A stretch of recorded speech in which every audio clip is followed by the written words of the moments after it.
So how did they make you would automatically know that a turtle is an unclean animal? Anyway, so mistakes were made, and when you look at all the mistakes at the macro level, the copies of the Greek New Testament are 99.6% accurate. So if they're taking from those copies and they're doing translations, there's going to be maybe another, 0.4%, possibly, or maybe more, maybe less. Yeah, I agree. Sorry. Yeah, just oops, I made a simple mistake, or oops, I don't like people sacrificing turtle doves. Let's go ahead and put turtles in there because that would be funny. Just to clarify, just a live final statement. I think that they are overwhelmingly accurate, certainly historically and anthropologically. This is actually my personal worldview. I defend them all the time, right? It's just like that's an interesting point to anyone that maybe is open-minded, because it's a very small change, or mistake, if you want to call it that. It's one little movement in a Hebrew letter which changes just a pronoun from he to they. So it's a pronoun difference. But in the context, it has huge implications. And so that's all I'm saying. I'm not even putting a malevolent intent on the mistranslation. I'm just saying there are things like this that I discovered off that one. Now, if I could get the other Hebrew versions, that'd be cool. But I cannot. And, whatever. So whatever. I mean, if you want to get into the dating thing, you can go for it. To each their own. If you want to look into it, there's someone called Nehemiah Gordon, who is, a lifelong Hebrew scholar, who basically has come to realization of the Messiah, but can't publicly say it. And he breaks it all down for you, gives all the resources, and you can go view the text yourself, and it's just pretty interesting. It's very well intact, and there you go. It's to each their own, man. I'm just saying we should all realize that maybe, just maybe, there are some things that have been discreetly mixed up in there that seem are easy to go unnoticed. Maybe not. Yeah, maybe not.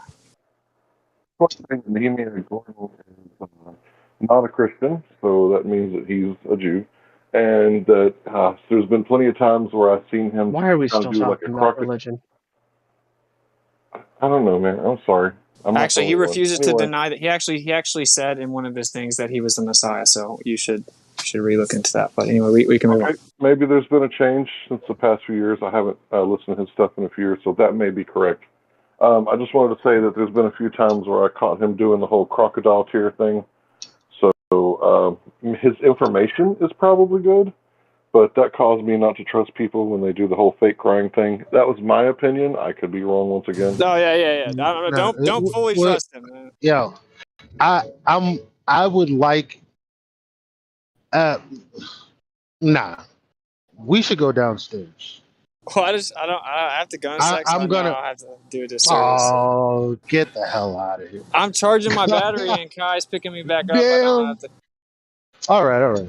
Well, maybe another time. Yeah, I'd love to talk to you, man, about it. Like, I just found it interesting, I would call on my Nubian champion Gregory in my stead, because I don't know enough. Nice. I wonder if he's ever seen. Yeah, I was amazed that it existed. So I don't know. I mean, it's a reasonable thought to think. Found this 4 years ago. How do we know it's legitimately what it's claimed to be? Yeah, and it came from a Vatican junk drawer. I mean, you can't trust everything from you see it for sure. I mean, it just fixes one of the blatant, in my opinion, things that didn't really make sense. Like listen to the Pharisees, don't listen to them. I'm like, wait, which one is it? The non-existent contradiction. Yeah. Yeah. Okay. Hey, what's it? You see that picture on there that says sunset from Mission Beach in the live text there? It's up. It's up a ways anyway. Were you there on your tour? Because it looks familiar. That's San Diego. Here. One of your streams that you did looks like one of the spots you were at. Maybe I'm wrong. That's a San Diego stream. I took a still of his video when he made the video. Oh, so that was right from his stream. Yeah. Oh. Yo, look at the reflection. It's yeah. That's what I'm saying, man. That's the image I was talking about. Yeah, that's badass. Yeah, that's cool. That place was really pretty, man. Totally is. Yeah, I seen that, and I thought, God, that looks like that's where Witsit was one day. So notice how almost half of the total diameter of the sun is becoming invisible, but that line of light is still beeline right to the camera's position, all the way across all that water. It's strange how it's so bright. Where's this at? San Diego, Mission Beach. No, I mean, am I looking in the right spot? Where's Livestream voice text. I started posting 19 minutes after the hour. 19 after the Cherokee Israelites. Flat Earth. It says 22 minutes after the hour on mine, but 22. Oh yeah. okay, 22. found it. 22. Yeah.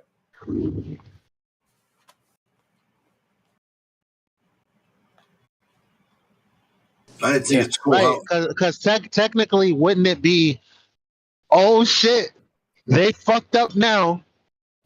Isn't that sun underneath the curvature of the Earth? Supposed to be. Isn't it refracted 15 degrees or whatever the fuck they say? Yeah, how is the light in a straight line straight to the camera's position all the way across all that water? You still see that straight line? Yeah, 0.5 degrees. How the hell is 0.5? Yeah. How is that possible? Now, I have the other one, actually, that I posted of my sunset, and I'm only about 6 feet off it. I'm laying down on the beach in the sand a few years ago. Where did it go? I posted a bunch of crap. Forgive me. I know I do.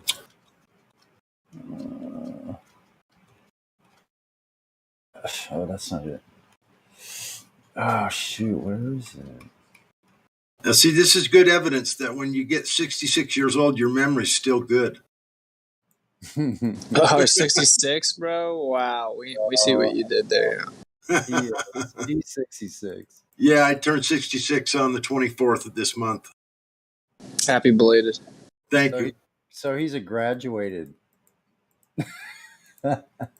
Yeah, I got to get away from that. I got to get to the next number. That 66 doesn't sit too well with me, but I know it's just a number. But maybe I didn't post it. So the refracted sun is reflecting. Where is that? Yeah, and makes that super dense straight line. That makes no sense. So look at this one. This is different. Yeah, I was laying on the beach. The water's not smooth enough to have that. You can barely see that. You can't really see it. In this picture, that was a very interesting. It looks like the horizon is behind the sun. Yeah, it is. Yeah, it is. That's strange. Behind the sun. It's because the sun's just taking a bath. It's just rinsing itself off for a minute. Well, it just looks that way. Oh yeah, just cooling it down. Incredible distance. So if you'd imagine how far you're looking when you're looking out all across that water on a day that clear, or like Witsit's day was even clearer. That's calmer. That's why you can see that light going all the way across the water. But you cannot with mine image at 58 minutes after. Not good resolution. That was about 10 years ago, more than 10 years ago. I took that photo. Maybe about 10 years. I guess about 10.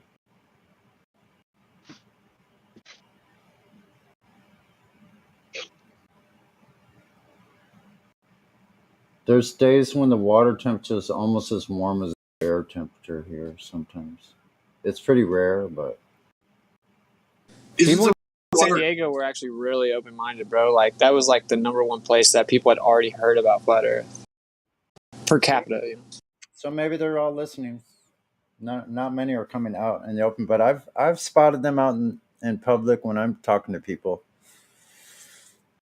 Yeah. Like, there was a couple I was like, hey, did you guys know the Earth's flat? And she's like, yeah, we did, actually. I'm like, okay, nice. Talk to me. They probably heard me then. I assumed that they were trolling, but then they turned around. They were very serious. They're like, no, it's definitely flat. Yeah, because listen, I've hit multiple couples walking down in the most beautiful nights down by the water, like multiple couples. I'll sit there and watch like a beautiful moonset or something like that, which I saw a few months ago. That was phenomenal. But I took like 3 different couples that night and talked to them. Each one had enough time to talking about water and then the view that we're seeing across all that water and the mirror image on the water from the lights across the way. And so they're all like, they all listen. So people from San Diego actually have ears. Some of them. Mm-hmm. All right, I got to get out of here. I love you guys. Sorry, I got heated, Gospel. I love you, man. And yeah, I'm not going to re-look into it. It's been a while, but anyway. So I'll catch up with you guys later. Peace. Later, what's it? Later, what's it? Peace. Yeah, so here's how you can tell that they're not going to be open-minded. They look liberal as hell, and they possibly have blue hair. Blue hair. So where do you think the blue hair thing comes from? The blue-haired NASA. Like, is just guilty by association, or does anybody think that there's any type of esoteric communication from someone? Like, is there something inherently evil about the color blue on the top of your head? No, because it could be Just orange, curious. yellow, Just guilty by association, right? purple, different colors. No, I think what it is I think it's definitely a slander against creation. I do. Personally, Yeah, I got to pick up on this one. Artificial. I had a boss, and she was like blue hair, tattooed, married to 2 people at the same time, a woman and a man. Yeah. And she was unique, right? Let's say that. She was very unique. And I thought when I first started working there that I better watch what I say, because this definitely looks like a liberal type that just loves to get my Christian in trouble, right? It turned out she was more open-minded than I would have thought. She actually let me sit there and explain to her the information theory and how the watches don't just spring up out of the dirt, and how you have the whole theory about the mousetrap, she was like taking it in. She was like listening or being honest and open-minded, and she was definitely never the type to be like getting in trouble with things that I said. So I completely misjudged the whole story, which meant they all looked like rested liberals, but I was completely wrong. well, I heard some of that, that she took it all in and was actually listening. So yeah, there are some that are like that are open-minded enough, and I have run into some people like that as well. But I just flat smacked this girl, recently. Like, she's kind of very troubled, which is most of the people I've ever met come from very troubled past. I don't know why that is. They're just led to me, and I get to record all this information as well as my own story, and I hear my story and their story. Anyway, she listened to the whole thing like she had never heard anything like that before. The common sense logic that I presented in just a few minutes of the way things are really, and difference between what we've been told and the way things actually are. And to spell it out very simply, there's no attitude involved. It's just, this is what is really, provably, and this is what we're told. And do they match? And people fucking get it, man.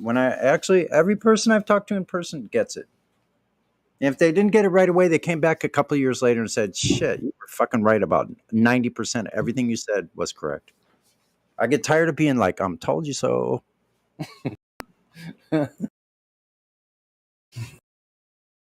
Well, if you're guilty by association, I would say you're hanging out with the wrong crowd, gospel.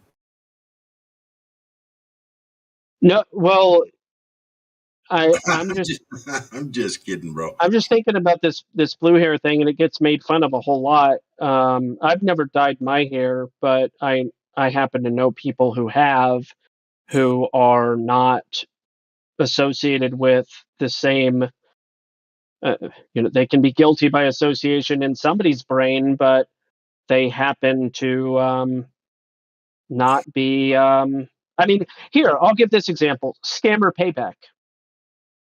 I happen to know that Pierogi, who has dyed his hair orange and blue and green, I've heard him off live stream, off of his stuff on the Discord channel. He's not a special boy. He's not a. I mean, he may like NASA, but there's other things that he's not mainstream about. Whatever. I guess me saying that he may like NASA probably kills it for everybody else. So never mind. Well, it does pretty good dent in it. That's for sure. Yeah. He doesn't accept all of the narratives. Is all I'm saying. Well, we all just here have such a bad taste in our mouth about NASA that it's. I mean, just the word is almost enough to raise my blood pressure just a little bit. Yeah. You know? There are people that are ignorant on the topic. I'll just put it that way. As obvious as it may seem, there are people that are ignorant about the fakery. Yeah. Take it at face value. They don't look very closely. They don't scrutinize. They don't have any cause for concern. So it just is what it is. Right. Like, what about UNICEF? How much money do they get? Where does their money go? How many people actually scrutinize how UNICEF sends their money around? Like, who are they associated with? Sometimes people are like, yeah, UNICEF, why do they get so much money? Because so many people trust them. Well, look into it. I don't know. You don't know until you know. So I try not to be too prejudiced until I find out that the person is actively cognitive dissonance. They already know about the lies and they don't care. I'm gonna judge that way more harshly than somebody that's just ignorant to the topic. It's different to me, at least. No, you're right. It's pretty much the same way with me. I feel about the same way you do about it. Pierogi's not the only person I've ever known with dyed hair, though. I mean, I have family members that, yeah. So whatever. Yeah, me too. I got nieces, nephews. Yeah. Sometimes the reason that people do things that they do aren't always for the same reason. It's as simple as that. Yeah, why my niece dyes her hair weird colors, I have no idea. But I think it's just a social, look at me, look at how cool I am, or whatever kind of a thing. So I'm gonna retract my blanket statement of people with different colored hairs now. Yeah, it's fine. It really didn't. It's not like it triggered me. It's just I was just fascinated by how often it does come up. I get curious about things. I take things quite literally. I'm a very literal kind of guy, so I'm always thinking about things in that way. Yeah, and a lot of these things are like geographically to me, like almost humorous, tongue in cheek to me. Like a lot of times I say things like that in a kind of tongue in cheek way based on what I see in my local area. Like, so it is a very subjective viewpoint, and I have my own filters, of course, like we all do.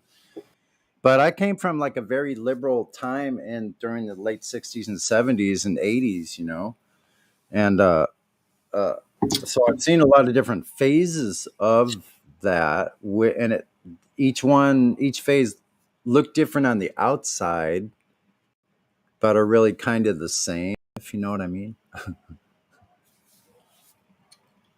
As far as these like movements of popular thought, how they go from one group to another. I don't know. It's hard to pinpoint human behavior. Is very difficult to.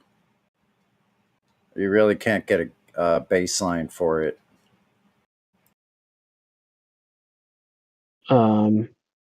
Until you start running into natural laws, then there's a baseline there. So, Pizizzle, what makes you flat hesitant?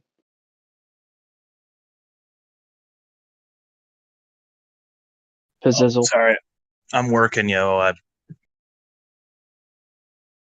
Okay. Is it a hard one to answer because you're working? Yeah. Okay. It might make more sense to either listen on YouTube or listen on YouTube.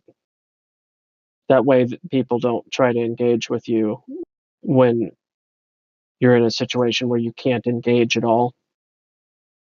It just makes more sense to be in a place where you can listen to what's going on, but nobody's going to talk to you because you're just listening on YouTube. And that's what makes a lot more sense to me, at least. Seems logical. Just advice. Friendly advice. Sorry, I wasted your time. That sounded really genuine. Well, You're forgiven. Sorry, I wasted your time. Oh, Oh, that's shucks, that's what we enjoy around here so much is all these people coming and wasting our time. It seems to be 9 out of 10 people come in here and do nothing but waste our time and waste their own time because they don't want to listen to anything we have to say. It's like just goes in one ear and out the next. And, you can ask them, you can tell them, okay, now listen to what I'm going to say. And you say a very short sentence, not a whole lot of information.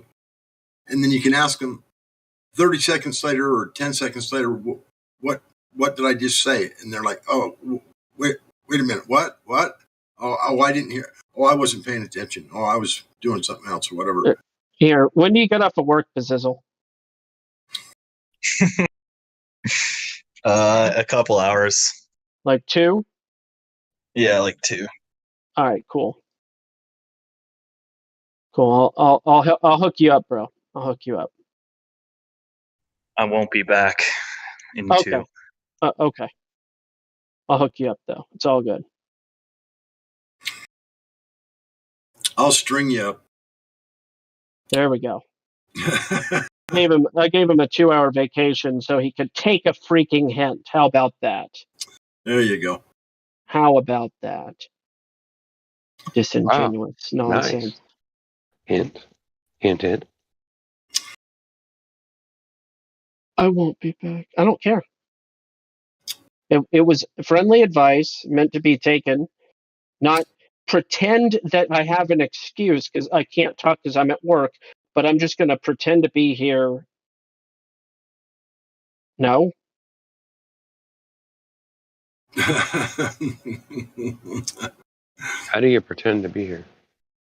By being in the VC, but not actually allowing anybody to engage with you and having your mic open, even though you're at work and you can't talk, but you're going to keep your mic open.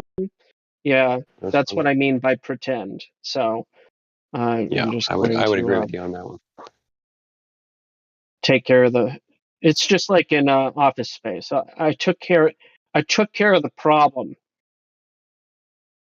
But what's he gonna? But what? No. I took care of the problem. It'll work itself out.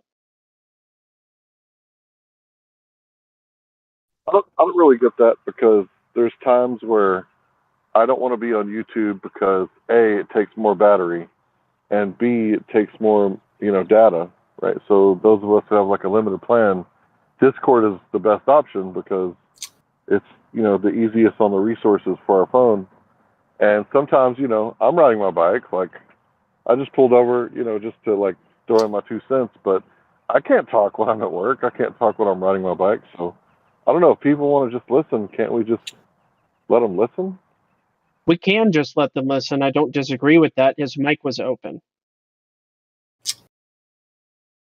Is that not an open door? Yeah, it is kind of an invitation. because it's open for response. He's ready. Yeah.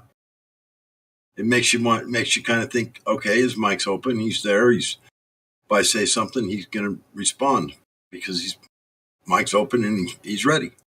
Yeah. Does give you that feeling or that appearance for sure.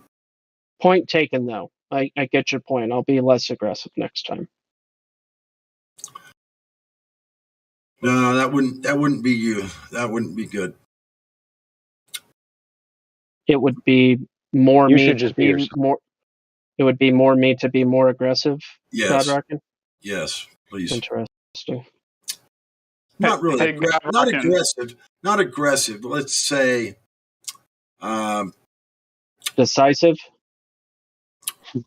No, I don't know. Aggressive's a little bit much because you're not generally not aggressive. You're one of the people in here that are pretty much level-headed, and when your conversations, even if you get triggered slightly, you don't like lash out or scream and yell. I mean, you keep a level head pretty much all the time, as far as my opinion is. But so aggressive, doesn't seem, when someone says that they're aggressive, Gospel Bear doesn't come into mind. Who's aggressive here? You don't come to my mind. So maybe assertive or ready and willing. Okay. He's a bit obtuse.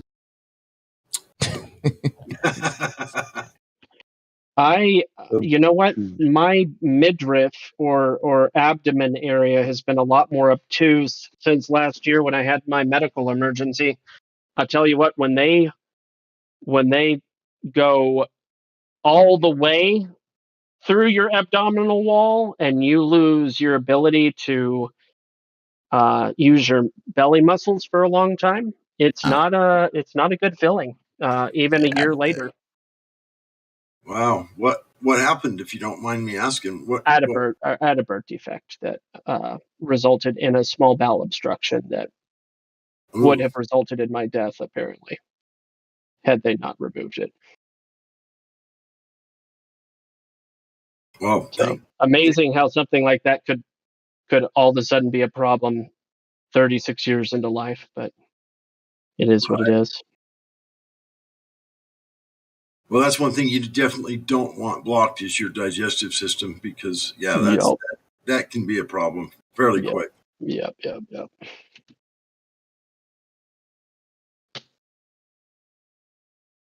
And the substance there within is not something you want in your bloodstream by any means. Oh yeah. I'm well acquainted, unfortunately. I mean, hey, God Rockin', you should change your name to Mike Rockin'. Mike Rockin'? Yeah, all right. You can. MIC. I think you should just change it to Hot Micin'. Yeah, we did the hot mic. Everybody knows that I do that, and you can call me and make fun of me all you want and do, ridicule me all you want about it. It's in love. I don't really care. I know. I'm gonna make fun of you, God Rockin', for it. That's fine. You know that. Listen, God Rockin', here's the benefit though that you could possibly achieve if you just presented with the name Hot Mike, and then you probably have less people talking about it because you would be there presenting Hot Mike, and then if you did, then there wouldn't be much to talk about. Just saying. Well, that doesn't sound very fun. Whoa! Fuck! You're trying to take me out of the conversation. Fuck that. No, not at all. It not to take away anything from your conversation or your contribution to the conversation at all. That's not what I was implying. Well, half of what I say comes through my hot micing ability. Well, so we'll have to reduce that because we don't want you to dox yourself for one. Yeah, you mean you're snoring? You mean you're snoring? I don't have a story. I just have a fucked up life. I said snoring. Oh, I do On snore logs. occasionally, I Yeah, guess. you do. Occasionally, you do. Yeah. Keep in mind, Godrock, and it functions on YouTube and in here a little bit like a radio. Like I don't really listen to the radio anymore, but I listen to this. And so what I'm saying is, it just makes for bad radio. Yeah, As opposed I to good radio. understand. But like I've always said to everyone, I mean, the instant I'm doing something like that and I'm not aware of it, just mute my dumb ass. There's the mute. Oh, we do. I know you do, but I mean, Now you have his permission. Do it when, mute me. I'm never going to be upset with it. Never. So, well, yeah, but I get that, Godrock, but keep in mind, like, I'm always on mute unless I have something. You're always on mute? If other people did the same, honestly. Or not even that. Push to talk. Is this a personal thing? I don't know. I know all about push to talk. I've never tried it, and I don't want to. Yeah, it's fine. Hey, just out of curiosity, Godrock, I had recently started handling AFK and hot miking issues by simply disconnecting the person, because I assume that if they want to be part of the conversation, they'll just join again. They're probably AFK or whatever. Yeah. How do you personally feel about that? If you were like, if you came back to your device and you were like, "Oh, I'm not in there," wouldn't you just rejoin and it wouldn't really be a big deal? Yeah, exactly. Yeah, that's what I thought. Course. So, like, the problem, not that it's always a problem, but when you mute somebody, not somebody like you, but some of the lesser known people, what happens is they leave, or they're AFK, whatever. They come back days later. They have a red mic. Their server muted, right? Nobody knows why.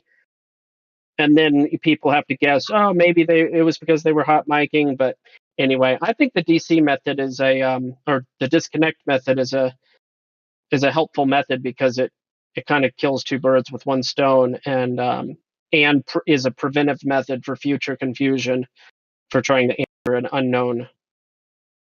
The reason I wouldn't be upset with it is I know you guys.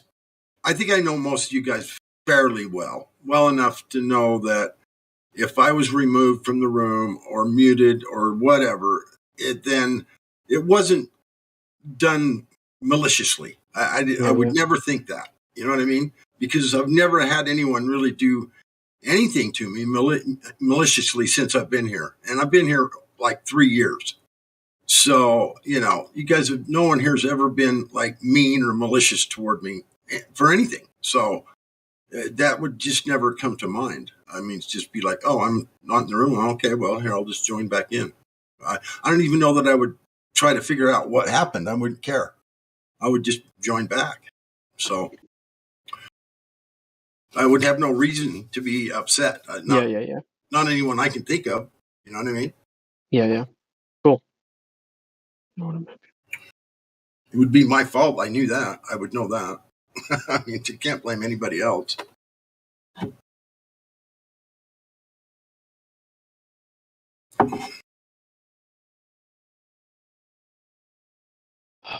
And part of the problem is I live alone, and I'll be sitting here for hours talking and listening, and I just leave my mic open because I just do, and it's generally not a problem. And then someone comes to the door, or my son comes in and just walks in, and then I get up out of my chair and start. It just completely slips my mind, and I just need to be more cognitive of the mic, muting it when I stand up. Somehow I need to make it a habit to, if I leave my computer station, just go ahead and mute my mic. Mm-hmm. Because somehow I'm going to have to train myself to do that, I guess. It's all good, man. No worries. So I started roboting earlier when I opened my mic to speak. Apologies on that. I was out cutting some grass, and in between switching from some stick equipment to a mower, I figured I'd chime in, but I guess I started roboting. So anyways, I just wanted to go back to that topic briefly for a second, if I could, just so I could maybe say what I was trying to say earlier. Yeah, what was the point you were, I know Nitro can't hear us, but what was the point you were trying to make at the time? So no, it wasn't around Nitro. It was about people supporting other people within the community. Oh, right? that topic. Yeah. Yeah, which I think is very important in ways that you can. And also, if there's somebody that you are constantly taking in their information and you find it useful and you find it increasing your knowledge base, or even if you take it in for entertainment purposes, you have to understand that these people on platforms like YouTube, especially within the truth community, when people are getting demonetized and they have a very hard way of monetizing the work that they do, you have to understand these people are putting themselves out there. They're putting out their own face, right? And they're putting in a lot of time and effort. I know a lot of us here put in a lot of time and effort into Discord and doing the work that we do here in Discord on a daily basis. But I feel like a lot of us are certainly blessed with the ability to do this while we're also doing another job, right? So just to speak for myself, I work a 9-to-5 job, I work from home. I don't have to be on calls and on meetings that often. So I do have the ability to listen and sometimes communicate on here on a very regular basis. And I don't consider that to be me putting myself out there to get out information in a way that's hindering me from paying my bills, keeping the lights on, paying my phone bill that I utilize to communicate on Discord, right? But there's other people that have chosen a path to put out a lot of content that takes a lot of time. And if you feel like they're providing good information and you find it useful, certainly if you have the ability to, throw those people a couple bucks or more than a couple bucks when you have the opportunity to do so, because these people are going to slowly disappear. And if that's a way that you take in a lot of your information, which I know a lot of us do through videos, through audio, please support those individuals in any way that you can. Even if you're not supporting them now, but you do find that you have enough time to spend on Discord for 6 hours a day talking about the flat earth, maybe see if you can find 3 hours a day worth of side hustle that you could do to also earn a little bit more income to where you can help contribute to those who are providing with you with a bunch of good information. I mean, I try to do this as much as I can when I can, not always consistent with it. I don't have a lot of actually I have zero social media now that Instagram decided they wanted to ask for my birthday, and I just gave them the day they asked, and they said, "Oh, you're not old enough to use Instagram." I was like, well, guess I'm not using it anymore. But I don't always have ways to contribute directly with social media or, super chat stuff and all that kind of stuff. I don't sign up for any of those programs, but I do take in people's information and I try to provide them with some monetary contribution when I can, when I have the ability to do so. And I also have the ability to do that because I do find a way to do side work throughout the week that's not only providing a service at a very low under market cost to friends of mine who need the help, but I can also parlay a lot of what I bring in from that to be able to also give back to those who give to me in the form of information or entertainment. So that's all I wanted to say. Yeah. So direct. I agree with that because before I came here, I spent a year and over a year watching every Nathan Oakley episode. I was a patron for a year. And then when I came here, I quit. I turned my patron off because I moved on. But when Witsit was on his tour, the entire time I was a patron, I gave him money every month, automatic withdrawal from my account every month. And when he canceled his tour, I canceled my patron. But so I do agree with that. And if I had more money, I would give these people more than I've given past. I mean, I live on Social Security, and I don't know if anybody's ever tried to do that. It's not that easy. I mean, it's easy because everything I own is paid for, but so I really don't have any bills. So it does work out pretty well for me, but Social Security is not a great income.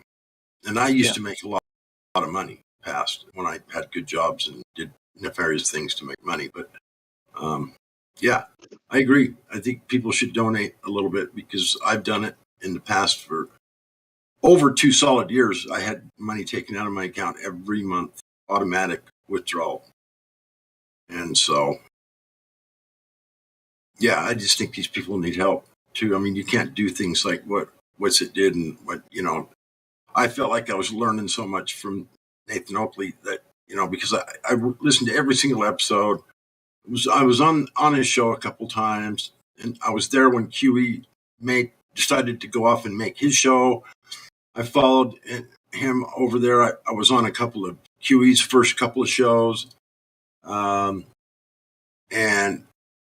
if you spend a solid year with QE and Nathan Oakley and don't miss a single episode, trust me, you learn the arguments. You know what the Globers say, and you know what the rebuttals are, for us, if you pay attention anyway. And then you come here, and I now got 3 years of it here. There's a lot of information that I learned that really didn't come from my own research. It came from all of you guys doing your research and me reviewing it and, actually determining whether or not it was, valuable information or not, which most of it, there was value I found in most of it. So, yeah, I don't know. I just feel like when you learn from other people, you're getting benefit from someone. Yeah, throw them a couple bucks for fuck's sakes. I mean, it wasn't a lot of money. I was the low tier on the patron in both cases, but it was every month I had it taken out of my account. And I'm been looking for someone else to support. I know Witsit needs some money right now to do his court cases. I told him the other day I would send him a few bucks, so I'm going to do that. I'm probably going to send him, I don't know how much I'm going to send him, but I'm going to definitely send him a few bucks. I'd like to see him succeed. I'd like to see him get through that whole fucking mess and somehow come out of it on top of the situation somehow. I don't know if he'll be able to do that or not, but because what happened to him definitely wasn't right. He was definitely abused by the system, in my opinion.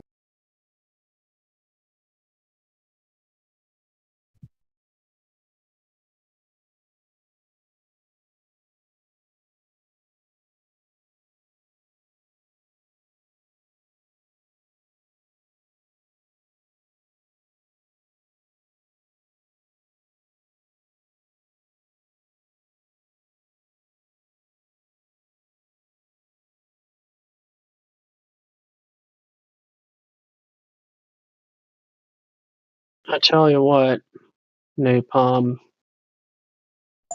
What's up? The community that was the most supportive to me, well, that's not completely true. There's a community that has been the most supportive to me, which I would call colloquially the church. But after those groups of people, the Bears actually. I got to know a lot of different people in and through the folks that were in Owen Benjamin's live stream chat, and then they started watching my stuff over the years, and That's funny because that's where I started too. Year and a half and stuff. I found Benjamin first. Yeah. And we all have stuff happen. I had a lot of stuff happen. And yeah, anyway, really supportive, Well, group of people. Yeah, I think we could probably. I think this community could take some cues from that community as well, because that community really kind of built up around the idea of coming together and helping one another, exchanging, what they provide within the community to one another. Yeah, and I think this community could take some cues from that for sure, because those of us that spend a decent amount of time in here talk with the same individuals enough. I wouldn't hesitate to help somebody within this community that needs help if I have the ability to do so. You know what I'm saying?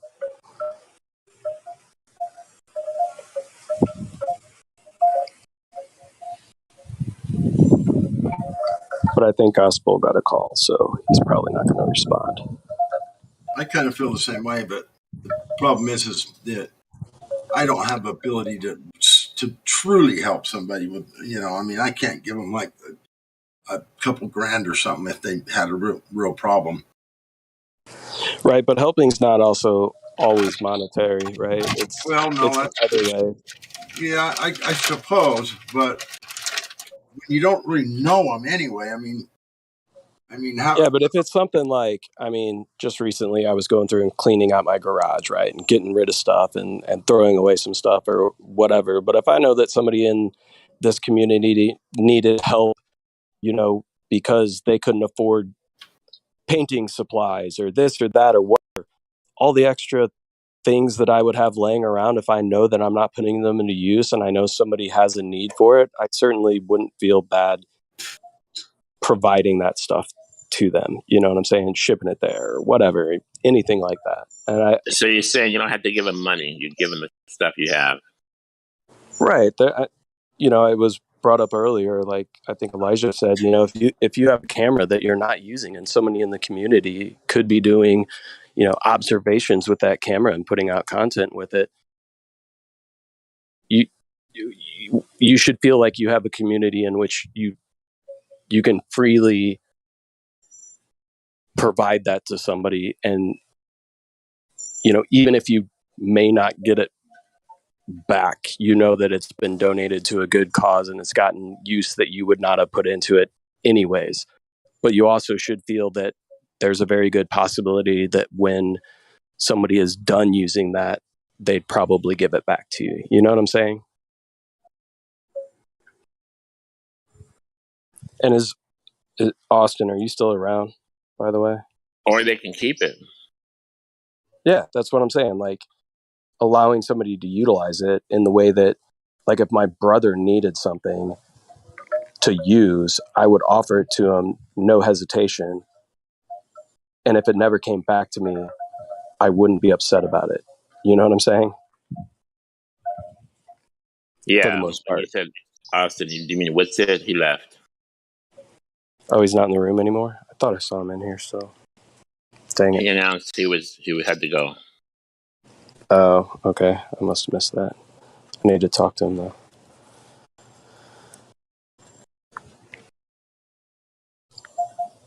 But yeah, I think we could. I don't know how we should do that. I know other people have started like servers or whatever to try to get some stuff like that going, but I don't know. Or maybe if any of us do need support or have an idea about something they may want to do, like an experiment or an observation, and they want to put something together, I hope people wouldn't hesitate to reach out to this community.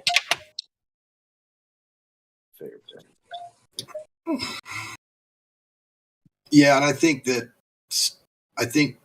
future is going to lend way for people needing a lot more help than they're used to getting. I think that we got some not so good surprises ahead of us all. We're going to need people in our physical proximity, or close proximity to help, because I think that there will come a time when digital help is fruitless or meaningless, or not available. Yeah, or not. Yeah, that's kind of what I mean. But that time is not now. But yeah, I agree. I try to get to know Are the you people that are around. talking about end of days gospel? No. No, not necessarily me neither, but definitely end of the fruitfulness that we've all experienced our whole life. Harder times to come at Yes. some point. Yeah. Because I've lived a pretty fruitful life. I mean, I've never really needed or wanted for anything that I couldn't get. You know what I mean? So that's a pretty big blessing, really, if you look at it. I've never really been without a car, without, a place to live, none of that kind of stuff. I've always had, a roof over my head, always had a job, I've always had cars, money. And not everybody's had that, I guess. I guess I know a few people in my own life that haven't been homeless many times and whatever else, but I think we're going to see a lot more of that in the future. That's just my prediction. Sad to say, but I think that people in control have got some pretty dastardly agendas ahead.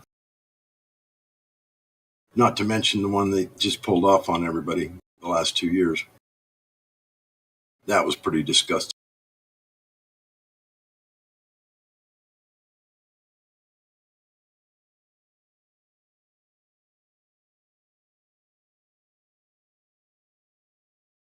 I agree, man.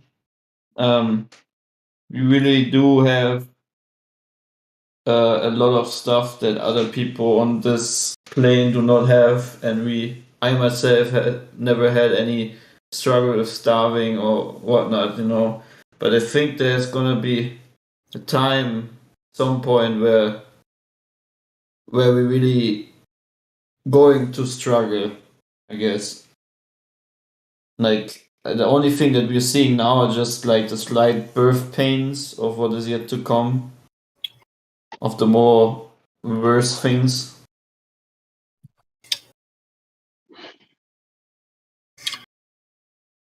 Yeah, the writing's on the wall, I think, so to speak. I mean, it's already written. That's what I mean. It's on the wall. Didn't take a peek.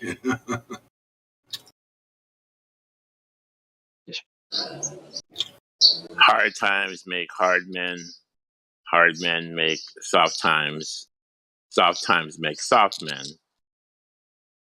Soft men make hard times. Did I say it right? Yeah, I've seen that meme. It's a cycle. Like if it gets tough, the tough have to rise up. If it gets too easy, it makes us all soft, and that makes bad times. Yeah. You ever heard of Francis Schaeffer? No, tell me about it. There's a 10-part historical series, or history series, rather. History series would be more accurate. I'll post in the chat. It discusses that cycle to some degree. Really educational.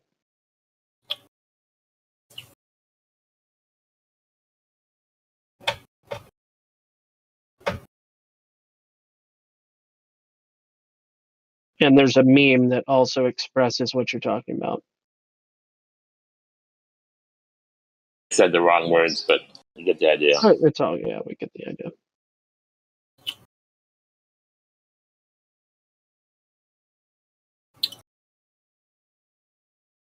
It is an interesting thing to point out, because it seems to me that there are certain entities that obsess or are students of, disciples of, I would go as far as saying apostles of the Hermetic teachings, the occult doctrine of the Hermetic principles.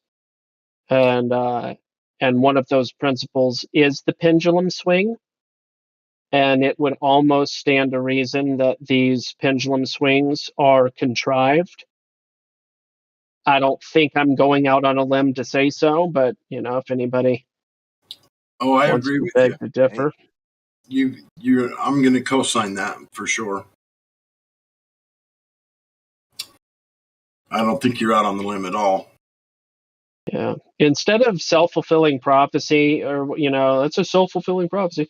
It's sometimes that they're actually people that they have their philosophical underpinnings, the Hermetic principles of the occult and Mystery Babylon, and then they make it so.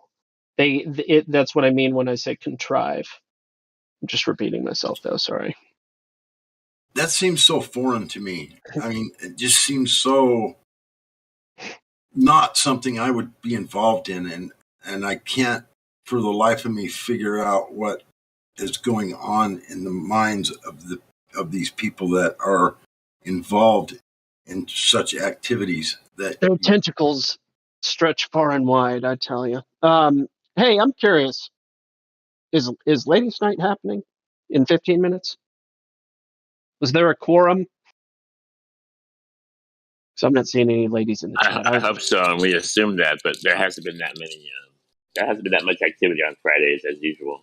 Yeah, there So was recent discussion that they wanted to shift to a excuse me, drank water the wrong way. Shift to a quorum method for Ladies' Night, where they would establish whether or not they were going to do it based on the number of people that were willing to be there for it, kind of thing, as opposed to a single person. The entire weight of hosting falls on one. So anyway, maybe for those of you that are involved in social media, copy paste a couple of the banners. You scroll back, search for it, you'll find it. Just type in Late Night or whatever, you'll find banners. Copy and paste them into your social media and post it and see what happens. In my experience, if you hop around on three or four live streams on YouTube and just go, Discord, DOT, GG, SLASH, Flat Earth, and put spaces in between, the words, people figure it out. And usually it'll ring in 2 or 3. I mean, I know that's not much, but it's more than 0. What I usually do is I hop on like the space live streams and stuff like that. It's always easy pickings, low hanging fruit. The people that are obsessed with space and watching the space live streams. I may have done it one too many times because a handful of them are super chat only. They're like, we're not having those people come in here and talk about flat Earth unless they're going to pay. They're smart. They know what they're doing.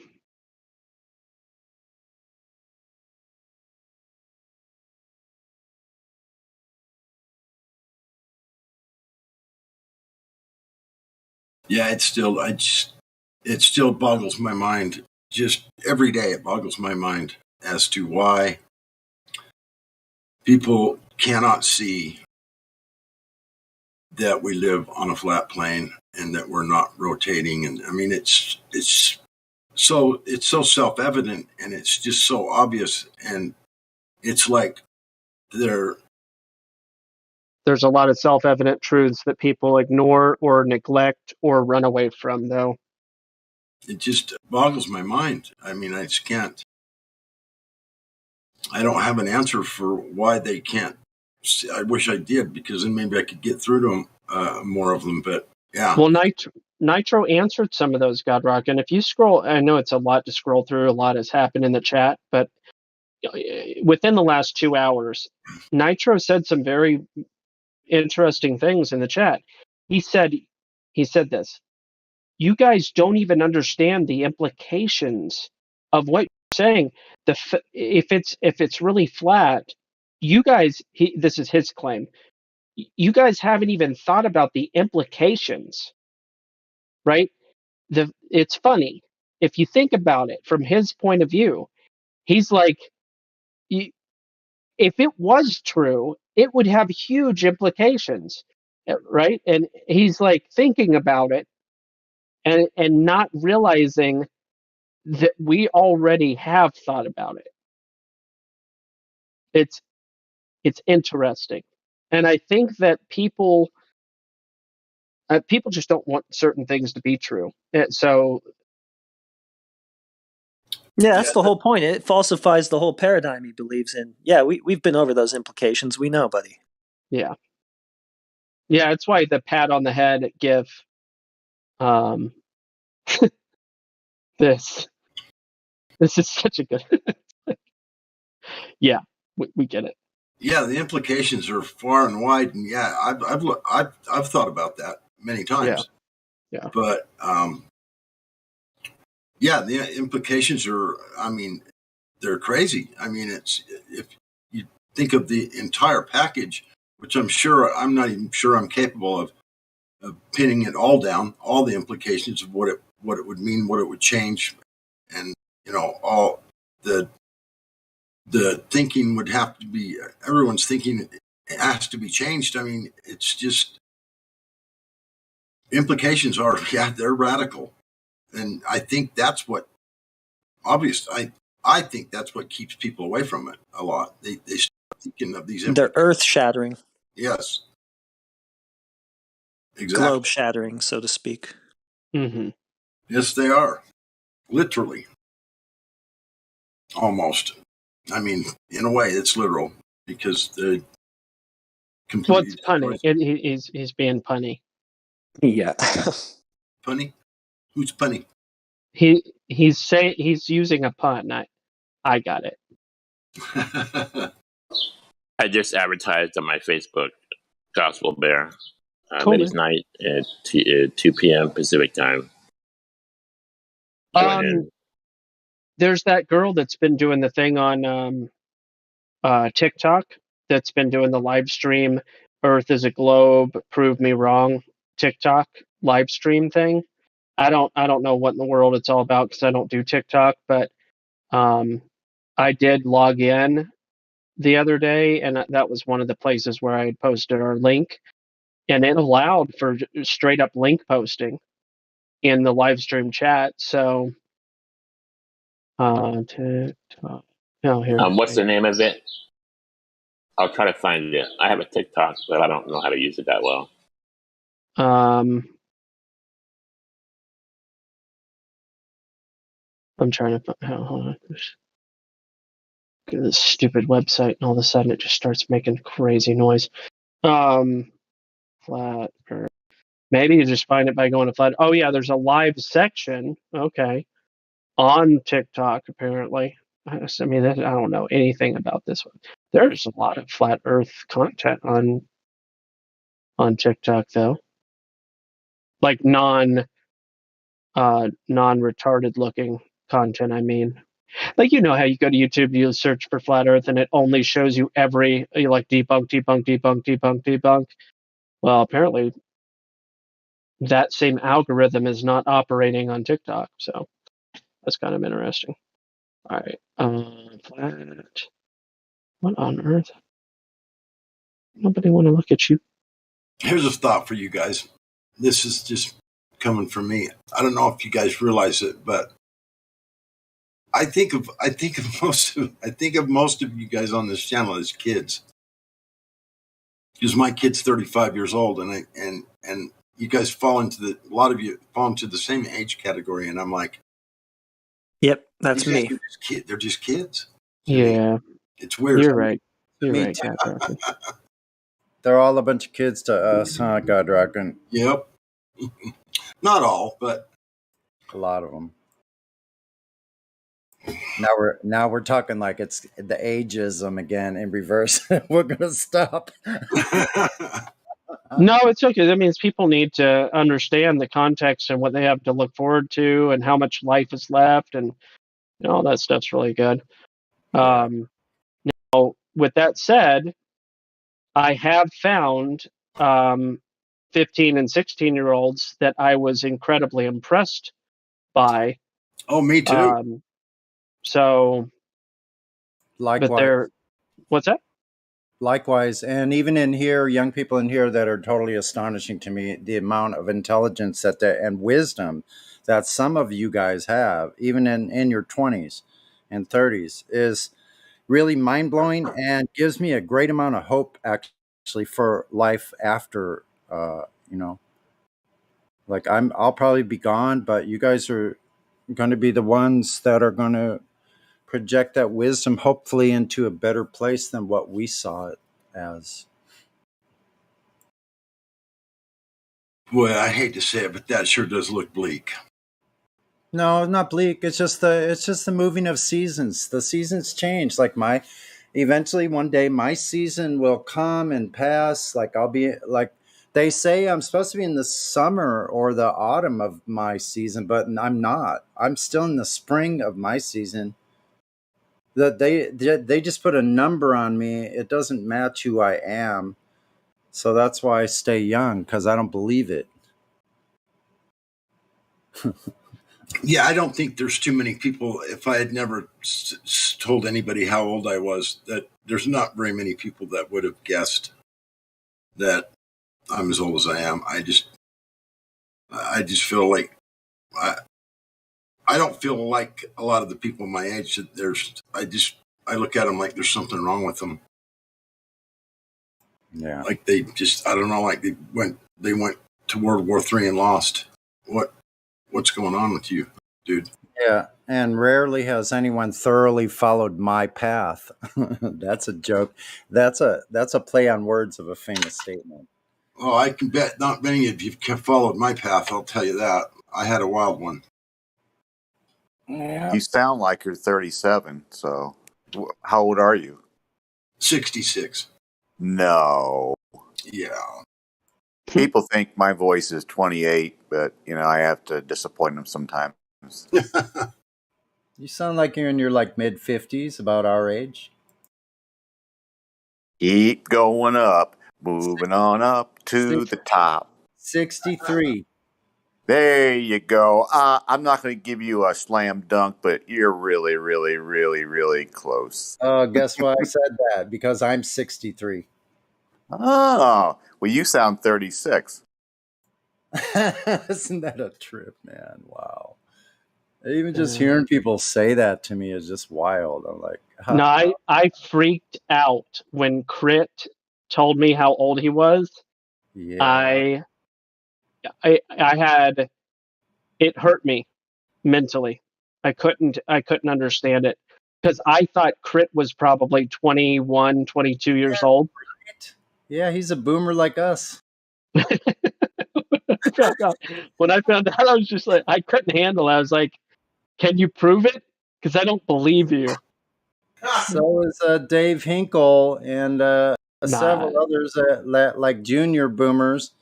Dave doesn't sound like a 21-year-old. Crit really sounds like a 21-year-old, though. Well, I don't know about that. Well, yeah, he does. He has that exuberance in his voice. Yeah, that's true. He's got energy, but he's also got a smooth tone, not, no roughness in his voice, that you kind of expect. And yeah, anyway. And a real kind of questioning, a genuine kind of question of well, if they're seeing it this way, then why? He kind of raises at the end there, so if they're seeing it this way, then surely they would have some proof to provide to back up their claim. He talks like that, Yeah. I like that I question. like Crit pretty good. Crit's great, man. Yeah, there's young people here that are astonishing how much, and sometimes I'm like, well, that's a lot of information. Boy, you just wait a minute. I'm sorry. How old is Crit? He's over 60. Oh, okay. Yeah. He's over 60. That's all. I don't remember I usually would remember the number, but it's been 2 years since I remember him telling. I just remember it's over 60. And it was 2 years ago, so he's even older now. I'll expose all the boomers and like QE, for instance. I consider him he's a junior boomer. Yeah. To me, because he's the age of my younger brother. Mm. Which is kind of weird to say that QE's the same age as my little brother. If you weren't old enough to watch the moon landing, it's hard to say that you qualify as boomer at all. Yeah, I watched. Well, they said that's what it was. I came in. It was 2 minutes of a day. I still remember. It was beautiful out. And I want to give a shout out to JMK_FE. He's the one that got me on the Discord a month ago, and he always listens on YouTube and to the live stream, and he comments on Facebook with me, but he won't come on for some reason and display his great flat earth knowledge with his British accent. I encourage him to, but he won't. So if you ever want to give a shout out to JMK_FE, you can get him on here, please do. He's free to come. Put a link. If you have a link, put a link. And there's 33 out of 99 in the chat. It is 1 minute after the hour.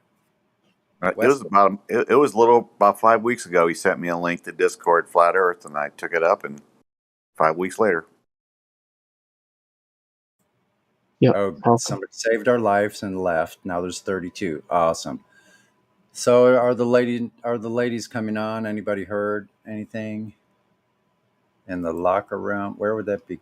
Gold text, maybe? They have the prerogative to take the reins at any point this evening. Yeah, they do. Even if it's late, they have the prerogative. That's true. It looks like I'm the only one here right now.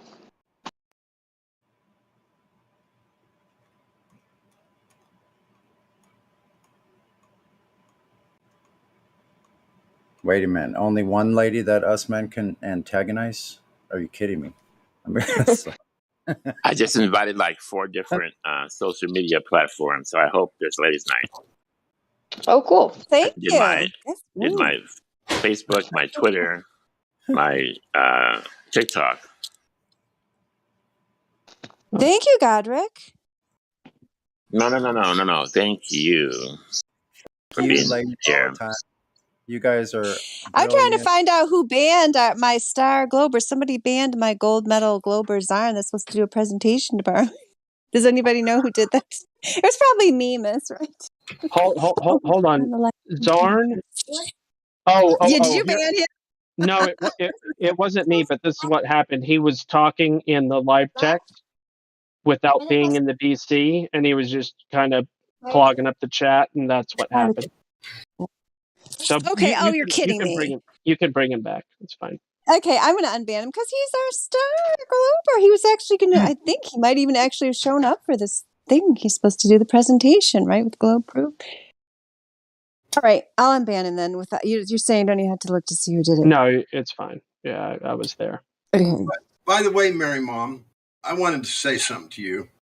I think that in the entire time that I've been on this Discord channel, you are probably the most well-spoken, most knowledgeable, and the most easy as far as for other people to participate with of the women.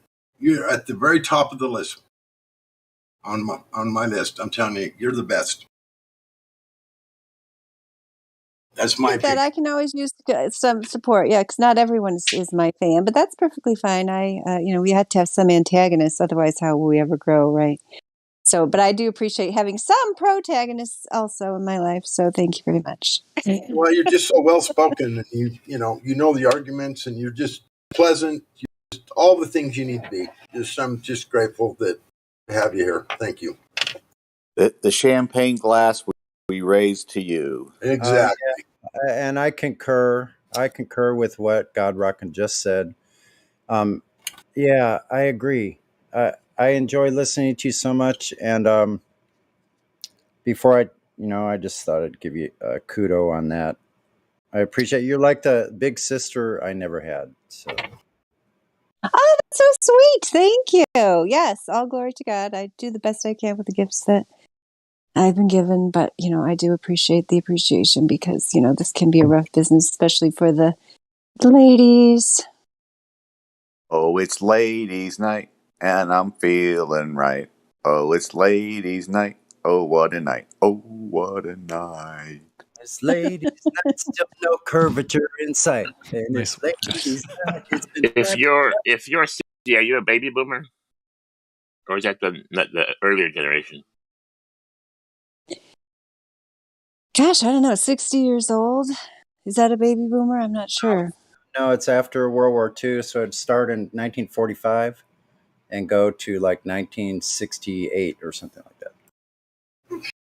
68 will be the end of the era. Yeah, I am surprised that people over 60 believe in the truth, because all that group was mostly browbeaten with the moon landing, and media at that time. It was a big propaganda campaign.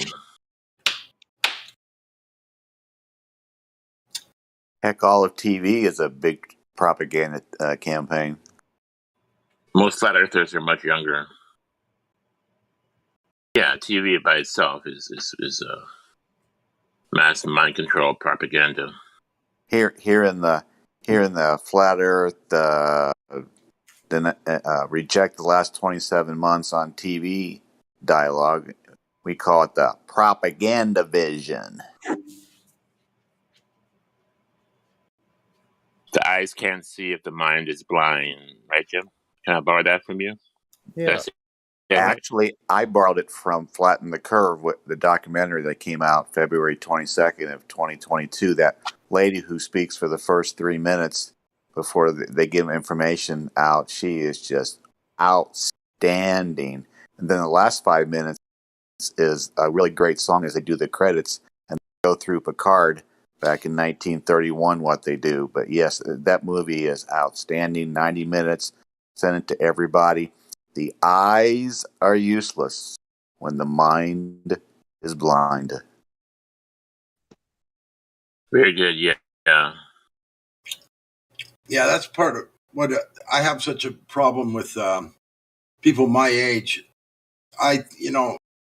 With everything you've been through and all the stuff you've learned in your life, wisdom that you've learned, you can't critically think about this information about the flat Earth.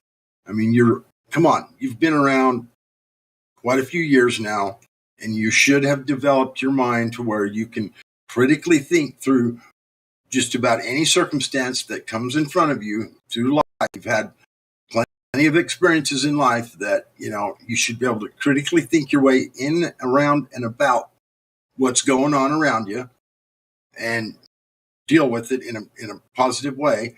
But you can't understand the simple things about flat Earth. I mean, it's simple. It's self-evident, and it's obvious, and it's all the things that someone my age should be able to recognize very quickly.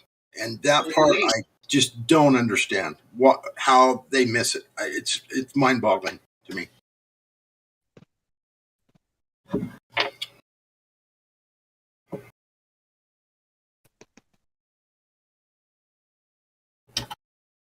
Your life's experiences should have taught you how to critically think through all this information and see right away. I mean, it was one day for me, and that's all it took. One day of looking at it, and it's like, oh my gosh, it's flat. I mean, it was simple. I mean, I didn't have to sit and think, well, wait a minute, what about this? No, it's obviously flat. It's very simple. And I just don't understand what's wrong with these people that are over. Half the time they're arguing that they're senseless anyway, and that's how they get a globe out of all this. Like, I was talking to Robert Luscombe last night, and we're like, what is your positive proof for a globe?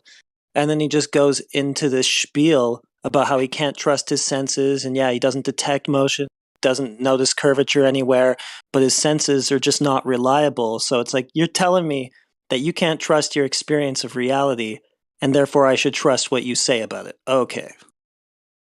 Yeah, but he's just heard that. That's just been kind of a recent thing over like the last year or so. People have been saying, because like the refraction thing just came up. It's just like all of a sudden refraction's a word. They have no idea what it means, but for some reason it solves the curvature problem. In essence, it doesn't do a damn thing for it. We know that. But come on. And they're, I just don't understand what's wrong with them because, like I said, I know my life's taught me to stop, look, and listen and critically think through any situation I come upon. And it's made it pretty easy for me to navigate my life at this point because I've paid attention a little bit. You know, I mean, maybe not to everything, but I just don't get it because it should be a very easy decision for anyone that's been alive for 40 plus years. I mean, it should be an automatic thing. It's like, oh my gosh, all these excuses making up, well, I can't trust my eyes or I can't. That's all just stuff they heard in order to get around having to analyze the situation critically. It blows my mind. I'm sorry. I can't. I just can't fathom being that freaking stupid. Let's put it that way. I just posted the Flatten the Curve documentary 8 minutes after the hour. So share it everywhere, share it far, and share it wide. Thank you, Jim.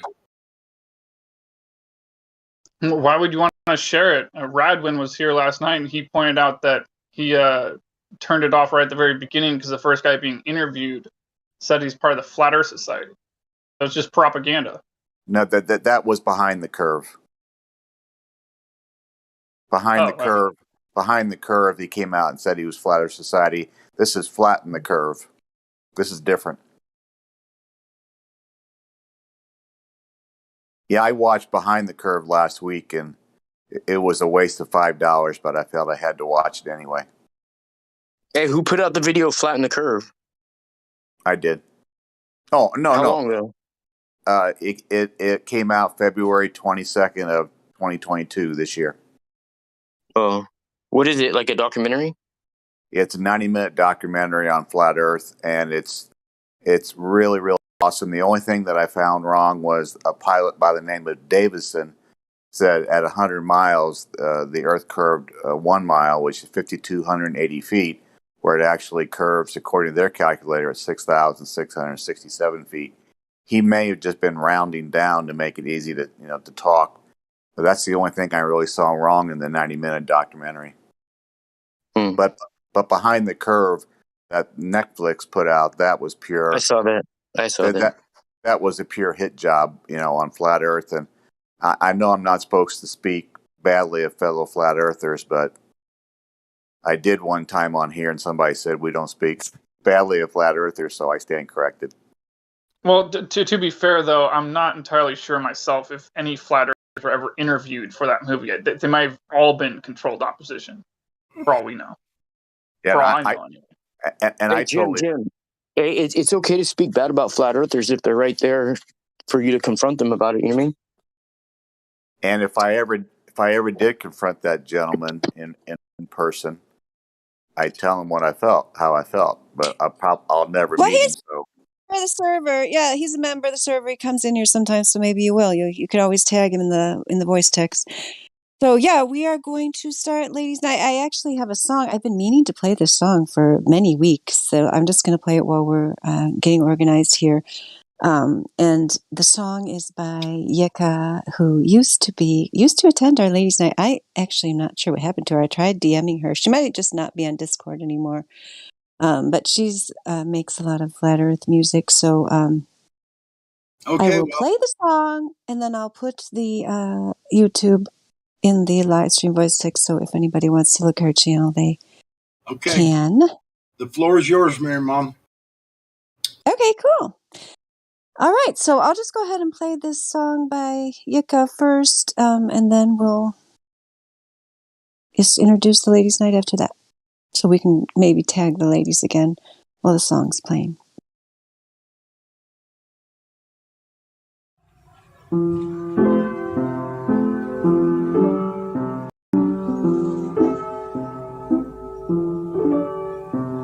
Round and round on a sphere.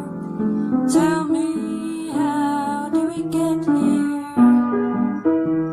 In the first place, hurtling through space.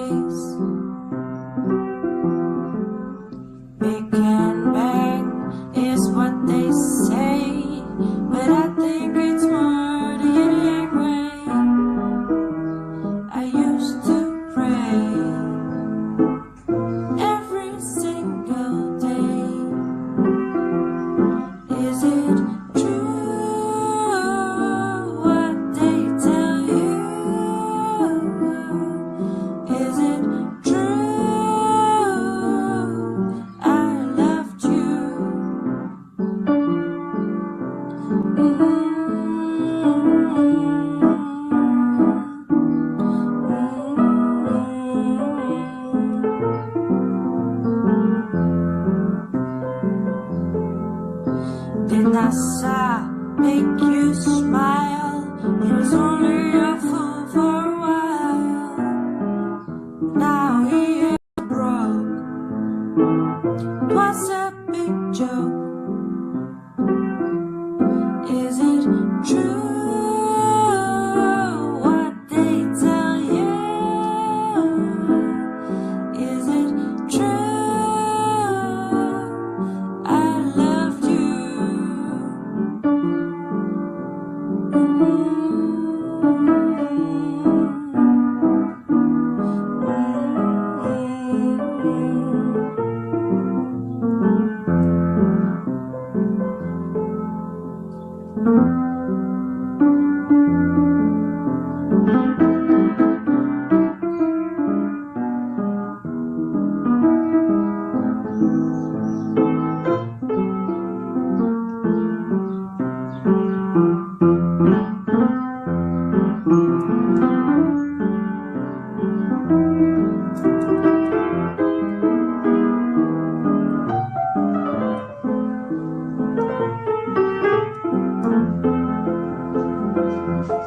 Is it true?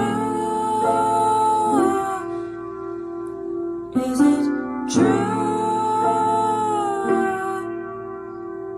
Is it true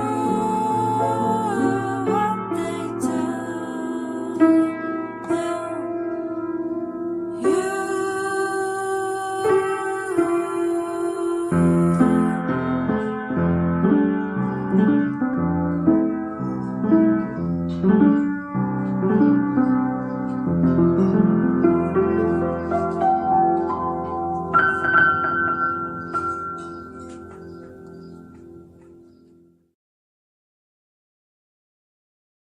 Yeah, that was Yuka. She, like I mentioned, I probably it's been over a year since she came to Ladies Night, but she used to come to Ladies Night. She's probably still a member of the server. I don't know. But anyway, she has other songs on her YouTube channel there, which I put in the live stream voice text. She just does it, just for fun, like just her playing on her piano. I don't know if this is her or not. Let me look. Yuka. South. Ruffy, that's probably her. Yep, that's her. Anyway, yeah, she's very talented. I think Legolas. I like the piano especially, and her voice is very beautiful too. So anyway, we're here for the Flat Earth Ladies Night on May 27th, 2022. Damsel Medic is here. I haven't talked to you for a while. Hi there.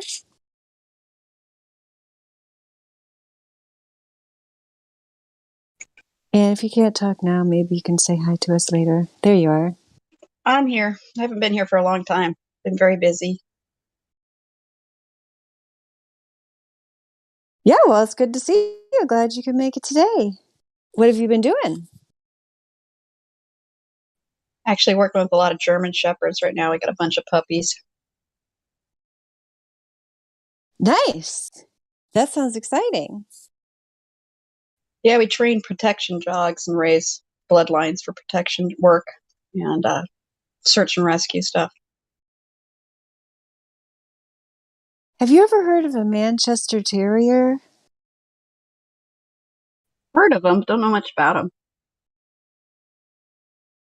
Because I was reading a novel, where they were talking about a Manchester Terrier. Because they said terrier, I'm imagining like some small little dog. But then I looked it up, and because somewhere in the book they were like comparing it to a Doberman. So then I looked it up, and yeah, it kind of looks fierce like a Doberman. Yeah, like in this book, it was defending the owner and stuff like that. I'll find you. Here's a good picture.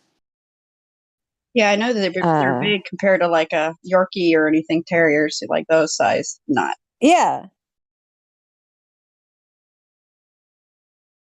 Yeah, I just thought they sounded cool. There's a picture of one. Yeah, I figured I'd just check in though. Yeah, they're pretty cool, aren't they?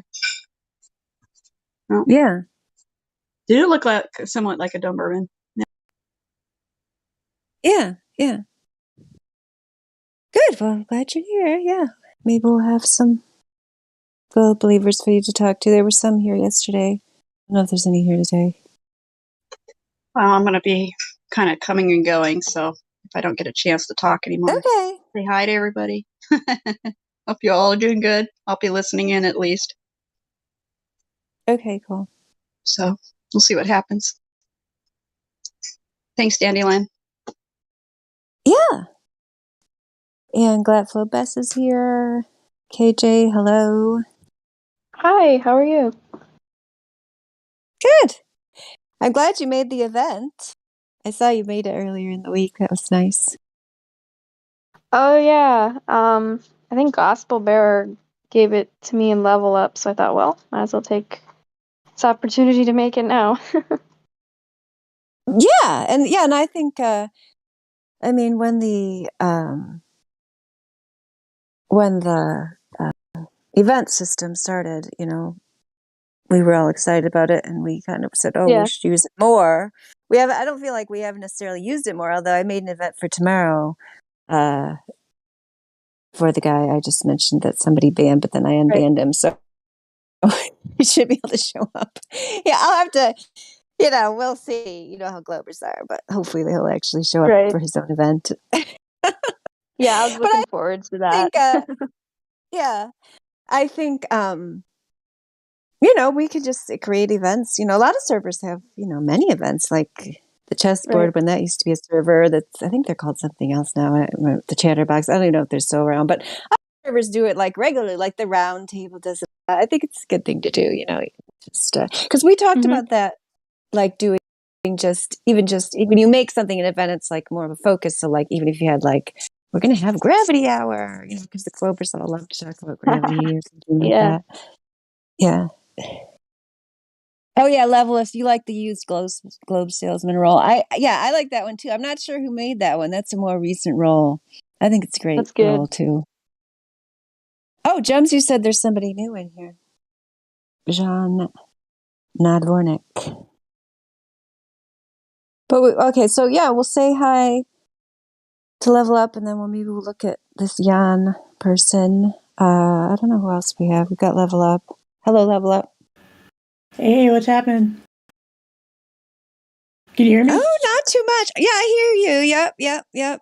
Yeah, I've had a very busy day. I just got home. I went and finally got the plants I wanted. I had to go far away to get them. And then we also got some new ducks and chicks. So I just ran in the door, and now here I am. So I wanted to get some cantaloupes because my son is we try to grow cantaloupes pretty much every year, but it's very hard to have a cantaloupe get to fruition in time. You know what I mean? I'm going to try this year, pinching off, because last year we had the squash and the cantaloupes were trailing all around the garden with tons of orange flowers, but then they never actually made any fruits. I think I got to pinch off some of the flowers so they don't have so many. You know what I mean? So it puts all its energy into one fruit or two fruits or something. I think that's what I forgot to do that I need to do. But yeah. So what have you been doing? Oh, let's see. I did a complete reinstall of my OS in the past week, and it's going pretty well. So, mostly busy with that. Yeah, that sounds like a big thing. Yeah, but it went well. Hi, I'm muting this Jan, Jan, Jan person.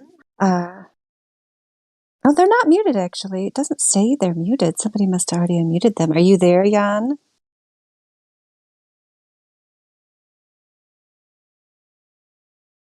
I'm going to try to switch over to the computer because I'm having problems with the audio here.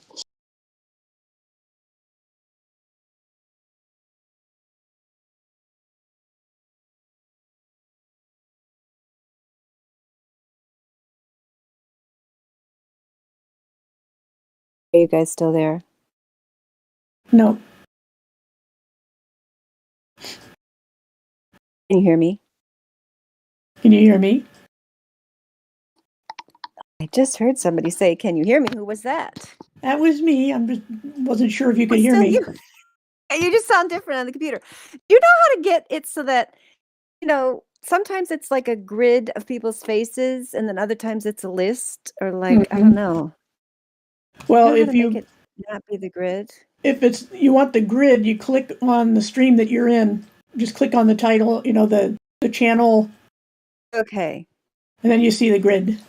Okay, I see. Okay, then it came back. Okay, thank you. I've always wanted to know Yeah. that, and And then you now can't I see know. the live stream text. So Right. So you can click back and forth. Okay, I see that now. Okay, cool. Oh, sunny Chicago from Michigan City, Indiana Dunes. Yeah, who took that picture? I don't know exactly. Nice one. Mhm. It's different than the ones you usually see. It's and the sunset part is nice. Like usually I'll just do a search and then I'll just look at the images and I just find ones that are, Yeah, it's a nice one. way I know only 4% of the people on this good earth live in the United States of America, but that actual shot from around Chicago to Benton Harbor, Michigan City, up to Benton Harbor, is actually the greatest proof on the entire world, that the entire earth, that we actually live on a flat and stationary plane.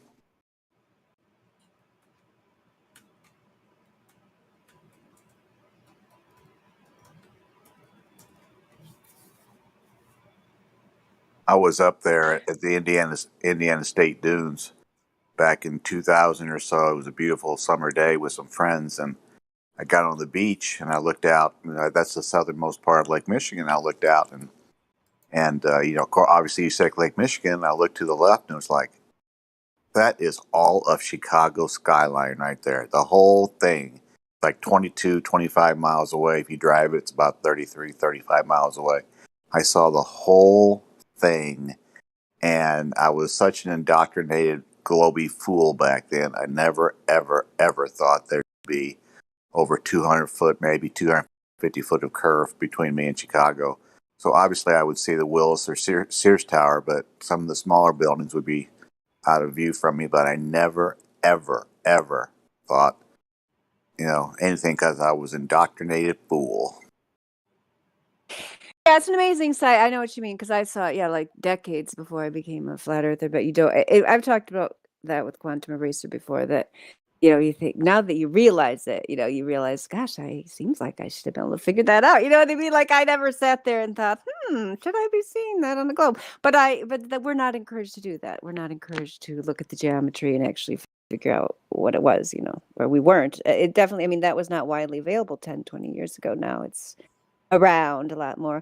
We've got Sully, who doesn't have any roles. I'll go ahead and try unmuting Sully. Hello, Sully, are you there?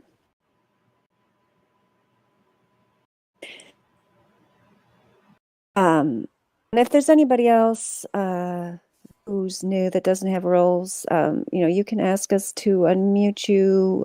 We've got Hatsune Miku. I'll try unmuting Hatsune Miku if you are able to say hello. But it's easier actually if you go up to the VC, check in, then you can just have a short interview, like if you don't want to talk on the live stream in front of everyone, and then you can get the VC verified role, and then you'll be able to not only unmute yourself but also see the live stream voice text channel, which you currently can't see, which is the channel that goes along with this live stream. You can't see it unless you have the VC verified role. So even if you don't feel like talking, it's worth it to get the role, because you can see that channel, plus there's other channels you can see that you can't see when you don't have any roles. So anyway, if you decide, anyone who's in the live stream or listening on YouTube, if you're not actually a member of the Discord server, you can join the Discord server by typing in your browser discord.gg/flat earth, and that will take you right here, and then we can get you the role. If you go to the VC, check in voice text, which is not far under the lobby, and ping a mod, gold or silver, then they can give you a short 5-minute interview just to make sure you're willing to follow the rules and that you're not somebody who's going to come on the live stream and say all kinds of ridiculous,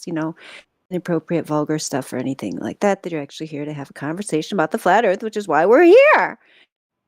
So, yeah, I was going to say, because is Jonathan W., is that also, are you Cyberblitz? I'll just type in there. You have the same picture as Cyberblitz. I don't know if you're the same person or you just changed your name.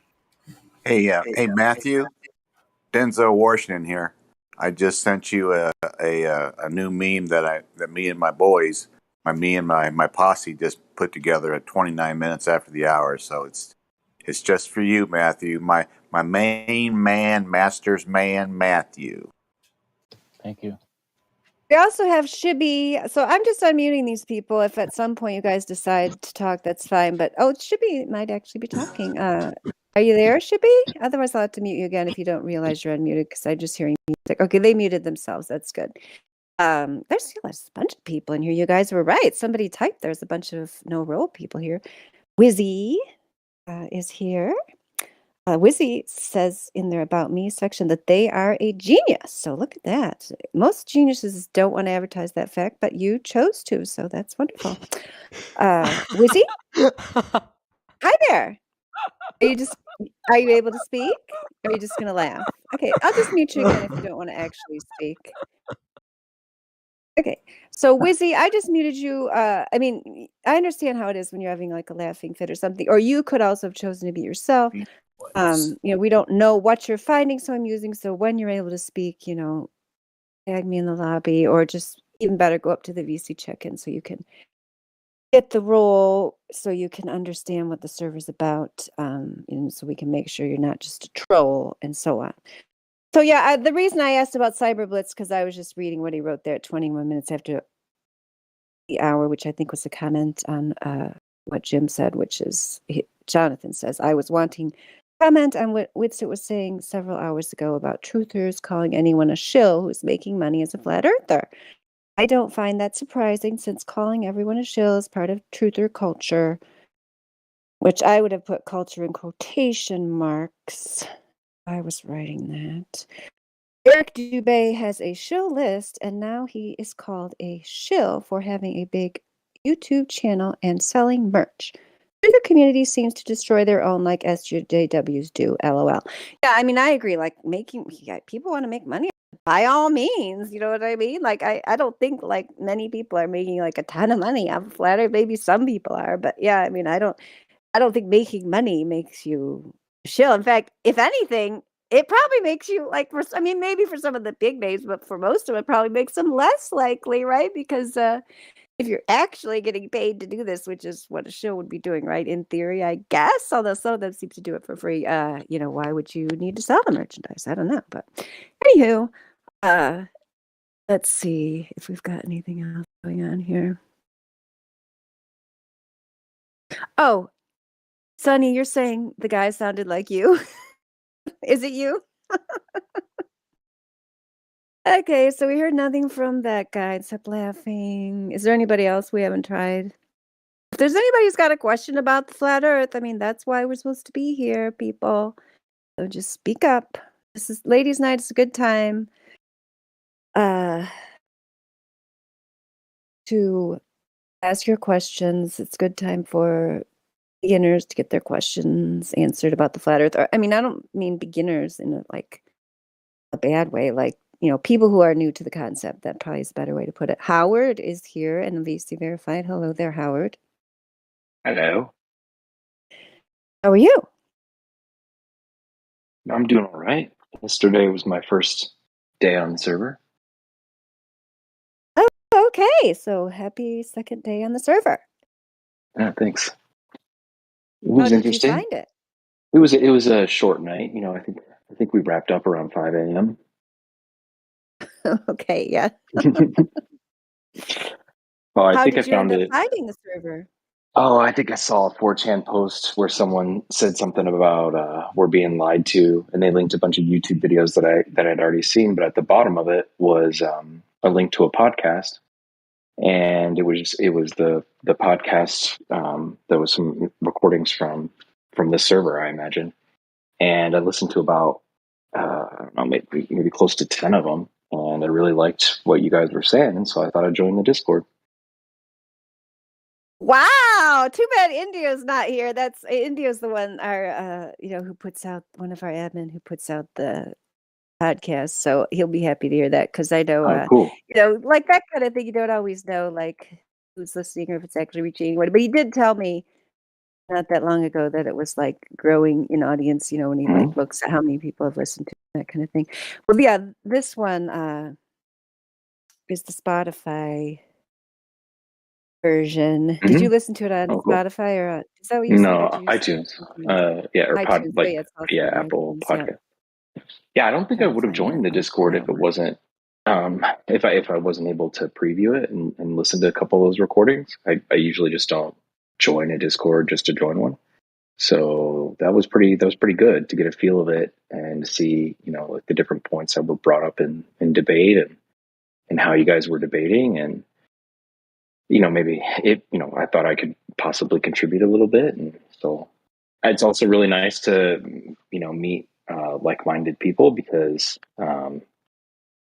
I think it's pretty difficult, or it has been pretty difficult for me at least, to find people to talk to about this type of stuff in real life, that is.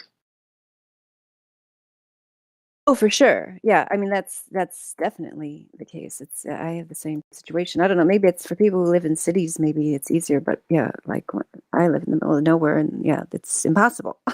Not only difficult, impossible as far as I can tell. I still haven't found anyone. Yeah. But anyway, yeah. So, what is your position on the Earth? What is your opinion upon the globe, for example? Well, I wouldn't say I'm 100% sold either way. I'm trying to stay open-minded to it, but I never really thought about it until 2016 or so when I came across. I think you guys had mentioned Eric Dubay a couple of minutes ago, and I'd watched a couple of his videos, and I was like, "Well, shit, this is weird." And I guess the deeper that I looked into it, the more I was like, "Wow, I don't think that I really do have that much concrete evidence of my own to stand on to show that it's curved." And there seems to be quite a bit of evidence that it's not. And yeah, I tried to prove it false. I tried to prove the flat Earth false, and I couldn't. And that kind of led me to this path of, my God, it might be flat. I think if I had to guess, my current position is that it's like an infinite plane of existence in all directions. That would probably be, if I had to pick one theory, that's kind of where I'm at. No one's ever demonstrated infinity in physical reality, so there's no reason to think it exists. That it doesn't exist, or that it exists? Well, since no one's ever demonstrated it and we've never seen it occur naturally, there's no reason to believe it exists. You can say indefinite. You don't know. Sure. I mean, yeah, I think if it's easier for me to kind of go into that space, and then I don't have to ponder the container question. It's like, well, what contains the thing that we would be in or on right now?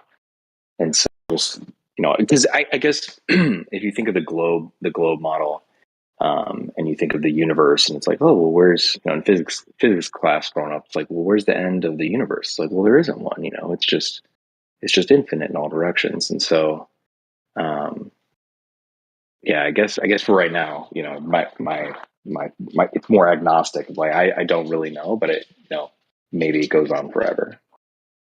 Well, that's actually not part of the heliocentric model. I mean, it's in essence the heliocentric model, but it's not technically what they say. They say that they claim that there is an edge to the universe, but at this current moment, it's expanding outward faster than the speed of light, so you'll never catch up with it. Which is, so it's in essence that. But sure. I guess it's one and the same. I don't know. It's just a big fairy tale anyway. Okay. I mean, if you were to follow that line of logic, though, with them, I guess the question would be, well, if there's an edge to the universe, then what contains that edge of the universe? What is on that, the very cusp of that? More universe? I don't know. Anyways, long story short. Yeah. Oh, okay. Well, anyway, yeah. I mean, my brother is a math and physics graduate from Purdue, and I've gotten into some pretty heated arguments with him about these things, and he just refuses to talk to me about it. So that's interesting. But I have a really supportive girlfriend who's very smart, and she's entertained it quite a few times. And I think her where she came out on it. Maybe I'm just gonna be home here in a little bit. Maybe I'll bring her on since it's ladies' night. but she independently came up with this this giant ice ball theory. Maybe you guys have seen this. No. Giant ice ball. I don't have picture upload or picture posting capabilities yet, but yeah, because her proposition was, she's like, well, what if it's flat and curved at the same time? And her theory was that we could be on this disk that is melted out of, that ring of ice, but that ring of ice is actually on a giant Earth, and that it's a giant ice ball. And so what we experience is a localized melted, plate, which would be flat for us, but that we are on a giant floating ice ball in space, and that maybe there's multiple Earths, if you will, that are melted with a localized sun floating above them on that giant ice ball. So I thought that was interesting. If you Google here, I can look it up real quick. You're going way out my now. You're going way too far out now. And my Level Up question, has something to say. Go ahead, Level Up. yeah, I mean, my question would be, why would we think it must be a giant ice ball? It could be an ice square, it could be an ice cube. There's no reason to make it a ball at that point. Well, I mean, yeah, I agree. But I think for her, what it is, and the way she explained it to me, was that it's easier for her to not abandon all the things that she, air quotes, knows. And so if she can maintain gravity and maintain, this ball floating in space, and so forth, and still have, all of these proofs that the Earth is flat, or what we experience is flat, then that was like a baby step for her to consume. I'm gonna post try to post a picture here of the model, and I'm not saying that this is necessarily what I subscribe to. I'm just bringing it up because she's my girlfriend and it's ladies' night, and I'm not a lady. But here, I just If you posted can it. get her in here, we would love to see her. If you can get her in here, we'd love to talk to her. I think that it's common, like when people here are going to be like kind of resistant to the concept of like, it's probably this thing, it's probably that thing, only because, but I think that's more common when you're like first getting into it. And because part of it's because we're conditioned that like everything must be explained because they tell us, that everything has been explained with this heliocentric model, even though it hasn't been.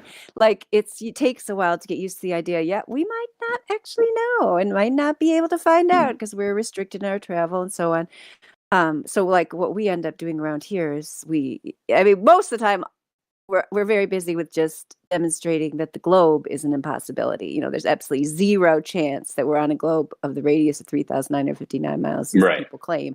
Like very rarely can we even get past that with new people, so that like for that reason, like we are often like laser focused on disproving the globe and not like speculating about could it be this thing or could it be that thing, because, and I think it often is tempting to try to shoehorn or to find like a middle ground, because it is a difficult thing to give up the globe because it's so entrenched in our minds and in our culture that it's almost like people want an excuse, like that is just too big of a thing to like give up the globe and outer space. But there's we have no reason, there's no evidence of outer space. I mean, did the guys yesterday talk to you about why the outer space as presented being vacuum or near vacuum is a complete impossibility, especially if you're going to go with this infinite Earth thing? I mean, if you're going to try to say we're uncontained, you can't also have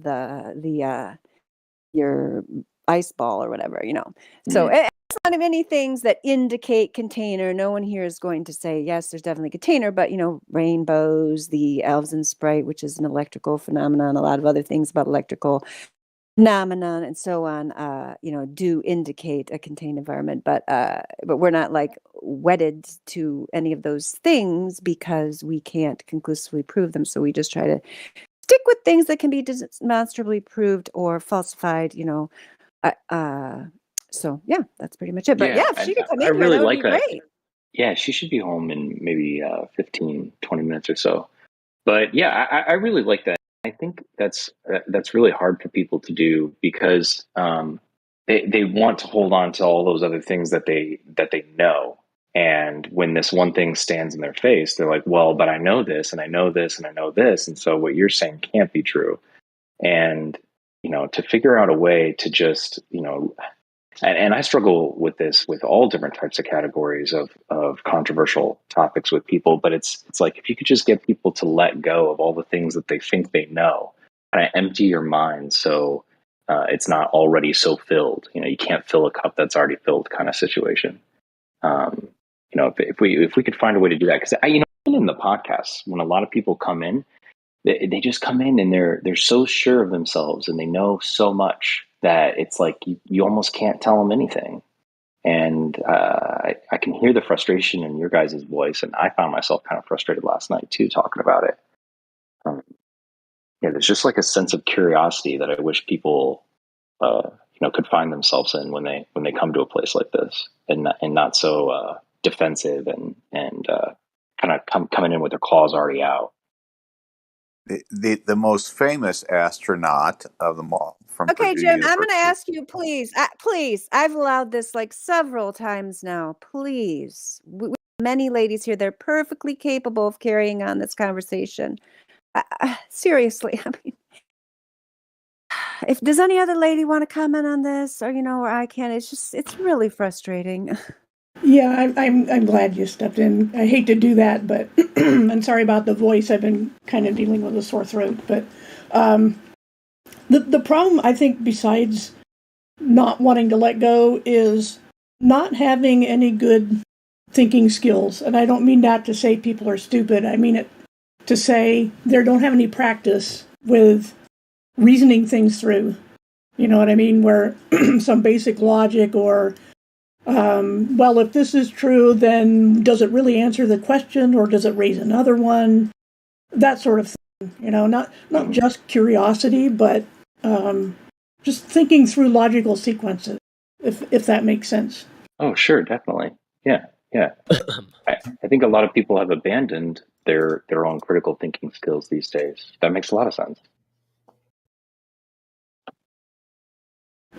Yeah, so in that regard, what I would say is, okay, why are we trying to put Earth in something bigger? Why isn't Earth it? That's the question I would ask.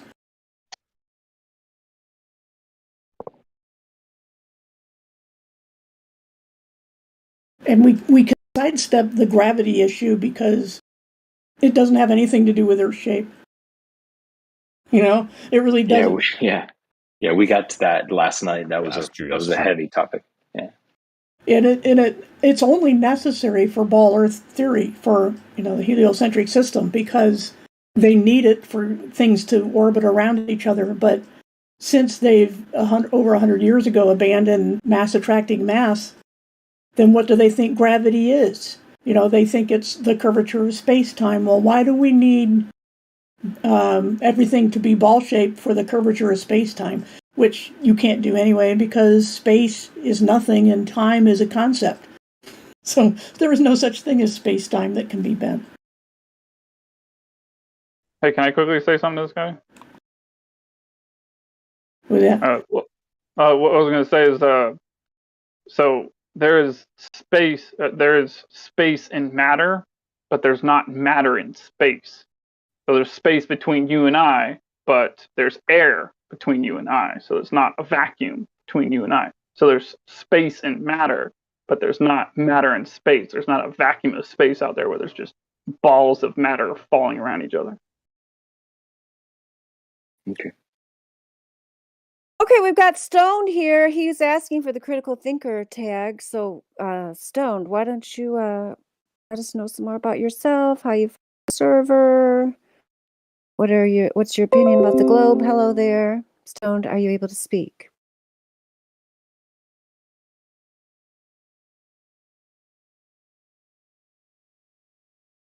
Maybe he can't talk. He's in the voice text. Okay, well, you can try to earn he said he can't speak. Yeah, you can try to earn the critical thinking tag. I don't know. Demonstrate some critical thinking. Just why don't you tell us your position of the globe? That'd be a good start. What is your position regarding the globe model? Just answer that in text. That'll be your first test to see whether you can get the critical thinking roll or not. Yeah, I try not to be like, I don't know, it's like, I don't care. Like if somebody has something they just are dying to say, it feels like they have to say it. But it's like half the time when the guys jump in, level up, it makes me feel like they think we can't handle it. You know what I mean? And I don't know if I'm just, thinking that, but that's what it seems like half the time. Like, oh, these ladies couldn't possibly handle explaining why we don't have a model. So I'm going to jump in and do it. I don't know. But anywho, let's see. Who else do we have here? Several people went into the check-in with Flatty. I don't know if any of them came down here.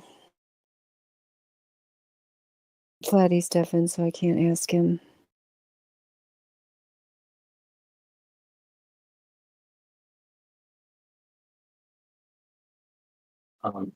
Dandelion, did you say that the song that was playing last was a singer that you know?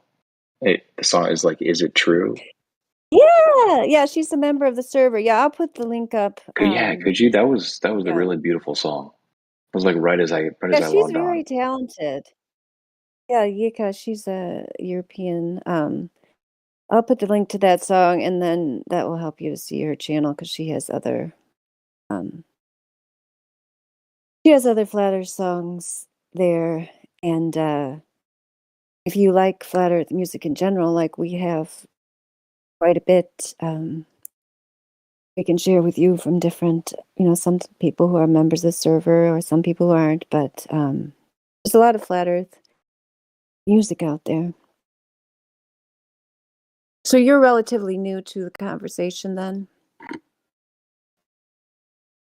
Yeah, contributing. Yeah, I guess I've just been consuming for maybe 5 or 6 years, on and off, I would say. Oh, okay. But I've never joined in. This is my first time joining in. So.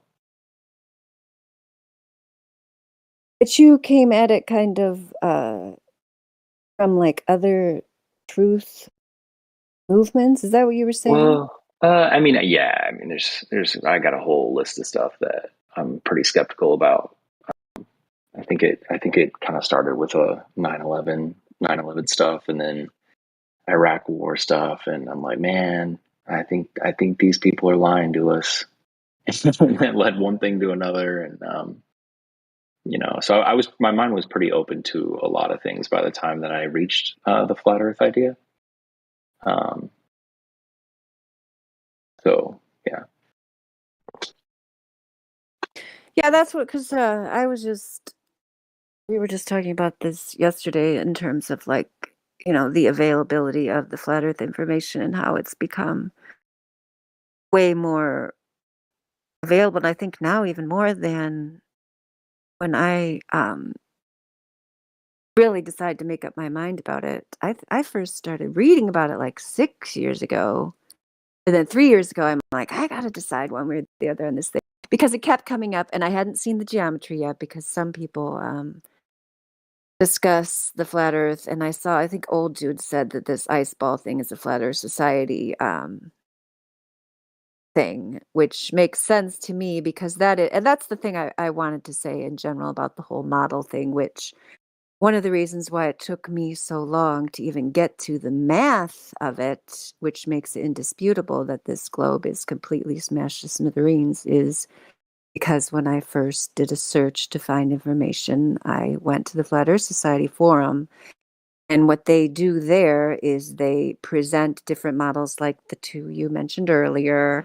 And then in their forum, they argue back and forth. Oh, no, it can't be a giant ice ball because this, that, and the other. Oh, no, it's got to be a disk going up through space. Oh, it's got to be this thing, that thing. And that is all they do. And so that's I've what seen the I thought disk. Flat Earth Yeah. was. Yeah. Mm-hmm. Yeah. Yeah. The disk And flying through so I didn't space. even That's what causes gravity, right? That's right. Yeah. Yeah. And so, yeah, I didn't even realize until coming to this server. And when I first came here, I didn't even still understand, like, why do people not want us to have a model or like get upset about the concept? But I totally get it now that I can see the bigger picture, that is why I was led astray, because I stopped looking into it because it was like, oh, I have to figure out exactly what it is in order to definitively get off the globe model. But I remember being in the mindset because there's the mindset that kind of organization, like the Flat Earth Society, puts you in, and it is understandable and kind of even natural that coming off of this supposed thing where everything's static and explained, everything's been explored, and maybe if you're lucky you'll get to go to Mars one day, but everything on Earth is already figured out. Don't worry about it, guys. Then you want to figure everything out too on this new thing, and they come. That's what some of these globers that are not capable of using logic or understanding falsification. That really all you have to do is falsify the globe model. Like that's really all you got to do these days. They make it pretty easy by clinging to that. It's like, yeah, guys, that's definitely not here. There's no evidence of it. Like, we don't have to do your work for you and figure all this other stuff out. That's what you're supposed to be doing with your $1 billion budget. But anyway, that's, people, because they're still in that mindset, they want to cling on to another thing that explains everything. And like you said, Howard, it's hard to Do you just think that would help sometimes them? accept that you don't know everything, Yeah, totally. Do you think that would help convert other people or help other people understand if they, instead of just disproving that there's a curve, but instead of just that, but presenting a more complete model as the answer? Do you think that would help people? Because I think, from what it sounds like to me, like a lot of people are kind of left with like, well, if it's flat, then how does this work? And how does that work? And how does this work?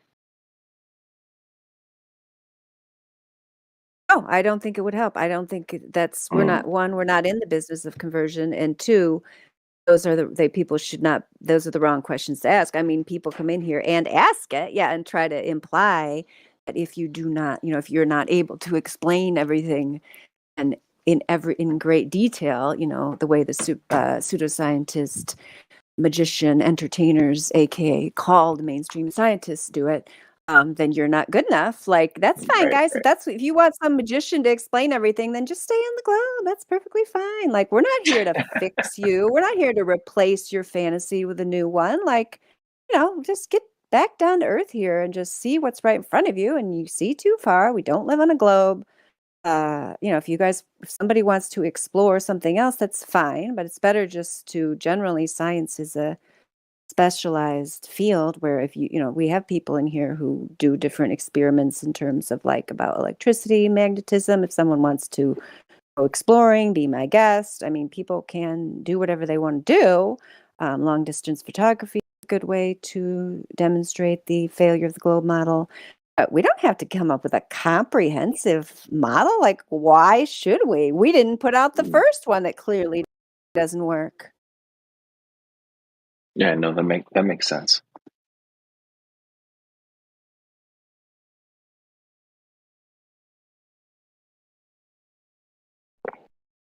Yeah, I think if anybody wants to get a word out, the first thing they do is get people's attention by asking questions. They'll say, does this make sense to you? Can you explain? Or, and get the conversation started. But most people really don't care. Most people don't want to think about any of this stuff. They don't, didn't pay attention to a lot of stuff in school anyway. They're just like, yeah, this is what we see on the TV, and I don't care. And somebody does have to be curious, and you do have to help them sometimes by asking the right questions. To take a line from iRobot, you must ask the right questions. And people don't even know what questions to ask half the time. So I think that's a good approach to start without being a pushy salesperson, is to raise some questions that helps to know your audience as well, knowing who you're talking to, what is the best hook or avenue to bring it up and get them to ask things.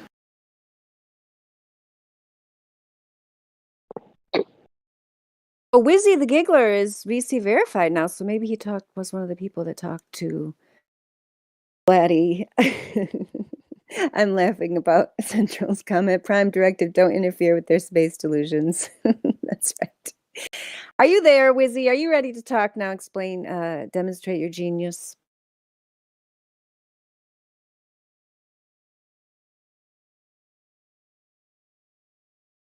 Well, if you end up being able to talk, Wizzy, and you would like to talk, let us know. If you have a question, speak up. About Panda. Hi there, What am Panda. I being asked? Welcome to the server. How did you find us? Hello. I think I don't remember. I joined like a few weeks ago. I just searched up like Flat Earth Discord server or something like that, and then I joined. Okay, so what inspired you to search those words, flat Earth? Well, a lot of people kind of think like Flat Earth is a cuckoo. You know what I mean? I just wanted to like check to see if that was true or not. I mean, I don't really see anyone who's like crazy in the server or anything, but like, I don't know. Like from my point of Level view, Up has a cool clock to if me, you're you know what lucky. I mean? Yeah. Oh, it's probably ringing right now. Level Up. Oh, you just missed it. Right now. It started going when I muted. Sorry. You got a cuckoo clocks, bruh. That's like. Do you not use digital? I have actual other kinds of clocks. It's just something I got in Germany back in '76. Hangs on my wall. Yeah, I don't think flat earthers are cuckoo though, Panda. So I'm glad that you agree with me. But that I agree with you. That is the propaganda, in some areas. Yeah. I mean, it is fair enough, like it is like just a scientific point of view. It is a what? Did you say? I couldn't understand you. Like a scientific point of view. The scientific point of view, yes, shows that the globe is a complete lie and does not exist. Your scientific point of view, you know what I mean, though. That's right. Yeah, we use actual science here. That's why we're definitively not cuckoo. I was just like wondering, so the flat Earth community, like, I'd say like it's quite small scale compared to like other sort of scientific ideologies. Like, do you know why that is? Because I presume like a lot of people would study like science, and figure it out by now as well. Well, I think there's a lot of reasons. Maybe Level Up could give an answer too, because that's a very good question. That's one of the better questions we've had in a long time. Do you think it's due to propaganda, or at least what you call propaganda? Of course. Yeah, I mean, it's not just like it isn't even just direct propaganda like you're discussing, like flat earthers are retards, flat earthers are idiots, they're stuck in the Stone Age, or Obama, saying we don't have time for we don't have time for many of the Flat Earth Society. Like it's direct attacks on flat Earth, are common, but the thing of it is that the propaganda is much deeper than that, because over the past 20 to 30 years, what science actually is has completely changed to the point where you have all these people thinking they are, doing science, or they're fans of science, or let's science together, when what they're doing has nothing to do with the scientific method, which is what we adhere to here, is the traditional scientific method, where you make a natural observation, you develop a hypothesis based on your background knowledge and that observation. Then you develop an experiment with an independent and dependent variable clearly defined and conditions clearly defined. You write down your procedure so that it can be replicated by someone else. Then you test a cause and effect relationship based on that natural observation. Then you return to your original hypothesis and you decide whether your observation or test upholds the hypothesis or falsifies the hypothesis. If it falsifies the hypothesis, you can either throw out that hypothesis entirely, or if you think there's still some worth, if it has some worth to it, you can modify it and then test again. If it seems to uphold your hypothesis, like you have Earth proven. ASMR now, man. I'm almost done. If it holds your hypothesis, you have not proven anything. You have given credence to that idea, which then, of course, needs to be tested and repeated by other scientists in order to make it accepted. So it has nothing to do with what most people call science. When you take the globe has nothing to do with science. The globe is a mathematical alleged model, which models nothing, predicts nothing, explains nothing. In fact, fails when you test it in reality, because we see too far. So why do you think I say we see too far, Panda? Sorry, repeat that. Why do you think I said we see too far? I don't know. Okay, great. That's a great answer. So yeah, Sunny's put into the voice text. Can you see the live stream voice text there, Panda? Have you seen it yet? Yeah. The channel that goes along with this one. Okay, yeah. So that one is the Canigou long distance observations, which I'll have to open it up to find all the numbers on here. They're like hundreds of miles. I mean, they're like extremely far distance observations. The one I'm more familiar with is the Chicago observation. You probably weren't here when we were talking about it earlier. And then we also have the Black Swan observations. I mean, we have like so many. Okay, I'm just going to start by giving you the link to the. Do you think the majority Every of people single one of these, Sorry, every one of these observations are impossible. I'm almost done with this little statement here. Every single one of these, this last link from 6 minutes after the hour, are impossible on a globe with the dimensions claimed. So, the things would be hidden around the side of this alleged Earth based on the exact rate of curvature that they give us, which can be determined by the exact radius that they give us. So they gave math. We tested reality, and it fails because those things are in view, such as the city of Chicago from across Lake Michigan, such as the Canigou, which Sunny put up there, such as every single observation, Calais from Dover, everything you see, Catalina Island, that you see at this link.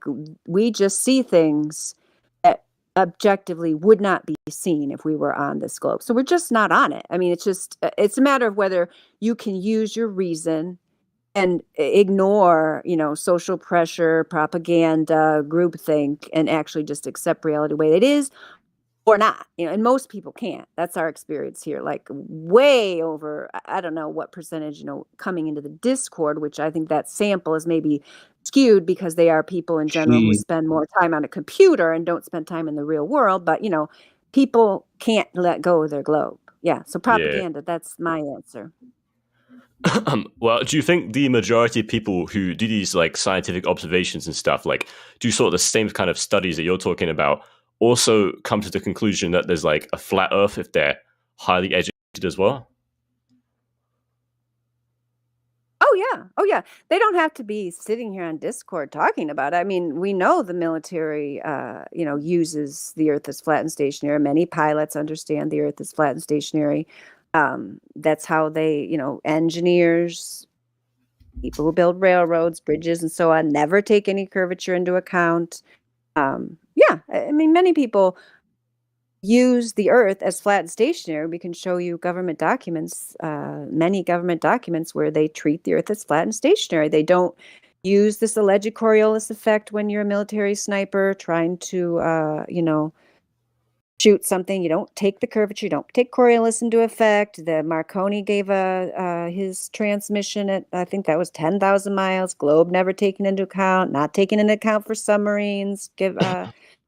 With their sonar, not taken into account for anything ever. People will say it is, but in reality, it's not. So yeah, many people realize this. Most people don't care enough or don't have time or don't want to deal with the social stigma to actually talk about it. But yeah, of course, a lot of people do. So Just like is that- many people know 911. You got pilots and engineers for 911 Truth. I mean, that know that obviously that was an explosion. That planes don't melt steel, or cause a fire to that extent. I mean, many intelligent people know that most of the mainstream, propaganda stories are complete nonsense, of course. Okay, so it's like you're saying it's an independent point of view and a governmental point of view as well. Like if you're doing the scientific studies and stuff like that, you determine the Earth is flat. Well, I don't know. Like for example, we had a guy on here that was in the military that said, when he was in training and during the sniper training, he asked like, why don't we have to take, curvature Coriolis into effect? And the guy just winked at him and said, because the Earth is flat. I mean, yeah, it's mostly these people who, we see them in here all the time, who have given their brains away to the television and think that people who get on there, pseudoscientific entertainers like Bill Nye, Neil deGrasse Tyson, Michio Kaku, all these NASA clowns, that they actually know something just because they got put on the TV. I mean, it's like the easiest thing in the world. They've just pulled the wool over all these people's eyes. But once you get, people who are in careers, they're to a point where, we're just treating it as flat and stationary. That's obviously what we're doing. Like, I guess most people don't even care enough, right, about what other people are thinking to care that this clown show's going on and that you have all these people deceived and just following along like sheep and watching their cartoons and their minds completely lost. I mean, yeah, because they just think it's a unable to shape, reason. Yeah, I mean, I think it's very important. I think we should not have an education system where we're teaching children lies. And plus, it that sort can of be expands onto more stuff as well, wouldn't it? So there's more lies if they're just not just lying about like the Earth being flat, I mean, being round. Sorry. Yeah, of course. Yeah, they're full of lies. Yeah, I mean, I don't believe a thing they say. Why should I? Yeah. Well, can I digress a little bit? I was just watching this. They have these like automatic stories, I guess, that come up on your YouTube and shit. And so the algorithm recommends you shit, and then it was recommending this some sort of trial with Johnny Depp or whatever. And so I'm looking at it, I start watching it, right? And basically people are going into depth of well, if you watch the video in this angle, you can see that it's edited and you can see what this happening here is not true and whatever. And the whole time I was thinking to myself, if we just had a fraction of the attention to detail of this court case on the moon landings, it would be blown wide open. I was just looking at it, and they were the amount of video analysis they were doing on this video of Johnny Depp and this fucking video of his wife or whatever, and seeing how it's edited. I was like, dude, you don't even have to do 1/10 of this work to fucking see that the fucking moon landing shit is a hoax. It's fucking, I don't know, dude. I was like, wow. Wow, you're gonna put this much effort into bullcrap, but not into the most important event of all history, eh? Okay, right. And we just forgot the telemetry data. Noah, I totally agree with you. If you could just, next time you speak, try to, especially on Ladies Night, try to cut down on the vulgarity. That would be great, because it would get your point across way better. I didn't realize it was Ladies Night. I asked, but nobody responded. Oh, no, that's totally cool. Okay, yeah, it is. But that's cool. No, I totally... Yeah. Never mind. No, I agree with what you're saying. That's the sad thing, is that the resources that could be put into some of the stuff would be just amazing. I mean, we have a lot of people, amateurs. Yo, I'm gonna go now. Bye. Just doing things on their own. But yeah, it's if actually, it would just be blown wide open. I mean, on this world, if we started doing real science again, can you imagine kind of stuff people could discover? That would be great. But yeah, we don't, very rarely is anyone actually advancing any kind of science. I mean, they advance technology, and some people think that's scientific, but what kind of real natural science is really being advanced right now? Very, very little. Just computer science. Well, they also confuse science and engineering a lot of times, because engineering is stuff that works. They take basic principles, like somebody, at one point, quote unquote, discovers electricity, and then somebody else discovers that certain things conduct it better than others, and it's a kind of a series of just coming across things that have certain properties, and then engineers will take that and make something useful with it. Like Tesla was kind of both, but he was more an engineer than a scientist. He would say this is how electricity works. Mainly his focus was electricity. And so he, as an engineer, made it of practical use and actually proved concepts by putting them into reality. And when people say, well, we live on the ball because scientists told us, they don't think about asking the quote-unquote scientists how they actually measured the Earth, and then they'll get calculations and say, and then people don't know to ask, well, no, I said measurements, not calculations. You can theorize and extrapolate all you want, but if you start with certain presumptions, then you're going to end with certain preconceived conclusions or foregone conclusions. And that's what the flat earth community is about, is trying to dig under the surface and go, this is what you've assumed.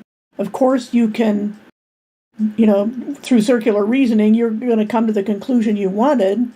But if you look at it objectively and actually ask for measurements instead of calculations and theories and extrapolations, that's where I think a lot of us finally realize it wasn't so hard to let go, because there isn't anything there to hold on to.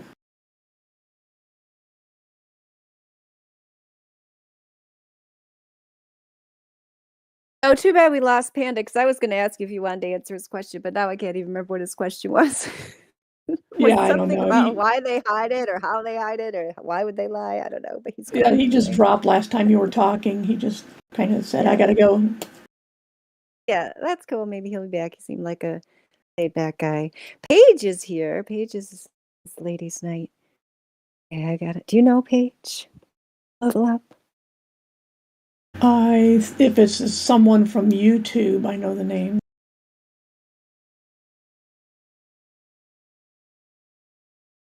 Okay, well, maybe can't talk right now, but if you ever do want to speak up, there's saying hi to us in the text. So yeah, if you ever feel like speaking up, Paige, by all means, feel free. What I need is something to clear my throat. I hate it when it gets scratchy. I drink plenty of liquids. How about a cup of tea? I had some. And I've had didn't work. Vitamin C, and I take other supplements. Have you ever tried this tea called Throat Coat? No, I normally drink something called Rooibos or Rooibos, depending on who you ask. Because I can't have caffeine, and my husband can't have oxalates, and Rooibos has neither of those, so that's what we drink. This coat tea, that really does help my throat when I have a problem. I think it has licorice in it. I'm pretty sure. I have to look and see. Maybe I'll say on the page. Not a fan of licorice. You don't like licorice? No. Oh, then you wouldn't like this. Oh, sorry, but thanks for trying. Yeah. No, I just never liked licorice. Oh yeah, licorice is the #1 ingredient, 760 mg. Yep, you wouldn't be into that. No, I do put honey in my tea though. Natural honey. Oh yeah, honey's good for you. So. Yeah, or I have my children just have a spoonful of honey sometimes too. Ever do that? Yeah. Well, and I'll eat soup and things and all that, but it doesn't always seem to help. I don't know. There doesn't seem to be any rhyme or reason why my voice is clear sometimes and sometimes it isn't. Now lately though, I have had a sore throat, so. Anyway. Oh yeah, Central wants to know what happened with Panda. He did not spiral. I don't know. I felt like he was not. Didn't seem that upset about it. I don't know. I mean, we didn't really get enough of a response from him. I don't know. He was. If it was a spiral, it was a really slow one. It seemed like he was asking the standard or putting up the standard objections, but not really sticking to anything. Kind of. Like a butterfly going from one flower to the next. I don't know. A slow-mo spiral.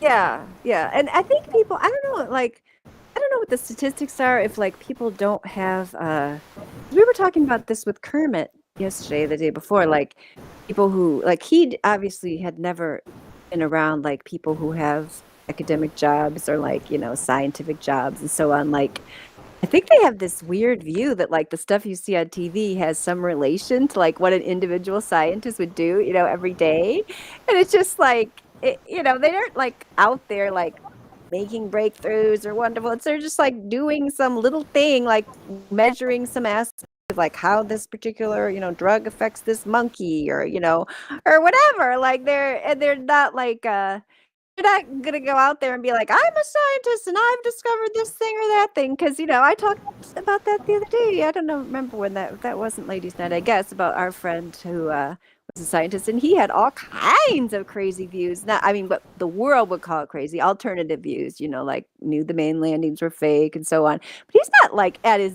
job. He's a PhD scientist. He's not out there being like, hey guys, did you know the moon landings are fake? Because why? Same reason, you don't cast your pearls before swine. You don't have to go around that's the way I look. I know some people on here do. Like Jen says he talks about to everyone with laundromat. Obviously Witsit talks to everyone, but we're not I don't. I just don't. Why would I?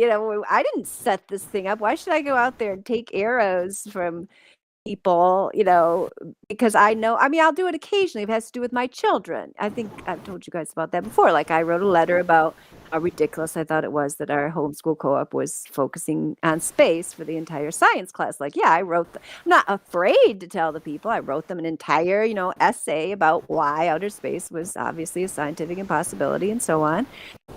But if it does, I don't care.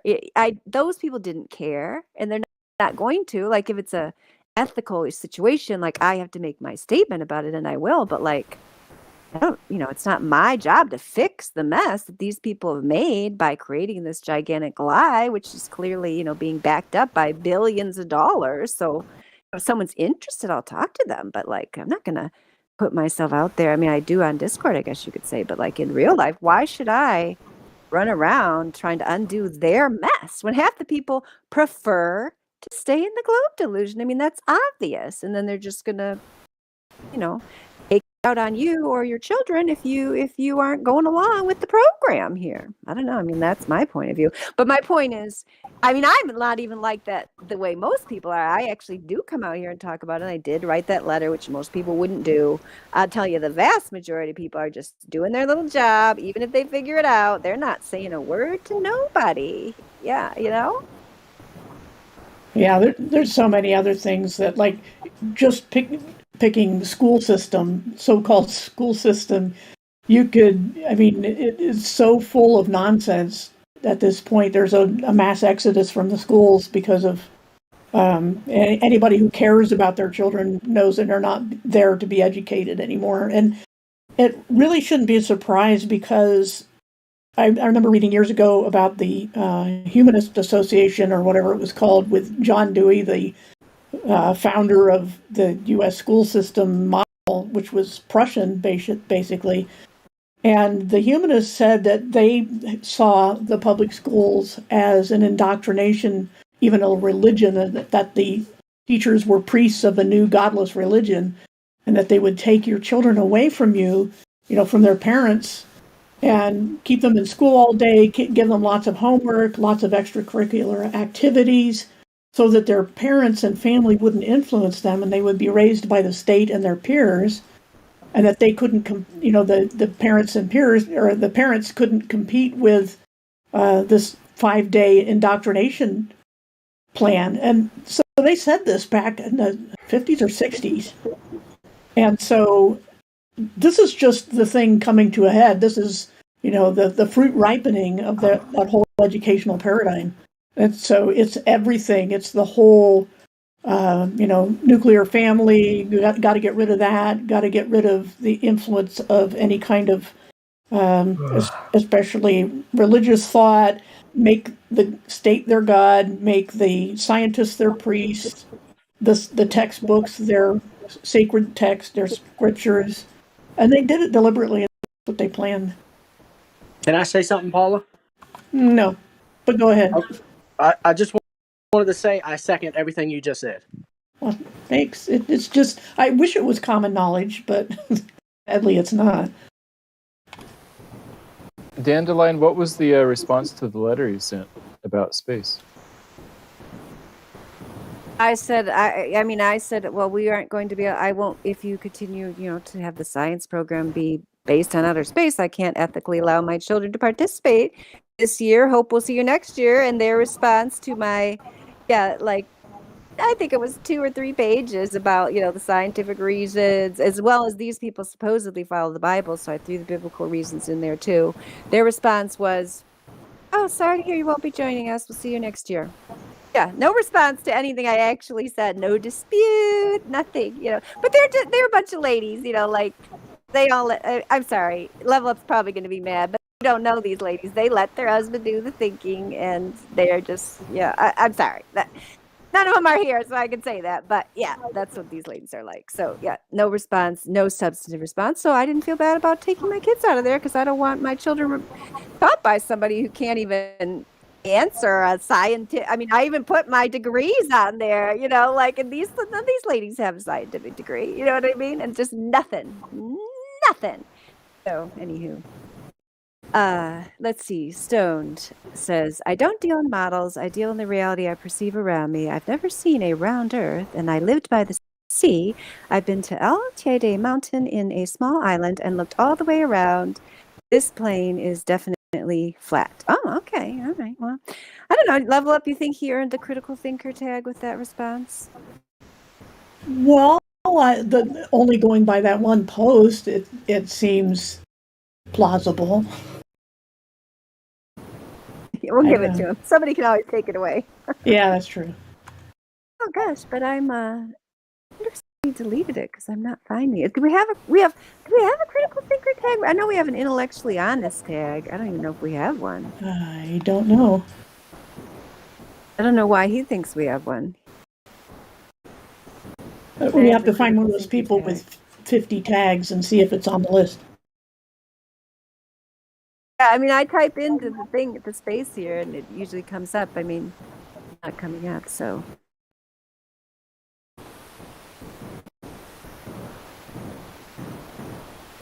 Just gave me intellectually honest. I don't know. That's not really the same thing. I think we have another one that maybe is more like critical thinking. I'll look through them and find something good for him.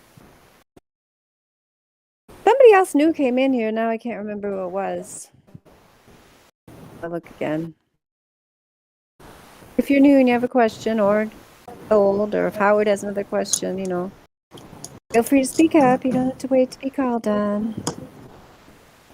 Mimig is here with a, is that Sally Ride? It's one of those ladies, vintage astronauts. Mimig, are you there? Oh, hi, yeah. Hi. No, it's is that Judith Sally Resnick. Ride? It's Judith Resnick. Okay. Close. Welcome to the server. She was the one of the Challenger ladies who they think is still alive. Okay.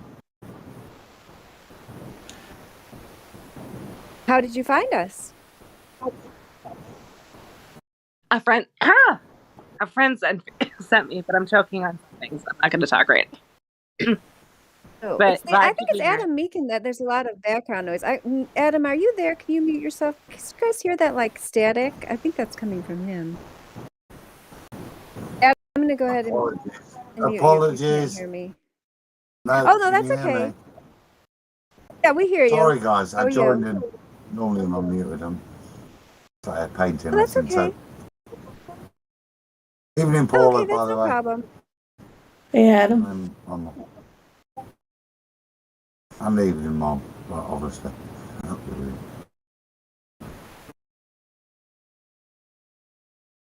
Yeah, I wondered Okay, where that good. was Oh, coming yeah, that from. was his. I just wonder where that static was coming from suddenly. Yeah. But oh, Mimic, if you can, or maybe it's me, G. It's Mimi G, but I was on mute, so it wasn't me. Okay. Oh no, I was just wondering if you are able to answer, or if you're still choking. I'm a little bit better now. What's up? Hello? Oh, I just wondered. You were actually you were worried about me. Fine. Thank okay, you. good. Yeah. How did you find the server? Like I said, a friend sent me. Oh, you did say that already. I'm sorry. I got distracted by all the other stuff going on. So what are your thoughts about the globe? I don't believe in space. So, we're there. I don't know. I definitely don't believe it's a globe. Is Are everybody? you really are you the long lost Judith? Is that why you've got that I picture am. I'm there? Judith You're Resnick. calling I'm us really from Judith a Resnick. calling us from a remote island. Right. All right, No, she's Judith. actually Yes. like a professor at like Yale or something crazy like that. Oh yeah, I haven't looked at that for a while. We have it in the. Oh yeah, we've got a whole channel about it, but I haven't looked into it for a I while. looked her up on LinkedIn and she's like, it's her. There's no question. It's her. I don't know how they do that or why they do that, but it's her. It's probably part of their like hiding in plain sight, laughing at us type thing. Yeah, but I keep thinking like how did she hide for a few years and then they were just like everybody's over it by now? Or like I'm so curious what the plan was for that. Yeah, and then to have a high profile position like that. Yeah. That's Yeah, like yeah, two that's there were like the two of them are like identical twins. I don't know. I also like looked at another one on LinkedIn. And the teacher, Krista McAuliffe. Mhm. And she's also there and, working for some weird kind of shady company. It's got to be them. I really want to know like what the thinking was. She goes by the same. Does she actually go by that name, Judith Resnick? Yeah, she goes by, it's like, I think it was like her middle name. I don't even remember it at this point. There was like, everybody has like the moments where you're researching something to the death and then you forget the whole thing, but something like that. It's like sort of the same. She goes by her middle initial, but it's like, that's actually her name, something like that. Yeah. But they Yeah, all that's look exactly like their people. And the time frames work and all of it. Anybody else Hey, research this is. that? Sorry, I just wanted to say hi really quick. This is his girlfriend. He wanted me to say hi to you guys. Oh, great! Hi. Hope you guys are having a Hi. good ladies' night. We are. I'm so glad that you said hello. Maybe you can sometime make your own Discord account if you feel like it. Sounds good. Yeah, because then we could give you the ladies' night tag if you wanted to come another day. So, yeah, like from what he told us, it sounds like you're at least a skeptic of the globe model. Is that correct?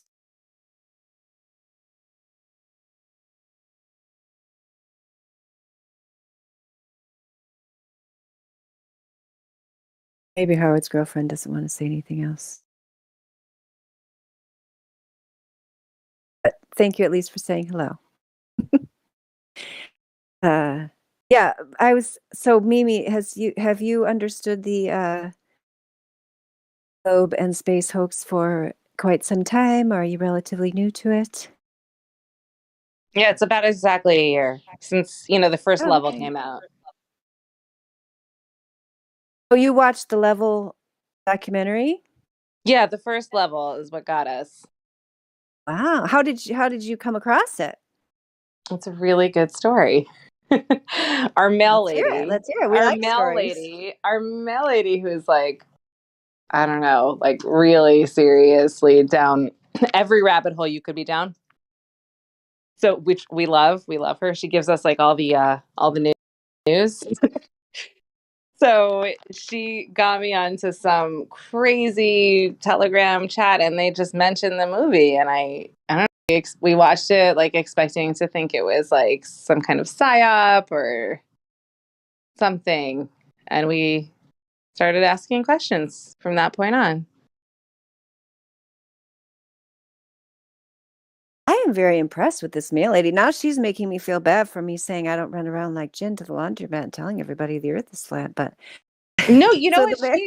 She wasn't even necessarily into the Earth is flat, which I don't know what shape it is, but stationary anyway. But I actually then went back and introduced her to the movie. But she's like down every other rabbit hole. But it's great to have a mail lady who you can chat with. Yeah, I can't even imagine. That would be like I would never want to move and never want her to leave her job if I had a mail lady like that. You live in the city? We live in a city, yeah.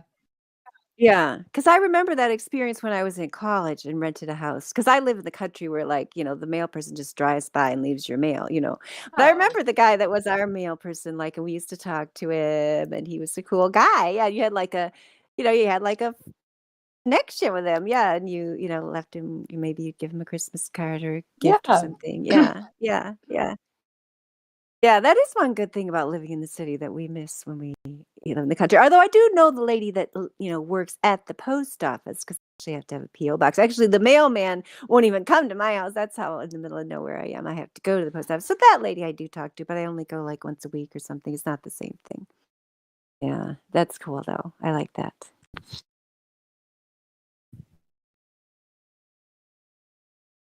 That's the first on our server. Somebody learning about the level documentary of Flat Earth from their mail lady. That is great.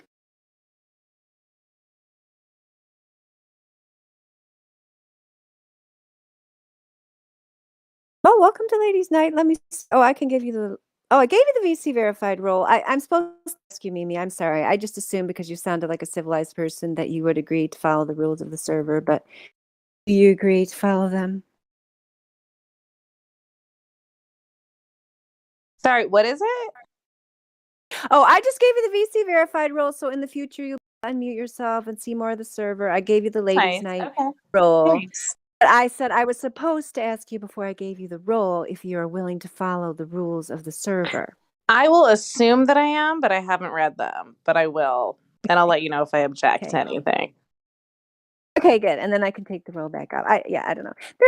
They're very standard kind of rules, which are mainly aimed toward teenage trolls. But you never know. There might be something in there you don't like. So I will tag you with the link to the rules there in the live stream voice text.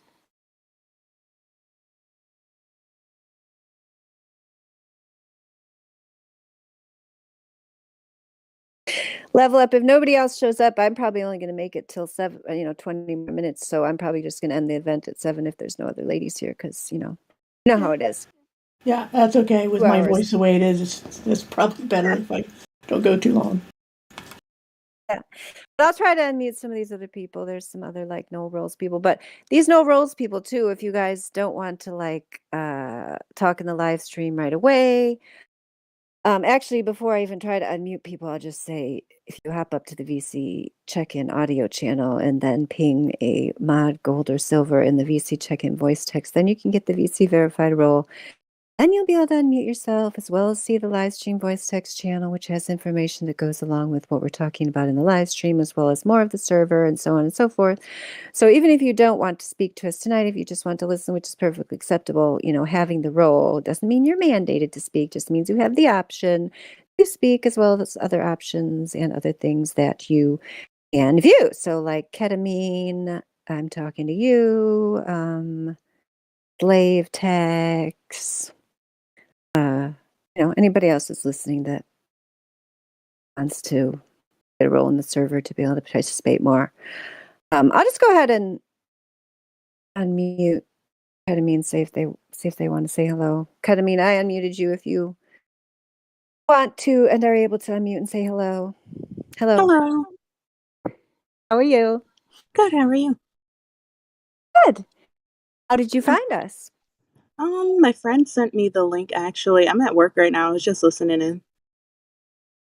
Okay, well, if do you agree to follow the rules of the server, which is generally no trolling and keep the time on Flat Earth if I give you the VC verified role, so next time you'll be able to unmute yourself? Yeah. Okay. Hey, do you want the ladies' night role also? Yes, I do. That'd be nice. Okay, great.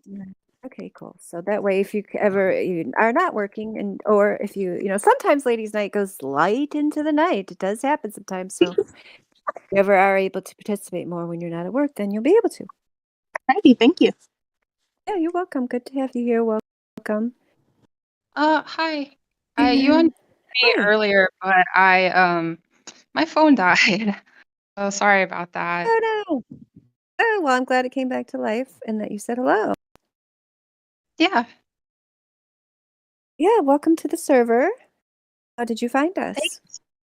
It's funny story. I don't know if this happens a lot, but I was on a train in Portland, Oregon, and some guy came on the train and handed out cards that had the Discord server on it. So I thought it was really interesting and I joined. Level up. All of these people have been sent to make me feel guilty about saying I don't run around talking to people about flat Earth in real life. Is that why they're here? Yeah, somebody's got them all together to just get in your face about it. I don't have a persecution complex. I'm really just joking. But no, I absolutely think that's cool that somebody did that. I wonder who it was in Portland, Oregon. Wow, that's great. Thank you to whoever that person was that handed out cards with the Discord server on it. That's amazing. I wonder if Yeah, they're I thought it was here. pretty cool. Yeah, I thought maybe you guys would recognize somebody that does that. I don't know. It was a guy, like a normal looking guy. I don't know his name or There anything. is some guy. I remember there's some guy. Actually, I do recall, like not that long ago, a week or two ago, somebody showing the cards and saying they were handing them out, but now I can't remember who it was. But now that you said that, I'm going to have to try to remember or find out who that was. I don't know if anybody else remembers, but there was somebody who was saying that. Oh, Orion does that, and somebody else too. It wasn't Orion that I'm thinking of, but I do think that Orion is in that area, so it could have been Orion, which he was here earlier, but he's not here now. So, that's great. Yeah, good news.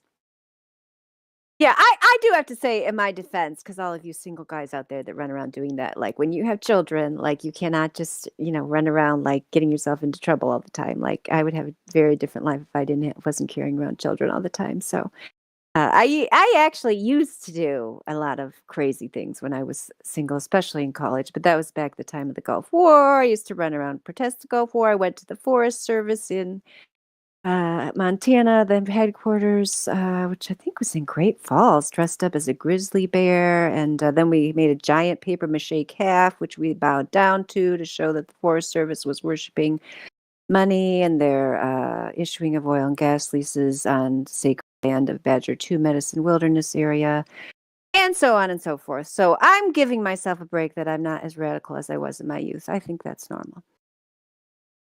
Yeah, I think it's Anyway. important to do what you're good at. Yeah, absolutely. And everybody's good at something different. Thank you, Hatsune Miku. Yeah, so then like you just joined the server like in between getting the card and coming here, like, or since you've been in the server, have you looked into any of the information about why Yeah, about the flat earth?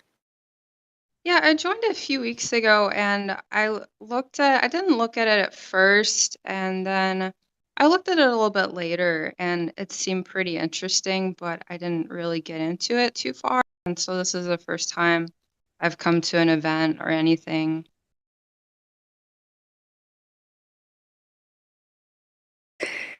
Cool. Yeah, so like what about just like the most basic flat earth information, which would be like the laser tests and the long distance observation?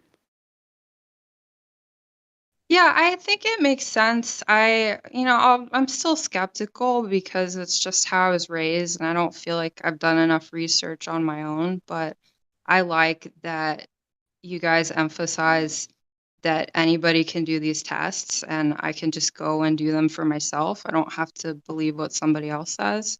So I would like to do that at some point. Where I live is there's a lot of hills, so it's not something I've really done. And I live in a city, of course. I live in Portland. But I think it's really interesting. I'd say I know the basics.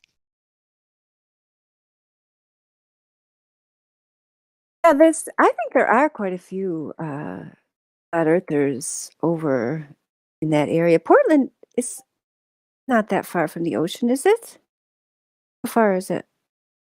It's about 3 hours, but I Oh, it's don't 3 go hours. to I the didn't realize it ocean was that that far. much. Yeah, I think like 3 hours. I don't go very much though. Yeah, 3 hours can be quite a trip. Yeah, I'm just trying to think if you do go over there, would be in that area, like there might be some islands or lighthouses or something. We have this observation page that I put in the wiki there. I'm not actually sure if any of those are Hey, You know facts. we're gone or not. Hello? I agree with that statement.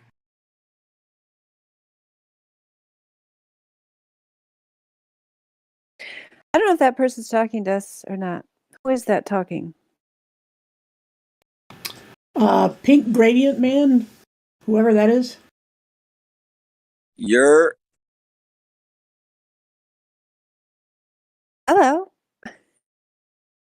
what's up? Did you have a question for us? Yes, sir.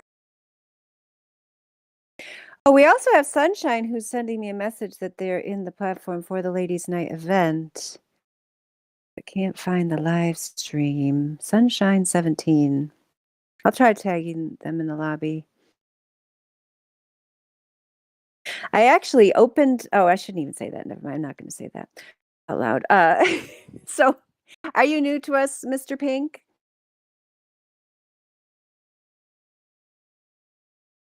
It's Sunshine 17. I am new, and I think the Earth is flatter than my mama.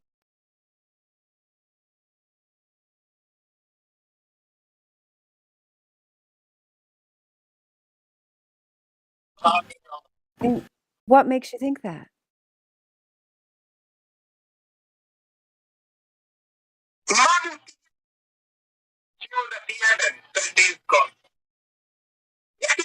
I Okay, think well, we he's can get hot back to you, micing. Pink, if you're too busy. Yeah, I don't know what you're doing. Why don't you mute yourself, Pink? It sounds like you got a lot going on there.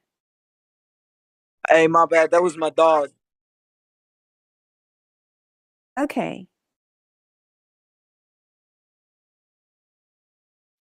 Clearly he's trolling.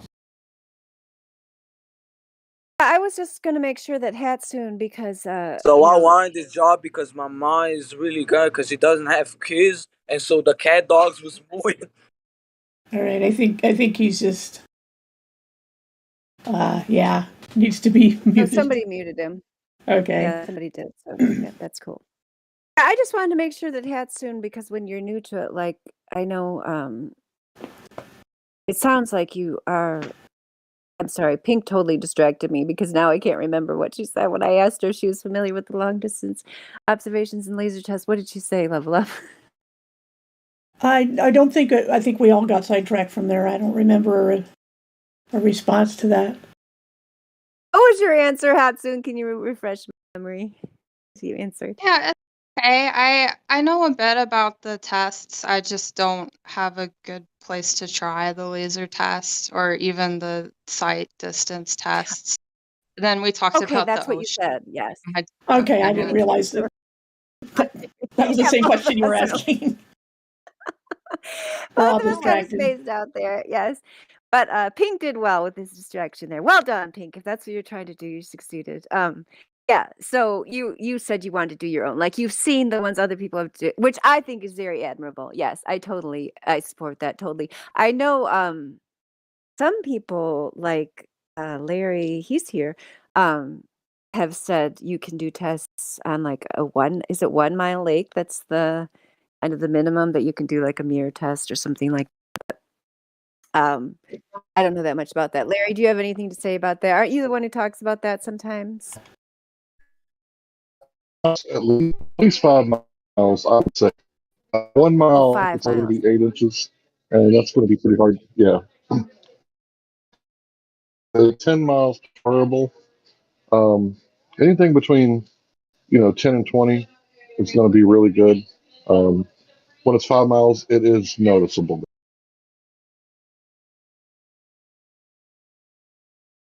That's good to know. Yeah, I don't know I'm not even going to where risk. around Oh, go here ahead. Sorry. is flat for. Sorry, I don't know where around here is flat or there's a lake that's 5 miles long. There might be, but I might just have to do it whenever I go to the ocean next.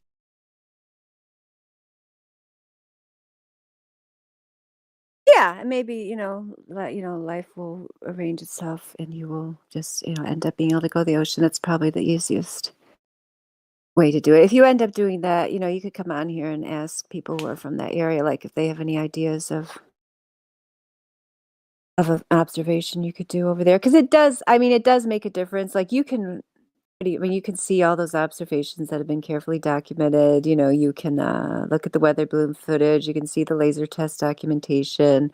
You can, it's impossible. I mean, that's the thing. It's so funny when people come on here and like, why would they lie? How could they lie? When we know it's like a very tiny number of people who claim to go to this space, place called space that we can't go to. Even tiny number of corporations, tied to the media, industrial, military, educational, government complex that, are just kind of like running things here.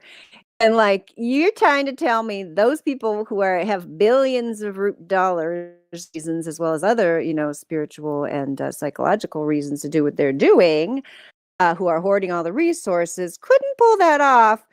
All these just independent flat earthers that aren't getting paid, that are getting, to the opposite, losing money, getting harassed, sometimes losing their jobs, or having problems with their family, and so on, have conspired to show the earth is flat by documenting thousands of observations, laser tests, And so, I mean, it's just absurd. Those are the conspiracy theorists, are the globe people who are trying to say that all of this evidence was somehow faked.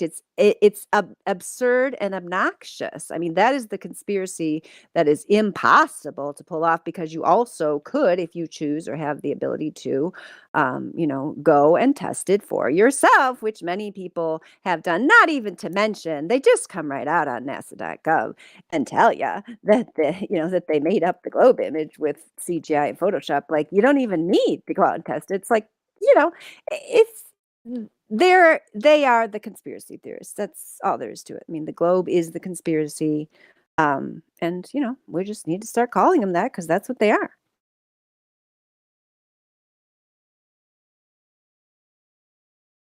Yeah, I So think that's really interesting. I mean, you make a really good argument. I can't argue with that. Why do all these independent people at great risk to themselves have this observation? I don't know. It's just like I said, I'm new to it, but it's very interesting. Now I'd like to learn more. Yeah, and that's the thing, and it takes time, and like around here, we don't expect anyone to like instantly run around, wearing a flat earth t-shirt or anything like that. Like, everybody's on their own journey of discovery, and some people are able to follow the evidence where it leads, and other people either choose not to or appear to be unable to, either intellectually or psychologically unable to do it, or for whatever other reasons they just choose to stop following the path, which I totally understand, because before I saw the math, which of the 8 inches per mile squared, when I was stuck in the mainstream media version of flat earth and the Flat Earth Society, I also decided I'm not looking at this anymore. This is too much of a headache.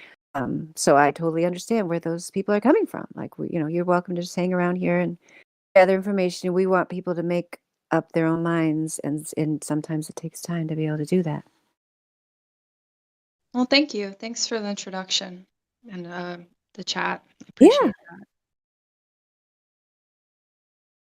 Yeah, anytime. You don't have to just come on Ladies' Night either. Just you can be here anytime. And I do want to say to Lunatic, thank you for responding to Jim, because I am not even going to respond to that message he gave me. Don't know if he's still listening. Probably not. But some people just can't see the forest for the trees. And he's calling me rude. Jim's calling me rude, people. That's what he put in print there in the voice text. So I won't feel bad about next time just muting him. I won't even be nice. Let him talk 5 times and then express my frustration with his incredible lack of decorum and incredible rudeness. I won't feel a little bit bad about it.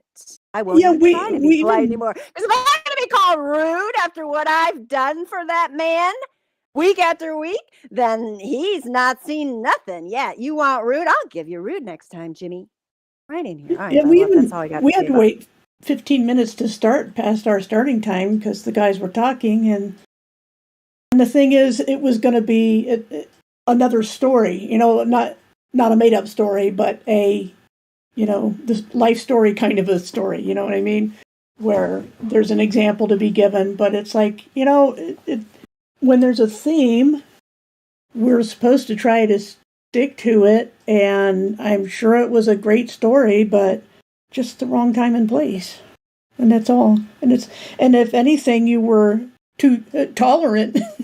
So you get both extremes this way. I know, and that's my lesson. Actually, this has been a great lesson for Discord, and here it is reinforced tonight: is I am way too tolerant.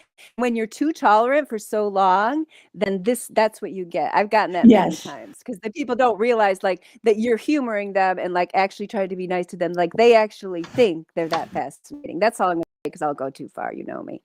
But anyway, let's move on. So we had somebody else new here, and I'll try to restrain myself if I actually see Jim because it might go badly. Demise. There we are. Should we try unmuting Demise? Let's try it. We've had good luck with these other people. Hello. Hi there, Demise. Welcome to the server. Thanks, ladies, for coming on and hosting the show for us. It's nice to have a break from reality. Wait, should we be upset? Should we be Should we be offended? What is the reality that we're giving you a break from? Oh, well, a lot of people, they think three-dimensional objects can be flat. You know what I mean? No, I don't. You're gonna have to explain that further. A lot of people think flesh that out. three-dimensional objects could be flat. Who are these people, and why do they think that? I guess they didn't go to geometry class or something. So I've got a piece what of did you paper. learn there? A piece of paper. Is it three-dimensional? It's flat. Yeah, it's three-dimensional. Right. So what's the problem? Three-dimensional things can be flat. Well, the surface of one of the surfaces could be flat, sure, but the paper itself is not flat. Yeah, it's a flat piece of paper. It's not rolled in a ball. It's not in a parabola. It's not any other shape but flat. Well, the shape of the piece of paper isn't flat. Flat isn't a shape. Yeah, flat's It could be rectangular. It could be a square, right? But the shape of the Earth is not flat. Why do you think the shape Earth of the is Earth not is constantly changing. That's why when you walk on the beach, it You're changes playing shape semantics. underneath your feet. Yeah, right? you're playing semantics. Because what we're talking about is Earth being a plane rather than a ball. Does a plane work for you? P-L-A-N-E? Which kind of plane? You're talking about a plane that flies in the sky? No, I just spelled it for you. P-L-A-N-E. Do you know what a plane is in geography? So the Earth is not a plane. Earth is What a plane. definition is that? Do you have a citation, please? I have an observation. That's even better than a citation. Earth is observed to be flat. It is, according to the dimensions we're giving for ball Earth, we see way too far, as we've been talking about for the past couple hours. Yeah, I mean, I'm not saying Earth's a ball. I'm not saying Earth's water, right? I'm just saying the Earth is the dirt that you walk on that's constantly changing shape at the beach. Yeah, so we're not even talking about the shape of the entire thing we're living on now, because you're going off into this minutia that doesn't even matter to the discussion. This is about Earth shape as it's understood in the context of opposed to Earth being a sphere. Well, I've done observations too. The Earth's shape is constantly changing. So Earth is a sphere, then it's flat, then it's a box. Is that what you mean by Earth's shape is constantly I never changing? said anything of that. I said when people go to the beach and walk on the Earth changes its shape, does it not? Yeah, but that's entirely irrelevant in this context. This context is, are we on a ball or are we on a plane? That's what we mean by Earth shape. Well, I'm on neither. What are you on? Well, I know where I live. Where do you live? The Garden of Eden. Really? Is the Garden of Eden a sphere? Are you on the surface of a sphere?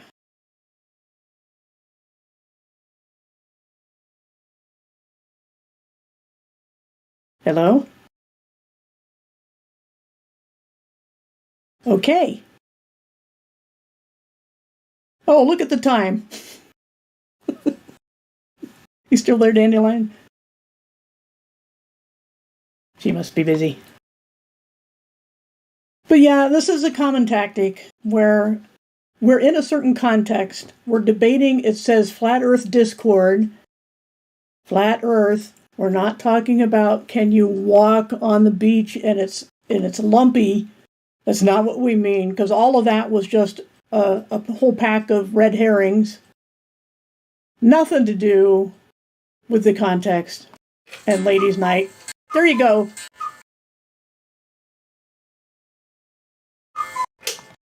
And that's what we think about that kind of diversion. Because that's all it was. Especially with shotgunning kind of. Hopefully Dandelion will be back in a sec. So I think she wanted to round out about now. Although, like I said, we got started about 15 minutes late, so, but I'm not going to end it. I'll wait for her. Let's see what's going on in chat. Bickering, something about electrical resistance. All right, well, yeah, if anybody sees Dandelion, maybe she just lost connection or something. I don't know. She's still on the list here. Nope, she's gone. She might have had to drop and rejoin. She said before that she was leaving at 7, and it's 7. Oh, usually she says goodbye or something. I didn't see that. Okay. Well, since she's gone, I think it's probably a good time to wind it down anyhow. So, I don't know how to, I mean, I technically have the ability, but I don't know how you end it. So, whoever knows how to do that can officially end it, I guess. All right, so. One of the mods should be around somewhere. And I was just going to speak up for Jim. I'm sorry you didn't know this was ladies' night. And some of us do speak. If you look at me like I'm speaking, I'm usually allowed to speak because I don't overspeak the women. Most of the time, I'm pretty good about that. But they've given me a ladies' night. I've actually helped moderate during ladies' night. That's different. Some of us do speak up. We're golds, pluses, and moderators. So you can't take that out of context either. Yep. I always say context is everything. It's just like with the meanings of words, they're in a context. Earth-shaped debate is a context. So, yep. Alrighty, well, I'm gonna drop on out then and save my voice, and then somebody can end ladies' night. Oh, Dandelion said BRB, so maybe I should hang on.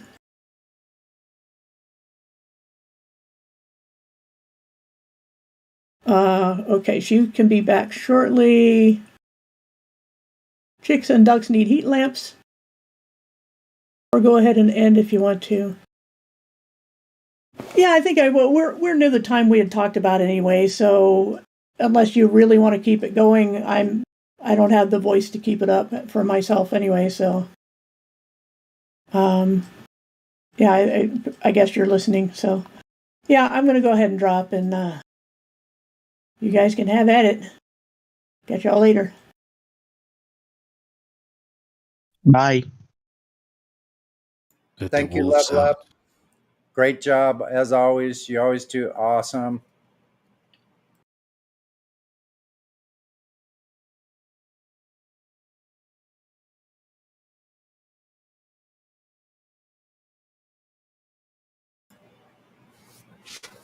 And that was the ladies' night here on Friday night, every Friday, Flat Earth 24/7 Discord 2.0 live.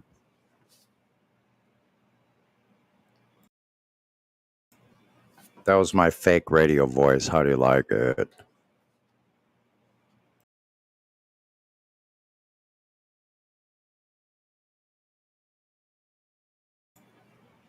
No answer. I guess nobody liked it.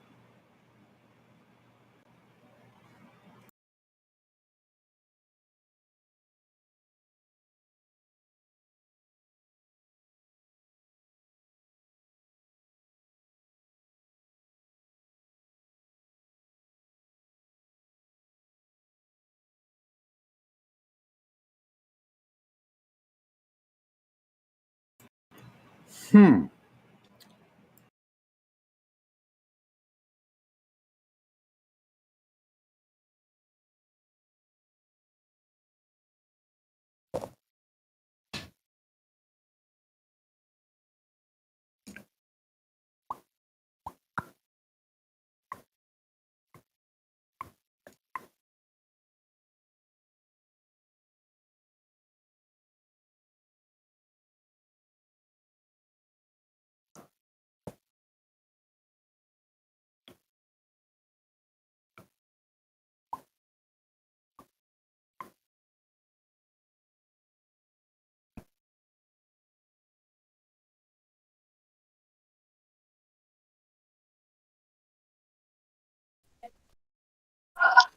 Is it still ladies night?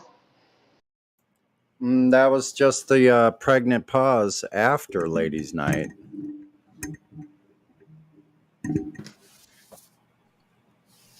Well, it sounds like Pause has been dirty to the side. I'm just joking. Button. Release the ballet. Pause, you cut that out now. Told you about that before.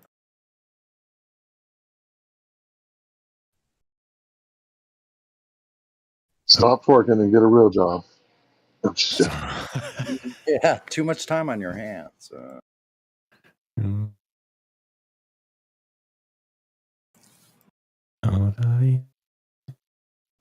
Has anyone? So the Earth, it's not an object. It's a realm. Sorry, I think I cut you off. Oh, that was nothing. It's just mumbling for myself. Sorry. That's all good. So yeah, it's a realm, right? The Earth isn't an object that you can hold in your senses, right? You can't like hold it in your perception, like the whole thing all at once. So if you think about the Earth as a realm, and you were to describe it, well, how would you describe any surface that there's no curvature anywhere? So some people say flat, some people say level, and then there's a group of crazies who say that level means curved and that flat means curved. It sounds like they've been like brainwashed by the educational system. Isn't that right, Matthew Learn?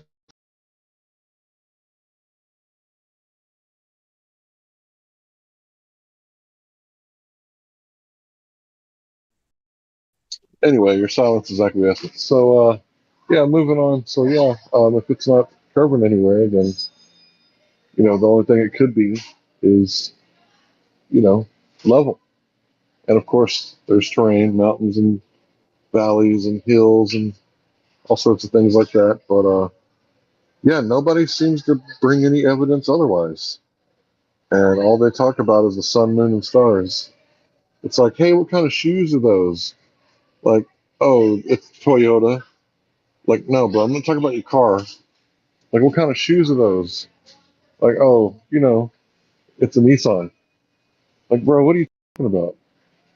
It's like that's what they're doing, right? I don't know if they can hear themselves, but next time somebody asks you about the shape of the Earth, and you start talking about, did you know the sun is a sphere?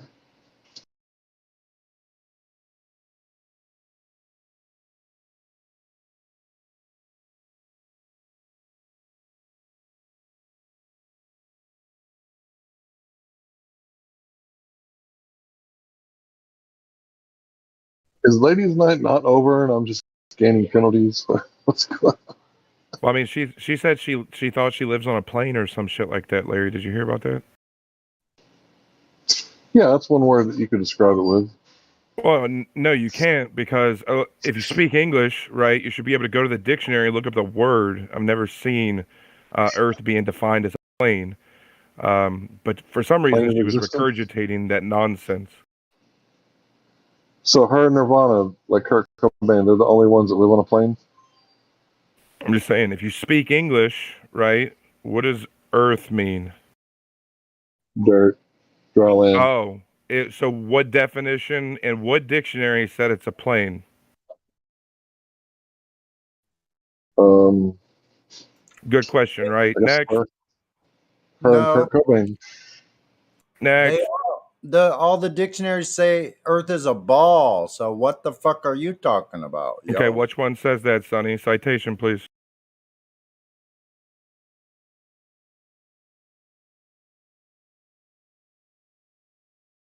Okay, not dictionary. Put it in live stream voice text when you're done. Thank you. Okay, not dictionary. But anywhere else it talks about Earth, they're claiming it's a ball. Who's they? The authorities that are printing the school kids' books. Oh wow, that's the narrative they're pushing these days. Jesus Christ! Oh, they're not teaching a ball in school? I don't know what's worse, that or coming in here on ladies' night and someone telling me Earth's a plane. I don't know which one's worse. Sonny, you tell us.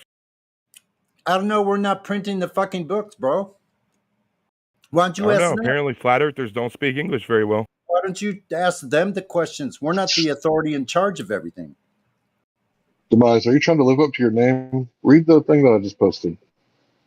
I should have spaced it out. Just your hypersemanticism is just getting old, man. Yeah, the point is the word plane isn't in any of those definitions. Okay, what would you prefer us to call a level topographical Earth? I don't know. This is the Earth, right? So define Earth.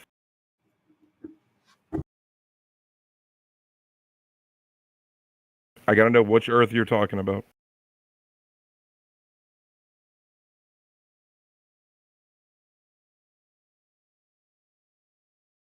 The problem in these discussions is some people think they can turn them into word games.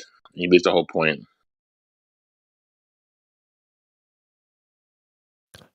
It's not a word game. Ladies' night. It's live now. Is that Earth is not a fucking plane either?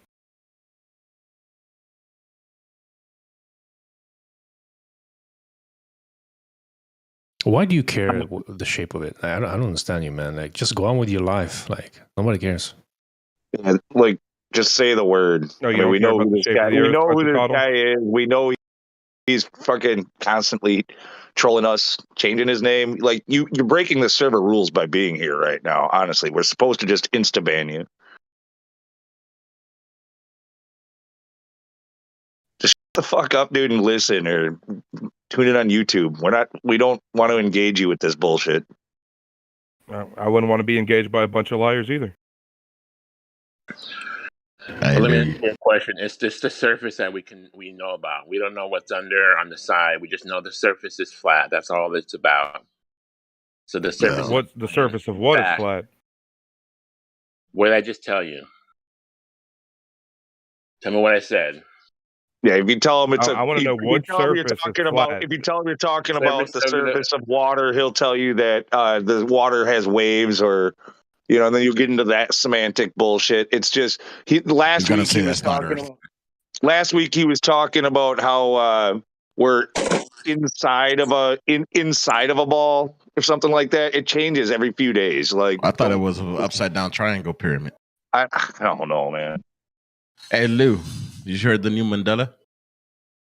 I don't know if it's new or not. What I'm not sure if it's new, but I just heard today is the Ekman man was never part of the. No, yeah, that's an old. That's one that's been around a long time. That's a for sure, dude. I've never heard of American Family Publishers until I heard of the Mandela Effect. It was definitely Publishers Clearinghouse with him. But yeah, I don't want to turn this into a Mandela Effect fucking conversation either. Yeah, no, that one's been around. That one's been around long time. Since like probably 2016, that's been big. I just want to deal with the piss drinker. Oh yeah, thanks. We'll talk about Mandela Effect all day. I'm sure everybody in here would like much rather talk about Mandela Effect than talk to Pee Drinker. I think the official story is that Ed McMahon was not with Publishers Clearinghouse. He was with another company that does door to door. But I don't remember that name. No, they claim that he worked for American Family Publishers or something like that. I think that's what it is.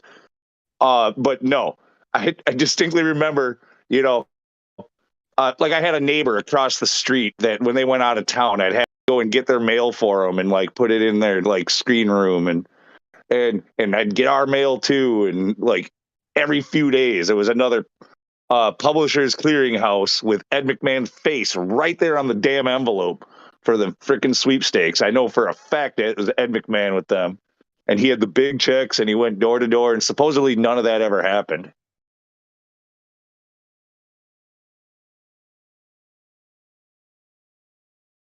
So is reality shifting before us? I don't know. It just depends on how you look at, like, could we all be victims of like MK Ultra mind control, just messing with your head? Could it be the control of information? Could it be, there's all kinds of explanations for how people could be mistaken.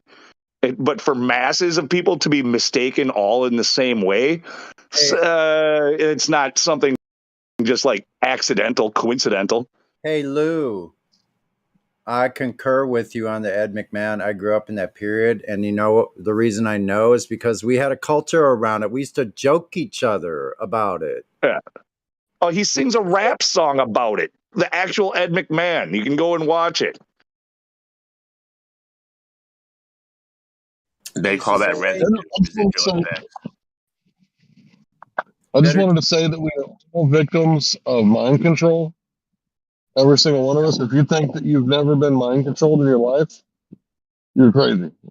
We've all been and still are and will be victims of mind control. Thank you. The lamb shall lay with the lion shall lay with the lamb, and now it's the wolf.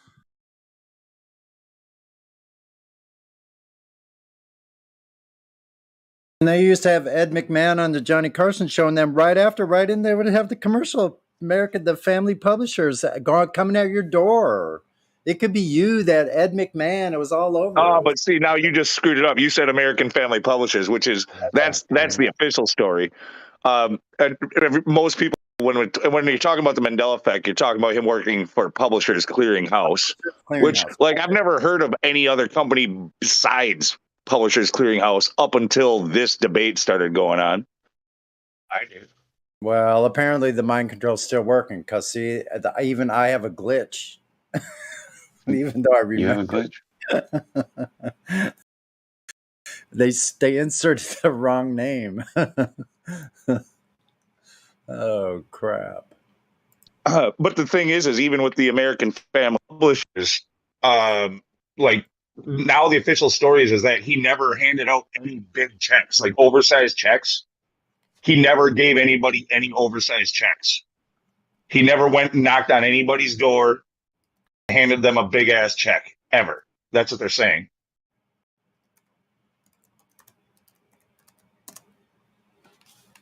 Well, I'm going to check on it Who again. changed it?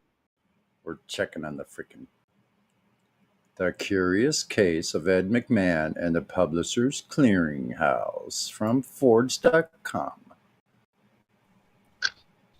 I got to say, I remember the Publishers Clearinghouse. I think we all do. If you were like alive in the 80s and you ever got into your parents' mail, or if you were alive, in the 70s or before and got your own mail, we all remember that. So to me, the Mandela effect is the lie where they're telling us, no, there was no publishers who had a house full of really big, gigantic checks and they had to clear it out. That's all made up bullshit. So that's, that right there, the lie is the Mandela effect. They lied and said he died in prison, but here he is president. How do you do both at the same time? Right. So one of them has to be an outright lie. They both can't be true. So to me, that's the Mandela effect, the lie. Yeah. I don't know how I square that with what I... To me, there is no Mandela effect. You're just remembering it wrong.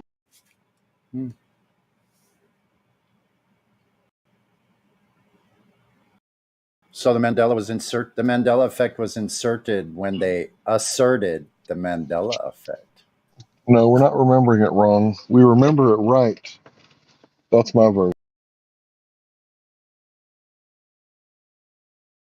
See, but that's where it gets sticky too, is because there's a lot of people who remember it what is supposedly the correct way, who like don't remember it the way that you and I remember it. and they will say that you and I are wrong. But you're so firm on your memory that you cannot be wrong. In this case, like this is where people say their Mandela effect get criticized often. They say, "Oh, so your memory is infallible? Then you remember everything. You know everything that you've ever done and seen and witnessed. You don't make mistakes." Like, no, but for this, I can be sure. And when you're sure of something, you're sure. And that's something that I think flat earthers tend to have in common is we're not pushovers, and we're going to stand our ground.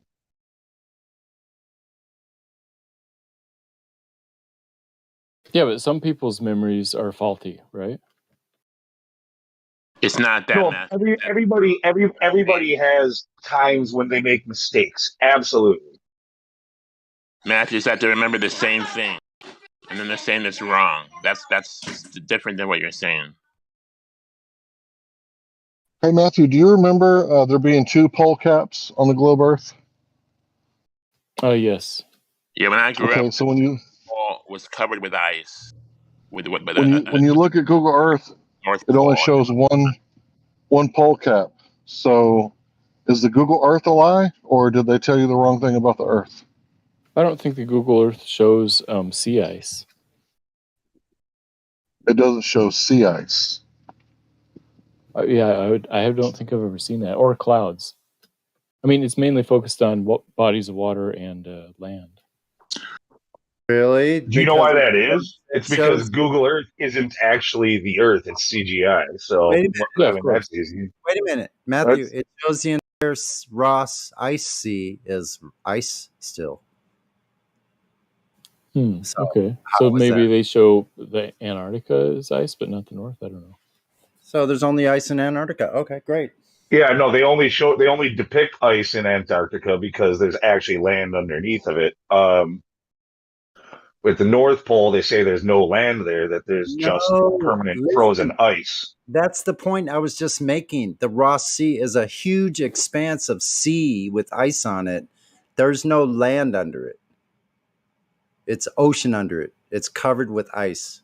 Yeah, they call it the Most of Arctic it. Ocean. It's just mostly frozen. No, it's called the Ross Ice Sea Shelf. Well, it's literally an ocean. When we were growing up, you had to memorize the different oceans, and the Arctic Ocean was literally just all of the water underneath the North Pole, basically. We're talking about the South, the Ross Sea. Yeah. Yeah. Okay. Well, that though, there's land underneath there. No, there isn't.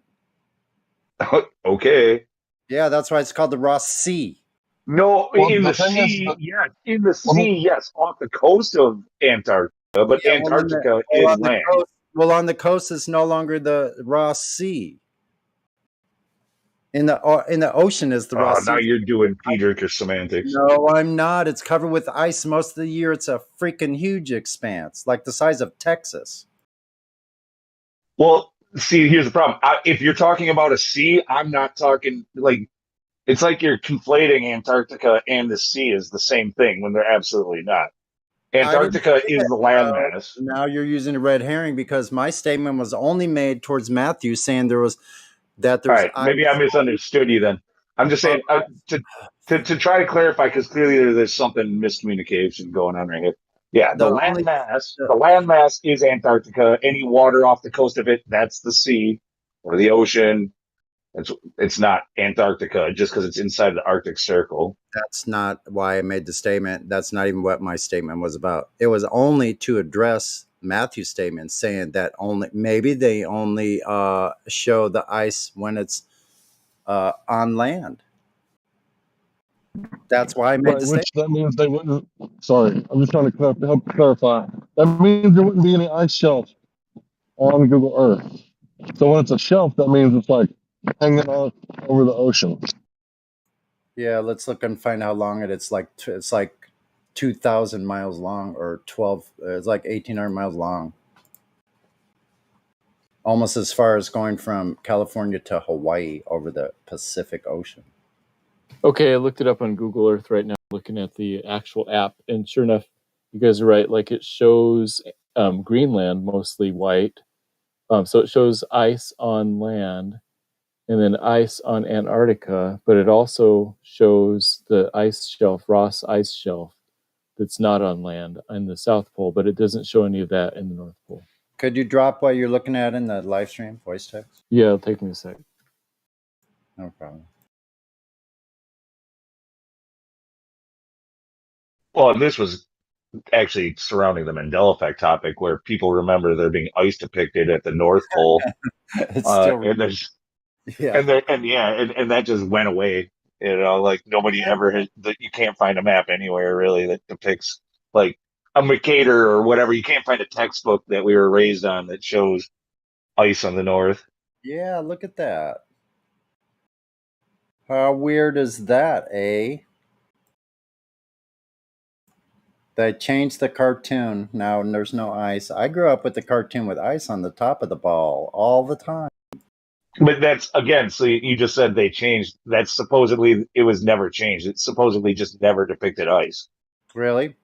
So Yeah. let's find globes. What about all those classroom globes that have it? Yeah, supposedly I guarantee I've looked for like online to try to find globes depicting ice on the north. Cannot find it. They don't exist. That's the point of the Mandela effect. I grew up with the ice continent on the North Pole, mountainous ocean. That's a huge freaking section. Actually, most of what the middle of Antarctica is supposed to be is a trans-Arctic mountain range. And so a lot of it is skinnier, like it goes in thinner to where the top and the bottom are just going into a thin little section, and the rest is all ice sticking out. They got it all wrong, though. That shit ain't curved. Matthew, why is the South Arctic continent painted like a gray and then a white with the white splash? What does that mean? I don't think it's meant to mean anything in that case. I think it's just different maps or something. Like satellite versus area. Hey Matthew, why is the Google Maps Earth always the perfect sphere? Because it's close enough. That's an it's close. It's a Photoshop artifact, no doubt. Look at that. That's a weird little shape to have on there. But doesn't it isn't the Earth not really a sphere according to their own heliocentric claim? Example of mass confusion is when they can get you to believe that the Earth is pear-shaped and it's a spheroid, except they give us perfect spheres from the 50 to the pixel, but somehow it's a pear-shaped and a spheroid, not a sphere. Go figure. I really like you, Matthew, but that makes no sense. Can you one more time tell me why that one is a perfect sphere? Oh, because the reference ellipsoid is close enough to a perfect sphere. It's off by 1 to 300. Okay. And it's only off by 3 orders of magnitude from actual reality of Earth itself. So if it's not that much off, why do they need to depict it as a perfect sphere? Don't you think that's a sphere, Matthew? Don't you consider that a sphere? Well, no. If it's only off by 1 to 300, then if you had a 900 pixel image, then that would only be 3 pixels off one direction versus the other. And it's really not that far off from a perfect sphere, so why even go there and say it's oblate? Because when you zoom in on the level of like individual cities, then 3%, 1 out of 300 is significant. If you're looking at the whole picture, 1 out of 300 isn't going to be noticeable, but when you zoom in, it is. I think Matthew just doubled down. I'm not saying anything out of the ordinary. This is just the standard story of why. You guys are asking why they say it, and I'm just telling you. If you zoom in, it matters? If you zoom in? How so? Because 1 out of 300 is not that big on the global scale, but 1 out of 300 would make a difference down at the city level. And Matthew said that because the pictures are close, though, in that other example, that's why it's not looking oblate. Right. Yeah. I mean, if you look at any of those pictures that are said to be, pictures of the globe, and then count the pixels up and down versus left and right, they are off by a tiny little bit. I mean, it's not what I would call oblate looking at it, so I don't even know why they need to say that. Because it's true. It doesn't look true. Why would they So make something another up that's hard to explain? another If it's all question. fake, why Another bother? question. Why can I not represent a heliocentric model when you go on Google Earth? It's always a geocentric model. The whole star pattern around it will stay steady, and when you rotate that ball, that perfect sphere, everything is static. Why aren't they representing their model as what it actually is, instead of giving us this nonsense, which What is do you not mean according what do to... you mean it's static? Like if you're using Google Earth? Yes, if you move the Earth, if you take the ball and you spin it around, you will see that the background, which is space, so to say, and the stars are not changing. They're static. I'm using See, the that's latest version of Google Earth, and I'm spinning it right now, and the stars do move. No, you even don't if understand what it I'm doesn't saying. even matter. You guys, like Matthew, you just admitted when I said Google Earth is all CGI anyway. You were like, yeah. So Matthew doesn't believe that it's like real pictures from space when you're looking at Google Earth. I don't even know what you're really Yeah, right. arguing with him. I'm sorry. So that's why it doesn't look the way they say it's supposed to. It's just fake. Okay. I mean, if I look in Antarctica, I must say it looks so real, man. I like for these thousands of satellites revolving around this sphere. We have great images of the so-called continent Antarctica. Looks very good. I really like the way how you have this wide circle. Has anybody tried doing the circumference of Antarctica? If you do that on Google Earth, you'll see you can never get an actual shape of Antarctica, no matter how detailed you do it. And if you do any other place except for the North Pole, you can get a perfect circumference. So supposedly one second. Give me 1 second. Go do it right now on Google Earth. Try. You can do like you can see like measure distance, and then you put up points all around the continent, and then you can Right. close the shape. So when Right. you try to do that on Antarctica, it will not allow you to do it. It shows you some kind of weird like moon crescent shape. And if you do that like on Australia, you'll see the shape of Australia and the measurement of Australia. So according to one second, according to according to earthobservatory.nasa.gov, it says right here, to complete its map, the team connected 3.5 million geographic points around Antarctica. The team identified a parameter for Antarctica's ice of roughly 53,610 kilometers, which is 33,312 miles. But Google Earth doesn't let regular people measure the circumference. Only scientists get to measure the circumference of Antarctica. You know what the interesting? Make a circle out of 33,000 kilometers, and then look at the supposed radius of their sphere. If the Antarctic Circle, would be real, which it is, the numbers actually match up. If you stretch it out. Of course they made it that way. Why wouldn't they make it that way? Because They'd have to make it that way. Yes, You'd because have they to show make it you. that way. Well, listen, if you can find out from the same source that you just quoted why they don't let regular human beings measure the circumference of Antarctica on Google Maps, and you can measure every other single place in the world, no matter how big, then I would love to hear that.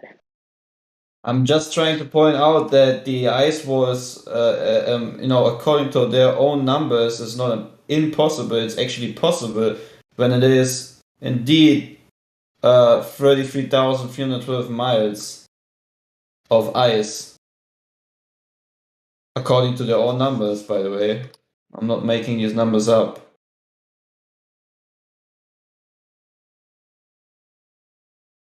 Anyway, if anybody finds out, it would be really interesting to know what they say. Like, why are they saying you can't measure the circumference? Mimi, I posted a 35 past the hour. You can see. Yeah, but that's wrong according to their own. That's the wrong circumference. So Mimi, you can measure around Antarctica. I'm not sure who was telling you they can't. Wait, you measured around Antarctica on Google Earth? On Google Maps, I just did this like 2 minutes ago. Yes, when you started saying that, I was Maybe like, they fixed it. I'll send you. Okay, they might have fixed it. I'll send you what I did before. But I don't know how Discord works. It's my first time on it. How do I see what you posted? It's in the live stream voice text at 35 past the hour. But maybe these numbers are wrong. Oh yeah, no, I understand that you dispute the numbers. I was just showing that it's possible. No, not me. Did have you listened to what I was saying and also what I'm sending in? They themselves connected 3.5 million geographic points around Antarctica. The team identified a perimeter for Antarctica's ice of roughly 53,610 kilometers or 33,312 miles. Well, yeah, that's the problem with fractals. Like, depending on how many. What map are you using? That does not look like Google Earth. Well, there's actually No, I want to Google point out. Maps. So like there's this thing that I don't know a lot about it, but I did hear about it in my years of being here in the fire community, and I think it's called the cartographer's paradox.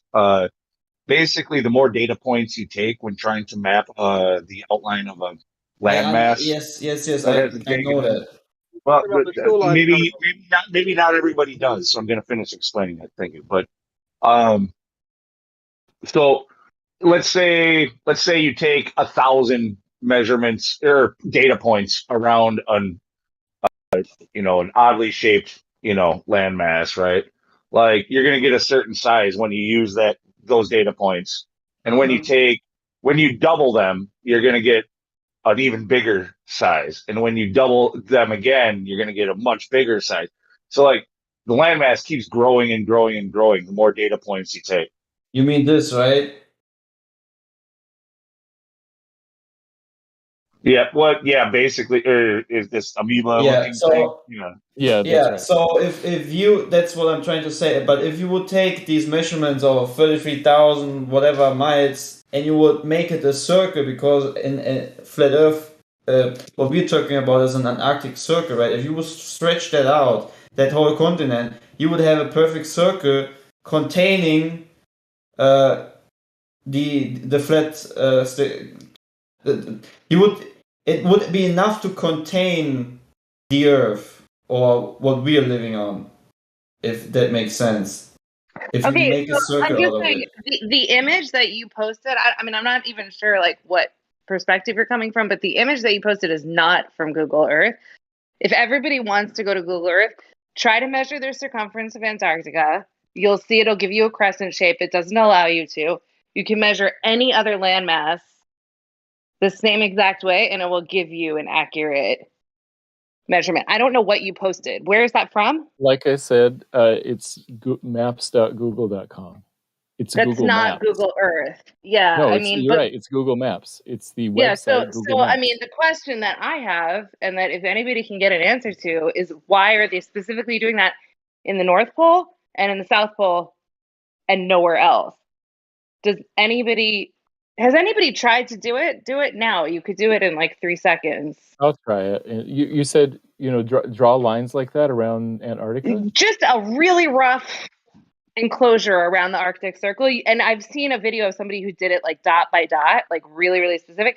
But I mean, you could do the same thing on Antarctica. You can do it on Australia. You could do anything and you'll get exactly the shape that you draw. But when you do it on Antarctica or the North Pole, they force a crescent shape as opposed to the shape that you draw. Everybody should try it right now. It takes 2 seconds. Well, it's because we're not on a spheroid with poles. I'm trying it, so we'll see. Okay, if we're on a sphere, then you can do that shape anywhere on the sphere. Like, you can make any part of the sphere at the top. You should be able to do it anywhere. It doesn't make sense.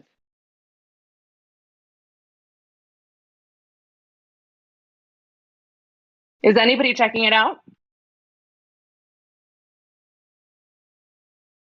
Yeah, I'm trying, but I drew a path around it. How do you find using Google Earth? How do you So find if you the meet distance? yourself, like if you press the measure and then you put points around, and then by the time your first point is about to meet your last point, it'll ask you if you want to close the circle.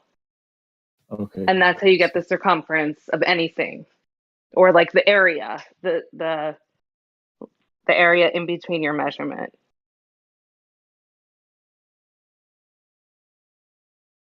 So for me, it works.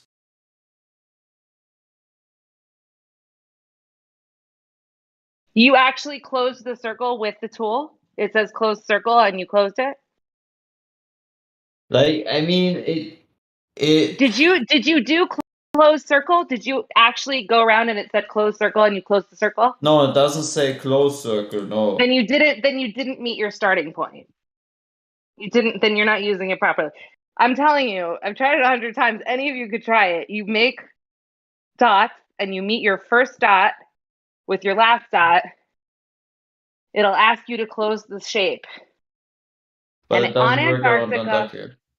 around Antarctica and around the North Pole, it will not allow you to do it. It forces a crescent shape. I cannot figure out why. Yeah, I see And it. you could try it on anything else, and like just the middle of the ocean. You could try it anywhere, and it will give you the actual area. Yeah, I will post a pic of what I did. It's or what crazy. You mean. Yeah, I mean, we know why, Mimi right? G, do you think we're on a sphere? Of course not. Yeah, okay, well then it's not all that crazy, is it? It's just they can't provide no, it because it's like, it doesn't exist. Exactly. No, I mean, it's crazy. It's like, to me, I saw that a long time ago. To me, that is like the most obvious thing that there's something off. And like everybody should be on like full alarm for that. I think there's long corridors of land to the north and to the south. And the reason I say that is because the way the stars appear to look like a long hallway, right? But imagine if the hallway were spinning. That's what the polar regions in the sky, the so-called polar regions, look like to me. It looks like, there's more continents that way, and the stars are like almost pointing you in that direction. And it's like you want to go explore. The compass is pointing you in that direction. And it's like, but we're not supposed to go there because it's nothing but ice.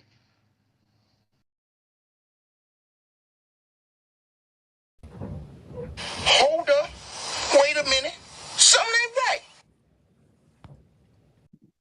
Yeah, it's almost like there's more land, and they're hiding it from us.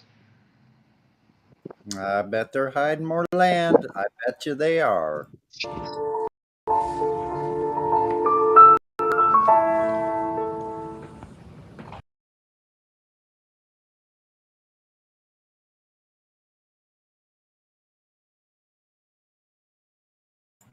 It's almost like we're living in the Twilight Zone.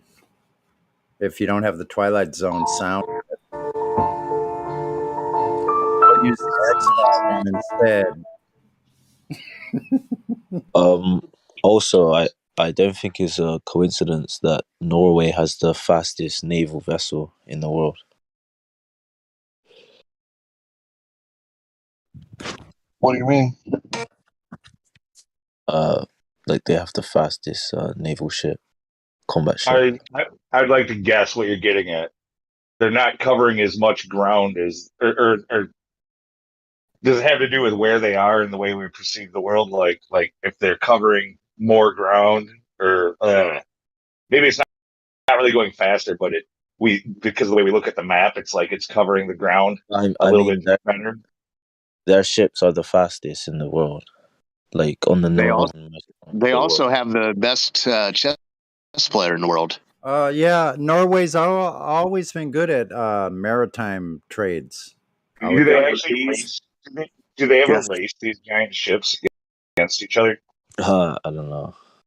Actually, that'd be great to see, right? Yeah, Oh, there's videos of them online. You can watch like them. a remote How ship fast they are. battle. Oh, that'd be cool. I watch that, a remote ship battle. Watch these robot ships blowing each other up. I would watch that with no people on board. Like a giant game of ships. That's No awesome. seamen anywhere. We checked. Just come down there and make it a live stream, and they wouldn't have to do these wars. They could just raise money for people. They're already throwing enough junk in the ocean. They don't give a shit about that. So who cares if a few ships get blown up for our entertainment? I want to see countries. I want to see countries race freaking, battleships or whatever. See, just side by side.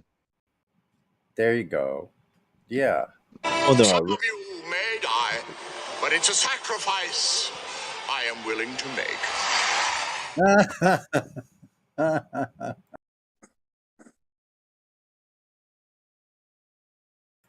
Speedy shit. And then, if you want to make it interesting, they can fire at each other off the sides of the ships while they're racing.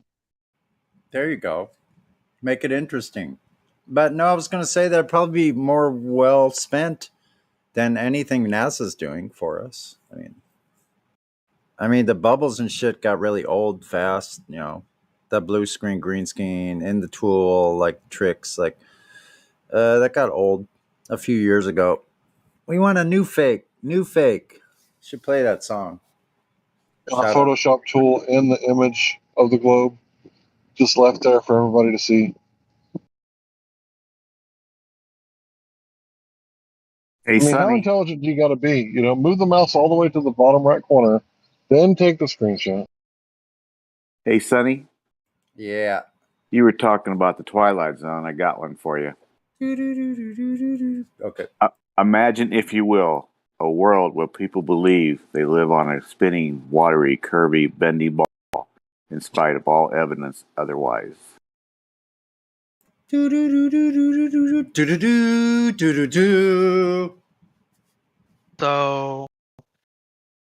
where am I? In the Twilight Zone. Well. Oh, okay. I've been here for a while, and You're in the Antarctic Basin. Who are you people? Sorry, that edition of the Twilight Zone just doesn't sound realistic. You're gonna have to do something more realistic. Twilight Zone. The sound effect on the Twilight Zone is that? I think Patrick Starr covered it pretty well. No, it was the whole bendy, watery, spinning ball thingy. It just seems unrealistic. Hey, Matthew, at 43 after the hour, Denzel sent you another message from the bottom of the ocean. I don't know if you saw that or not. Why didn't he send it from the bottom of his heart? Yeah, I don't know what sonar has to do. Sonar is only within the water, right? It's not on the surface. I was so confused, bro. Like, why? I went online and searched up how NASA was created and shit. Why did NASA go and discover the ocean first, but after whatever they found down there, they stopped looking into it, and now they're trying to leave the planet? I'm always just thinking about that. I was like thinking about that every day. It's like, what's down there, It's like a fucking Leviathan or something? Out there? Well, maybe they're still checking it out because the whole leave the planet stuff is just a front, really. Maybe. I'm not. I don't know, man. Because shit. I ask myself that question every day. I kind of touched base on it, but I there you go. tell one of If my you think friends. about it, wait. I'm trying to answer your question. Oh, go if for you it. think about it, whenever you put a cat in a new space, the first thing they do is, they act a little skittish. They start checking the perimeter, and what they're looking for is natural predators, right? So humans are kind of the same way, right? You put us in a place, and we want to go, well, I'm not really familiar where I'm at, First thing they'll do is, gather up a few resources, maybe some water, and then form a search party. And it's like it's innate within our DNA to want to explore. So that's why they had to brainwash us for like 40, 50 years worth of space, the final frontier. right? Like, how many times have you heard that phrase, right? Because they don't want you going down to Antarctica and finding out that Antarctica is a lot like Iceland. There's green pockets. Yeah, It's not that's what just a I felt desert. like. That's what I felt like. It's I felt it's not that. just a desert where there's no life, right? So if there's green pockets, what if we could irrigate, the geothermic energy and build like little biodomes out there, not necessarily with a glass dome, but little pockets of life and maybe little ecosystems, and maybe get something that's synergistic and it could actually like flourish given the right species at the right balance, right? With enough predators and omnivores and herbivores, it could actually work. I feel like it will. I mean, on 100%, the shit you just said was on point. I heard a place in, I think it's somewhere in, I don't know if it's in Netherlands, but they're like a crater, and it's filled with like a big deep crater, and on the bottom it's like, I don't know if it's in Netherlands or China, where they found like a crater, deep crater going down, and it was like they found like new land and stuff, and they're exploring that right now. It's inside like somewhere. It's like in a crater. It's like like down where there's like this area. I forgot the name of it. Shit, I was seeing it on like a news. Is they discovered like a big freaking deep hole, like sinkhole, and then the bottom there's like leaves, plants, animals, and all that shit. There's a pond of water, and they discovered it a couple months ago. I don't remember, but it was on one of these media sites. Maybe they were just lying, What the but hell are it you was talking about? interesting. It was an old article. I just don't remember where I found it. But never mind. It's not even a big deal. I think I might have heard something about where you're talking about these people that go down in caves. What do they call it? Spelunkers or something like that. That people were investigating these caverns or something. They found Yep. this whole ecosystem down there. I've heard of that. Yeah, that's what I was trying to explain. I just don't know which country or continent they were trying to find.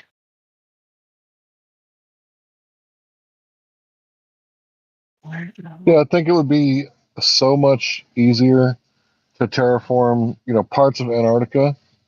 And if you look at it, if it's a continent, right, it would make sense that there would be like thermal vents, just like under the ocean, just like Iceland, because Iceland is in fact green, right? But they told us that it was Iceland because they didn't want us to invade, to get all the natural resources that were there, right? So I think the same thing's going on with Antarctica. We're told that it's tundra from like one side to the other, right? Yep. Well, if that's true, I mean, how would we know? Is that true? You're not allowed to go down there. So what they said is no corporations or countries can go down there and make claims. So basically, they're saying that this land is off limits to you. And then they tell you that we're going to terraform Mars. Because if they didn't make us think about, the new frontiers, we would start to realize there are new frontiers to the south of us, to the north of us. And I think that there is obviously hidden land. And Kenny, one of my favorite dudes on here, in fact, the only flat earth dude I know, he said that doesn't it make sense that if the earth had been here for as long as they say that it has, like 4.54 billion years, that there would be like hundreds of Hawaiis.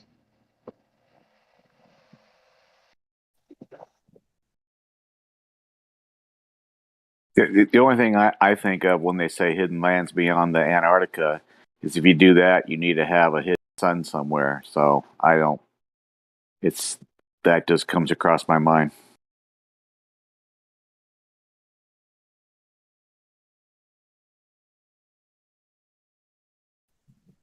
Did you say a hidden fence?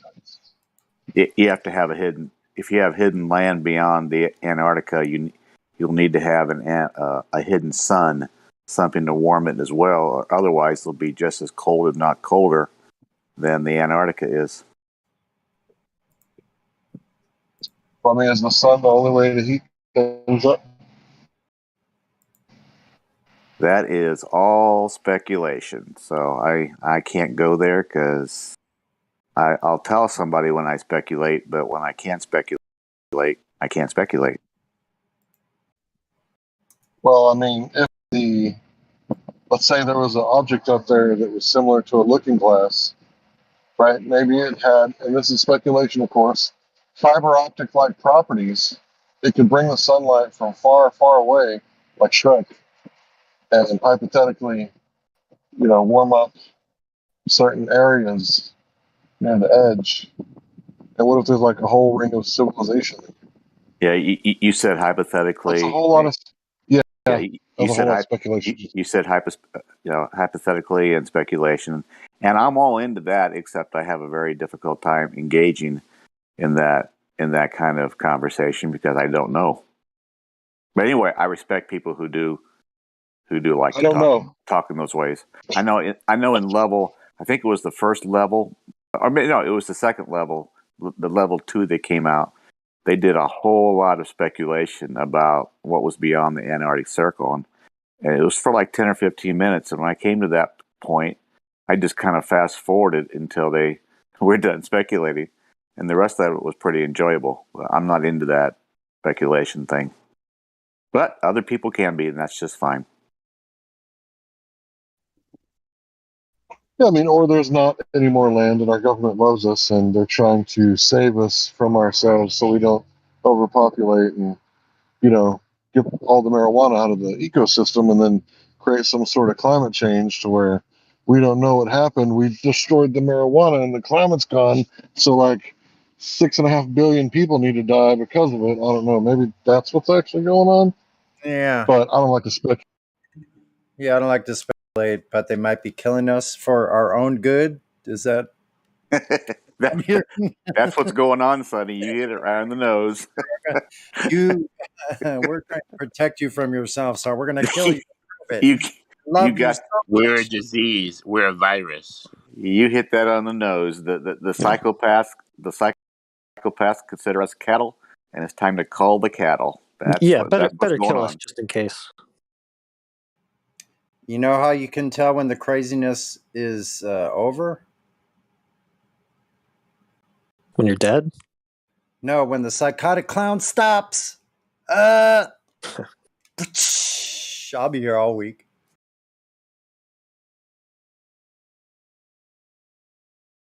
I think we all secretly, flat earthers and people who have some brain cells between their ears, kind of know what's going on in the world, but we often don't want to talk about it.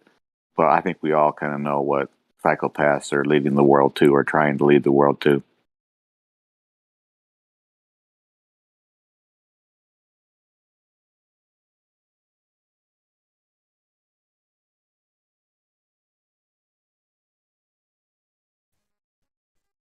Did you guys notice that was a joke based on the 800-pound gorilla joke?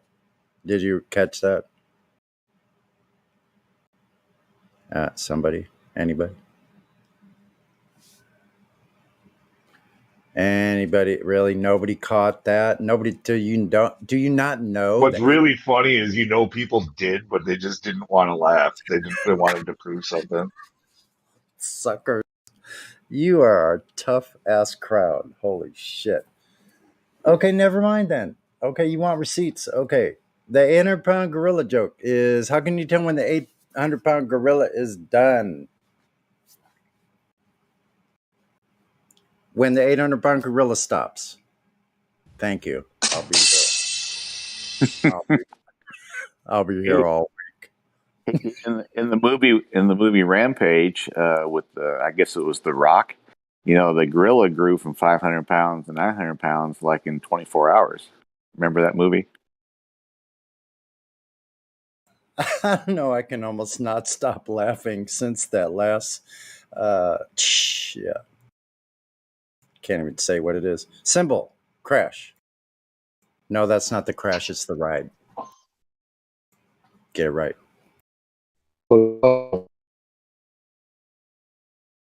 That's a drummer. That's a snarky joke about drummers. Bet you didn't catch that either. No, not the ride. The crash.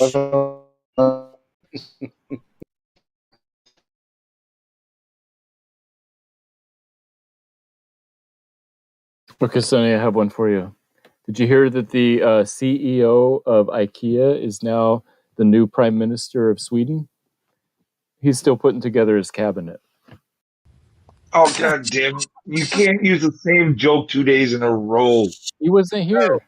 He's doing it for my behalf because I actually didn't even catch it the But first for those of us who were, this is no good, Matthew.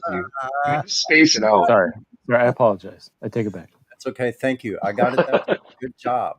Work on your comedic timing. Fuck's sake. Don't ever do this again. Who, him or me? I don't know. I'm just commentating. I'm just playing peanut gallery. I don't even know what I'm responding to. Never mind. Actually, you know what? Both of you need to work on it. I like it. Central, you're right. Keep it going, bro. I got your back. Hey, Matthew, was that Sweden you said? Yeah, isn't that where IKEA is? Yeah. Well, I'm going to translate what you just said. The selected puppet clown was selected to lead the country of Sweden by what he's told to do by people we never see or never vote for. There you go. Thank you. And he's actually really putting a cabinet together, and that's it. Yeah, for his puppet masters, he's putting a cabinet together. And IKEA. We need to teach. We need not teach. I don't want to use the word teach in front of Matthew. We need to inform Matthew how the world really works. Well, if you want to win, if you want to win a guy like Matthew over, being a mathematician, I think you would have to give him some kind of mathematical model, and some construct for him to work on. I am going to post one in live voice text right now. Give me 30 seconds. Give me 30 seconds. I think a race on the sand, barefoot, might be more appropriate. Well, you want to know why I'm no good at telling jokes timing? Oh, whoops. Okay, go ahead. Tell us. That was what? You want to know why I'm no good at telling jokes timing? Why? That was the joke. You know why I know I'm no good at telling jokes timing? You tell jokes all the time in chat. What are you talking about? Good one, man. All right, finally I got Sonny to laugh. I appreciate that, Sonny. No problem, man. You're funny. No, I appreciate it, Matthew. I do too. Every time Matthew says we live on a spinning watery ball, that's a joke. So he's very entertaining. I know, and most of the time I just close my mic when I'm laughing like that about that. Got him! Got him!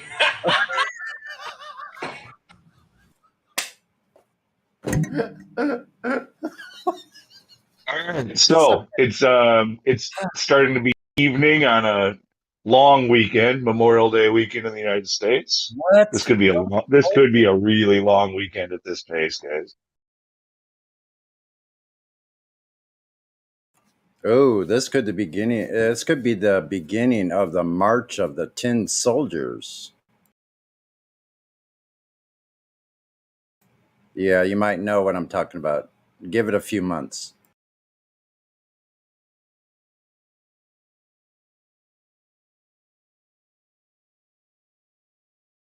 Check it out. It's a moon rover underneath that Jeep when it falls apart.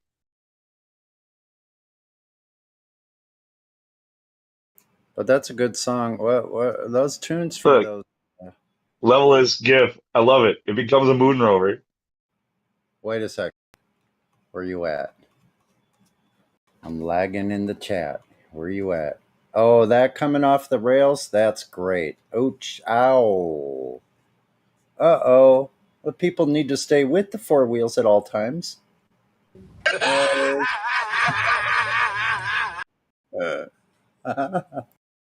It looks just like the moon rover.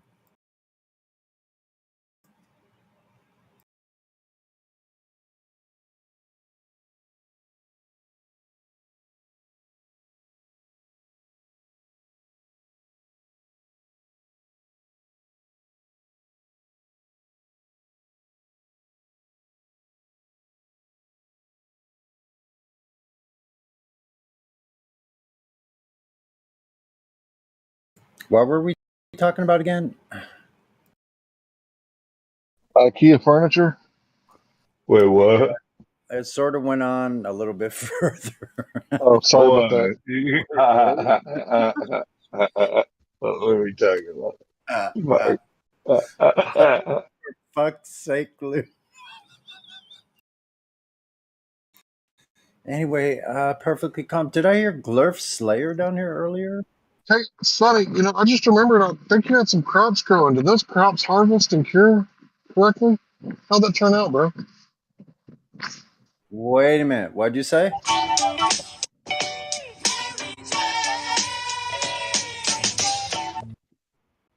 Snap. What'd you say?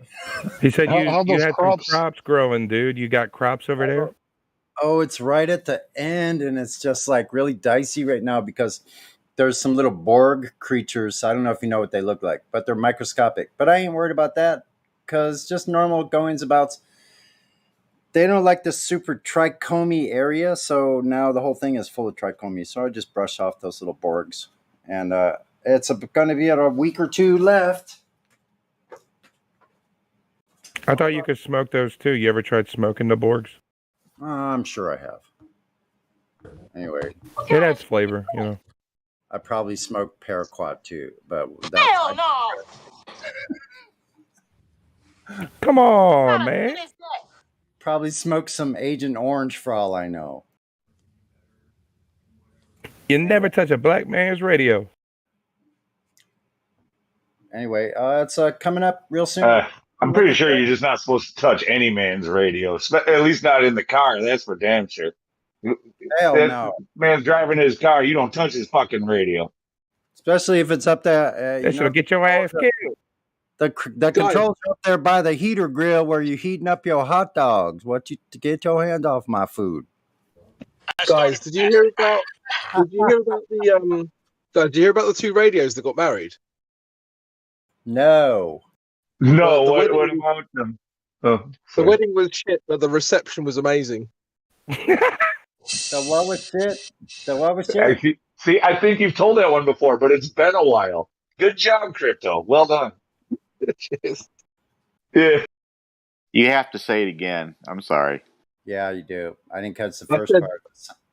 Fine. Did you hear about? You couldn't tell it about radios or aerials or anything really, but because you're talking about radios, I thought I'd bring up. Did you hear about the two radios that got married? No. No. The wedding was shit, but the reception was fantastic. Hey, Suze. I like that one. I think my wife put glue on my pistol collection. She denies it, but I'm sticking to my guns. Hey,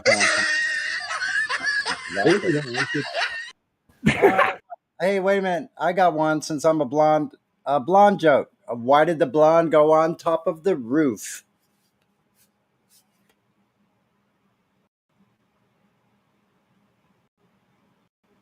Okay. Don't know. Go for it. Why did the blonde go on top of the roof? Let's see curvature. Someone said the drinks around the house, yo. Okay, Sonny started it, so I'm going to continue. What do you call two blondes at the bottom of a swimming pool? Oh, this better be as good as Sonny's. I had no hopes for that one, but it was actually really good. A good start? An air pocket. What? Sonny, I didn't get it, but I didn't hear the first half. Sonny, what do you call 700 lawyers at the bottom of an ocean? And you answered it correctly. A good start. Yeah. You got that one. You could do another one on lawyers. That's an awful waste of dead weight we could use for anchors. Sorry. No, they're wankers, not anchors. Wankers for anchors.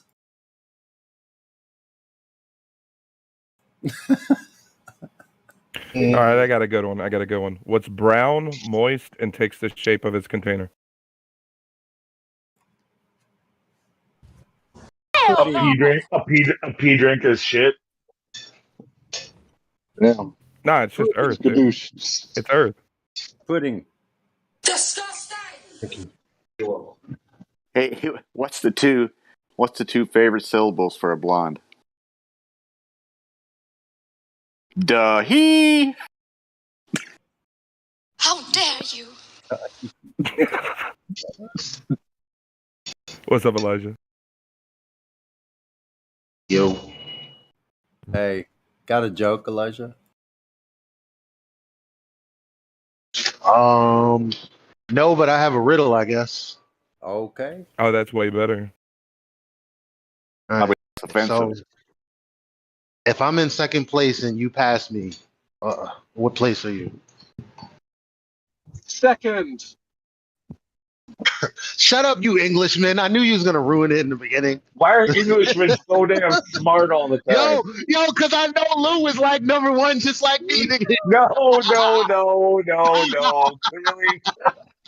That was, Yo, I had to go to the comments to figure it out. I'm so mad. My 8-year-old daughter will pause on that one for a second and get it right. I guarantee it. I'm gonna test her on that next time. Yeah, I had to go to the comments. I was like, "What's the problem?" Because he's like on a scale of 1. He has these 2 girls on a scale of 1 to 10. How smart are you? And they were like 8, 9. And so he asked them. She's like 1, and I'm like, "Yeah." Well, see, if you put it like if a person thinks that they have to come up with a fast answer, like I can see that being a common response. But if you actually listen to the question, it's not a hard one to think about and figure out. Like it's one of those ones where you got to kind of like force them into thinking quick. Like, quick, what do you put in a toaster? Toast, right? But they're like, like motherfucker, hot dogs, shit. It's fucking bread. You put bread into the toaster, you get toast. You get like fucking. Oh, you don't put toast. Oh shit. Yeah, wrong. Okay, so if I pass second, aren't I at third? Say again. If I pass mean second, base? if I pass second base, am I at third? I guess, right? Why not? Okay. Just checking. I wasn't sure if I got a Mandela, and all of a sudden I didn't know how baseball worked. but we know how pole position works. Like, I shouldn't have gotten that wrong. Like, I grew up on Mario Kart and Diddy Kong Racing. I should have. I don't know how I messed that up. All right, I said this one yesterday, but I'll say it again since it was ladies' night. Thank you, ladies. All of us really appreciate the old-fashioned women, people with uteruses. Old-fashioned ones were you. Yo. That was like that was totally unwarranted simping right there. Like we weren't near there. Shout out to my real girls out there. Holla at me, yo. Gotcha. Thank you, Mom. Mom, thanks, Mom. Appreciate it. Gee whiz. Yeah, if you think Earth is a plane, please don't come back. Thank you. Level. All right, hey, Demise. Like, look, your stupid fucking comments are over for tonight. Come back with another name, and we'll see. The truth isn't stupid, buddy. It's okay. The truth's not stupid. You can think that, though. It's okay, bro. Yeah. Just keeps getting recycled. Like I don't know what you call it. Shut your fucking mouth. You'll do nothing. You'll do fucking nothing. Kind of reminds me of the Bass-O-Matic. Like, put it back in and blend it back up some more. This good bass. I mean, never mind. Great bass. That's stupid now. Hey, Matthew, are your colleagues at college as quick-witted and fun to be around as we are? Some of them are. Some of them are not.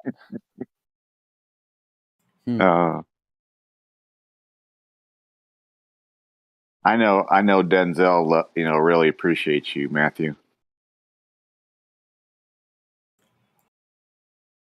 I'd love to meet him someday. My nigga. I'm sure you're rubbing elbows with some of those celebrities up there in that area. Come on. Do tell. How have you invented like this Denzel Washington love affair with this guy Matthew? Like it's all like in your head and stuff. Somebody sent me a meme on Facebook that had Denzel Washington in it, so I just kind of ran with it. But that he was listening. He was listening to Matthew, and I appreciate the Denzel thing. Would really appreciate it if you could work on your Denzel impression, like get authentic with it. Like I feel your pain. Hey, was that a good Bill Clinton one? I feel your pain. All you had to do was a little. Please do a little Andy Dufresne. Do all Now, wait a that. minute. Now, wait a minute. I think I could do a much better one because you see, I'm from right around that area there, and I know you are. You know who you're talking to, right? You understand this? I got one. The Earth's not a planet, Sonny. Cope about it. I just thought I'd make that clear. Earth is not a planet. Yeah, we got that. I'll do a better Clint than you all do. So there's What's that. the difference between a TV antenna and a Lots of practice is what I say. It makes progress. Thanks, Sonny, for that little tip. Thank you, Sonny. Well, somebody unmuted P Drinker. He's back on another name, like I told him to do. So it's my fault, I suppose. Like I said, great bass. Can you hear me, Sonny? Yeah.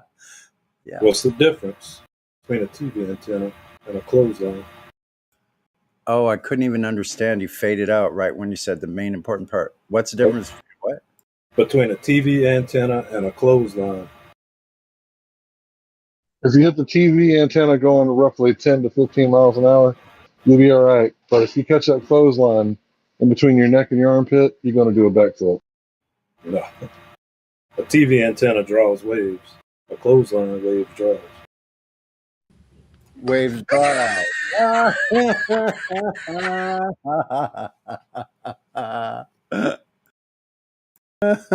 Good one.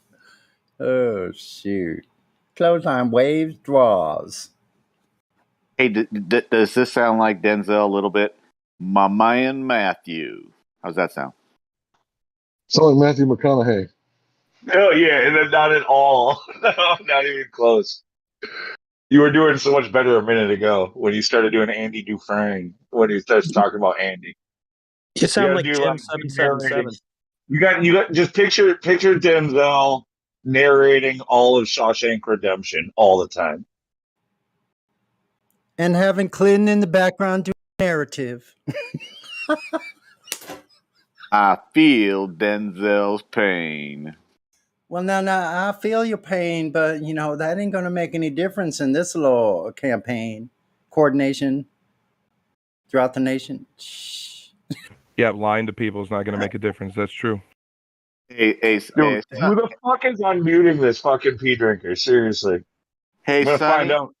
Sonny, stay away from my Mena, Arkansas. Please stay away. It's mine. It's all mine. I told you before, stay out of my area because I'm going to sick Hillary on you in a moment. And she's like a creature from hell. Let me tell you, I know from my personal experience. That ain't no she probably showers in tap water, Sonny. Give her a break. That witch ain't no bitch to mess with. Who doesn't shower in tap water? I haven't showered in tap water in 8 years, Elijah. Great question. How do you do that? I take distilled water, which is $1 from the store, and I take a rag and I wipe my ass off when I'm dirty. Ew. So you're wiping what's on your ass over the rest of your body. It's better than promoting death to children. Ass is immeasurable. Ass on the rest And of my your day body. is free. Spreading that ass around. Nah, son. What kind of shit is that? Nah, son. That's okay. You probably think exercise is healthy, right? Wait, do you wipe from the front to the back or the back to the front? Whatever's dirty, I take some rain and I'll wipe off with it. Hell no!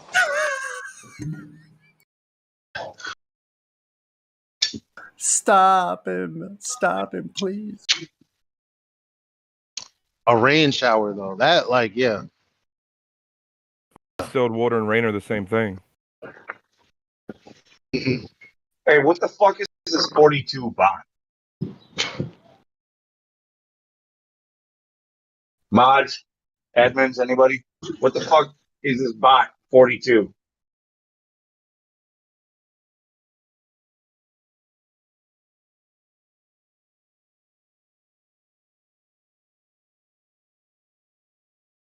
Is someone in the chat? Hold on, I'll get you a screenshot. So, do a search result for 42. Who the fuck is that guy?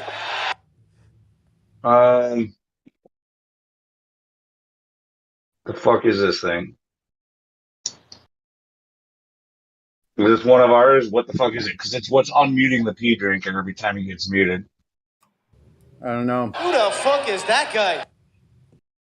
Where is he now? Demise? What's his name? 42 bot? No, it's a bot. It is a bot. It's marked as a bot. Hold on. Wow, we got some Modern strange. problems. Oh, that's CD. Modern problems require modern solutions.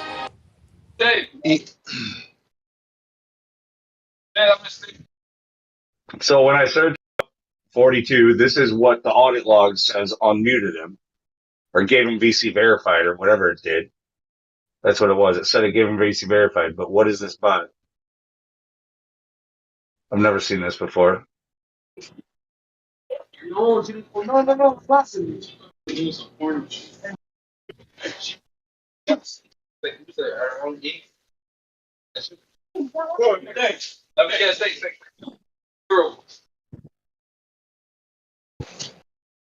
I don't know what that is.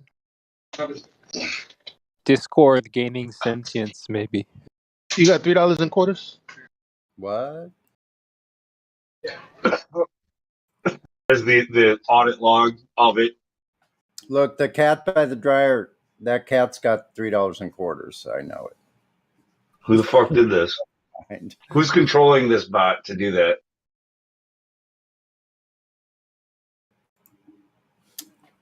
It's a glitch in the Matrix. You're probably seeing it. No, it's not a glitch. It's something else. It's somebody fucking put this there. Now, how the fuck is he getting himself unmuted?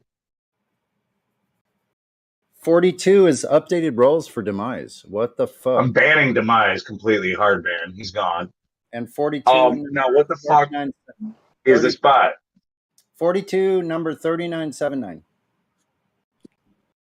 3979. I don't know, but the profile pic is sus. I think, yeah, it's probably something weird. Added a role, like keeps giving him VC verified. So someone's created a bot so he can keep getting VC verified somehow. Get the fuck out of here! Get That's the what I'm fuck saying. out of here! Ooh, that's low. Demise is implicated doubly, triply so.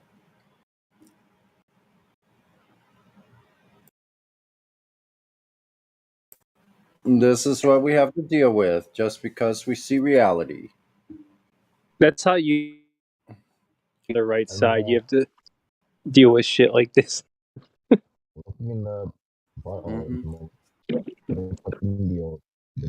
Can't hear you, Martoth. Is that you? Yeah.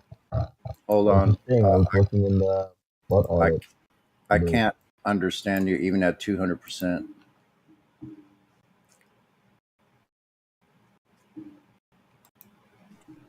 At 100, you were so muffled that I couldn't understand it.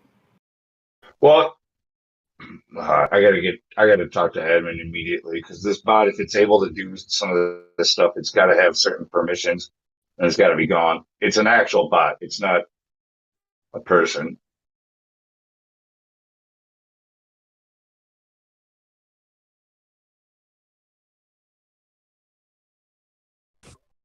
Bye, Felicia. No, actually, we want Felicia's in here. Get in here, Felicia. What if I just put a ban on that? Actually, well, I want to. You know what? Temporarily, I wouldn't think that. Do anything? Yeah, don't do Actually, anything. probably that's not a bad idea to. Just to What is try this? it.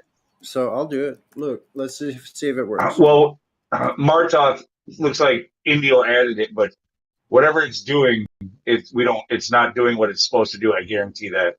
We should ban it, and he can re-add it. That's what we should really do, Oh, wait a minute. in my opinion. I screwed up. You're talking about there's a problem with the bot? I don't know what the fuck this bot is, but it's not doing what it's supposed to. I server muted it the other day. Does that count? It's saying No. invalid username. If this thing has admin privileges, it could take everything out. Who the fuck is?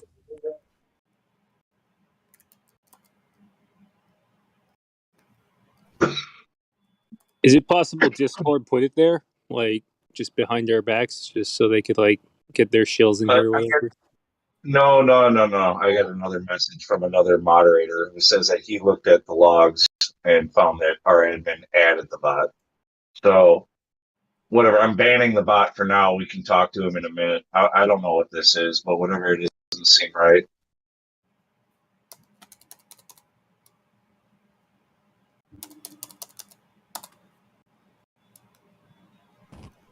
Get the fuck out of here! Get the fuck out of here!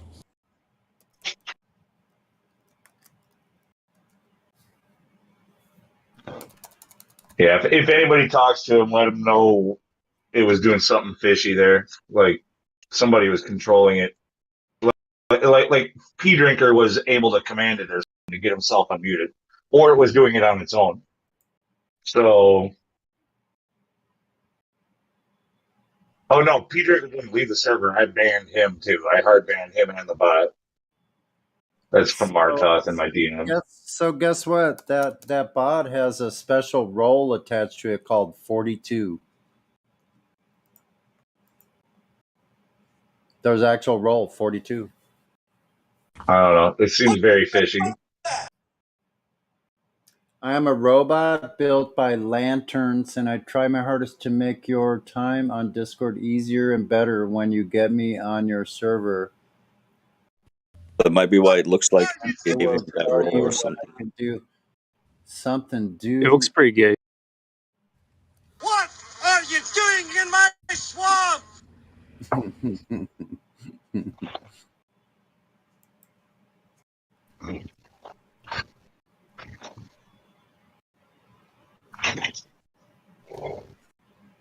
There's no way to pull up information on these bots, just like you do with any other user.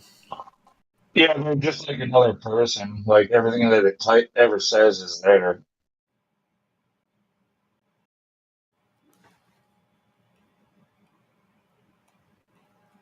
Can you search for what it's type? Unless of course, actually, not necessarily, because you can program a bot to auto delete messages that it leaves. Like it could put it up for 15 seconds, then auto delete it, or whatever else too. So it would then have to go into the logs, which another bot controls. So it should be there regardless, but not necessarily that everybody in the staff could see, depending on your rank. Remember to enable display link preview in Discord's image scene in order to see. Here's what I'm showing from this bot. Hold on. Here's one link. Wait a second. That's why is it biblical?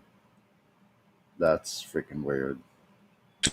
Yeah, I found a bunch of stuff from that bot. It's in It biblical. looks like it's saving the roles of people, but it's not doing much else. Okay, hold on. So I'm going to get this message link. You'll see some of what this thing has. What it's doing.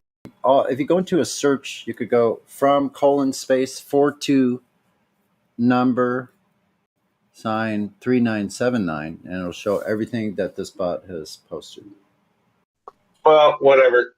No, we've talked enough about it in the live stream. This now needs to go to the staff, or talk about it in the back channels, the staff channels. Here's some questions on December 4th, 2021. This same bot said, "Do you want me to save roles for members who leave the server?" Type confirm. Sonny, did you hear me? Like this isn't for the public, really. Okay, Like, let's sorry. move on.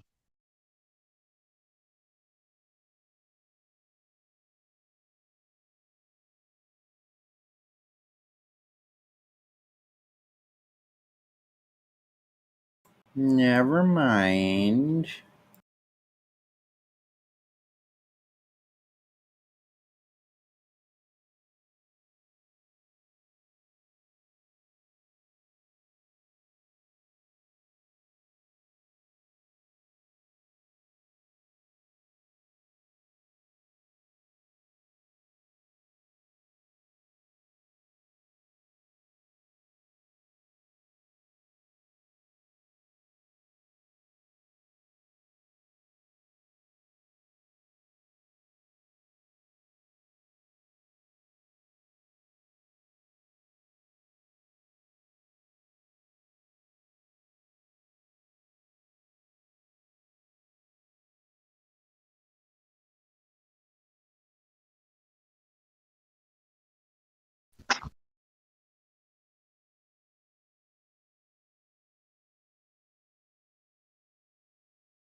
Well, go ahead. Talk about the Mandela effect, or pissing in jars to save to drink for later, or whatever you want to talk about.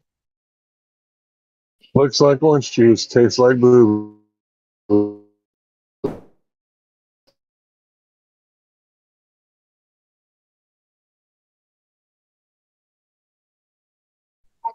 assume. I'm just speculating. Just for the record, I have no knowledge. Well, in his defense, every time I asked him about that, he said fresh is better. So the fresher, the better. You don't store it for too long anyway.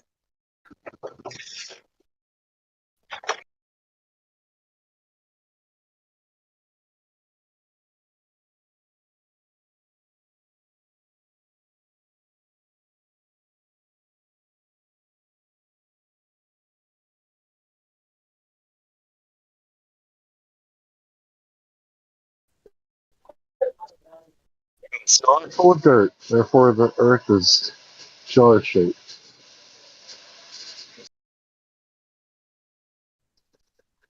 Can't really argue with that. I mean,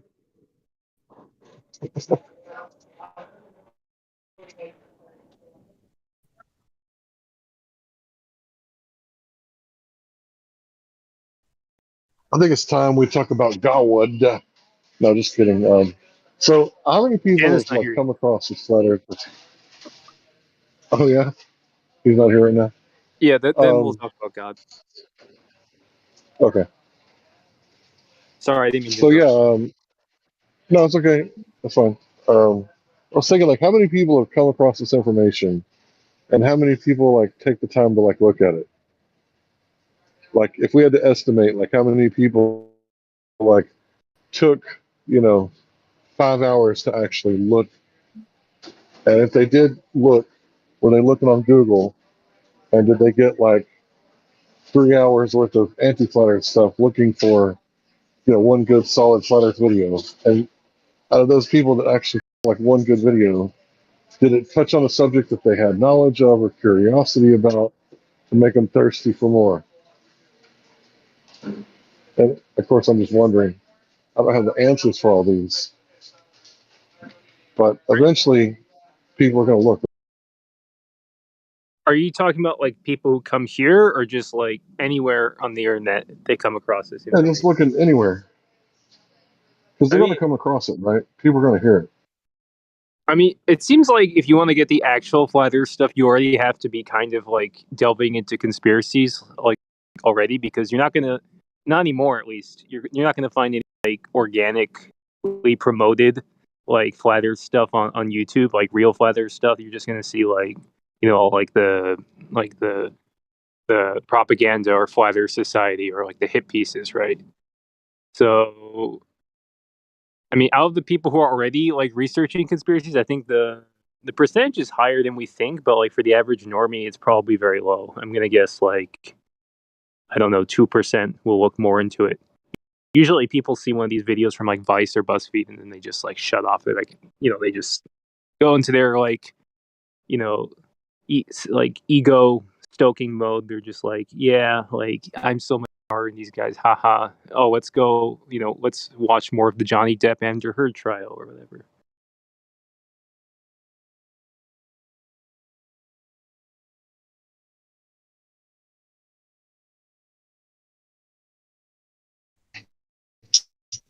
Yeah, I the, think if that Elijah, trial are you is there? obviously a show trial. I mean, Yeah, it's not I as mean, important as everybody's saying it is. what the? So it's just meant to like take your mind off of the gas prices. Yeah, what the hell is Sorry, it? am I interrupting somebody? Oh no, I'm just like backing you up, Oh, but sorry. oh, yeah, it's not nowhere near as interesting as everyone is making it out to be. I mean, as far as I'm concerned, there are a couple of actors, and it's a show trial. Like, who cares what happens? Like, do you really care that much about Johnny Depp and what happens? And his girlfriend was hurting him. Like, really? Move on, bro. Like, tough it out. It's not that big of a deal. And everybody needs to start asking their government. We just gave, like, what was it, $54 billion to Ukraine? Yeah, that's what, like 75% of an Israel year budget or whatever. That's like 75% what we give to Israel every year. Damn, that's a lot.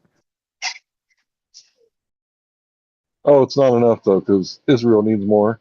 They're great. NASA needs more. The military industrial complex,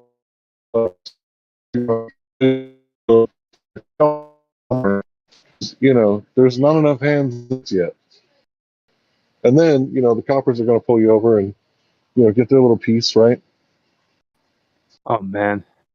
Yeah, I think people are into this like show trial because it's low stakes. Like it literally means nothing. So it's not like people easy for people like normies to get into because they feel good either way. Like no matter who wins or like whatever happens, they feel better about themselves because they're watching these two like horrible people or whatever at each other's necks, and they're just like these like elevated spectators, right? So they can have the moral high ground. But if they did like research into like more important stuff, including flat earth or the other like conspiracies or horrible things that our government's doing, then they'll feel shit about themselves probably because they realize they've been supporting it implicitly or explicitly their whole lives, right?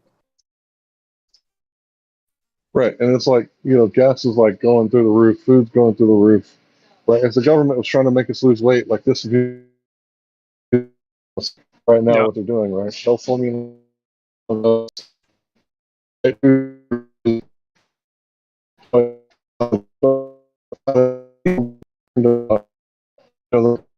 think you're roboting. when she's almost. You think you kind of roboted for me, Hank, but Yeah, he did. I got the gist of what he's saying. Yeah, I mean, yeah, I did too. I don't know what. You got to have the Doppler satellite projection headphones on in order. I'm just joking. Along with your refracto glasses, and you'll be seeing everything just fine. Gravifraction, quantum tunneling, black hole, quasar, parallel universe goggles. There you go. Those are the special quality covering. I forgot to say metaverse. That the metaverse coating on it. That's the nano. Reminds me of a time. It reminds me of the time I took somebody to a probation appointment, and I'm reading on the wall, and it's like all the different drugs, and at the bottom it says Space Blast. I'm like, Space Blast? What the fuck is that? And it's when you mix crack cocaine with PCP. It's like that's what you just like read off like the space gog. Oh shoot! So that's what they put in the water to get everyone to believe in the globe. I don't know if that cat's been out of the bag a long time. Who knows what stuff they put in that they never told anybody. Yeah, that and king cobra snake venom. That's what I've heard the potion is these days. Mackerel. Wow, I'm serious. I'm dead serious about that. We never knew how strong. Yeah, go ahead. What were you saying? I won't mention what it's supposedly in, but I'm only going to give you one guess because that's all you should need. The Eminem video got the venom. The king cobra venom. Yep, so they say. So what is it in? I'll give you one guess, my friend. The WADA. Nope. No. Everything else? No. What's been going on for the last 2 years, my friend? I see. Okay, got it. You know what? The same people that used to sell snake oil salesmen used to sell. Look up the symptoms of a king cobra snake bite. Look up the symptoms. Snakehead whiskey. Rockefeller's snakehead whiskey found at your local snake oil salesman right outside the city limits because we won't allow him. There's actual research and confirmation on that subject. Anyway, it's blew my mind. I can believe it. Yeah, they couldn't find any evidence, so they searched again. Right, and it's guaranteed to make you pucker. Imagine, if you will, a virus so deadly that you don't know that you have it. That you don't know you have it. Yes. Quite astonishing. Well, that's one of the reasons.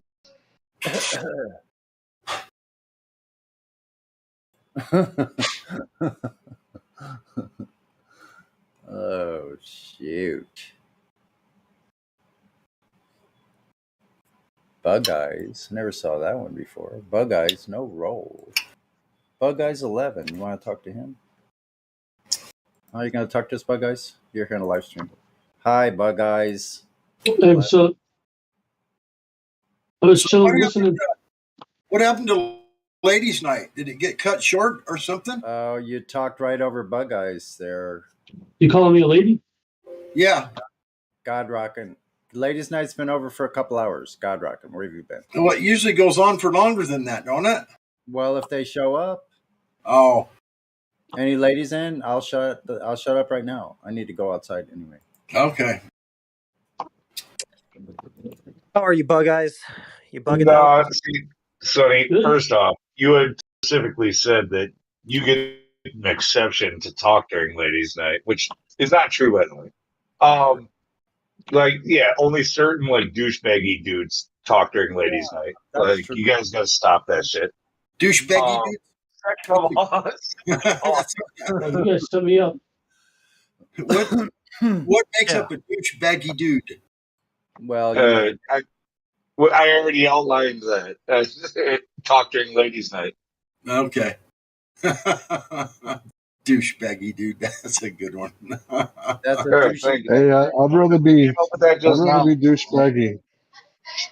I'd rather be douchebaggy because someone said that I said that you could see curvature at 1 mile, so I had to make a correction on that. But yeah, I'm guilty of being douchebaggy. There you go. There are certain exceptions. Effects may vary in your area. No. I mean, something where they see something, they ask for help. If they ask for help, or if they address you specifically, that's when it's your time to talk.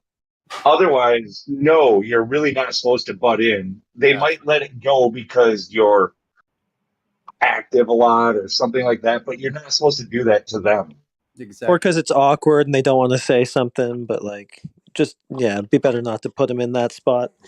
Yeah.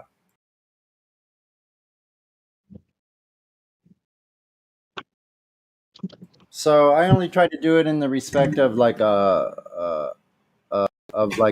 being like a secretary for them and putting images and kind of like nothing more than that, but just a little some of us saying hi to the ladies we don't talk to very often. I think it's there's nothing wrong with that. And just quit it, Sonny. Quit it.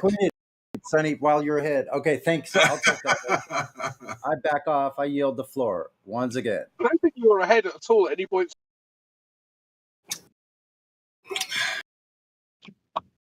Wait, what'd you say?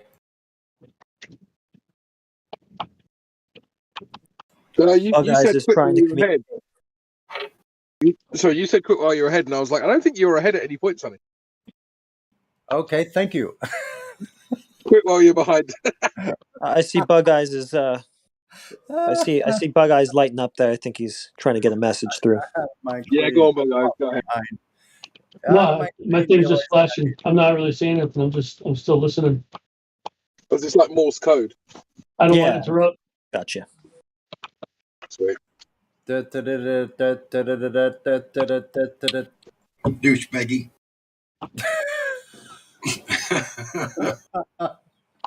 Don't be a douchebaggy.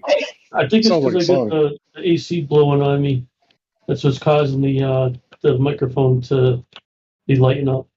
Well, feel free to let us know how you feel about our transgressions during Ladies' Night, Bug Eyes. Yeah, and douchebagginess. No, I just feel kind of special that you guys put me on the spot on Ladies' Night. Like, I feel like I should be bringing something. I this is a little unexpected. I feel like I should, maybe, I don't know, do some stand up or maybe try to do something entertaining. I don't know. No, bro, you ain't got to worry about all that. If you're new, those douchebaggy things don't really apply to you. You start talking about the people that have been here for a while. Excuse me. I'm the one who said that. Don't take that insult to you yourself. Like that didn't include you. You're new to the community here. The ladies like to, say hello and introduce pretty much anybody who's new, whether the flat Earth or globe. They want to kind of question you and get to know you, just the same as anybody else. But next week, once they address you or whatever else, it's all fair game. But I've been sitting here for 10 minutes and I haven't heard one lady speak yet. You could be called over. That's because it was officially over like 3 hours ago. That's Yeah, they threw in the towel, sadly. They officially announced the ending of it a couple hours ago, at least. Yeah, so that's all right. Oh, all right. We're on the regular chat, just a round table. Think of them kind of like a dominatrix stepping on your balls, right? Oh, Like with like a Hey. high heel stiletto. Like, yeah. That's a bit extreme, Lou. Okay, well, don't have to think of them that way, but it's kind of like that. And you have experience, and you know. No, no, I have no fucking idea. But if you did, figuratively speaking, when the pressure was relieved, that would be that would be a noticeable difference. When the pressure is relieved, you would notice that. You would feel quite a bit different, possibly elated after that. I don't know. Just saying. Thank you for the pressure being relieved. Thanks. I appreciate it. When I step on your balls, just remember crunchy. It's kind of just like the blues. You have tension, release, tension, release. So you can think of it musically as well. And you won't be so fucking distracted. That's a whole new definition. Get your mind out of fucking gutters. Hold on. Sorry, I'm kidding. My blue balls were caused by being stilettoed.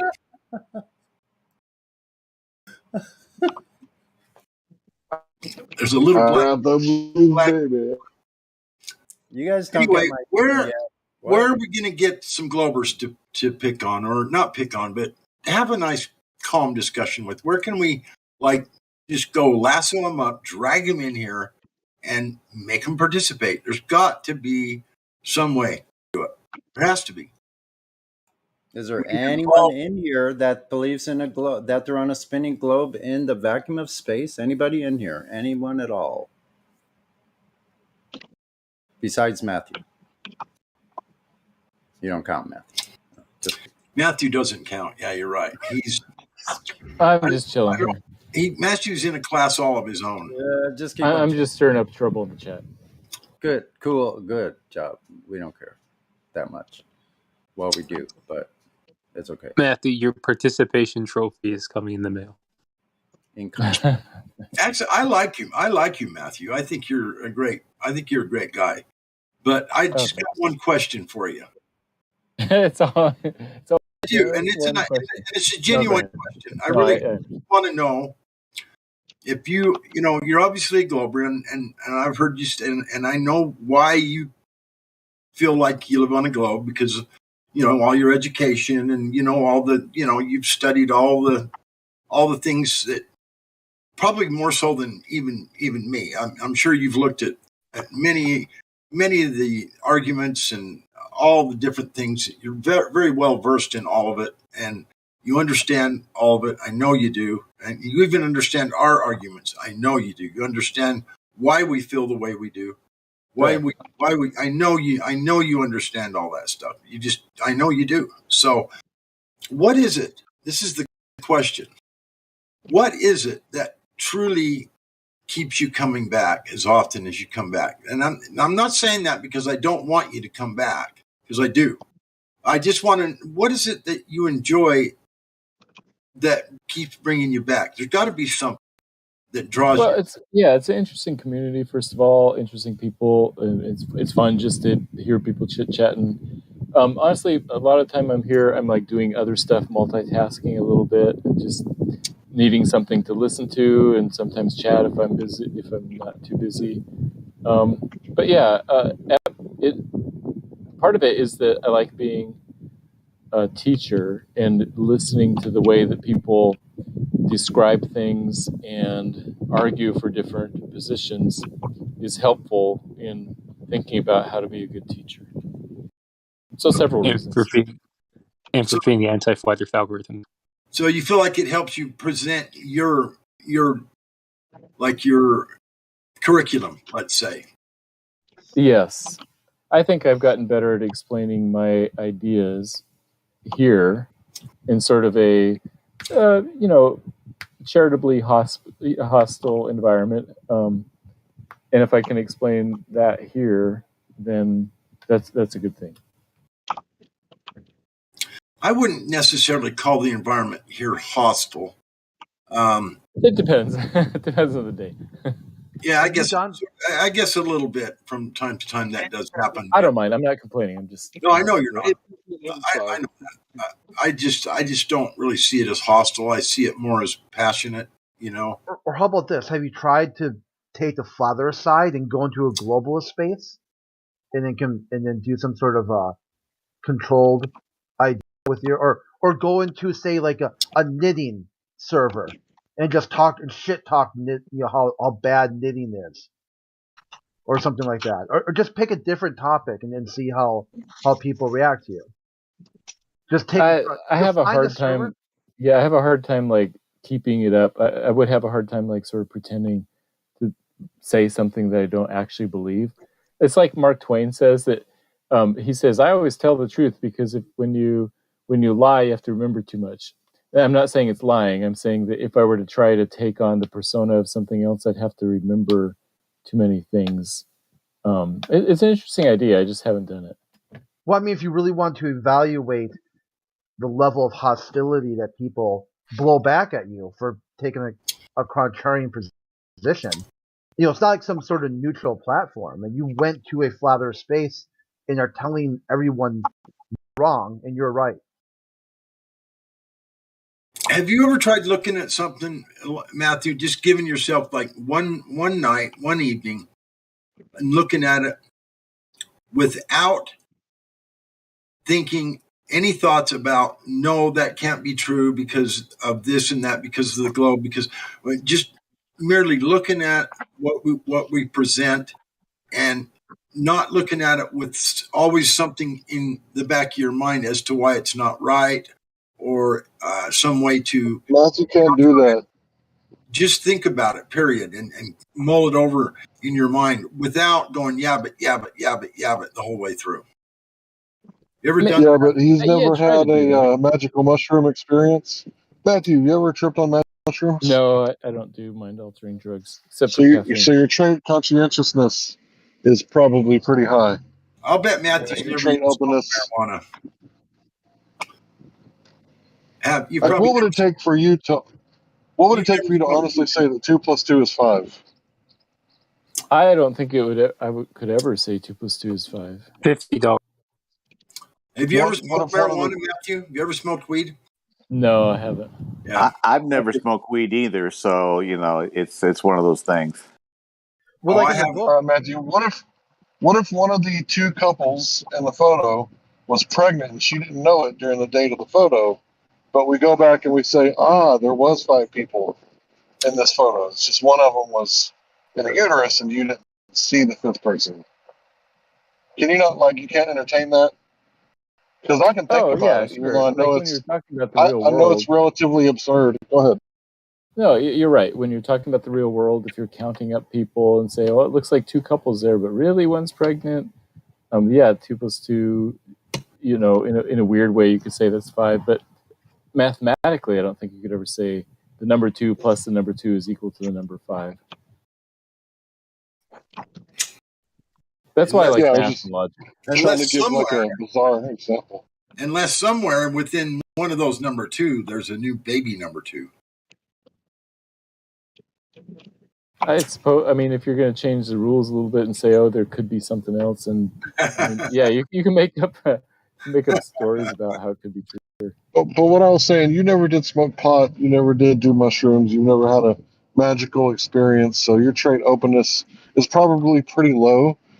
Not because just because you're a male, but because of your age. You're probably pretty set in stone. Wouldn't you agree? Yeah, that's true. I had this one person that I told him that radar. I told this one person that radar with line of sight operates in a straight line, that it can't bend to a ball or to a globe, and she looked back at me and she said, "Well, they've had to invented a radar to curve, because I know the Earth is a globe, so radar had to been invented to go around the globe." Everything had to go to her brainwashing program and indoctrination that we live on a globe. That radar had to have been changed somewhere along the line to bend. Right, I do the same thing. I assume that the globe is true, and then try to explain observations in light of that. Yeah, I've noticed. Really? You do that? Right. Yes. Wow. I'm based on other evidence, like all of these other evidences and things I put together, and thinking in the totality of evidence. I think there's more on the globe side. That's why I do that for individual. In other words, you search for any little tiny thing that could say, no, wait a minute, there's this little tiny possibility over here somewhere. So I'm just gonna leave it open for now. Right. My belief in the globe is fairly strong, and so I would be more likely to search for some explanation rather than give up on the globe idea. If the globe told you to jump off a cliff, would you do it? No.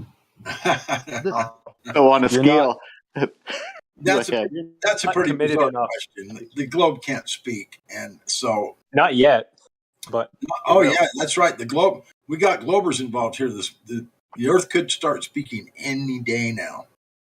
Yeah, I didn't come for a debate. I was just curious to see, like, what this was about. But like, and I have, like, explored a bit in the past and into this topic. But like, I did see something recently where a guy was in a conversation with a skeptic, and so like, how do you explain it when you got space stations all around the world and people that work for these space stations, and it's like thousands of people. There's thousands of people in on this conspiracy. How do you explain that? The general explanation is that you don't have to have that many people involved in the conspiracy, just a few at the top, and then everybody does their own little piece. Well, everybody who believes in this globe has an ego, pride, reputation, probably a job to lose, and they have cognitive dissonance up the rear end. Hey, Matthew, if very little cognitive dissonance was a 1 and massive cognitive dissonance was a 10, would you say you're like a 9 or 10? No, I'm probably like a 1 or 2. When it comes to the globe, you're a 1 or 2 and not a 9 or 10. When it comes to the globe, I'd say more like a 0 or 1. Oh, now you're being disingenuous. I thought you were talking in general. Okay, Matthew, No. my man, Matthew. Let me explain, Jim. I thought you were talking about a general question about how I was talking about whether beliefs. I mean, so first of all, I'll say I will freely admit that some of my beliefs are incorrect, that they're completely false. The problem is I don't know which ones. Otherwise, I would change those beliefs, right? So everybody thinks that their own beliefs are true, and I do too. I just don't know if, and if I come to new conclusions about different topics, then I would change my beliefs. Matthew, I've come to change my entire approach to those types of things. If I've got something I believe in, and there's skepticism about it coming from any direction whatsoever, at that point I automatically start from ground zero and just look at the evidence with no bias either way, and then I just go where the evidence leads me. I don't. Okay, yeah, that sounds reasonable. I mean, at some point you have to, you can't do that for every single thing in the world. But you can try. Well, I think my carburetor works on my car, but, I'm not going to become a mechanic or an expert to try and figure out how. Matthew, you ain't got no carburetor in your car, bro. You're right. See? Now that you say that, I realize that was like a dated thing. So, see, that illustrates my point that I don't know what I'm talking about. Please. But I wasn't asking Matt. I was asking the guys that have been here for a while. Like, how do you guys explain that? Like, there's thousands of people that work at space stations and things, whatever places around the world. Like, it's just one big secret. No, it's not a real big secret. People have egos. People have pride. People have reputations. They have incomes, many of them very good incomes, who knows how high, and they have cognitive dissonance. So they know, like Matthew does, if he goes into work whenever his school starts back up and goes into administrator and says, you know, I'm no longer going to teach my kids that we live on a globe, that we live on a flat earth. Matthew may not have his job in the next week. He just probably won't. And people who work at NASA know the exact same thing, and space agencies around the world. They know if they step out of place, they're going to, you know, their ego, their pride, their reputation, their cognitive dissonance, and their income for their family, their kids, their wife goes out the door. It is perfectly easy to understand. So it is actually somewhat of a silly thing to say thousands of people are involved in it. It's a great big conspiracy. No, it's very easy to understand why people keep silent. Very easy. That doesn't make sense. I mean, you're talking about just the fact that like word travels so fast about anything, like literally anything. Say if there was an alien on that like game, I mean, imagine how fast that would travel. I mean, I know Okay, let me try again.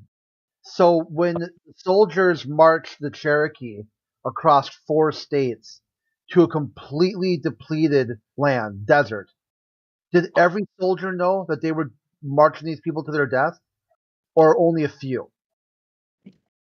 there's no doubt that I mean the thing I Okay, do are like you about like following that, right? Okay, when the United States Army rounded up the Cherokee in Georgia I'm and marched not them like a to history buff, so I don't know. okay, it's called the Trail of Tears. It's like a national park system.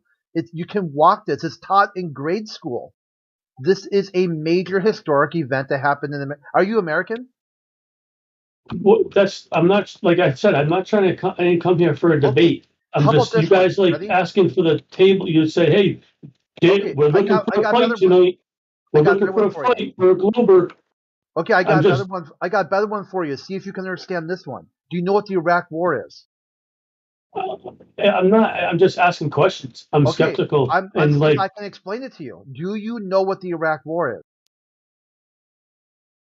this is way complicated. Like why? Like Okay, do I mean, you know the Iraq War? There was just a war in Iraq in 2003. Have you heard of it? Do you know what it is?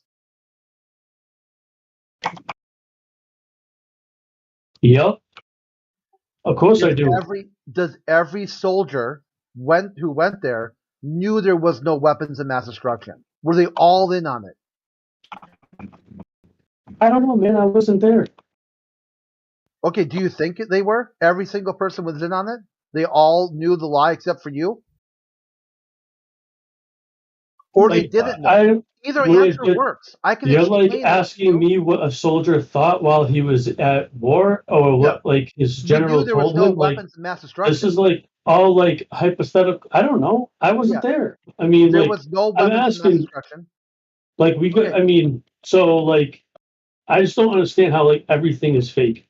Space stations, people You're not like because you're study not the planet, understanding anything. That's why. astrologists, meteorologists, everything's all fake. I mean, Okay, when tobacco companies were selling this low tar safe cigarette, and did all the people who worked at the tobacco company knew it was not a safe alternative, or only a few people knew? I just want to point out, and I want you to address him. I don't want to sell his point, whatever he's saying, short. But you said meteorology. I just want to throw this one out of whatever you said, because your weatherman is like right 50% of the time. You know, flip a coin. I can do the same thing. And he doesn't use anything coming from space to predict his 50-50 fucking coin shot. Okay. Yeah, it's all statistics. They look at the weather patterns, the same whatever it data. is. All I they mean, do, like dude, you gotta think. You just gotta be able to think. You got some questions, and this is the place to get the answers. But no one here is gonna be able to understand it for you. You're gonna have to understand on your own. because Okay, I mean, I do like I I do can't just like. reprogram your brain to I really don't. understand the English I language. I don't care enough to be honest, but I do like that Well, you're flatter here. people like. Yeah, I just want to listen. But like, I do like that flatter. You guys do like talk about other things besides just like flat Earth, and uncover and discuss a lot of other things. And like, I definitely am curious in that sense. I mean, like, I don't know. It's the like I said, I didn't come here for a debate. I really just came to listen. But like I am like I feel like the literal flat earth part, hurts you guys more than anything. I mean, I like the other like conspiracies that like I like listening to like people like Stephen Greer. Like I don't really believe in telepathic aliens, but like I do like that, hearing about how I do believe that the government. For people like you, Hear me man, out for a second. yeah, go ahead, Hank. I'll yield. Yeah, go ahead. I have to be tied, so go ahead. Yeah, so the thing is that we're not telling you something that you can't verify for yourself. You don't like the whole Stephen Greer telepathic aliens because you can't verify that, but you actually can go to any large body of water at rest and make some observations and find out who's bullshit, right? Is it NASA who gets $62 million a day? Or is it flat earthers who get $0 million? Oh, sorry, $0 a day from taxpayers. Well, who's got the motive, right? Who's got the motive to narrate the narrative? Is it us? You think we're enjoying this? Like, I'm a flat earther. Everybody gets to talk shit about me and say that I'm stupid, and it's okay to punch a flat earther because they're stupid, right? No, like go out to a large body of water at rest and find out with yourself. Find out for yourself. I can lead you to water, but I can't make you drink. Get you an Earth curve calculator. They're free on the internet. And maybe like a stand-up mirror and a friend, and face the mirror and have the mirror face the sunset at about 5 or 10 miles apart. If the mirror's in the water and you can see the light, there's not 66 feet of curvature there, is there? Yeah, I've seen all that. I've read all that.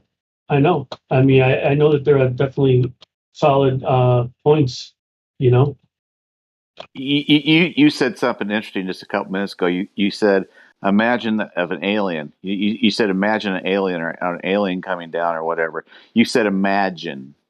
That's all you have is imagination. I can make the argument that the real conspiracy are people who believe that we live on a spinning, watery, curvy, bendy ball or a globe. That's the real conspiracy. And the only reason it's been backed up is through education and entertainment over the generations. Lots of money and lots of threats to keep your mouth shut because you'll lose your job if you don't. So the real conspiracy are those people who believe we live on a globe. That's the conspiracy, backed up by a bunch of threats and a bunch of other and education and your TV. That's all you guys got. We got empirical evidence and observation, and you got that. So I'm sorry. I'll take what I got and what the majority of people on here got. Nice. Cool.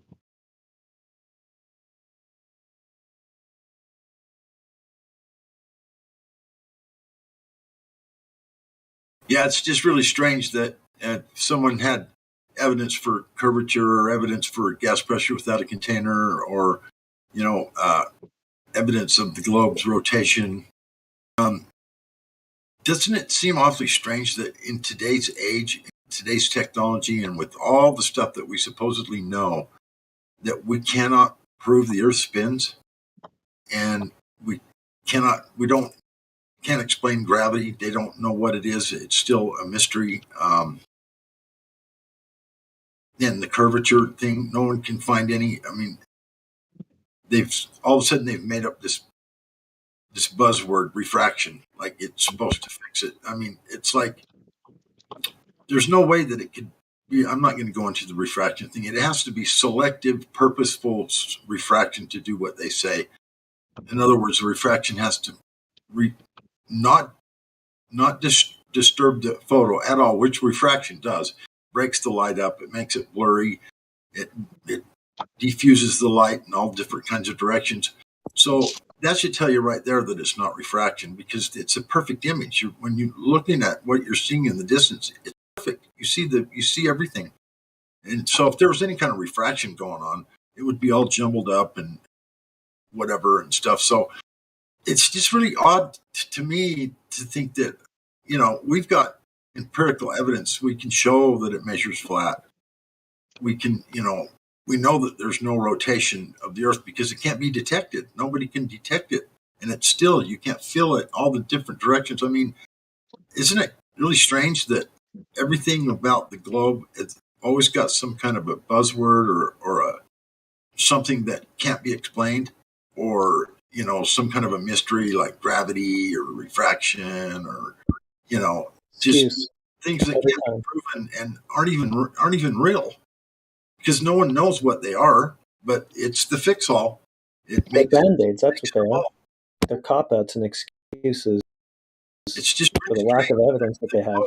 All it is a bunch of excuses and mysteries, and why we don't need any mysteries. We can see what it is. It's just them going, "Oh, we can't demonstrate that to you because blah blah blah." That's all they have. I mean, that's just so weird. I mean, and why people don't pick up on that, I don't know. It's just really strange to think that the globe has to have all of these weird little excuses and mysteries, and instead of just walking out and just, if we got all this technology and we're all these smart, then prove the Earth spins. Prove that these things. Show us curvature. If this is a ball, if it was truly a ball, mankind could go out and literally prove it, probably in a nanosecond. I would go back to the globe in a nanosecond, but we destroyed all the technology. Today's technology would make it so easy to prove the globe is real, but they can't because it's not. The problem is they can't show curvature because it doesn't exist. Yeah. It's not a problem with technology. It's not a problem with refraction. All these buzzwords, that's not the problem. And why people can't just get over it, it just all these weird excuses. It makes no sense. Well, if you had a hill with like a really slight grade, you'd be able to measure the drop over distance, no problem. So why is it such a problem for their big ball Earth? I found it's really interesting that one of the most beautiful places in the United States is the Grand Canyon, and from the north rim, the south rim where all the hotels are at and stuff like that, right on the rim to the north rim is 21 miles. 21 miles from one rim to the other rim. You can look right across. If you take your observation height of 6 feet, we won't even talk about the horizon distance of 3 miles, but you should have a total hidden height of 216 feet. Now, when you look over at the north rim from the south rim, which is 21 miles, you don't see the north rim curving or bending away from your sight. It's flat, flat, flat across from the south rim. And so it's just, if you have 216 feet of bend, then the north rim should be slightly looking away from you instead of being flat, flat, flat. And so Jim, we don't need curvature evidence. We have excuses. We have ad libs, don't we? Ad lib after ad lib after ad lib. Exactly. I mean, really, if it was a ball, if it truly was a ball, it would be as easy as going out and getting in your car and going for a drive to prove that it was a ball. Hell, you could go to the beach, man, and just look at that thing and see it dropping away from you.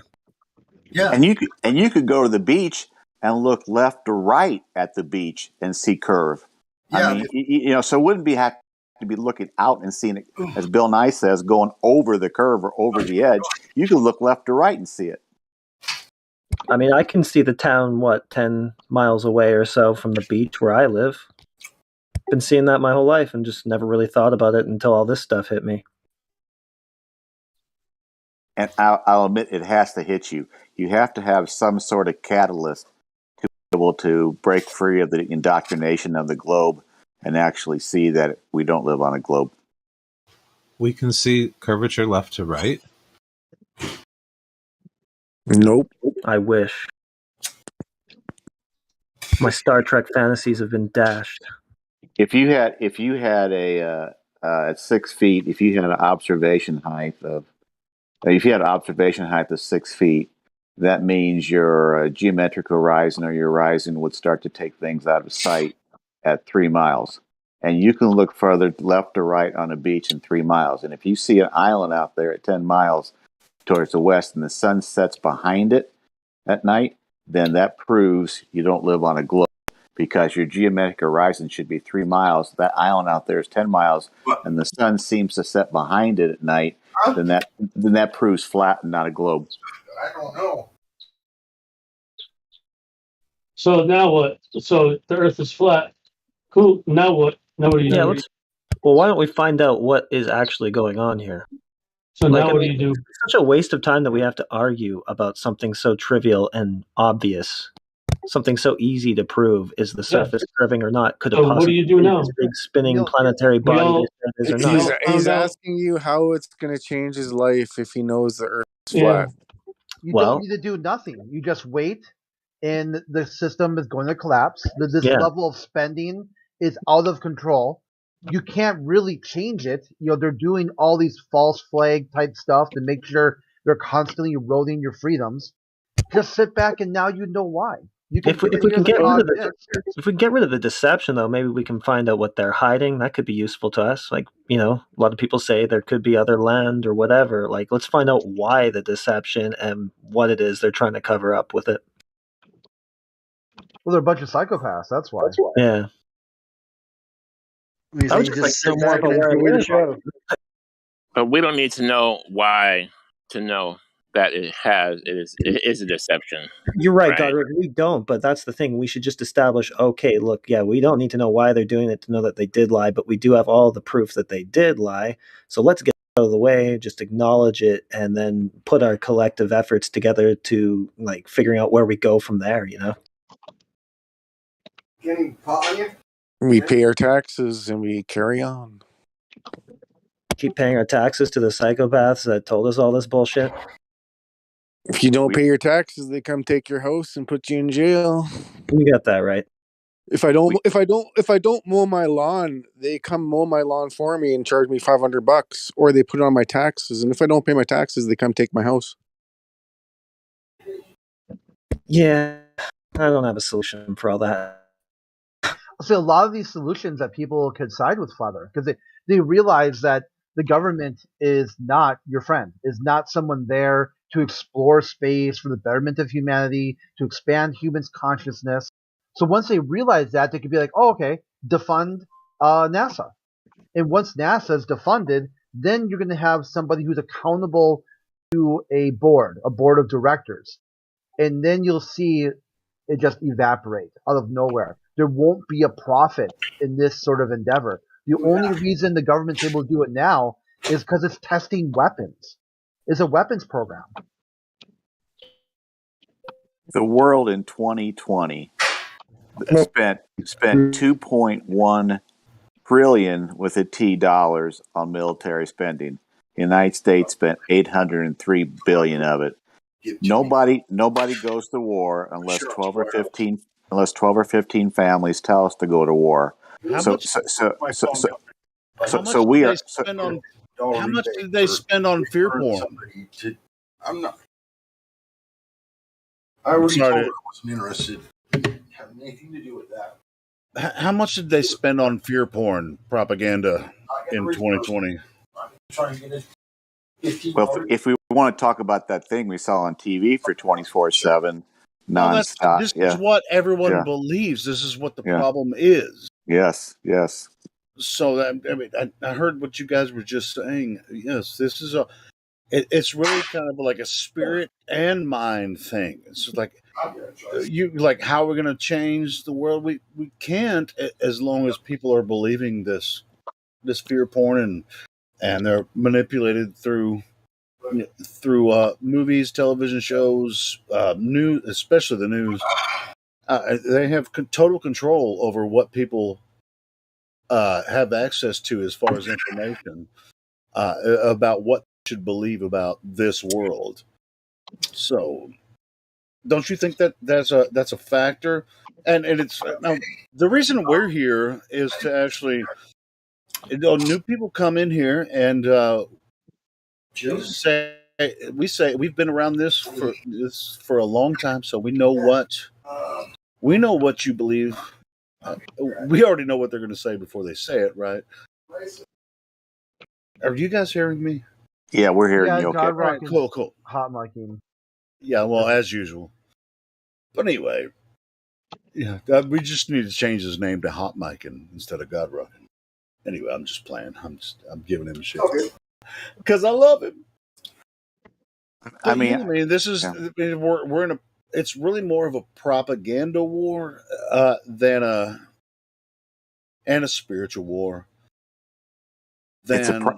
Oh, go ahead. Go ahead, brother. No, I'm done. I'm done for a minute. I'll just be real short. It's a propaganda war, and their side owns the printing presses, and our side doesn't. It's that simple. I mean, it kind of makes you wonder why they let us do this here.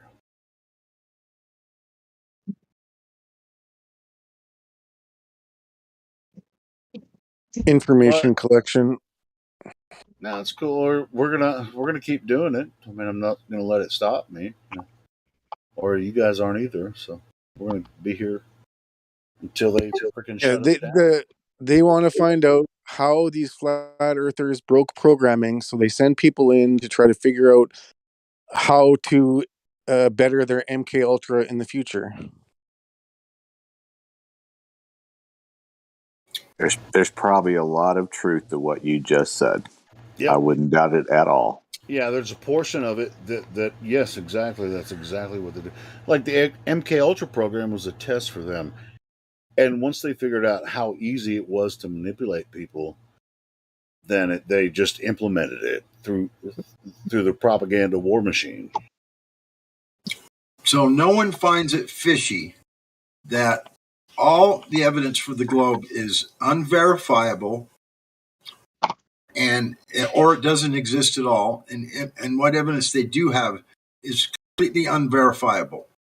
But yet the evidence we have is verifiable, is there for all to see and test and recognize with their own two eyes. But the globe is not. It's all unverifiable, and it's what's how could that possibly be? I know that's the mind control, bro. That's the mind control, bro. That's it. I mean, people got to wonder, why is it unverifiable? You can see and experience the Earth as a level stationary plane, but you believe it's a globe because they told you so. Yeah, but that's unverifiable information. That's the problem. A lot of the time they think that it's verified. They think that they can verify it themselves by, going on a flight or whatever. But that's not true, because everybody knows you can't see curvature, even if it was a ball. A lot of the ignorant people that come in here don't even know that. They don't even know that their model predicts that they wouldn't even see it at those heights, and they think that they have or whatever. Right. And they think everyone else has, and they don't understand the implications of unverifiable information. I mean, if it's unverifiable, you can't use it. God rocking, check this out.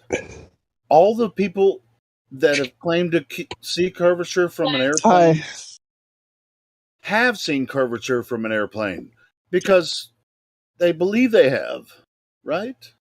So everything that when they come in and say I saw curvature from an airplane, they believe it because everybody else believes it. It's really kind of but they don't understand what the horizon is. I've seen self-transforming machine elves on DMT that looked more convincing than that Earth curvature. Well, I've never done DMT, but I plan on doing it one day. We'll see. See what I find out. But I did a lot of acid way back in the day, so I'm sure it's pretty similar. Yeah, it's quite amazing when you really break it down. The scientism has zero proof of any of these wild claims. It's unprovable, and yet they stand like they know something. Yeah, but that's really just more general consensus. Everybody else believes it, so you can have to prove me wrong. It's like, all right, well, let's break it down right now, and we give them the black swan, and it's like the Earth cannot be what they told us it is because you can see the horizon further than you should be. But it's very simple. I think the globe is already destroyed. They're so obstinate. Hey, go ahead. You're right, Helio. You're 100% right. because that all that information you just mentioned, it's verifiable. Anybody can go out and do the observation and come back with the same results. And they always get offended. They always get offended when we call it a religion. Well, that's because they don't understand what a religion is. I mean, some people need to be explained what a religion is. When you believe in something that can't be proved or is just a theory or whatever. It's different. It's different for a lot of different people that jump in here. Faith. You have to kind of pick and choose your battles with certain people that jump in and stuff. So yeah. So, but basically, a religion is believing in something that you have no real proof for. Yes.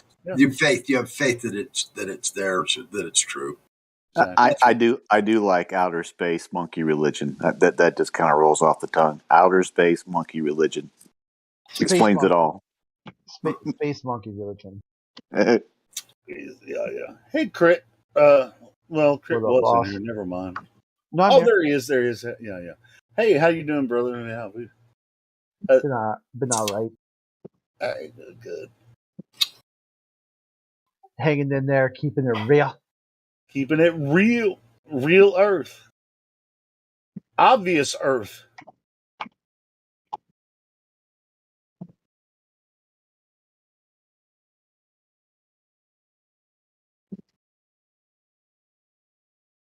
Yeah, I think once they train you out of realizing what's obvious, that's a big part of the mind control. That happens very early. The crazy thing is to double down to defend something that's just used against you. This lie is just used to make you stupid about what you are and where you are, and then to double down and defend that is just total insanity to me. It's like, don't trust your own eyes and your own, feeling and your own gut. Just trust us with, people much smarter than you have figured all this out a long time ago. So, and you can't test any of it. So. Trust sources that have proven not to have your interest in mind again and again over your own direct experience with reality. Okay. Yeah. Now, what's really amazing to me when people explain the Black Swan argument thing, or whatever, when it's explained correctly and somebody new, the argument itself is obvious. It's amazing to me that they can't get it. It's. I think that might be part of the problem. It's blocking their brain. Just like, look, if the horizon is the curvature of the Earth, from that position, it can only be 1.2 miles away, but we see it much, much further. Very, hey, you can believe in refraction all day, but that's a belief. It's like, I'm going to continue believing the globe. And so it's like, hey, go ahead and continue believing the globe, but this is our argument. It's like your parents, maybe it's just deceptively simple for them. Like they look at it and think like it can't. Captain, that was just one sec there. Yeah, I was just thinking like they look at it and think it can't possibly be that simple to do away with all this. Yeah, that's right. No, yeah, it is very profound. Yeah, it hits them hard, but maybe they don't even get it. They don't even know what we're talking about because I went back and forth with the dude the other night. I was like, so you're saying the horizon is the curvature of the Earth? And he wouldn't concede. So that's the physical horizon of the globe Earth. The horizon is the physical curvature of the Earth, and he wouldn't say yes or no. And I mean, and then you get into refraction. Some people say refraction, but this dude wasn't. He was just like, I don't know. I mean, it's like, sometimes you might not understand the argument, and that's fine. You can go on being ignorant, but you came in here. So. Yeah, we can just start with the easy, obvious things and work our way up to the hard to understand proofs. Yeah. Well, I mean, a lot of people that are Globers, they come in here and say, well, they might have the presumption, I'm going to go in there and mess with these flat earthers because they're obviously wrong, right? So No matter what I say, I'm right because the general consensus is. Yeah, they think they got an it's answer for everything. Yeah, but they don't. No, once they get in here, then they get discombobulated and it's like, "What the fuck are you guys talking about?" And then they just go all over the place. Well, they say they're open-minded, and then everything you show them, they just try to deny it as hard as they can. But if you really give them a good presentation, they can choose. They can choose to believe because we've done it many times. Here's why the Earth is flat. Here's why you think the Earth is a globe. I can tell you why I think if I was a glober, which I was. Here's why I used to think the Earth was a globe, but now I know it's flat. And are you on the globe or flat side? Do you understand the difference between the two? We explain it hours on end. How the difference between the flat Earth argument and the globe Earth argument. Bro, this isn't. We're not really arguing. We're just showing the reasons people think it's a globe. People think it's flat. It's okay. Helio, it's okay because it's only 0.001% refraction over 69 miles, so it actually makes sense. No, that's just a tiny, tiny little fraction of your circumference that you have no measurements for. Yeah, no big deal. We have Alberuni dip angle. Alberuni, that motherfucker. Uses a flat baseline. 600 years ago. Like I thought we had this figured out by now.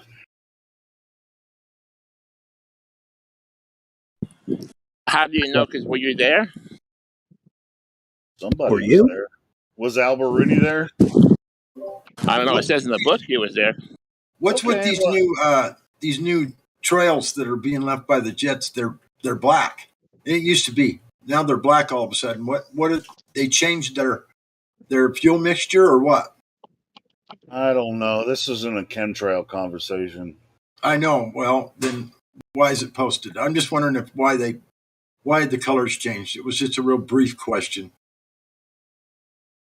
I think I may have edited the first photo that I posted. The second one I didn't edit. Hey, what page? Dingleberry Earth close to the black hole? Oh, Chad posted that. Oh yeah, I didn't post that one. No, it was Paige. I mean, just came up. If chemtrails are black now, not chemtrails, we have problems. That's the case. Don't worry, it's just a flex. They don't mean it. I was trying to make that point exactly. Yeah, we're obviously going to have to do a trans-racification on the chemtrails. Sorry. This isn't the room for it, but yeah, there's a problem, Houston.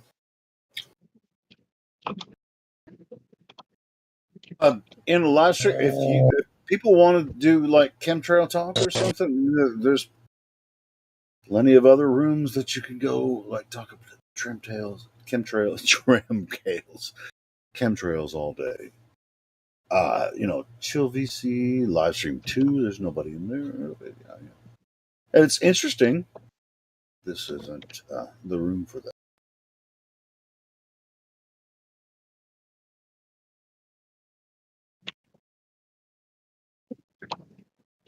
Dude, I love the talk myself. I see him all the time for this room. We're trying to figure out, we're trying to meet new people and show them how the earth cannot possibly be what they told us it is.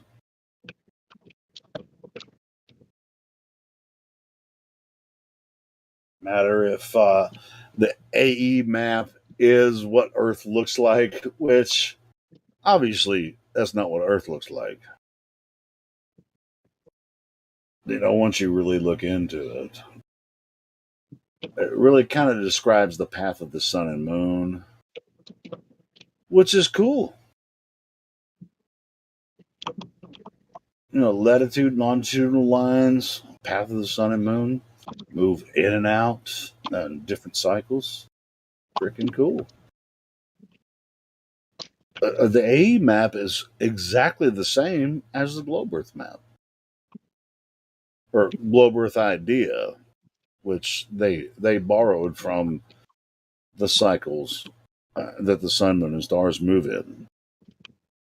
That's one. I love when globalists do that. They'll say they'll give you this elaborate debunk of the AE map.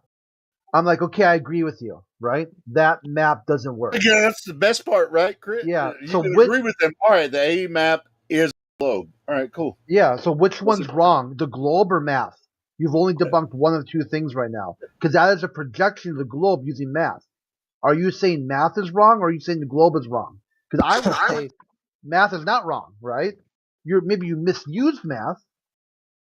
Yeah, that's what I love about it. Is just like the AE map is the globe. Now, the assumptions made about whether the sun is 93 million miles away and the moon's 238,000 miles and the planets, all that. The patterns are the same. We all observe the same pattern. The assumptions you make about the solar system, that's on you. As far as distances and all, you know what I mean, Crit? Yeah, they want Yeah, they're to just it seem like these distances don't match. Well, that is on the globe. But we don't assume distances. They do. Yep. But they have no evidence that they can prove that the sun is 93 million miles away from Earth. And that's absolutely true. They created the solar system in a mathematical construct. They don't have any physical evidence for that.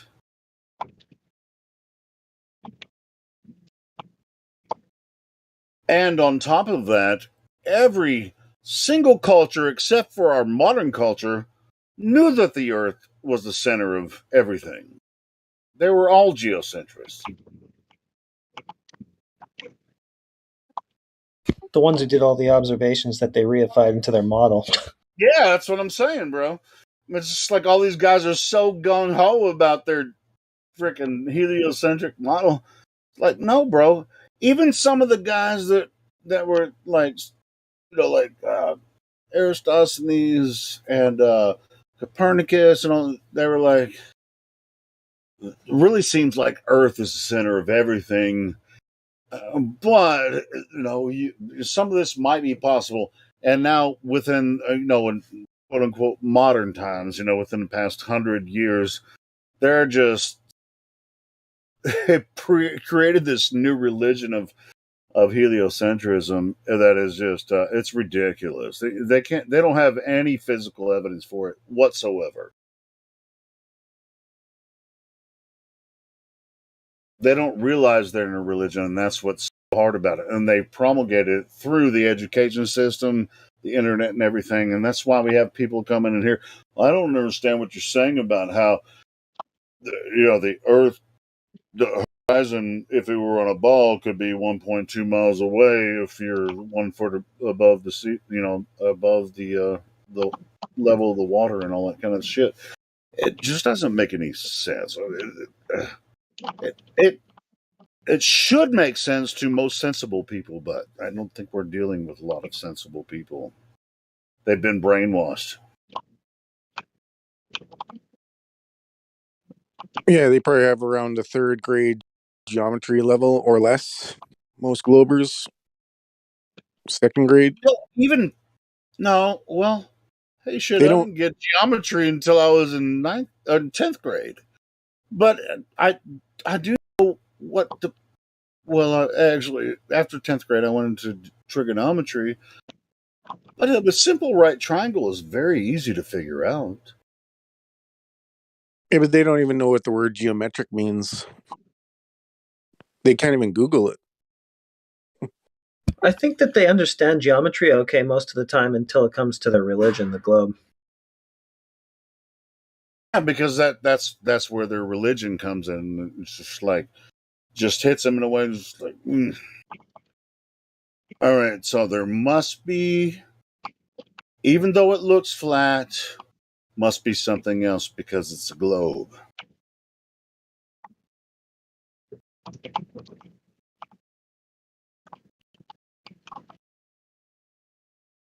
Like, who told you that?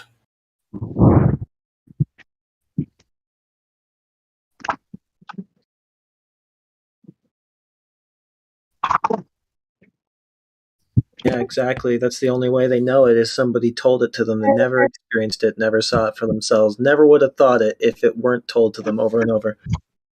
Hey, I've been in several religions, and I mean, and I've studied the Bible as well. And it's like, well, the Bible says this, so it must be this way. But I always kind of like dug into the details of those religions. It's like, well, the Bible says this, so it must be that way. I was raised Catholic, then I was in Protestant religion after that, and like, well, this is what the Bible says. Are you sure? You know, um, it has to be this way because you're. I mean, they have these universities where they teach certain religions or even denominations, right? You can go to a Baptist university or to become a preacher or whatever. I don't know how do you. I've never gotten that. I mean, how do you preach how to be or teach how to be a Baptist? Because They don't. They teach you how to run a business, right? But the thing about it is that the Bible's not a religion. It tells you yeah, to question all things and keep that which is true. So really, the Bible is telling you to be more scientifically minded and gain knowledge, not so much about gaining beliefs. I mean, there are things that you have to take when you read the Bible, but it then tells you to write around, towards the end of the book to test all things. So what does that mean? Is that something like, Martha Stewart would do, test all things? Like the lime green, it just doesn't match well with black. So make sure you put a little strawberry or yellow in there. No, like that's what the scientists in the chemistry, labs are doing. They're testing all things, like as many different chemical combinations as they can come up with, right? You guys already talked to Bug Eyes? okay. I haven't heard from him. Hey, what's going on, Bug Eyes? Welcome to the server. What's up? What's going on, man? So So what brings you to the server? I just like hanging out, listening, you know. Yeah, but what brings you to the server? Like, did you click a link? Did a friend tell you? Yeah, I saw the link and I just joined. What intrigues you about the topic of the shape of the Earth? Because obviously, flat Earth is a very uh, controversial topic.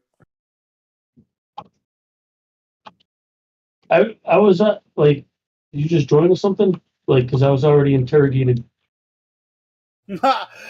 Nobody's interrogating you. We're just asking questions. Where were you on the night of June 30th?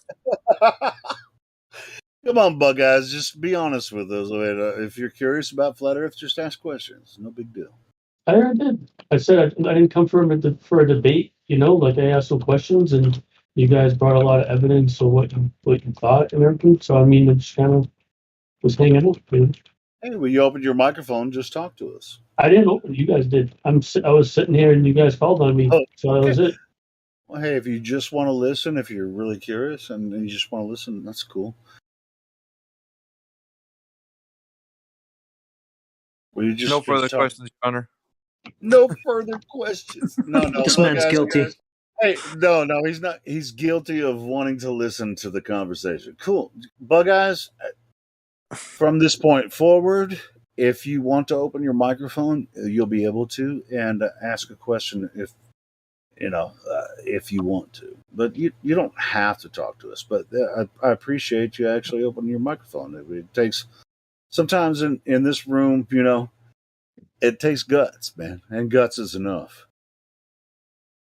No, I mean, I like the idea of questioning things, questioning all kinds of things, and I mean, yeah, I mean, like, it's not my fight, really. I mean, like, to be an advocate or a activist on, shaping minds or anything. Like, I just like, I like the ideas. I like to explore, like have an imagination and all that stuff. And I just like, you know, I really I really like to escape from reality. Like when it comes to like thinking, you know what I mean? Like I don't really like, you know, especially with the world, the state of the world is today, like in our country, you know, like I just like to escape and, you know, let different ideas come and go. You know what I mean? Like I'm not one way or another. Like I'm not coming here and trying to force,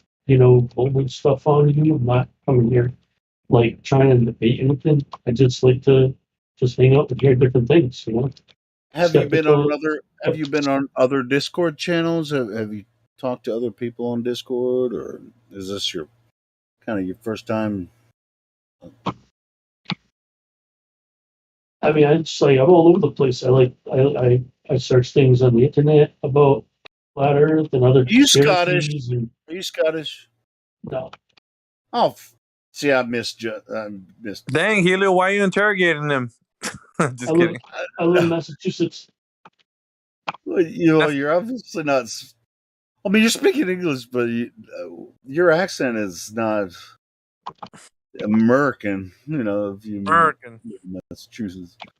But that's all right. You don't have to tell me, you know, your original country. Right? No, but it's I really. just said I live in Massachusetts. I Massachusetts, dude.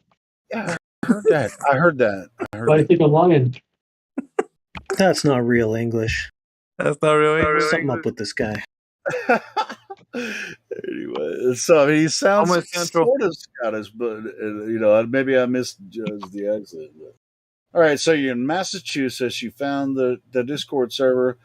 You said you haven't not necessarily talked to any flat earthers before, but you're curious about what we have going on here.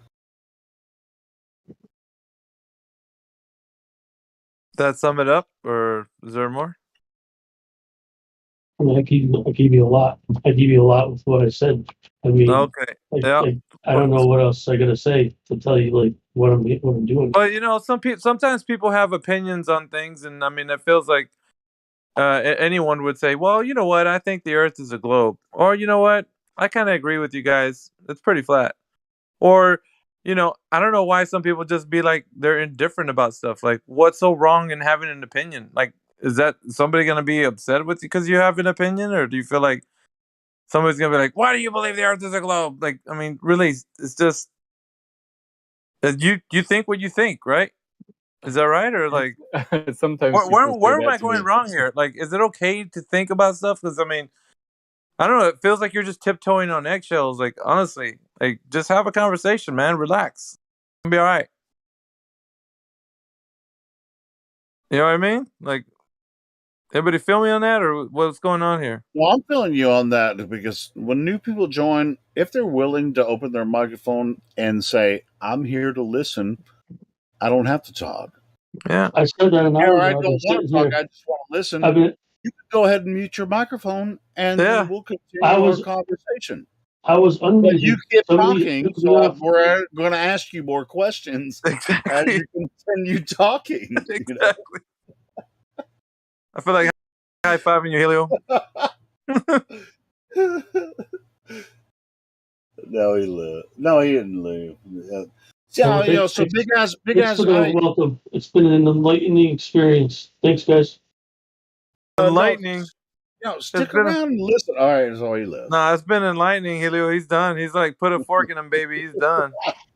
Second person that was here to listen today. No, you know what though, man? Like, what's all this pussyfooting around here, man? Like, what's going on? Come on, man. Where's the cojones anymore? Like, there nobody got no cojones. I'm just, He was probably just waiting around to freaking say, nigga. Yeah, dude. But you know what, man? Like, cause like these people that come in here and they're just like, well, you know, I don't know what's the interrogation about? Like, man, what's wrong with people and like talking? Like, what's going on here? Am I like in the twilight? Like, I don't know. Sometimes I feel like, dude, that actually goes back to what I was talking about, the propaganda machine that controls all of these young people. I mean, it It's really normal. goes back.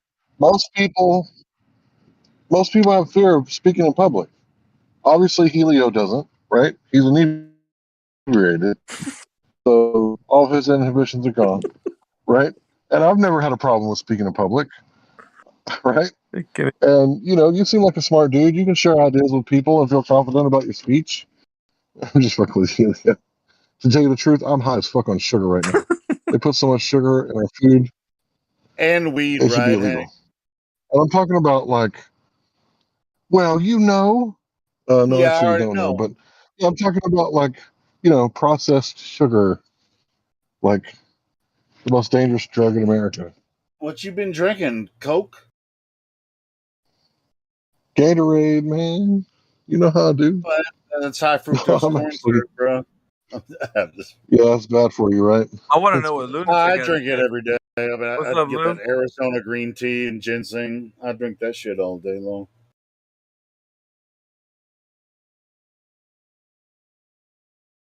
Who we talking to now? Lunatic.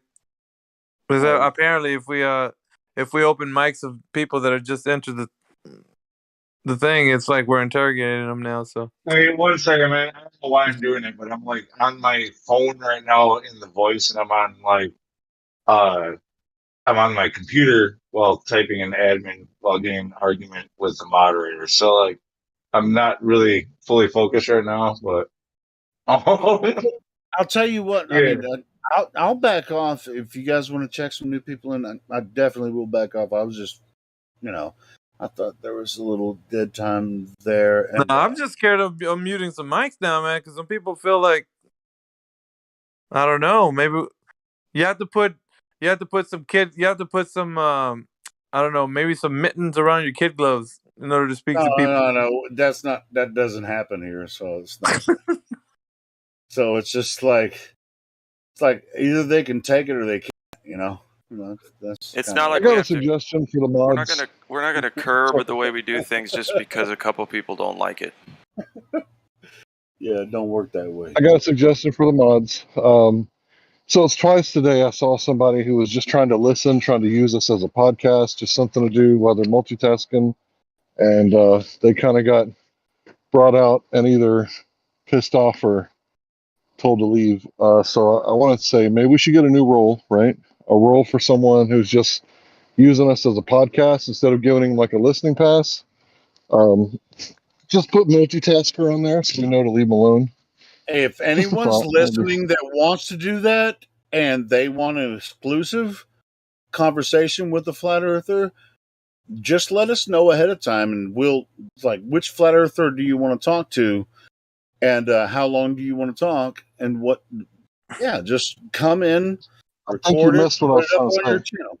Go I ahead. vote for Completely. Sasha or Old Haas. Either one of those two. Probably Old Haas. Old Haas can handle it. That's because he's an old hoss. Right, It doesn't Haas? matter I think if you guys they completely just missed. say which flat earther do you want to talk to. Yeah, I'm old, that's for sure. I'm down with that, man. I'm down. I mean, it's like Oh, look, man. anyone can capture audio from this Discord, put it up on their YouTube channel or their Discord, or their whatever platform they want to use. They can capture some of it as long as they share the Discord, so that Look, their man. viewers can find their way here. Friday. It's Friday night, man. We're trying to get some quality Globers in here. We got any quality Globers in here? Oh Well, crap! there's the guy in the Cogdis VC who was, he's there for a reason, but I'm not suggesting that he be. Well, he is a quality globe chanter, that is for sure. Well, is he asking to be early release program? Is he asking to be taken out of? Well, I don't know. He's sitting in the Cogdis VC for the last hour or so. Yeah, I saw that, but we got. I don't think he's actually. No, he's I'm sure he deserves to be where he is. I was just saying. Well, man, sure that I'm just saying he can be released if he actually wants to talk. Hey, but if people that have Cogdis VC role, you can go and talk to him and ask him if he wants to be unbanned. Just verify him. He can come in here and just kind of fill some dead air. Dude, I had Steel City at the bottom, but he just jetted, man. When I was gonna start calling people. I was like, we don't have a Glober. Oh, there's one right there. But you started talking, Helio, and by the time you're done, he left. So. Well, I mean, I saw Nitro Earth in the Cogdis VC. If you guys wanted to Bring him over here. Yeah, he's always fun to talk to. really, you want me to? Nitro. Well, no. Wait. When did you put him in Cogdis today? No, I didn't put him in Cogdis. I just noticed he's just hanging out in Cogdis VC. Oh, we need to release a few of them. Well, you know how like in the movie Ghostbusters, when a couple of ghosts get out, you have to send the Ghostbusters to go get them back in. if I move him to this room, he's still going to have the Cogdis VC role. You know what I'm saying? So, should we release the role and then get him? Yeah, VC I would Glober. Put him Glober VC. Yeah, one of those. Dogs and cats living together, mass hysteria. Mass hysteria. It's frightening how accurate Yes, that that's true. Ghostbuster technology is. Yeah. Yes, it's true. This man has no dick. Cogdis roll. I'm gonna remove the Cogdis roll, and I'm gonna move him in here and give him VC verified, so that if he you guys, nobody's talked to him yet, but let's see if he actually responds. Are you talking about what's his face? Who are you releasing, Helio? It's Nitro. This is the man. I don't think I've ever talked to him. Nitro Earth. He was here. I've seen that guy. Somebody put him in there. It wasn't me, but Let's see what happens. Let's roll the dice. Come on, lucky 7. Live stream. I'm moving him to the live stream. Now he's welcome, Nitro Earth. Nitro Earth. What I'm going to do is going to give you VC. All right, I don't even have to give him VC verified to unmute him, right? Old Haas, I choose you.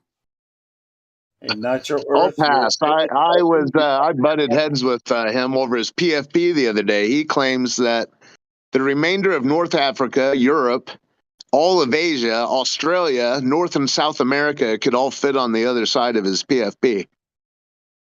I'd take that Pepsi challenge. I would like to see that.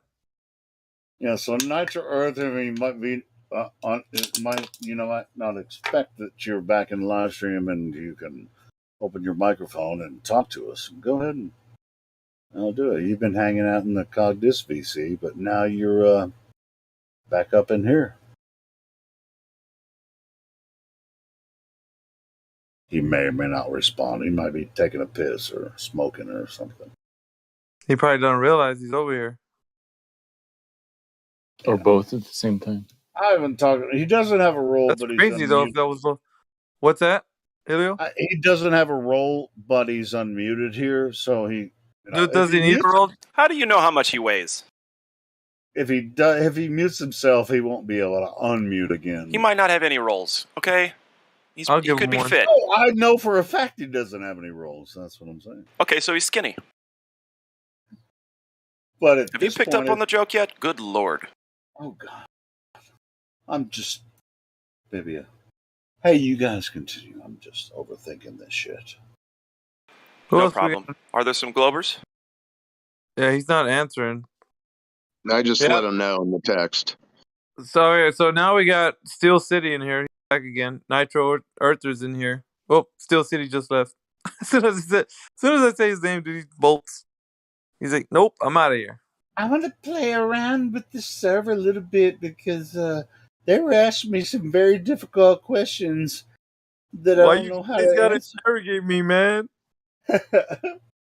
Why are you guys always asking for curvature measurements? Can we talk about something else? Can the flat earthers stop talking about curvature for once? Let's talk about gravity. Which gravity? Whichever one you want. Yeah, I mean, at this point, Globers will talk to you about anything for sure. Activate Nitro Earth. I was waiting for Witsit's live debate that's happening right now, but it hasn't started. It's a little bit late. Where? Yeah, where? Right now. Or is he did say 10 o'clock, but I don't know if that was Eastern though. I posted the link. The YouTube thing says it's supposed to start at the top of last hour 4 minutes ago. Yeah, probably start pretty soon. I'm There waiting for might the be debate some here. technical difficulties. I'm waiting for the debate in here with Nitro Earth. Yeah. As soon as he comes back from making a ham sandwich, then we'll have a. Hey, there's some dead air like Saturday and Sunday mornings. When this debate happens, we'll do a replay here. That'll work. Yeah. Can I bring up a topic? Yeah. Okay, so one of the big globe proofs is this Foucault pendulum drift. So supposedly, if you swing the pendulum, it'll drift according to the longitude latitude. Does anybody confirm this proof, globe Earth proof, or have any comment on it? That's you, Matthew. I got a comment. Come back. Oh, sorry. I just got blasted by the Larry, your the robot. debate started. Hey, let's do this again. What was your question? And then Matthew respond. So one of the big globe proofs is the Foucault pendulum drift. So when they swing the pendulum, it supposedly drifts according to the longitude latitude. Has anybody confirmed this, or is this a real proof of the globe? How does it work? Most of the places where they have one of those pendulums going, the rate that it precesses around in a circle is somehow related to the latitude, and I'm not sure how that works. But they do, like, wherever you see one, it goes at different rates based on how close it is to the equator. Hey, what's the most notable one? And what state is it in? If it's in the U.S. Oh gosh, I mean, there's like they have these things at science museums and stuff. I've seen one at the Griffith Observatory in Los Angeles, but I haven't seen any others in person. But Matthew, you're saying you don't know how it works, and you can't confirm that it's a real proof, right? Oh no, I'm saying I don't know why, or I don't know the formula for how fast it goes around based on latitude. So you can't confirm it. What do you mean? I've seen it. I've seen one at the Griffith Observatory. I can't confirm the mathematics about how fast it goes. Okay, but a pendulum is supposed to be a very delicate tool, right? Right. So if the Earth was truly spinning, wouldn't the delicate tool start moving by itself? That's the idea, is that the Earth spins, the pendulum keeps going in the same direction, and the ground underneath it turns, is the idea. So it would move by itself. Hang on a second. So it would move around by itself because of the Earth spin, correct? Or do you have to push it to get it going? Well, yeah, you start it to get it going. That's right. So it doesn't move by itself from the spin of the Earth. That's right. It should, though. Hang on. But if that was true, couldn't you just get a longer cord, like maybe in a tower, like a 3-story tower, hang a long pendulum with a metal at the bottom, a very, very delicate. Now it's longer, you see, and now it's more delicate. So now it would definitely spin from the spin of the Earth by itself, would it not? Yeah, but they're going to say a lot of things. Factors or variables are included into that because of the fact that it's not controlled anymore outside, where there's variables like wind, the weather conditions could make the thing process differently. So it has to be enclosed. Yeah, it'd have to be enclosed. You have to control for the wind, right? But we're expecting for it to move by itself because the Earth is spinning. Yes or no? Yes, I say yes. That's common sense. Okay, so it depends on your perspective. The idea. Perspective is a visual thing, Matthew. I'm talking a physical thing here. Yeah, it appears to precess around a circle. I'm saying if the Earth is spinning and you had a very tall hanging weight and it was shielded from all wind and all thing, and you held it taut and tight and motionless in one spot, as soon as the Earth moved, that thing would stay stationary just a tiny bit, and then it would start to sway. And then as the Earth moved a little bit more, it would start to sway again. And it would probably end up going in a circle if it was left alone, if the Earth was spinning. And that's common sense. I mean, you could probably do that in a lab. You could stick a small pendulum on a globe, say a 20-foot tall globe, and mount a pendulum to it in a way, and then start the rotation of the globe. And that hanging ball would not go with the spin of the globe. As soon as it started to move, that pendulum would start to sway. That's common sense. I mean, you hang something off and then you move the ball below. That ball hanging is not going to move the instant that the earth moves or the ball below it moves. Then all of a sudden it would be out of kilter and it would start to sway. It would have to. It would have to. Right. You're talking about it starting to spin. What if it's already spinning and then you sort of, as it's spinning, if it doesn't speed up or slow down, you kind of like steady it? Then what? Then that's a separate question. I posted something at 7 after the hour from Eric Dubai. You can also put a pendulum on a drone. Hmm?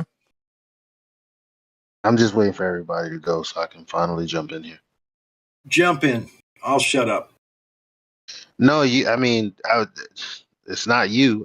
I know. I'm just telling. Well, actually, it's not anybody. I just. You got I'm something playing to double say. dutch.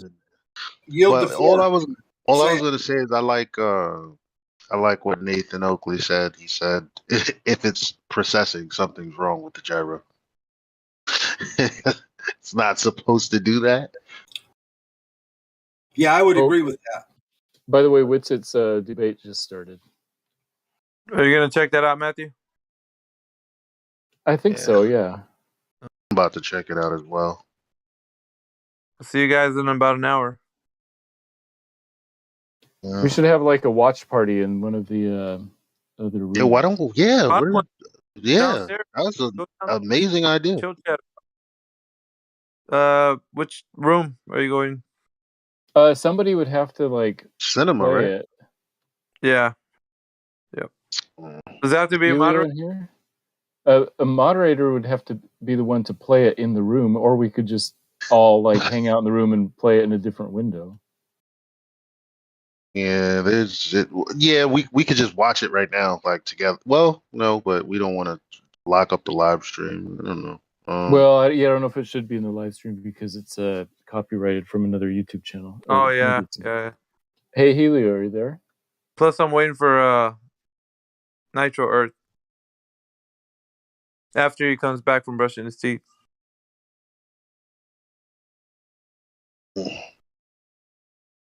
Must not be any enamel left then, huh? Was that Jim who posted the Eric Dubay Flockhart pendulum? Yeah, I did. Thank you, Jim. I appreciate that. I'll take a look at that. Hey, you're welcome. Thanks.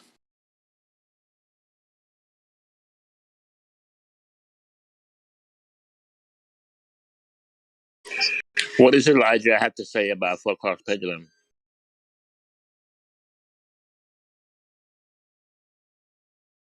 That if it's processing, is something wrong with it?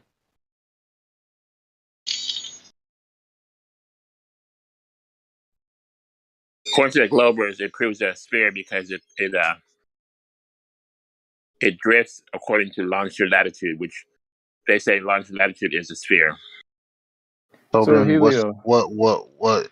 So then it doesn't hold rigidity in space, except that's exactly what gyros do. Oh, we're talking about the pendulum. Well, yeah, pendulum, the gyro. Well, Helio that's says different that modern day debate is Creative Commons, so copyright. So Helio, do you or somebody want to start in the movie theater or some other place where we could like watch it live? What are we gonna watch? I don't think Helio's here. He's probably he's in the text chat. Witsit's in the middle of his opening statement of the live debate right now on modern day debate. Who's he going up against? Can you put the link? Hold on. I just want to listen. The whole modern day debate channel is Creative Commons, so you can share their videos just like you can ours as well. He just told us. Oh, there's a show going on right now. We're trying to figure out All what right, we're I gonna do. can play it. I can play it live, and we can give commentary in the background. But we still want. Yeah, that'd be cool. We don't want it to be. But we can give commentary while it's going on. Yeah, that'd be fun. We won't get a On strike or Livestream? anything if we play it here and listen to it. Okay. Yes. All right, let's Yeah, You go guys for it. doing your Until that other guy comes back or whatever. Yeah, I mean, Well, he's just getting DoorDash, dude. He'll be right back. if that's what you guys want to do, or you want to do it in another room, we can do that. I want to hear what's it. Just play it. All right. Let me get the link here. Oh, here it is.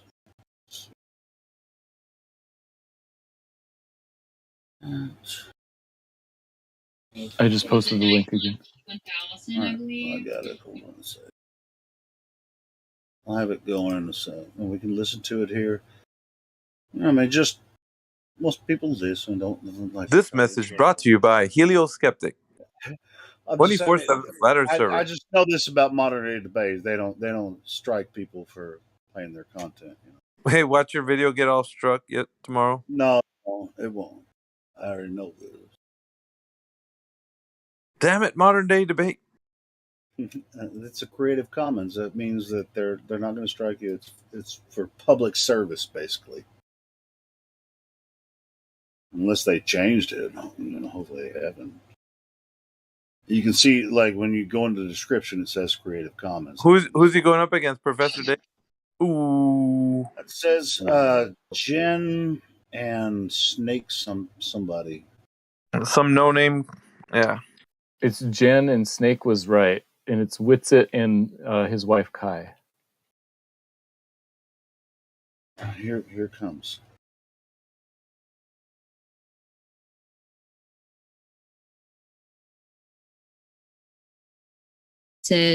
Light emits, and this phenomenon is also called a star in a jar. So just if NASA is lying about these things in the sky, what could they possibly be? Right. And this is just actual science, right? Where you can actually prove the phenomena. So if you manipulate a medium with acoustic introduction or frequencies, again, it will emit light. And they look identical to what we see when we look at the sky. So very interesting. Cymatic patterns seem to potentially be the source of the sky. So the entire conversation here is the Earth a globe, or is the Earth flat? One of the primary things you hear a lot is, oh, do you have a model? Do you have a model? Well, here we go. If we just use the actual phenomena that we can measure, the magnetic flux here, these are on the top, that's the magnetic flux. On the bottom, that's ocean currents. They map out perfectly on a flat surface. Of course, on the globe, they're all over the place.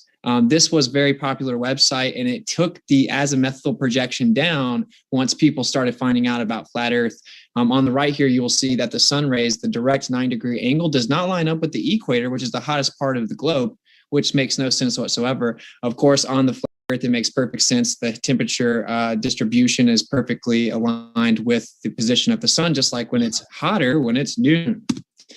So, of course, gas pressure is the force of the gas particles colliding with the walls of its container. So, an antecedent to gas pressure is a container. Gravity's not a container, not a physical container. Although that is your replacement of a container. So here we have some proof of what appears to be the container reflecting light. This effect is called a sundog. They say it's because there's ice crystals in the sky, but this phenomenon also can happen during the summer. Interesting. Yep.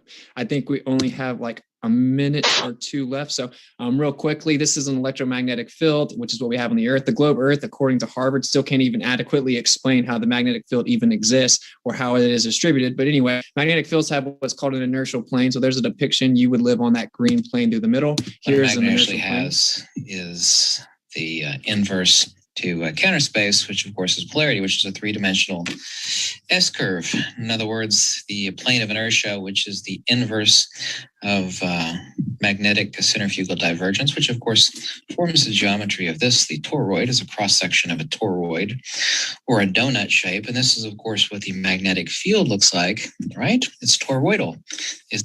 Right. So there's the inertial plane, which would again be where you live.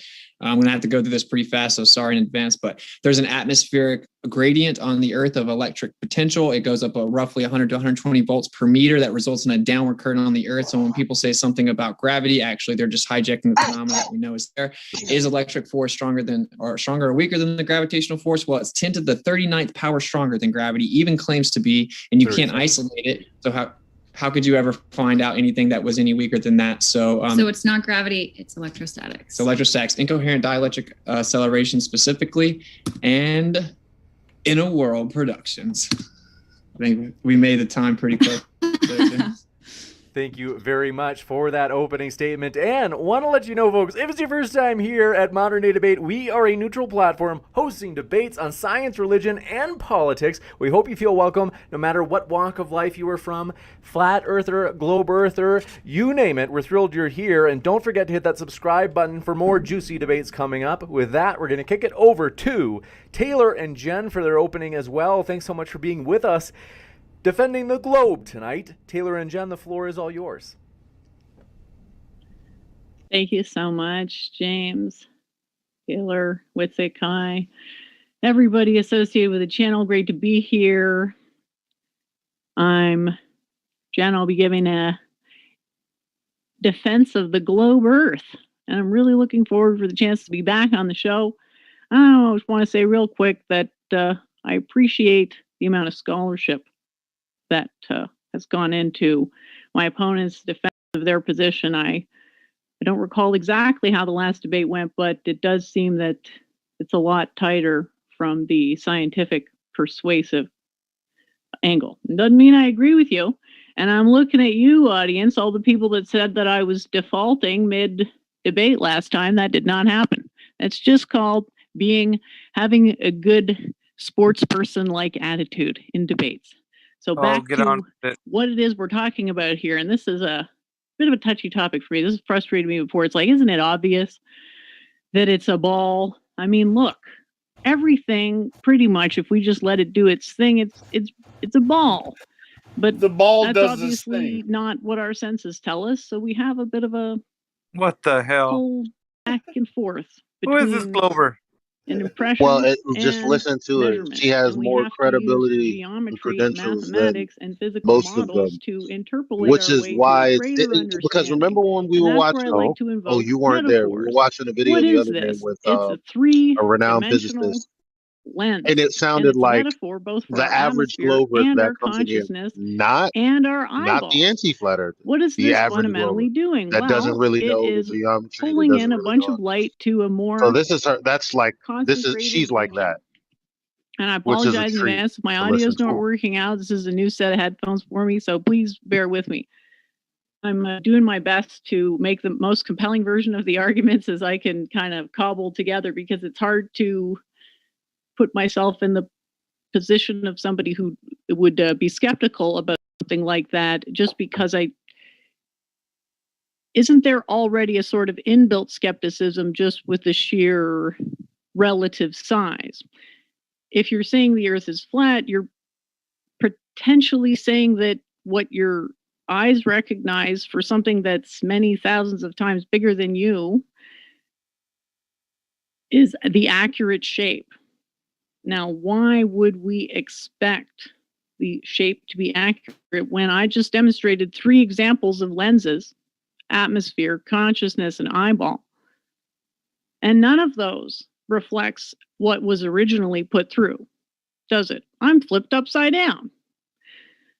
What am I getting at here? It's about what's a reasonable place to begin. A reasonable place to start is, well, it's actually pretty much the only way to explain what we see here is with a globe. And if I may share my screen, I will go over to address some of these arguments. She doesn't seem very well prepared. All right. Crystal clear. There you go. Okay, She's so not an that anti-flat is earther. my, She's never actually leaked government come document. across I just points Googled this randomly, and I'm that sure we've this is a made. bit of a straw person Most here, people but just haven't bear come with across me. points that we've made.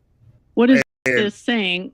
I can totally see how, Oh. you might want to say, oh, well, they did a drawing And therefore, that's what reality is. But we're sort of missing the point of physics, which is to make models. So it is perfectly conceivable Hey, Matthew, that is that the point of NASA physics to or make others models? would be using something that looks like a flat Earth model, but that does not actually. Nobody using that model actually believes that the Earth is flat. It's just the best approximation given the scale. And what does that mean just intuitively? There is no reason to think that we would be able to do multi-scale estimation. So we really have to completely trust a model on all the levels. Ouch. So what this model might be She's telling gonna us, get I don't know eaten if it's real, alive. it's probably not, but hypothetically, let's say that it was, it would be an approximation on that scale. Meaning not more than 100 meters. If we want to take into account the scale of the entire planet, well, that's considerably bigger. So if we start with what's obviously, obviously a sphere. I've got this ball here. As I pull it away from the camera, they better pummel her. It's a lot harder to tell whether it's a sphere or a circle. So there is because an she's issue giving with them a layup. spherical things at a sufficient distance appearing flat. They're giving them an alley oop. What is What are it you we talking can about? actually conceive of I mean, she's in giving terms them of an a alley-oop. model that is going to give us an accurate representation? You better not take it easy. That is going to give us accurate predictions of numerical values and realizing that those two aren't the same. So the model that gives you the best numbers in terms of future values and the model that tells you the exact physics of what's going on, they may not be the same, and you may not even be able to have a single model for both because of the complexity of the cosmos. So I'm just throwing out examples here that even though it's a frustrating debate to keep on having, you can see why there might be misunderstandings, especially when we have the prevalence of beliefs that cogito ergo sum, and perhaps this is committing a bit of a reification fallacy with regards to the importance of sensory impressions. How am I doing for time, James? I feel like I've been really rambling here, and I don't want to go too long. She has been rambling. Didn't say shit the whole time. All right, well, I have like pages and pages still to go here, and I know my partner wanted to wrap it up. James, please cut her short. The actual meat of the conversation, so I'll try to just. She did this before, and she's like, she didn't have much else to say. I mean, honestly, I would be the same. I probably would run out of shit to say. Put on, so I guess let's cut the small talk and get to take your time if you feel like you need it. Don't rush on my behalf. Are we being mean to these people? I guess I'll mention just quickly. Thank you so much about the moon. Yeah, I absolutely love this woman. That there's definitely some. I liked her the first time I saw. I mean, somebody just needs to have a genuine conversation with her. So. Oh, you have talked to anybody here? No. I said someone should. Yes, I would. Line up with the sun so perfectly as. Yeah, we're listening to the bottom, Boricua. In fact, it's really quite something. And so, yeah, this is a live stream. We're giving live commentary, but we're listening to a debate on modern day debate. Yeah, I couldn't believe that we're watching it, but then I heard the bot can here. Precipitate the symmetry. And I think you mentioned also that there was no way to disprove that we were in the center of the universe. And findings like that, they're mysterious because I expect that because cosmology does tend to be mysterious, and that fact pretty much signals to me that it's another manifestation of the least action principle. That's very ubiquitous notion that the amount of energy is always minimized over 120 whatever zero. field the vibration. Does anybody have that bullshit generator? And so I could have just used that. Arises, I always think, okay, it's something connected to the least action principle, even though I don't know exactly what it is. I gotta start recording this now from OBS. Something beautiful, and I better not let my inclinations towards poetic interpretations take me off on a flight of fancy, because I am doing physics here. I need to really stick with. She sounds like a Glover Paula. Good measurements, but a good interpretation of the measurements, and her voice sounds similar, but acknowledging all of the evidence, but also contextualizing it. Like, what does it really mean? that you Everybody saw just have to be quiet and let her talk to those Elijah when she water would get in effects here, man. on 'Cause the I'd like to hear that conversation. I think you called it sacred Mm-hmm. geometries. What does that really I mean? found it. Well, It was much their more last likely debate. that that's a lensing effect either from the camera or possibly even the atmosphere. Oh no! I And didn't so have a there's maybe conversation. I some said effects that are less it'd be well nice to understood. have a For conversation. example, a snow dog could happen at any time. I think that's what it's called. The lens effect in the sky could happen at any time. It's really just a triple, not a triple point. Sorry, it's just a matter of whether it's at the right pressure, density, temperature point for that effect to happen. It doesn't. Sometimes you want to say, "Oh, it's so cute how she's trying." Cold or warm on the surface. That's an effect that manifests in the atmosphere, and it would be the temperature there that determined it. I just started recording our commentary of this. Yeah, the moon is really and I'll what sells upload me it, on Earth probably being tomorrow. round. Because we don't see the moon all the time. It goes away. But we do see the same face of the moon all the time. So that's another mystery. But those two things combined, the fact that the moon is less privileged than us rotationally, in the sense that the face that if you were standing on the moon, you could eventually see everything on the planet, versus the planet Earth only sees one face of the moon. That tells me it has to be a sphere, because we would see it all the time. The moon, if it was not, if it was It's a flat. sphere because it So- has so to I be. guess I'm done with my intro, Makes and thanks sense for to me. listening, and I'll hand it over to my So everyone Peter, just be thanks aware. so I'm going to upload this. I mean, I just started recording Thanks, Jen. every And commentary I'll we share give my on this screen live stream. too. I'm going to upload that tomorrow. While he's pulling that up, I want to remind you folks, our guests are linked in the description. So if you'd like to learn more about the views of either side, you can by clicking on their links below. All right, Snake, they can see your screen as clear as day. All right. Is the word tab showing up? Yep. Oh, okay. I'm gonna be reading off that. Let's see what Snake got. Or do you see my text document, or do you just see the? Right now, you're globe? fully sharing your screen. bet If you this is wanted gonna to be click on a funny. certain window to share, you could. It's going to be You'd have to comedy value unshare here. and then go back to sharing. Okay, High sorry register about that. comedy Not a value problem. coming up. Hey, Matthew. Folks, they're Oh linked yeah, I see it. down in the description. That I'm includes listening. the podcast. Modern Okay, Day Debate Matthew, I got a debates question are for you, uploaded brother. to our podcast within 24 hours of each Go debate. for it. And we Do put our you guest trust link in the NASA well description enough, box Matthew, for the podcast that episode you would as wear well. one of their spacesuits that they supposedly wear on a They can space now walk, see like a picture of a a globe. walk outside? Okay. Yeah, it says, So, would you trust one well um, enough to yeah. get in So a flat Earth is pseudoscience. It's fake skepticism. They accept photographs maybe. and tabletop experiments if they support flat Earth, Oh, wait, but they till- reject photographs and valid experiments if they support the globe. They have an impossibly high standard of evidence for Oh, I didn't real know we were science, listening to but something. will Sorry, instantly turn on a dime and lower their standards if the same type of evidence supports the flat Earth. But you can't have it both ways. We have experiments proving how gravity works. Do they care? No. Do they have experiments showing how gravity works as they say? No, but they accept their The conjecture as Virgin fact Joy anyway. must be a They'll fast speculate typer. about some woo-woo electromagnetic whatever that might be responsible for suspending and moving the sun inside the atmosphere, and that's good enough. But meanwhile, rigorous peer-reviewed science is dismissed as a conspiracy. They insist that the sun is in the atmosphere, but will never send an expedition there. Any photographic evidence of actual expeditions to the moon are claimed automatically to be fake. So there's a double standard. Regardless, Did he just say, the "Why globe don't we predicts fly to data. the sun"? Flat Earth predicts none of the data. If you make predictions Yeah, about reality, you the The understand North how it Koreans works. already If you did, don't. right?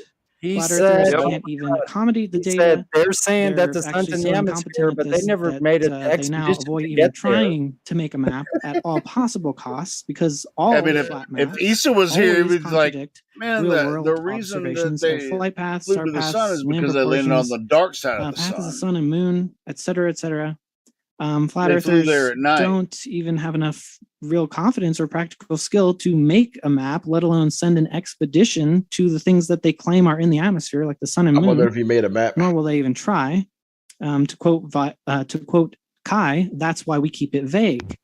Yeah, you guys So aren't it trying hard doesn't enough to matter go to to the them sun. That's because all all I'm the saying. evidence is a After I conspiracy. It's record, all after lies. So this they is recording is done. I'm it going to send it. I'm going to has send to it be to an impossible Steve. global I'm going to send it to conspiracy instead of Steve. facing the possibility that they might be wrong. This is When terrible. flat earther However, Bob Nodell bought a laser this is gyroscope to prove terrible no on rotation, then he on its measured a own. 15 However, degree per hour it's only because rotation. I He know dismissed it rather what than could be accept the responded possibility. with. He had no idea what he was I talking about. need When Witsit and flat Kai eartharitarianism to proved water fucking curvature with his bring own Hellfire experiment, he down. dismissed it rather than They admitting he was will. wrong. Interesting. This is the see. You This is also the saw Globy's them turn in their presentation on this misrepresenting part, what and physicists this is why actually it's say about the frustrating. subject, quote But mining yeah, things, they cutting will things up bring out of Hellfire context. down when they get their turn So again. what are we supposed to Watch. do in the This is face like of such kindergarten level, reckless man. hubris? Well, Yeah, this is an easy what about Monday that morning oft-repeated in this. phrase, replacement Kicked independent ass the last time falsification?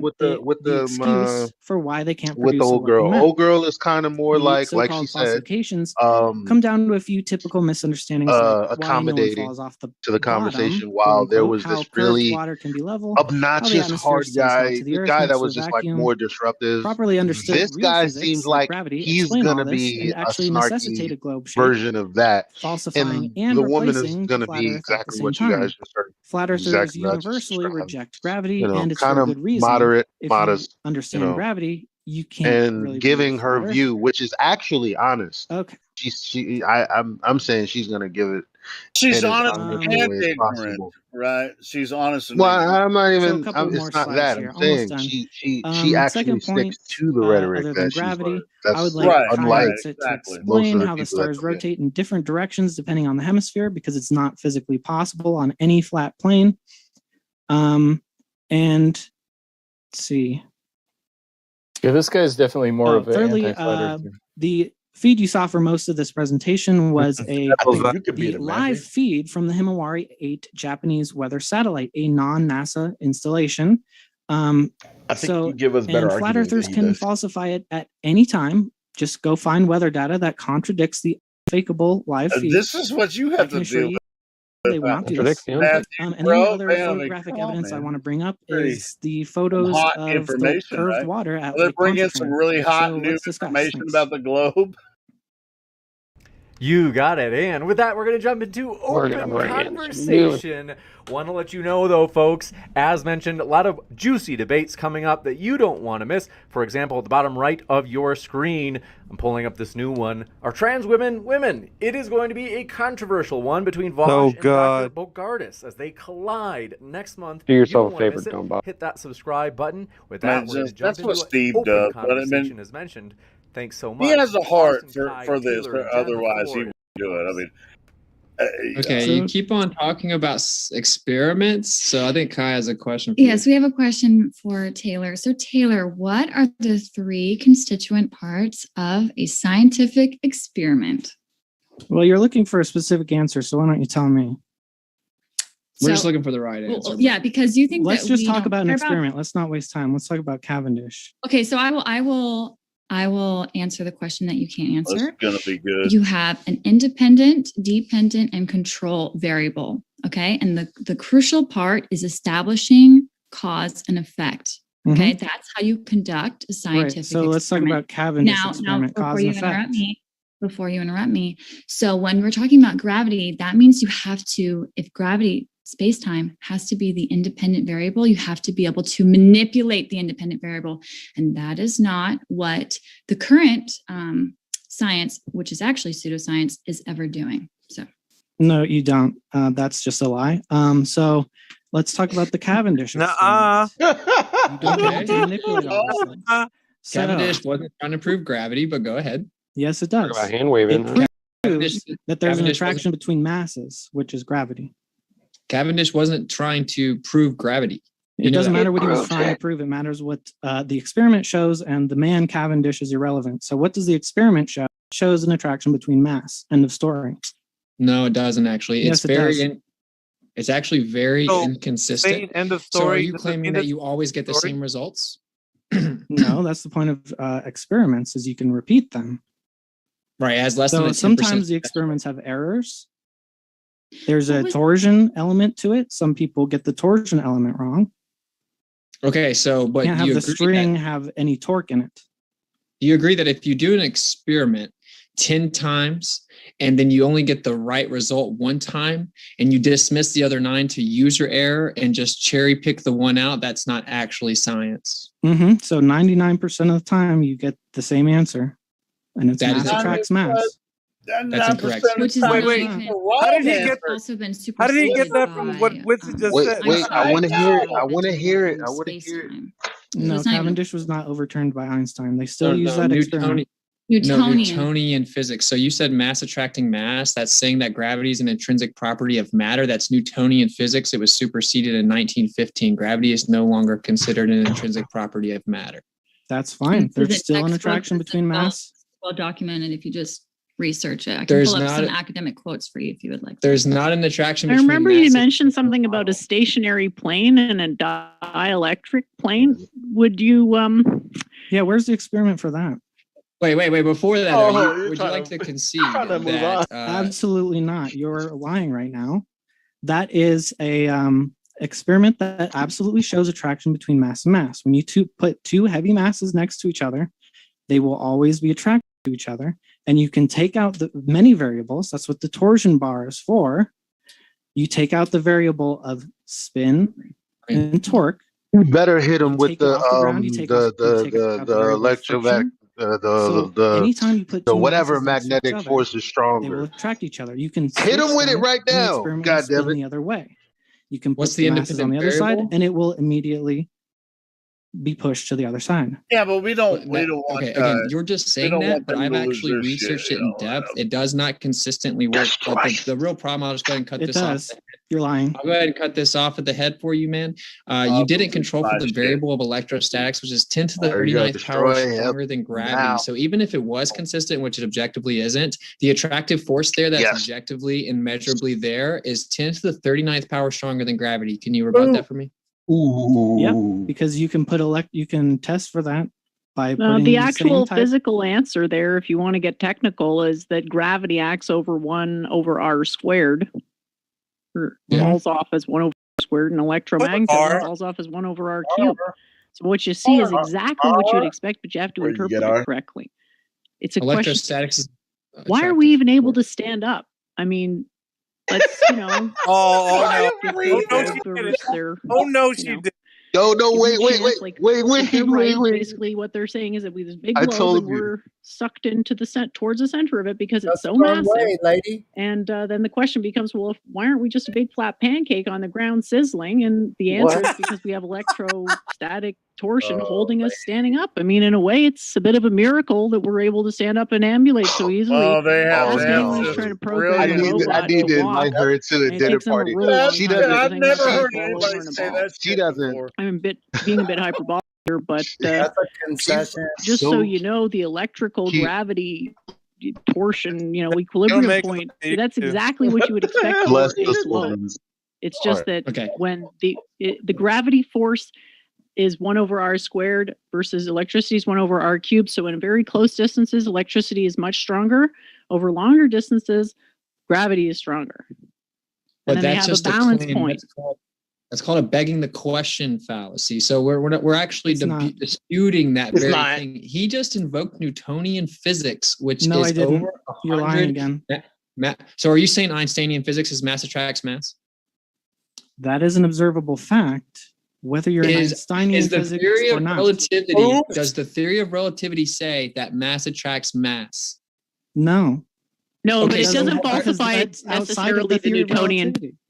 Now she's about to contradict herself. The theory of relativity No. doesn't say the I sky is can't- blue either. hear Ken's rebuttal. Okay, so what you're saying is that you're trying to prove a gravity that was proven to no longer work in your model, and it had to be updated to the theory of It relativity. didn't have Is to that be updated. Mass accelerates towards mass.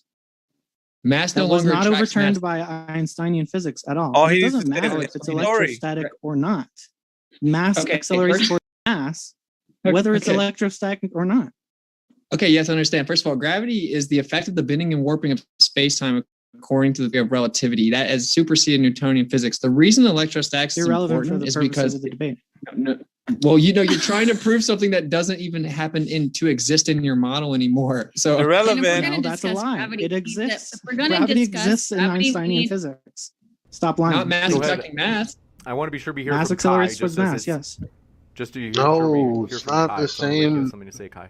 geometry, man. Thanks, James. Fuck. All I was going to say is it's absolutely applicable. If we're going to be discussing gravity, we need to understand the supposed It sounds like cause. and Kai are smiling behind what they're No, saying. you only need to know its behavior. Yeah, The because cause. it's just like No, but they're not even understanding what You they're only need to know doing. its behavior. But So here, let's they ask this need to question. do So you something said that about gravity's him, been proven which over I and over knew by because that was the scientists. same Can you thing that I describe the didn't like difference about between the other correlation and debate. causation? They need to Exactly. do something about him Causation is interrupting, something that is and caused by he's something saying else. things Correlation is just unjustifiably. appearing And at the instead same of time as something explaining to else in the us data. his position, And how he do you needs to stop him differentiate and between the call two him in the on his academic world? claim You eliminate variables. You That's have cool. an so he can independent, dependent, illegitimize and him control so that he variables. can And the continue key speaking part is to manipulate uninterrupted the by independent this variable and peon. see if it But of affects course, the I'm not dependent. really a So debater, when they so were I can't No, really say what studying you know would what's be really best cool for gravity, him about to this? we're eliminate. going to We're use just giving Einstein. Gravity commentary follows here, the listening Newtonian to it explanation. live. What was But the independent variable and the dependent Yeah, variable? some of the I'm just ridiculous. somebody on the sidelines trying to Yeah. tell Mike Tyson how to box. That's all. No, when they actually No. proved Actually, we do this all the gravity. time. But I don't know. I don't know Bending that and this experiment. is a really good idea to give That's the commentary foundation over of this. everything, according to Because you. Great, But tell me about it in your we debate. say this all the The time. claim didn't work anymore. They had to update it to Einsteinian I'm- physics. Are you not I'm not aware? talking about Newtonian physics. Kai bodied them the last Mass debate. attracting mass is Newtonian physics. And actually, hilariously enough, Newton said, please do not attribute that to me, because the idea that innate brute matter could attract innate brute matter and act on it through the vastness of a vacuum is to me so great an absurdity that no man with competent faculty of thinking and philosophical matters could Good ever for you. fall. There it is. That was Mass eventual. Why you moves interrupt so towards much, bro? mass. Why you interrupt so much? Why do you just waste time so much? Yeah, because he's Mass pissed. attracts Just in mass. case Jen has anything to say, we haven't heard You from can you in a while, Jen. anymore. If you had anything. Yes, Thank you, shut Jen. him Jen, you're up. muted. Anyway. Wait, you're not muted. It shows you as unmuted, but we're still not hearing you. This is the best glove argument I've heard all day, James. No. Did I Now we accidentally can hear mute? you. I'm so sorry. I got excited there. So perhaps my last few arguments were missed. But thank you for calling attention to that. I was interested about one of the arguments in your opener, which is just maybe taking a new direction about, you mentioned that you can't see the stars. Now, just to clarify, is the claim there that you can only see stars within the Earth's atmosphere, and once you're like too far, it's blackness or something? What could you refresh my memory as to what the hell claim is actually blackness? is about That's a great question, Jen, because the claim is not consistent. We'll start with Neil Armstrong. At first, they say that because of the glare of the sun, you cannot see stars because of that. Then he, in an interview, he says that the sky in space is a deep black from the view of the moon, and also cislunar space, which is the space between Earth and the moon. So that is the original claim. Now that has been updated with recent astronauts that have gone to the ISS. Some of them say we can see stars, whether we're on the sun side or not on the sun side, whether it's day or night, we can see stars all the time. It's the one astronaut said it was so bright because of the stars, it's almost light. But then other astronauts on the ISS say it's a deep black, that there's no stars. So it doesn't stay consistent. We don't actually know the real answer because these astronauts, both astronauts that have been to the ISS, the same location, have different recollections of their eyewitness testimony, which in a court would be very suspicious and should be treated the same. Yeah, so what's happening is they're just lying again because they know that they're taking the statements out of context. Above the You atmosphere can look in to a not see particular stars direction anymore? and you will be blinded by the sun. You can look to the right and you will see the blackness of space and stars. It's like looking into a flashlight. You can't see the flashlight, but if you turn to the side, Here comes you can start Captain seeing Answer things Everything. again. And you guys know Don what you're Pettit doing. said- Don Pettit said, we're not lying. We actually just played it for played everyone it for to you. listen to it, dude. We did more research than you did. We didn't have to read from a paper or anything. So, No, you clipped it out. So Don tried Pettit said, I'd like to respond. Okay, you call us a liar, but I mean, we played it for the audience. and you need another word. If I wanted to take a page out of your book, I'd take the next minute to blow you about how only the stupidest, dumbest, most idiotic could ever believe something like that. It's true, but I won't waste time like that. That's what you said in your argument. So no, I described what pseudoscience is. So when you take clips of people saying we can only see the blackness of space, and then you take a clip of someone saying when you're looking at the sun you can't see stars. He tried to, but this motherfucker keeps talking. You're taking when they out the asked what the context, because independent there are certain variable was, directions that was a great question. Because stars, if you don't have you that, can't see stars. Then you remove that you're not context. testing your supposition. It's pseudoscience. Correct. No, wait. We just played a video, and one of the astronauts says that during the light of the sun you can see stars, and one says that you can't. So you're wrong. No, because it depends on which direction. No, even during the day. They said even during the day. Right. Which is why you trim the context, because it matters whether you're looking at the sun or not during the day. So if you're not looking at the sun, you can always see stars in space. It depends. Then you would disagree with a lot of different factors. There may be two effects. Are you familiar with something called a snow blindness, or it's an effect when you go skiing? Like this, there's a reflection. Oh my God! Bless her heart. Sort of just go to snow blindness. Anyway, there's all sorts of different. Like you speak Arabic time, man. I guess you're probably a bad example, but. We're just pointing out they have contradictory statements. He's trying to say that we're misrepresenting them. We played it for them. I encourage everyone to go look at it.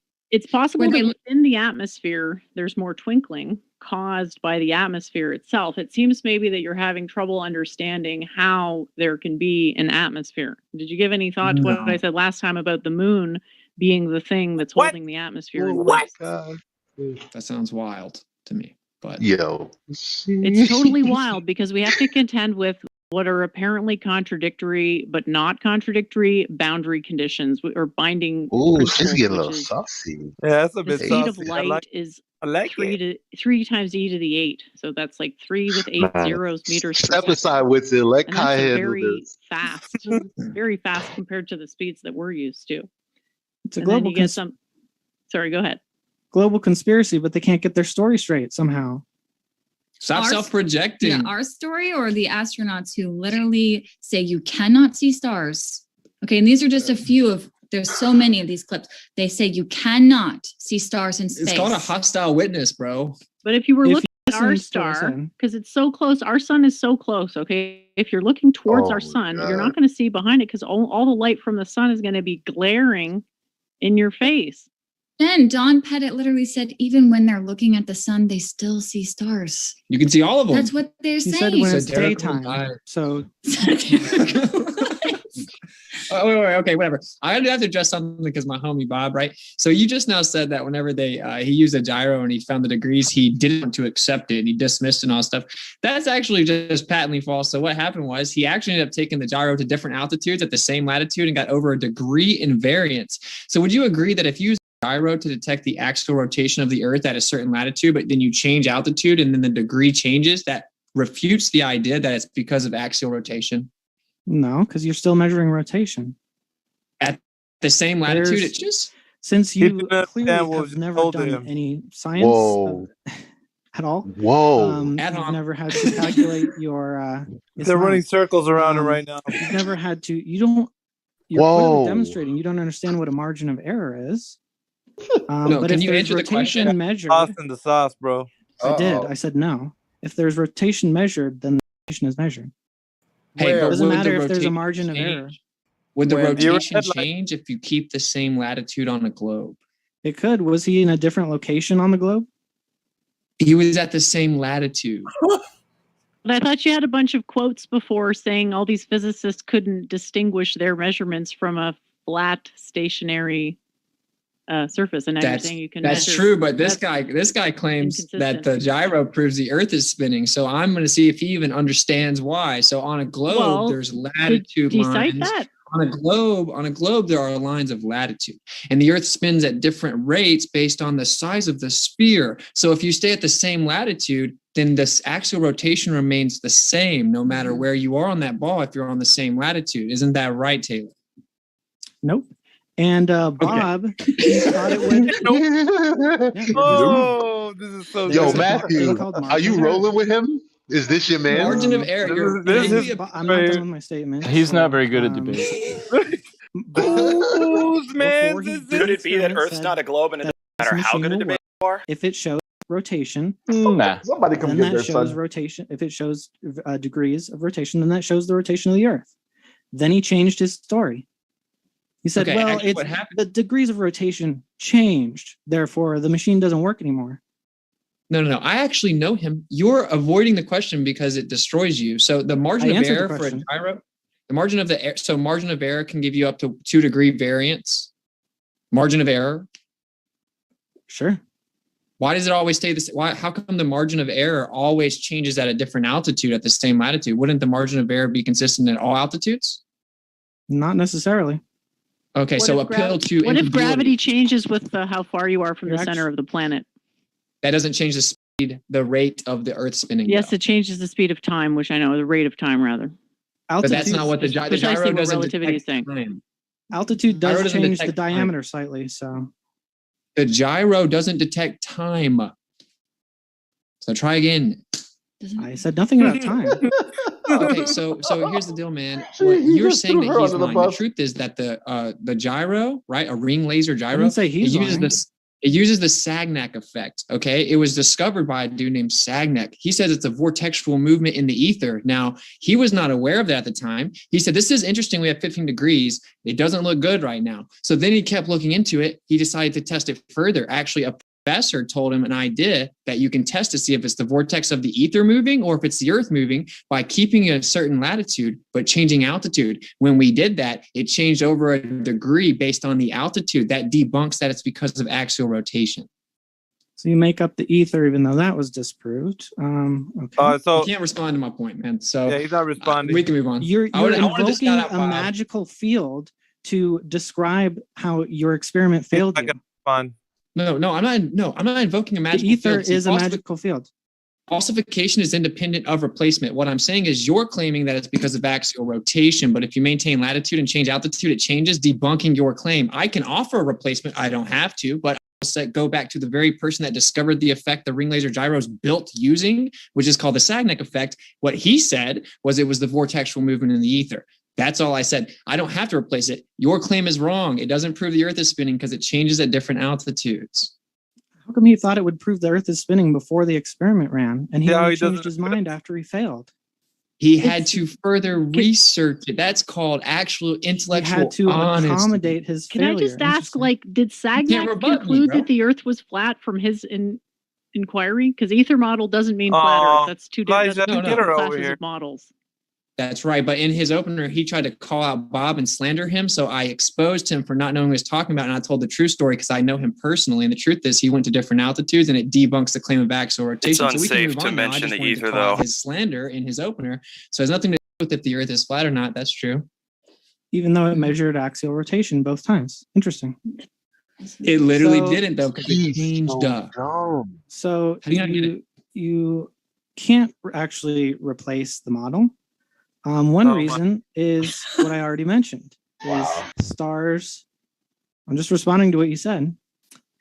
You claimed you can replace the model, but that's the reason you won't make a map. Kid 'cause you like can't. 17? I did not claim Yeah, anything. he's very You inexperienced, did. man. You He's said, not ready I for could this. replace He it. I'm wasn't not ready going for to. It's this. not even He's not experience. gonna This replace isn't the a game. explanation of a Somebody gyro. inbox me. I'm not gonna tell y'all Okay. who. Well, Talking about my next point would is you going to like be to the same. come The stars debate? spin in different I'm directions trying to depending on start up a hemisphere, and they YouTube channel. just go in a Listen, straight line I'm on not the equator. playing So with you explain that on a guys. flat This plane. isn't a game. Okay, well, This first is of all, they all quite go in the same literally direction. So when enslavement. you say that they spin And in I'm different trying directions, you're just to patently wrong. All stars go east to west. live out They don't my go in a purpose. different direction. They all go the I'm not same trying to direction. play Whenever you games, look south, you're looking in a build different channels, direction. and So then you have I clockwise and love you all, counterclockwise relative to perception, correct? but I'm here to tell the Yeah, truth. but that can't change no matter how many times you spin around.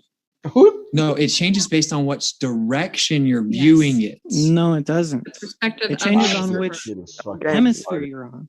You can look in any direction on the northern hemisphere, and it will spin. I think. Yeah, he's trying to get clockwise, clicks on his channel, man. That's what he's. This look in guy's. any direction on the southern hemisphere, it'll spin counterclockwise. Well, Because clockwise and counterclockwise are relative to perception. They all do Elijah, this, I think the you're hot rest, micing, bud. though. No, I'm talking to Mickey. How is this? You can't get that spinning effect on a flat Earth. Well, the sky is spinning, my man. So I guess you need to catch up. But We if showed they're you spinning- mainstream physicists telling you that there's no terrestrial observation that proves that the Earth is moving. We even quoted Einstein saying that. Yeah. So do you think that means that the Earth is not moving? Just because I we think can't measure it? Well, no, I think it's the default position because to do anything in the real world, whether it be fly planes or helicopters or shoot interballistic missiles or use railguns or anything Was the it military does or even coherent what you electropropagation just of said? weapon systems, we have to assume that We the can't Earth measure is the flat, Earth spinning, dielectric so plane, and that does it that mean doesn't it's move. not That's the moving? default position with all practical Isn't evidence. it? You're claiming Right? something antithetical. Well, that's to that. because the technology is being deployed at close range to the surface. Okay, 100 it's miles. a scales thing. Well, 100 miles? what's the alleged radius of the planet? Oh my 3,959 God! miles, which would be What? 6,666 feet at 100 miles. You're That's a the big difference. You physicist. miss your target by over 6,000 Student. feet. Yes. So And she's asking the questions, man. Okay, like I've What do you told mean? myself a long time ago I wasn't going to Obviously. try to do math on Right, you're a shows, but physicist. I appreciate the pushback. None of you know anything Yeah, about it's all good. geometry. I mean, but this is Right, the right. point, the overall arcing point, right? It's And a I different don't like subject. talk, so My I don't want to bad. just be like mansplaining. But here's what I'm saying, right? So we had the default position with all evidence. You're making a claim antithetical to that. Now, there's a misnomer where in the world everyone thinks flat earthers are so dumb. Oh, you think the Earth is stationary? You're crazy. But the truth, we've proven that the Earth is spinning. But the truth is, even Einstein himself will tell you that you cannot prove the Earth is spinning from the Earth, and that all these physicists will tell you that. But then no-name people that appeal to authority, those very authorities, saying that it's been proven from the Earth, which just shows ignorance of the subject. All we're pointing out is that we have the default position. You have the burden of proof if you're claiming something antithetical to that. Well, we have models that make predictions that we can then verify. You get him, girl. The live satellite feed from space shows live weather conditions. You can go debunk that anytime if you He thinks find it's live. errors in the weather. You think it's like Video live from 24 space. We got Is models. that what you think? Yeah. No, it's literally not. It has like 10 to 15 minutes in between each shot. You didn't know that? It's live. You can't Photoshop. I can't even Photoshop a thumbnail in 10 minutes. So I think you're supposed You to just suck. So you're supposed to Photoshop every piece of weather data from an entire half of the globe every 10 minutes. The That's clouds what don't you're even telling match me. half the time. You're just making stuff up. Then then go show me We where. have. Go check out Globebusters. Sunday. Show me Actually, where in the the Can I just no, ask, like, in your model, if the Earth is stationary, what's moving? The sky, the stuff in the sky. So there's a vortexual movement in the sky, and that's where everything moves. That's why Polaris has stayed the same place forever. And they reset. Everything moves. So that, don't you think that would take a lot of energy? Yes, To it move would. it? It would. That's why. The reason models why are we insane. can't tell that we aren't at rest is because the universe abides by minimum energy, not because we're not at rest. We're not because we literally are at rest. We can easily falsify the notion we're actually literally at rest by virtue of the fact that the sun rises and sets. It's just a question of how do we account for the fact that there's so much stability, but also so much motion. And that is by the same principle that gives us our sensory perception that we can It's rely spinning on. fast and stationary. Like no matter where I am, I'm at the center of the universe. And the planet it feels all the same makes way, sense everything now. else. That's the least action principle. And we can use that to build up things like, go ahead. So what I was going to say is, I believe one of the quotes, I don't know if we included this, but there's no celestial observation that can be done to differentiate whether the Earth is moving or the heavens above are rotating. So I want to know when the academic community established and how they established that the Earth itself is rotating and not the celestial objects in the sky. Yeah, that's an equivalence principle. So when you want to point to that, there's this indistinguishability of perspectives. We need to use an operating principle that has been meta-analytically established to be the case in many other things, which is the least action principle. So All right, that's you hot take your two garbage. possibilities and you establish which one would take less energy to get going. But what does it mean to get the system going? What does it mean to energize a system? Where does our planet get its energy from of motion? That's a very hard thing to think about, but go ahead, please. So you're just talking about a philosophical argument. I'm actually wondering how did they actually prove it? How did they didn't. They assumed globe spheres, and then they model gravity as an attractive force in that, and it's, I guess, close enough. Thank you, Jen. The three-body problem doesn't have a solution. That is an issue. This is why Jen is an MVP, is because she's intellectually honest. As she said, they assumed globe, but we want to make sure, how do we know the assumption is correct? How do we know that the Earth is actually rotating? And they gave us a speed too, 1,000 miles per hour. So how did they get that amount, that measurement? Well, she answered it, right? And so I applaud you for that. I applaud you for being honest. And to be fair, to help you out, it doesn't prove one way or the other, right? Like the fact that it was an assumption and that you can model it out, that doesn't prove or disprove it, right? But the point is that it's just an assumption. And you're right that for the Earth to be stationary and everything in the sky move, there would require a field of energy that is immense. But who's to say that's not the case? And Nikola Tesla would say that any attempt to explain the movement of celestial objects without a field of energy is a futile pursuit destined to oblivion. He was just a literal genius. So yeah, there's a field of energy. The sky moves. Polaris doesn't move. To claim otherwise, and you say it's just the least action, it's rest. We're spinning, revolving around the sun. It feels like we're at rest. I'm not even at a point of saying what's actually happening. We have to start with what it feels like, because we're building these principles up intuitively and perceptively. So we can all agree that it feels like there's a center to what we're experiencing. It feels like we're in the center of the universe. That's kind of nice. But anyway, that doesn't make it real, is my point. What could it be real? We can account for that by saying, well, there's this tendency for the universe to just be like ultra lazy. So even though it has intrinsic motion, it's also ultra lazy with how it dispenses that motion. So you're navigating between two boundary conditions. So what we've done now is look at the evidence. And now we want to say, okay, well, what actually explains this? And it may be a question of, well, what is the most reasonable shape to assume that the planet is? And then we can build a model from that, rather than looking at data to then try to infer what the shape of the planet must be based on data, because any interpretation of data requires what amount to assumptions. Freaking heap of hot garbage philosophy, man. On the get-go, to actually build the entire model from. The only assumptions are always the globe. It's like when we fly a plane, we have to assume the Earth is flat and stationary, but we can assume it's actually curving and spinning, and gravity keeps it perfectly to where it just presents itself flat and stationary. When we shoot a laser and it goes and hits the other target and it's not blocked by over 400 feet that should block it, we can see that clearly the laser hit it, or we can assume that light must have had to have bent right over it and we just can't tell. See, there's only one side consistently makes reification fallacies and assumptions, and that's kind of our point. We need substantial proof, right? And it doesn't exist, and philosophy is not going to cut it. And that's what the truth is. And you've nailed it on the head. Those will tell you that it's a philosophical discussion, and that the geocentric Earth can never be disproven, but we avoid it at all costs because of the horror of a unique position. That is a philosophical bias. That is not science. And if we can at least have that honest distinction made, then we'd be happy to let the chips fall where they may. Make your own decision. But it's not modern times where we're painted as crazy people denying science. No, we're denying philosophy and religion. That's what we're denying. So did you want to jump in here, Taylor? Yeah, I want to address the fact that we do shoot lasers to prove that the moon is not in the local atmosphere. At least there is a laser reflector on the moon. Takes longer than it would if it was in the local atmosphere. But the main point was we do not use a flat Earth to calculate flights. They use a globe Earth. That if on a flat Earth, all the flight paths are curved instead of straight. But on a globe Earth, they're straight. You can present this flat Earth. What's up with that? Also, James, if I could share my screen real quick.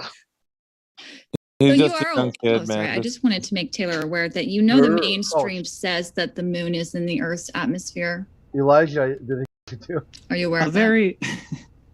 Not they how say you that. say. They recently discovered that. Not as close as you say. It's only technically the thinnest possible atmosphere, but it is. You could fit all the planets in the solar system in between the Earth and the Moon. It's just how big the atmosphere technically is. What are we So you are again taking things out of context. Oh my God. No, you just said it What wasn't. is that? What's that supposed to establish? Sorry, what does that fact establish? What I said? Yeah, it's just unclear what's the point of what you just said. Because he said something about the moon is not in the atmosphere, and I just wanted him to know that the mainstream says that the moon is in Earth's atmosphere. Yeah, you're playing with semantics. So it's much farther than you guys claim by leaps and bounds. But what I'm sharing... How far is the... He doesn't know how far. He says leaps and bounds. I'm not sure the exact number, but you can fit further all than of the moon. the planets in the solar system between them. The exact amount is leaps 238,000 and bounds. Okay? Well, that's what NASA says. No, I don't believe pseudoscience, man. Yeah, you guys think it's much closer, but we I don't can make reflect a claims. laser off of it. So, but this is the problem, though. If you don't know the medium, then you don't understand what you're perceiving. So it can be perceived to be many things based on the medium. And I don't buy stories of vacuum. That's Well, we do know the medium because we went there and put a reflector on the moon. You didn't go anywhere, bro. I'm talking about humans. So you mean you're talking about What NASA? I'm putting on the screen is showing the rotation of the stars, the apparent rotation of the stars. It's actually the rotation of the planet, but you know what I mean. I didn't see It doesn't matter which direction you face. They're going to be spinning the same clockwise or anti-clockwise fashion. So that's all I wanted to share. I'm sorry if I took up too much screen sharing. But Okay, nothing Just to see recapped what we already discussed. Hey, I got a question. no, If I you take a didn't. You time never lapse- addressed the fact that it doesn't matter which direction you face. It matters which part of the globe you're on, which direction they go. So And fast- that's a problem for the flat Earth because then the distance between stars is getting shorter and larger. And if we're on flat Earth, but it's not a problem on a globe Earth. Skippy, you're done. I just wanted to address something that you brought up before about when you're flying a plane, you don't assume a flat Earth. So, Witsit is going to pull up a conversation we just had with pilots like a month ago. So also, I just want to pull up a few things here. So this is aerostudents.com/course/flight dynamics. Okay, so any introductory pilot is going to learn about assumptions that are assumed when they're flying the planes they're flying. The first one is that the plane is assuming there is a flat Earth. The Earth's curve 0. Second is there is a non-rotating Earth. No Coriolis accelerations and such are present. So I can pull up another... well, how come you forgot the assumption that the plane is a rigid body, even though we know that the plane is not a rigid body? You think that's analogous to not accounting for Earth curvature? Yeah, just to clarify, I believe the flex of the plane. Because it's negligible. Because it's simpler math. So it's negligible. Just to make Taylor aware, because he's probably not aware, so they tell us the radius of the Earth is 3,959 miles, which means there should be an 8-inch drop per mile squared. That number is exponential. So just an idea, so you get some numbers, over 100 miles across the Earth, there should be a 6,660 foot drop. Okay, that's immense. That would absolutely need to be taken into account if you're flying a plane. So I don't actually think it would, because I just real quick looked it up. It says 7.2 miles is commercial aircraft relative to 3,963 radius of Earth, 0.01% difference. You'd be so close to the surface that it would make total sense to approximate it. Obviously not totally, but close to what would appear to be a plane. Okay, we're going to play the pilots. Is it cool if we just play the pilots real fast? Because someone says no flat earthers ever fly a plane. I know over 10 of them, but here, let's just let's play it real fast. It's just 13 seconds. And so we'll see what the pilots say, if that's cool with you, James. Ready? Okay. Right. Yeah, so basically it's like the Earth spins and curves, but you fly the plane like it's flat and stationary. Yeah. Yeah. So it could be flat and stationary. Okay. They weren't ready for that red pill at their lunch break, obviously. But there you have it. Did They you see that fly guy's the- face? He looked like he was like falling in love with that idea. He was like, There's so many, there's tons of videos. They So- obviously get shadow banned on YouTube, but there's tons of videos where people just ask the pilots, hey, do you account for curvature or rotation when you're flying the plane? No, man, we fly it. if as you're it's flying at flat. 0.1% of the size of the planet, you wouldn't expect to account for curvature. Can you accept that? It's a very small What do you say? Gravity's dip. So gravity's dipping you down. No, the idea is that you have a really imagine a sphere that just is super big, okay, and you're an ant on that sphere. You're a teeny tiny little nothing. It's approximately flat when you're on a very small area of it. Okay, but if I So- fly 5,000 miles and I keep just going straight, the Earth's going to be going down beneath me, right? So No, I'm you're gonna always going to have be at the same approximate distance because you're not going to want to deviate in terms of where you are in gravity because it takes so much energy to overcome gravity. You only want to go as high as you absolutely need to. Okay, so I just looked it up real quick. It says 5.9 to 7.2 miles. Even in a high estimate, that's 0.1% of the radius of the planet. Do you want me to tell you So what the if you're actual flying- pilots say? You want me to tell you what they actually say? So they say they maintain altimeter pressure zones. They use altimeter to maintain pressure zones, and they go up and down, and that's what Right. they're fluctuating. And he says gravity is actually going to take you around the curve without you noticing it. That's the official explanation. That's Correct, again, 'cause if that's the you- least action principle.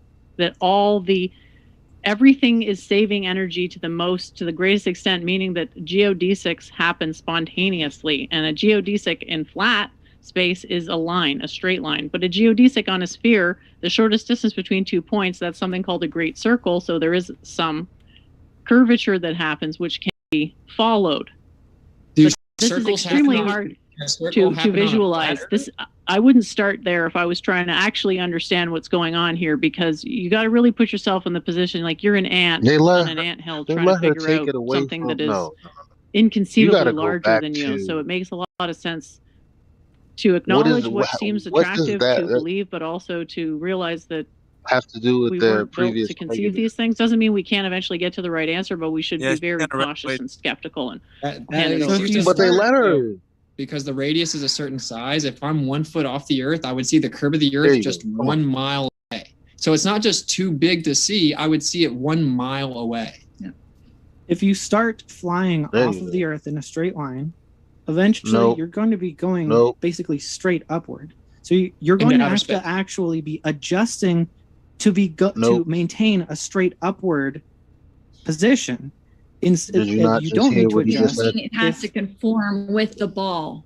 It wouldn't be going up. You would have to actually be dipping No, the you don't nose ha- down to you would conform have with the to- curve of the Earth. You would have to adjust and try to go straight up if you were flying off of the curve of the Earth. You don't have to make any adjustments to maintain a level position because the forces automatically align, drag and just the aerodynamics of the plane will always put it level. You would have to increase the engines in order to keep going at a steeper and steeper angle.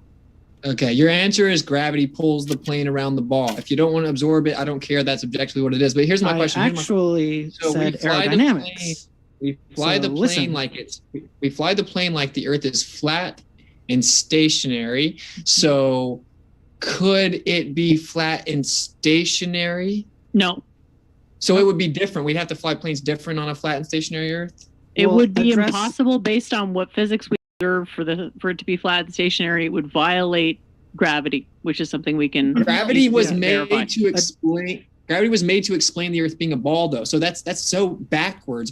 We came up with gravity to explain omnidirectionality on a ball. That's why we proposed gravity. Then we're still trying to figure it out. We've never discovered the graviton. The theory of relativity doesn't work when we apply it to the universe. It's off by 95% with dark matter and dark energy. We have numerous problems. Quantum mechanics has completely dismantled relativistic applications. Newtonian physics had to be thrown away 100 years ago. We keep gravity because it has to exist for the Earth to be a ball. No. We don't know the Earth's a ball because of gravity. We know gravity exists because the Earth's a ball. That's called a begging the question fallacy. I have some more documents I thing- would like to read. I just have some more documents I would like to read that again Mhm. reiterate the same thing. This one is from www.faa.gov. The engineering analysis and design of the aircraft dynamics model for the FAA. Okay. It says on page 32 2, the observant reader will notice that the aircraft equations of motion were calculated assuming a flat Earth. I have another article here. This is from nasa.gov/API/citations, a mathematical model for the CH-53 helicopter. The helicopter equations of motion are given in a body axis with respect to a flat, non-rotating Earth. I have so many of these documents, by the way. This goes on. There's like over 100. So for you to say that they are assuming, and we have the video of the pilots, they absolutely do not account for a globe or a moving surface. They're flying over a flat and stationary plane. It's not even able to be argued at this point. You can say no, but you have not provided. The math is calculated as flat because it's easier, because it's negligible, because the up and down direction, what is that, pitch and yaw or something, is corrects itself. You don't have to pilot the plane to dip down. Okay, let's move on to the thing you ignored, which is the flight paths, which are mapped on a globe. There are numerous flight paths that debunk the globe, though, so that's a very bad argument. Emergency flight landings where people were dying or giving birth, they had to land, and they landed in a place that would not fit on a globe. Also, we would take tons of paths that we don't take. We would take tons of paths that we don't take on a globe. There's direct shots across a globe that we never take. But when we look at the flat Earth map, it makes perfect sense. And we are not claiming the flat Earth map is perfect because we don't listen carefully, because you love to bring up how we don't have a map and somehow that makes the Earth a ball, right? This is why I tell you falsification is independent of replacement. The reason we can't make a map is because we don't have an accurate central point to start the Cartesian coordinate system. So it's impossible without an accurate central point. It's illegal to go within 500 miles of each direction of the North Pole. So that's the problem. So for all the Globers out there that love to talk about the map over and over, it's an impossible task because we don't have access to the central point to map it out. No, it's not. You might have to file some paperwork, but it's not illegal. So the claims that there were locations on the Earth that don't exist on a globe? What? No, I said that emergency flights. And they need to get back to the No, they landed, and I believe, I can't remember specifically. One of them had to do with Alaska, but where they landed did not make any sense on a globe. It would have been far out of the way. Okay. Another flight that people observe that's very suspicious is there should be a direct flight from, for example, Buenos Aires, Argentina to Johannesburg, South Africa. Okay, that would just be the tip of South America to the tip of Africa. In order to get a flight, the best flight that you can get, the fastest one, you have to stop all the way in the Netherlands. Okay, it's not a direct one. That would be a great example. Was that you, Elijah? The globe. Well, you think you're frustrated now? Look at the chat. Look at the live chat. You want us to share the screen and show you that Holy flight path? shit! Those people are out of their minds.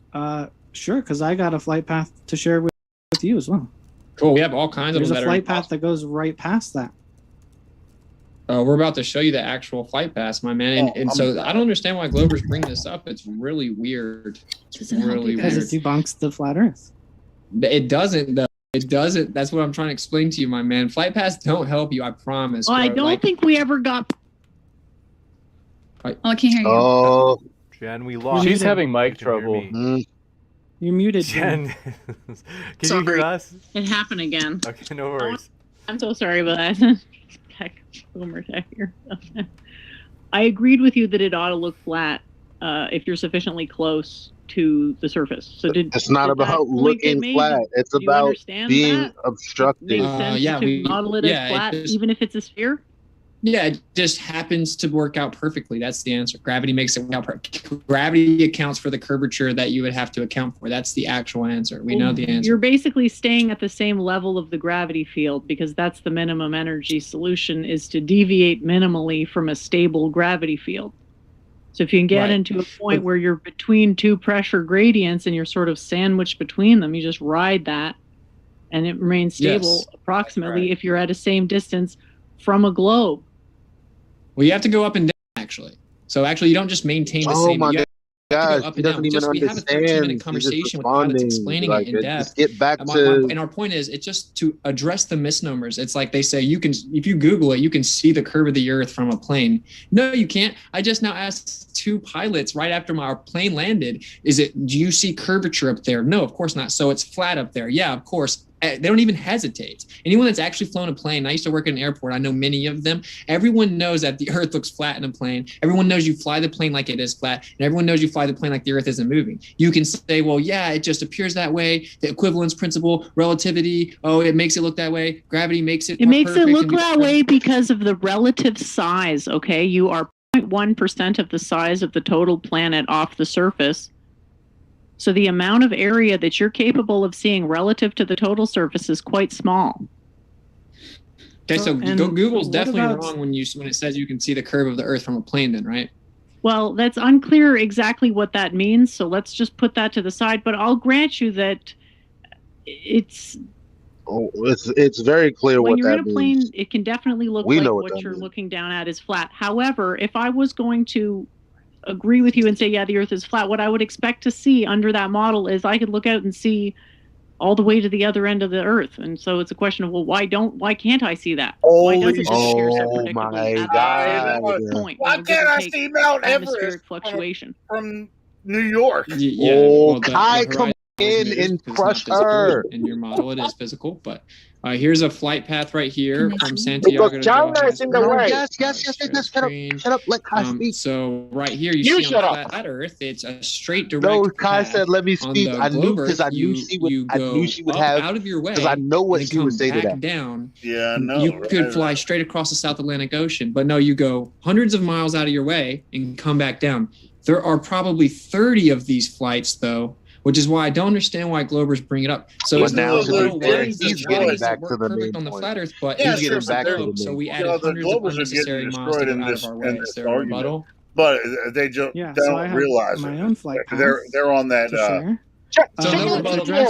To address this, they might just not book flights there. So you have all these private companies that know that the Earth is flat. You have thousands of employees that are plotting these flight paths, and they know the Earth is Nobody flat. said that.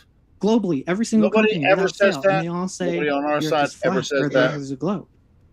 So you're not rebutting the actual. That's just interesting. So you don't know. And no, So you they don't might answer. not just go to Johannesburg because of, again, these are private companies. They want to make a profit.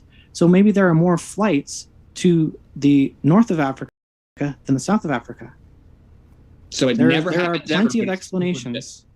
Gotcha. So we can just make up stuff. Gotcha. It's yes, hard we to do. know what this evidence is actually saying. Yeah, Is I they would have to. fly. You would They have to ask fly them that why far, they do 'cause this. That's the most direct path on a flat Earth. They have to fly that way. That's why they do it. It's not because, there's probably a reason. No, the reason is that's the only way you can go there. That's the reason. That's why there's not one flight that exists that goes from Santiago to Johannesburg over the South Atlantic Ocean. It goes up and comes down because on a flat Earth, that's the direct path. That's why they do that. Or it's You more think that economic. private companies that spend money on fuel, their entire business plan is fuel cost Yeah, effective? that's actually why they shut down the southern South Pole flights, is because they weren't cost effective. They used to fly them, and they don't anymore. And this just appears to be she's closer. an economically viable route, because there would be presumably people that wanted to go from Dakar to Johannesburg. So I don't know. okay, This so isn't there's no very direct path compelling.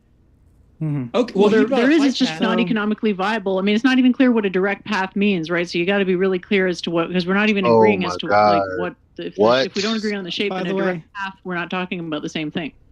And all of the continents there are completely Now distorted. they're arguing with each other about. You know that the shorelines are not like that, which is why no flat Earth map ever makes sense. On the mainstream Mercator So- map, Do with airplane completely flight. off. They show that Alaska is so tiny, and it's like, Where's the curve? This is all the time. These are direct flight paths. So I no wanted to go back to stopovers, no the why variable can't I of see economic Mount um, Everest or whatever? whatever gains that you Yeah. would get from going to one particular location over Fuck. another is eliminated. So we have a flight path from Sydney to Santiago, Chile, and New York to London. 5 times the distance in less than twice the time. So why would companies do that? Why would they waste Yeah, fuel? So the fastest air current And is that's also impossible. So that's the fastest, another way. the fastest air currents are literally right there where you drew your little dotted line. You would catch a air current over the Earth. Secondly, you actually have to apply a scale to the southern portion of the map. Did you know that? So that's not, you don't just look at it and say, I think that looks too far. You realize that you actually have to properly apply the scale. So credit to Professor Dave to not know how to use scales. So that's what happens if you flatten the Earth. The scale is off. The southern hemisphere is distorted. That's why a flight that takes 12.5 hours is 5 times longer than a flight that takes 8 hours. And if wind is a factor here, it would have to be record-breaking hurricanes, 250 miles per hour. Well, then why does the plane take so much longer when it goes back the other direction against the current? If it has nothing to do with it. It's not much longer. It is, actually. Sometimes up to 2 to 3 hours. As long as you 2 to 3 hours. 2 to 3 hours. Yeah. So that's not going to speed up 5 times. 5 times? Well, we don't need 5 times. The distance is over 5 times as long. No, that's what I'm trying to say. Preferred direction for the trade winds is actually what you'd expect on a globe, though.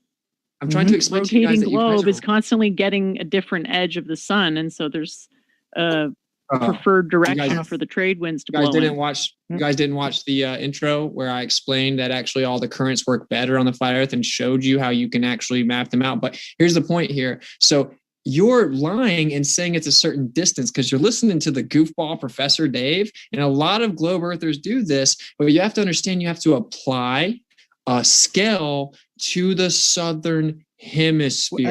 Explain that.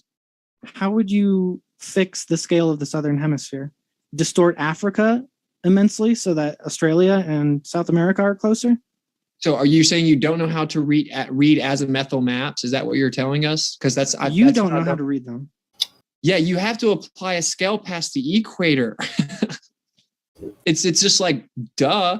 Like you guys use memes. You guys use memes on a globe. You don't you use scale. If it's actually flat, then that's going to be the distance. Otherwise, you're going to have weird spatial distortions. They don't understand their own freaking model, whether it's an azimuth map or a globe. Spatial compression, where you can travel further in less time. This is what you still don't understand. So your meme is a straw man because you didn't apply the scale. Now, that does not mean that's what the Earth has to look like, because the Southern Ocean is basically unexplored and we don't actually know what's there. I don't know if you're aware of that, but basically no one goes in the Southern Ocean, and we don't know the central point to map out the proportionate layout of the land. You have straw manned even the map. You've shown a basic misunderstanding of how to use maps. The azimuthal projection fits on a globe. Because if you on a globe, it is a globe between Santiago and Sydney, then you can do that. But then there's going to be gaps somewhere between the edge of the globe, of the projection. A map is the same as the globe. Yeah, there are going to be areas that aren't mapped out accurately, which is convenient because no one goes to the Southern Ocean. And I also explained to you just drew a path. Okay.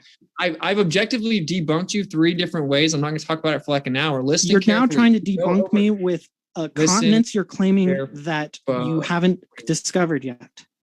You go on that little dotted line of yours, and that's going with the currents.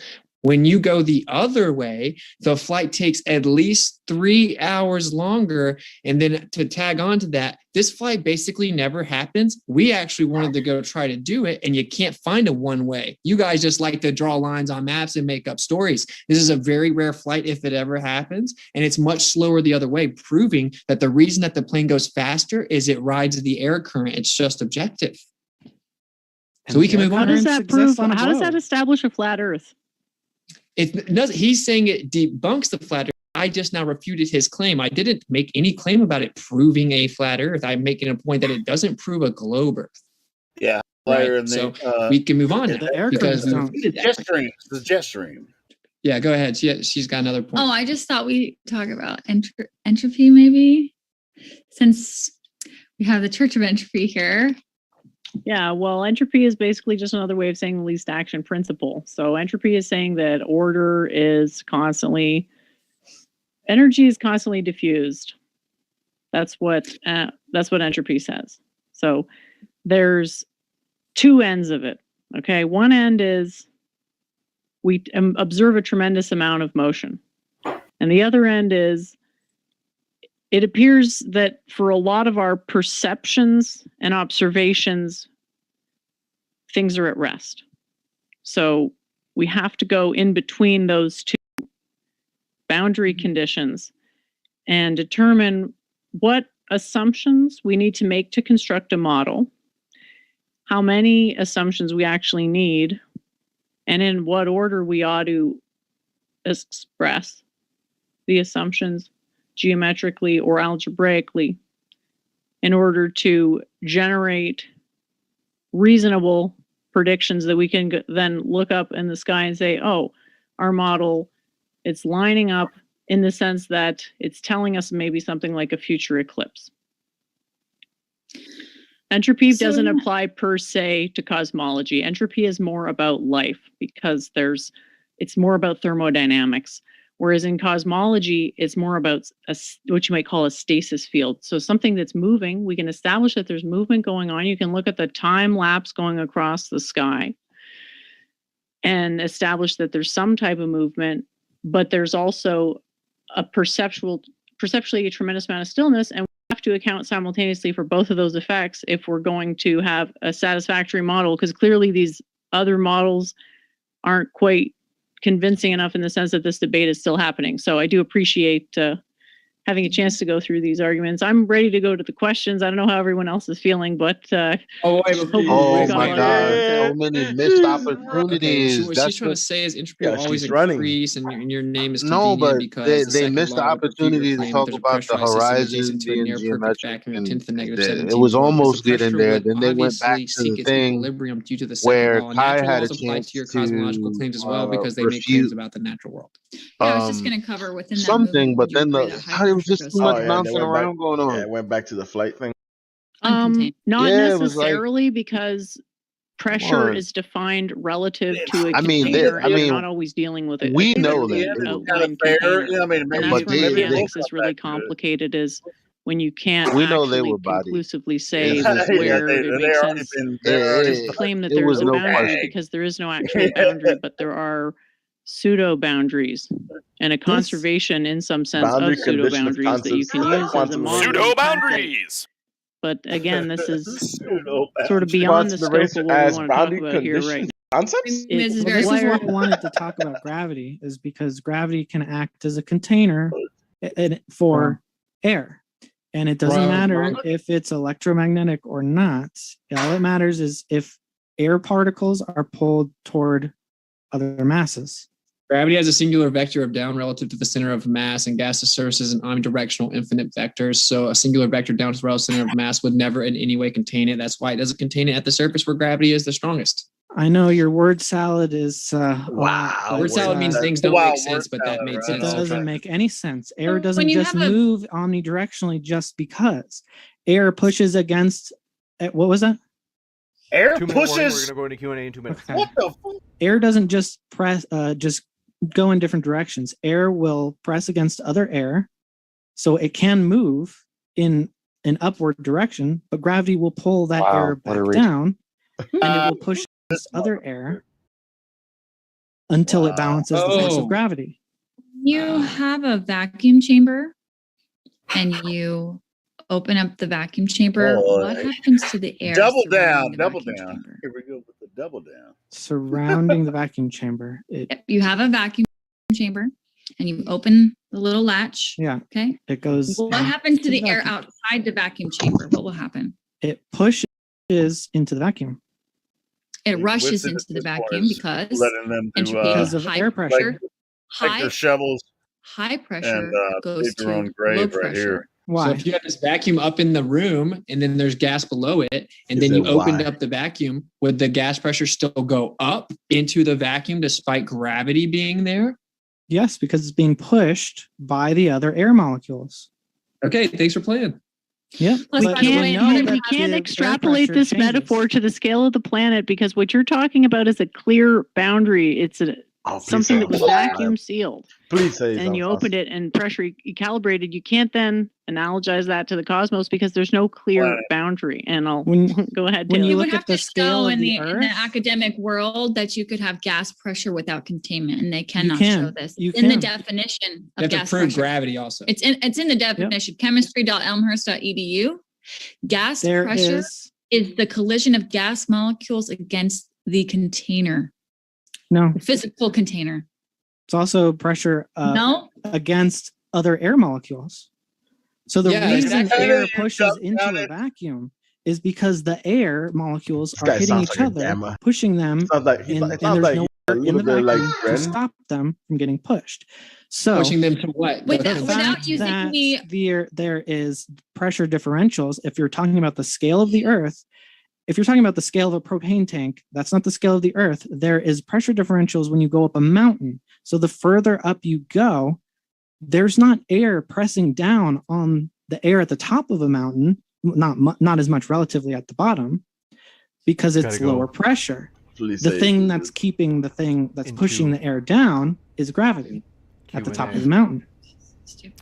What we have to do is go into Q&A. I want to remind you, if you want to hear more from either side, folks, you can click on the links below. You can hear more about the views from either side, as we really do appreciate our guests. And we have to say, my dear friends, if you haven't yet, hit share. No, that really does help us get the word out. If you think that you have a friend who you're like, oh, they'd enjoy this debate, now's a great opportunity to hit that share button below, and you can share it with them, enjoy it together, and like I said, this is it helps elementary grade Modern Day level, Debate bro. have a positive influence as we strive to be a neutral and fair platform for everybody. So with that, we're going to jump into the Q&A. Thanks so very much for your first question. This one coming in from Joe. I think this is worse than kindergarten, Can we all actually. agree that regardless of shape, your Earth is pretty dope?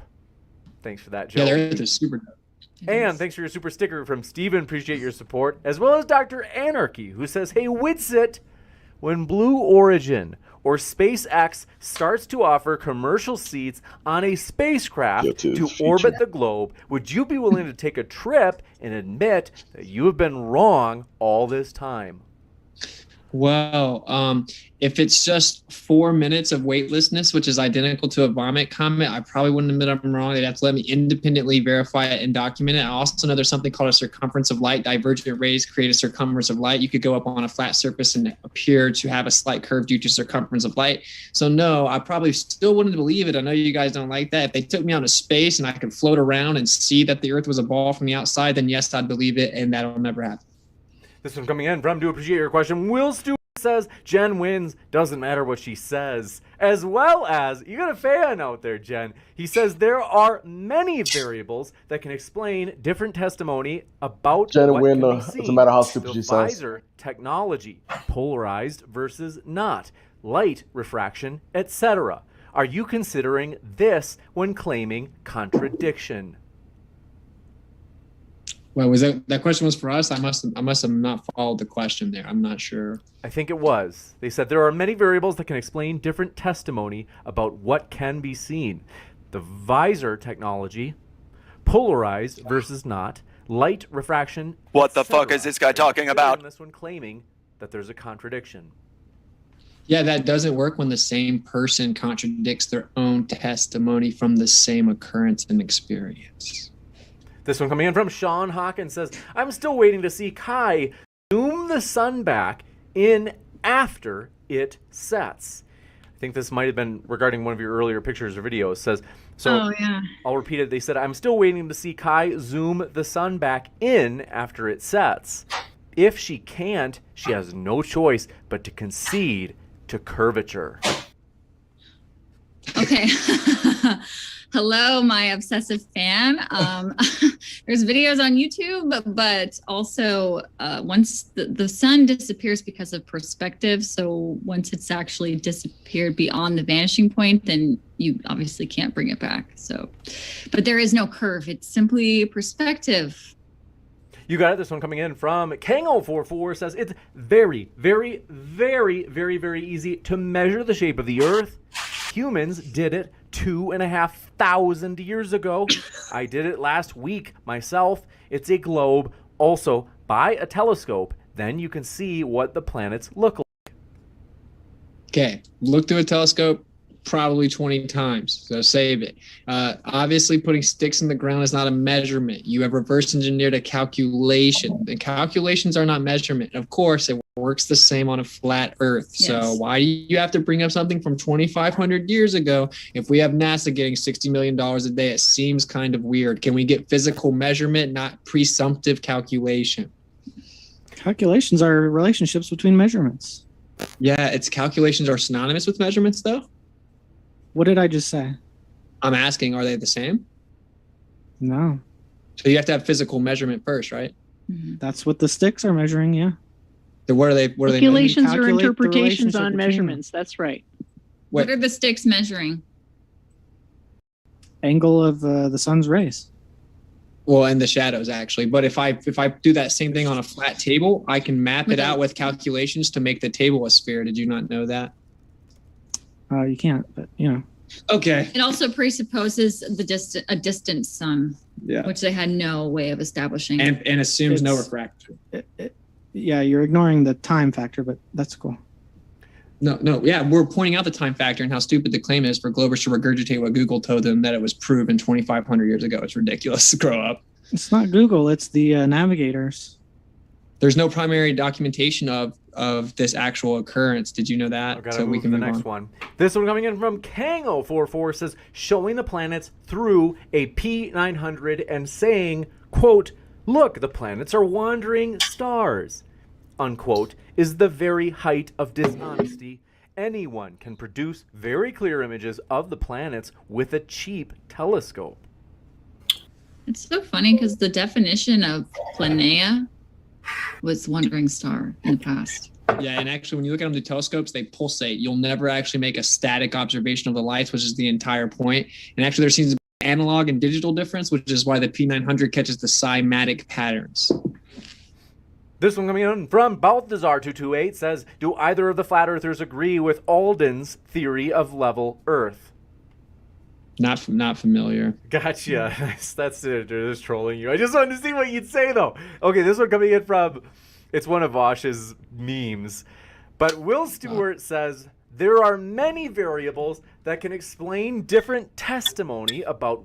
Oh, we got that one. Sorry about that. Ilabaka, thanks for your question, says, Witsit, why hasn't Bob published or repeated his gyro test at different elevations? If that's true, he'll get fame and a Nobel Prize. What is he waiting for? He does have the documentation. Why has he not published it? I don't know. You'd have to ask him. Actually, the reason he didn't publish it, the real answer, I guess he's cool with me saying this, is because he gave it to be an exclusive in the Flatlanders episode that hasn't come out yet. And so he was trying to do them a favor for letting them exclusively release it. And then secondly, he will never get a Nobel Prize because it's not about being honest or having new innovation or any type of discovery. It's about fitting the status quo of consensus. And you'll just get handwave dismissal like we got from Taylor earlier, where he's like, no, margin of error. You're a liar. Margin of error. So that doesn't it doesn't really matter, to be honest. But Didn't you- there's your answer. Didn't you just go on and on about how Einstein overturned paradigm of physics? So that contradicts what you just said. No, because it still fit within the consensus. Actually, that was thanks for making my point, which was Michelson Morley debunked the fact that the Earth was supposedly spinning. So theory of relativity had to come in and throw their little cape on to save the heliocentric model I was talking. And so then it was once again fitting into consensus, which was my point. So we can move on. This one coming in from Do Appreciate It. Doofus Manfred says Bob released the full data from his FO gyro. The different rates detected corresponded directly to the FOG fog being at temperatures out of spec. Hashtag GLTF. Okay, try to not use so many acronyms. We're not seventh graders. And I don't know what you're talking about. He hasn't released the full data. He gave it to them exclusively. So I think you might have made that up. This one coming in from Do Appreciate Your Question. Will Stewart strikes again, says you claim contradiction. But what about... did he do that one twice? No. It's a very close to one what about we were at earlier, but it's a different one. He says, you claim contradiction, but what about variables in visor technology, refraction, position, etc.? That isn't A and not A at the same time and in the same sense. Have you considered this? Yeah. Again, it doesn't work if it's the same person talking about their own experience, but then giving contradictory testimony. Just like in court, they would be considered an invalid witness. Yes. You got it. This one coming in from, do appreciate your question. Tim Pryor says, they say particles of the atmosphere reach to the moon. Not that it's in the atmosphere. Read the whole article. Wow. How can particles of the atmosphere go out past the moon without the atmosphere being out past the moon? This one from Robert Summers. Well, hold on, just to be sure I read it right. They say particles of the atmosphere reach to the moon, not that it's in the atmosphere. Well, it's a question of like the gradient falling off. It's a bit of a Theseus's ship. Like, how dense does the atmosphere have to be before it's not the atmosphere anymore? It's arbitrary in the sense that, there might be a particle from the planet that's on Mars right now, but we don't count it as part of the atmosphere, do we? How many So we have drops no of rain idea where until the it's atmosphere raining? We have no idea where the atmosphere is. I'm curious. Didn't like NASA actually just tell us Robert Summers. that Gradient. You have to have pressure to have a gradient, by the way. didn't NASA just tell us that the moon is Regarding gyro, even if the values did change outside of a margin of error, what was being measured then? That was for him, I would imagine. It was for me? What's the question? It's got to be for him, right? If it's outside the margin of error. He said even. No, I think it's the gyro experiment. Gyro. Right, he's the one that claimed it was margin. He's the one that claimed it was margin of error. So I'm He's not asking sure. if it's outside the margin of error. They say even if the values did change outside of a margin of error, what was being measured then? Yeah. The change in the vortexual movement within the ether. So if you had a tornado, it's wider at the top and it's smaller and tighter at the bottom. So you're measuring a differential of movement based on the vortexual motion. So it would change with altitude at the same latitude. On the globe, it would stay exactly the same at the same latitude. This one coming in from, do appreciate it, Will Stewart. Oh, he's hungry. He says, if you maintain 30,000 feet round or flat, you fly at 30,000 feet. Whether the Earth is round or flat. Round, you stay at 30,000 feet. Flat, you stay at 30,000 feet. It's not flying perpendicular. Explain. Yeah. Okay. So the difference is on a globe, to maintain 30,000 relative to level, you have to actually be going down as opposed to just maintaining over top of a horizontal, which is what we actually assume it to be, as well as sea level to get your altitude in the first place. This one coming in from Nuclear Creation says, so if we are living on a flat Earth, can we fall off of it? And since we supposedly live on the flat part, then what the F is on the other side? And are other stars and planets also flat? So the word other would insinuate that you're begging the question that we are a planet. So they are something different than the Earth. They move top of the Earth, create a sky clock. What's below it? Well, that's why you've always heard as above, so below. It's a hermetic principle. It tracks back forever. It's because, like I showed you with the magnetic field, we're the inertial plane. So we have the same top of the magnetic field toroid underneath it as well. And that's the only way that it could exist. And when people smirk and laugh about it, it's really funny because Harvard still admits they can't explain the magnetic field in the globe, and I can explain it perfectly. So the answer is that you're within the inertial plane. There's the same above, same below, and no, we aren't planets, and no, you can't fall off of the edge with your trifecta question there. That's a ridiculous idea. We're contained. Can you fall off of a shoreline? Secondly, because we measure the Earth to be a plane, we're not claiming the entirety of it or a shape. It could be some type of realm. We have no idea. It doesn't matter. It's illegal to go there. And we're contained. That's why we have gas pressure, and from there, then you would get a gradient. So you can't fall off through a container, can you? This one coming in from alchemy, huh? Do appreciate it. High Flyer says, I've flown 22 years as a U.S. Air Force U-2 pilot above 70,000 feet. Every time I've looked outside, the Earth was curved. Okay, so I want you to really listen carefully to this. There's something called the circumference of light. based on Rayleigh scattering within the air. You can see that so out 100 divergent feet rays off the have air with a that circumference of curved light. Now you can use window. AutoCAD or whatever to explain this to you. If you go You up should take over a off flat for the YouTube surface, the link. circumference You look of at a light video, it based on shows the curve. certain altitudes will actually give the illusion of a slight curve. Of course, it doesn't actually match the globe predictions, but secondly, you can't see the actual curvature of the globe from 70,000 feet according to your own math. And Neil deGrasse Tyson, which says 62 miles, you can't see it. So it's really, it's, I'm not even saying you're lying.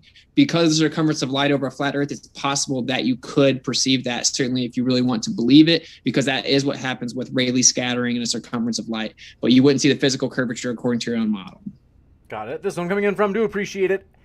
Ayla Baca says, Witsit, you know when there were direct... They're killing these questions, too. When there were direct... Actually, this Chile might be even to better San than Antonio the debate itself. flights. SA might also... Definitely. San Antonio. Shit, I should probably... what is it? I forgot to say it now. I should probably cash out... Not cash out. What is it called? Do you want to somebody right knows? Asking him to talk about the no, it's like Antagio. I just don't know how to pronounce it. It's like because he didn't get to actually talk about it. But they're probably by now they're not going to get to the end of all the comments. I don't think. Chile to I think they go through all of them. In Santiago charters, many of them. I don't Why? know. Probably right. Because it's profitable. Other times, not so much. Elijah, don't you think Steve's a fair moderator? He's really good at what he does. Anything because you're following the jet stream. Yeah, you're he's good. literally going over top of the air current. That's why when you go back the other way, it's significantly slower. Makes He no doesn't sense really on a moderate. globe, No, though. he listens. Might have Ilabaka corrected me. Well, South if he's Africa. got control, Not a fucking moderator. Well, he's not moderating, but he listens and he lets people like speak their mind. Thanks for He's a clarifying fucking that, Ilabaka. idiot. And then Nuclear Creation says would love for flat earthers in debate to respond. It's not a fucking I don't know if they mean to themselves or to the other speakers. Whatever, I don't know. John. Anyway, Dan the Machine, or maybe it's to their previous question. Dan the Machine says, how do you have a quote-unquote southern hemisphere on a flat Earth? Is it circumference? If so, what's west and what's east? So that's why when I said hemisphere, I quoted it. I air quoted it. East to west is relative to center. We travel using a compass, which is north, which points to the center. You go east and west. That's why you can circumnavigate on both a globe and a flat Earth. It is not mutually exclusive in any way. East and west is the same relative to north. Gotcha. And Have thank you they very much asked for that this many question coming in questions? from 2 seconds. As I They don't mentioned, our guests are linked in the Well, description, like folks. asked That them includes if you're global listening via the Did they? I podcast. don't- And They asked Javid about 15. Benzkazmi, thanks for your question. Well, says, for maybe Winston more than and Kai just saw Shi Lin on Jake's stream. She believes the biblical map is flat, square map with North Pole in the north edge, not the center, and South Pole in the south edge. Would this map be considered? I'd have to see it and look out the specifics. Like, to be honest, it's very open right now. And anyone that's an honest researcher and looks into this knows that we don't know the accurate layout of the land, and only people that have a bias are going to say otherwise. So I would be interested to see any and all projections. It's worth looking at. This one from Robert Summers says, wait, Witsit, are you asserting they wouldn't allow you to become an astronaut? you need to be a Freemason. Oh my god. Yeah, I'm not big into drinking baby blood or being like Freemason, dress up in the dark, playing like dress up with grown adults. So maybe not. This one coming in from, do appreciate your question. The baby blood thing. Whiskey Brandt says, why haven't you guys presented one globe proof? I think that's for you, Jen and Taylor. Damn. Ooh. Yeah, we have. So when did you I stop didn't- beating your I'm wife? sorry, I go don't ahead. I didn't want to go down the same road as always, just presenting the same exact arguments. I think we made a pretty strong case, but a proof really depends on your standards of proof. And Taylor said it best, you know, if you're going to be skeptical, sort of behooves you to be uniformly skeptical. And it's clear that there's a level of skepticism being applied to the globe, even though the evidence does clearly support it, properly interpreted, that's just not being applied to the alternative hypothesis, which sadly doesn't appear to be specific enough to really mount a what might be necessary to disproving the opponent's position. You got it. Word salad. Very good. I know, right? Ron Tronimus says actual alleged outer space is black. There are no stars in space. Explain, Taylor and Jen. What was it again? They said actual alleged outer space is pitch black. There are no stars in space. Now, explain, Taylor and Jen. I really want to take this one if it's okay, because let's not say that there are no, we can't establish that there are no stars. Maybe the testimony of some of these astronauts went up and they said it was very dark, but let's think about what's going on here. We just had some experiments show us that the atmosphere is really big. What is that doing? It's a lens. What does a lens do? Focuses light. That's why you get the twinkles and all those super fun, beautiful, spiritual geometry, what have you, effects.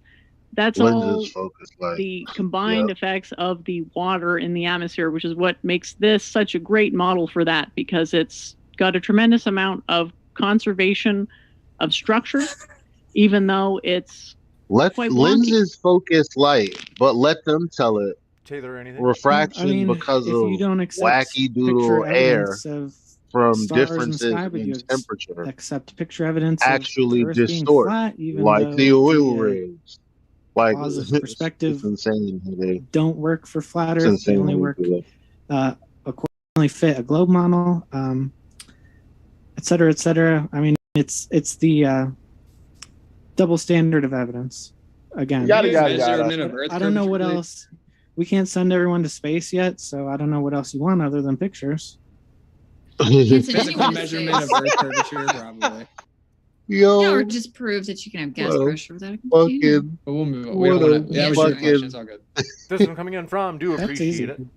Kana Bear, let me know if I pronounced it right, says boats don't fall over the edge of an imaginary sphere horizon. We see way further. The globe model was made using flat Earth elevation angle measurements. Taylor. The globe That's was a lot. measured. I think he's gonna say The that. globe model was made using flat Earth Or you're elevation lying. angle measurements. No, Global I don't know. model was Globe made was- using He doesn't angle even know what measurements. he a lot of said. different things. Yeah. Partially, No. originally sea navigation. They couldn't make flat maps work, so Wow. Let me, I hope, Yo, no, shut up. This is why I don't like James. Like, he's trying to move it along. Nah, Witsit, if we that find a was grain of sand an 1 mile from the absolute beach, does that mean the beach goes wrong. that far? That was this guy Analog should get a PhD in philosophy. That was deep. I don't understand. I'll read it one more So- time. That sounds like okay. basically the question is how many grains of sand is a beach? So if you have a couple pieces of sand from the beach scattered on the road, does the beach reach to the road, or is that just How a many piece of the flat beach that's on the road? spots does it make? Oh, we're talking about the atmosphere. Oh, okay. Oh, you're saying analogous to the How many atmosphere. spots on Earth does it take to make Yeah, it a yeah. globe? If there's a magical vacuum sitting next to an atmosphere, even though gases have no intrinsic shape and that's stupid, then the gas that keeps going out would still technically be part of the atmosphere. At what point in time do you draw the line? You don't have a road or anything like that. That's At the not moon. At the moon. Right at the moon.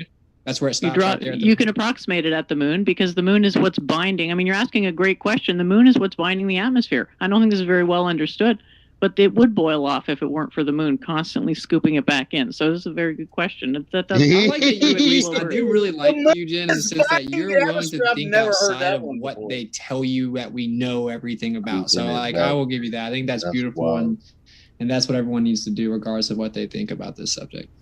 This one coming in And from. I don't think there's anything ridiculous about having a gradient. We can observe Yeah, me either. those all The only way you time. can have a great. Well, listen, man. The reason you have a gradient is because you have gas pressure. Gas is constantly introduced at the surface level. Most of the gas is coming up from underneath the surface, and we have an electric gradient going up 100 volts per meter on the Earth. So if the Earth is flat and contained, that's exactly what we would have. Okay? Okay. This one And coming in you would from, have gas pressure I've got without to give a Austin the solid last word on container. that one because the question is for him. Right. This one coming in from Down in the Rabbit Hole says, good to see you down in the rabbit hole, says, do you think globe cultists will ever admit that zooming in on a terrestrial object from a terrestrial position is completely different from zooming in on a celestial object from a terrestrial position? You can't zoom it back. I can read that again. Would you like? They say, do you think globe cultists, like Taylor, will ever, I'm just kidding. Say, do you think globe cultists will ever admit that zooming in on a terrestrial object from a terrestrial position is completely different than zooming in on a celestial object? So celestial object rather than terrestrial object. So in the first case, it's terrestrial object being zoomed in from a terrestrial position.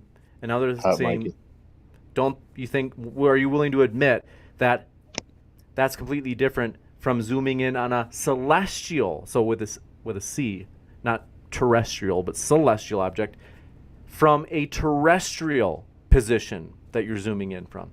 They said you can't zoom it back. Wait, how are they different?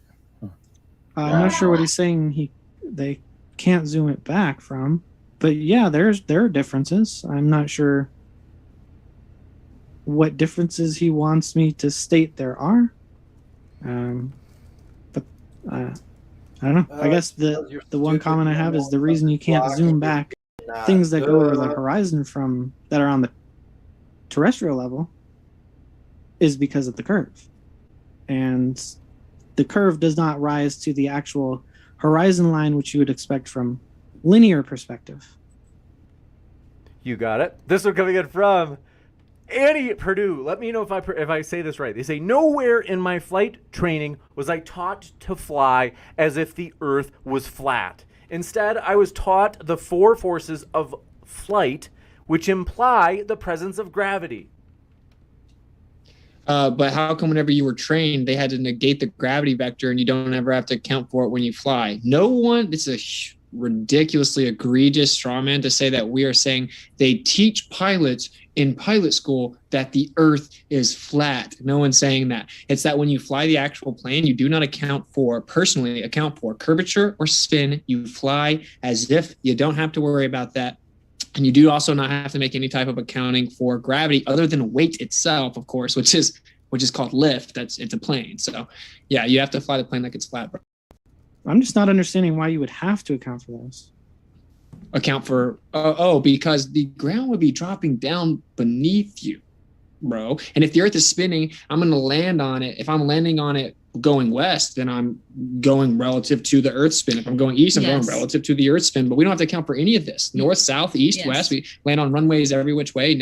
We get to fly the planes as if the earth is just sitting there perfectly still and it's completely flat, but actually it's spinning and curving and gyrating sideways and going around the sun and all this other nonsense. So it's just, the answer is relativity fixes all of your problems. That's the answer. It makes it look like it's flat. That's even though it's never been scientifically validated. And it's a reification fallacy. You can't attribute physical properties to conceptual abstractions, including a privation, which is the absence of anything. So it's actually stupid lunacy on its face.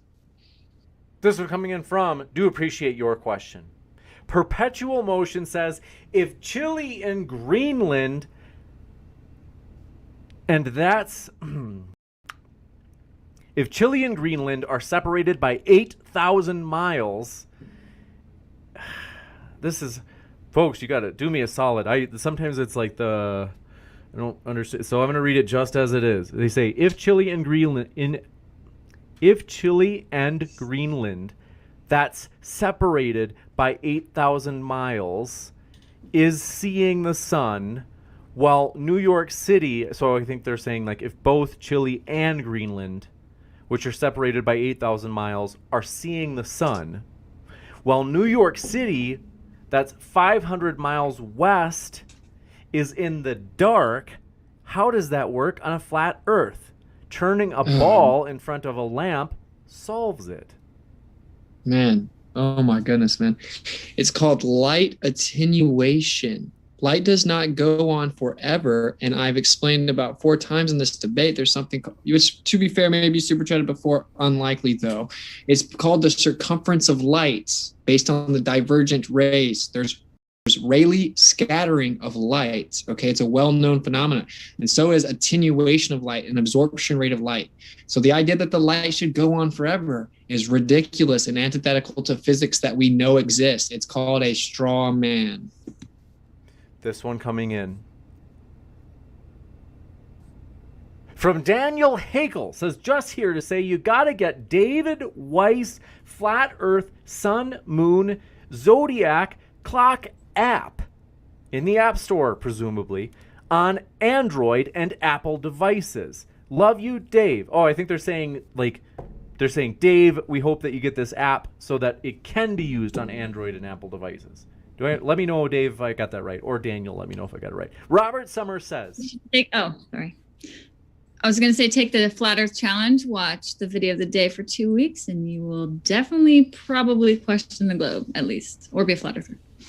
This one from Pivot Cyroy says, shout out to the builders of the Dutch, let's see, Afsluitdijk, one of the longest dams in the world, which you can clearly see curve over the horizon, and which is calculations take into account the Earth's curving during construction.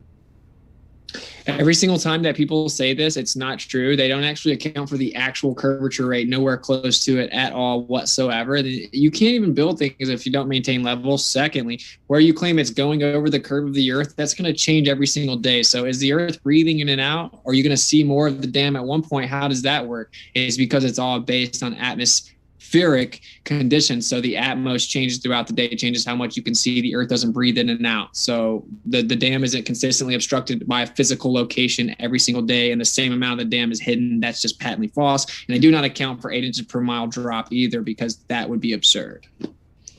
You got it. And thank you very much for your question.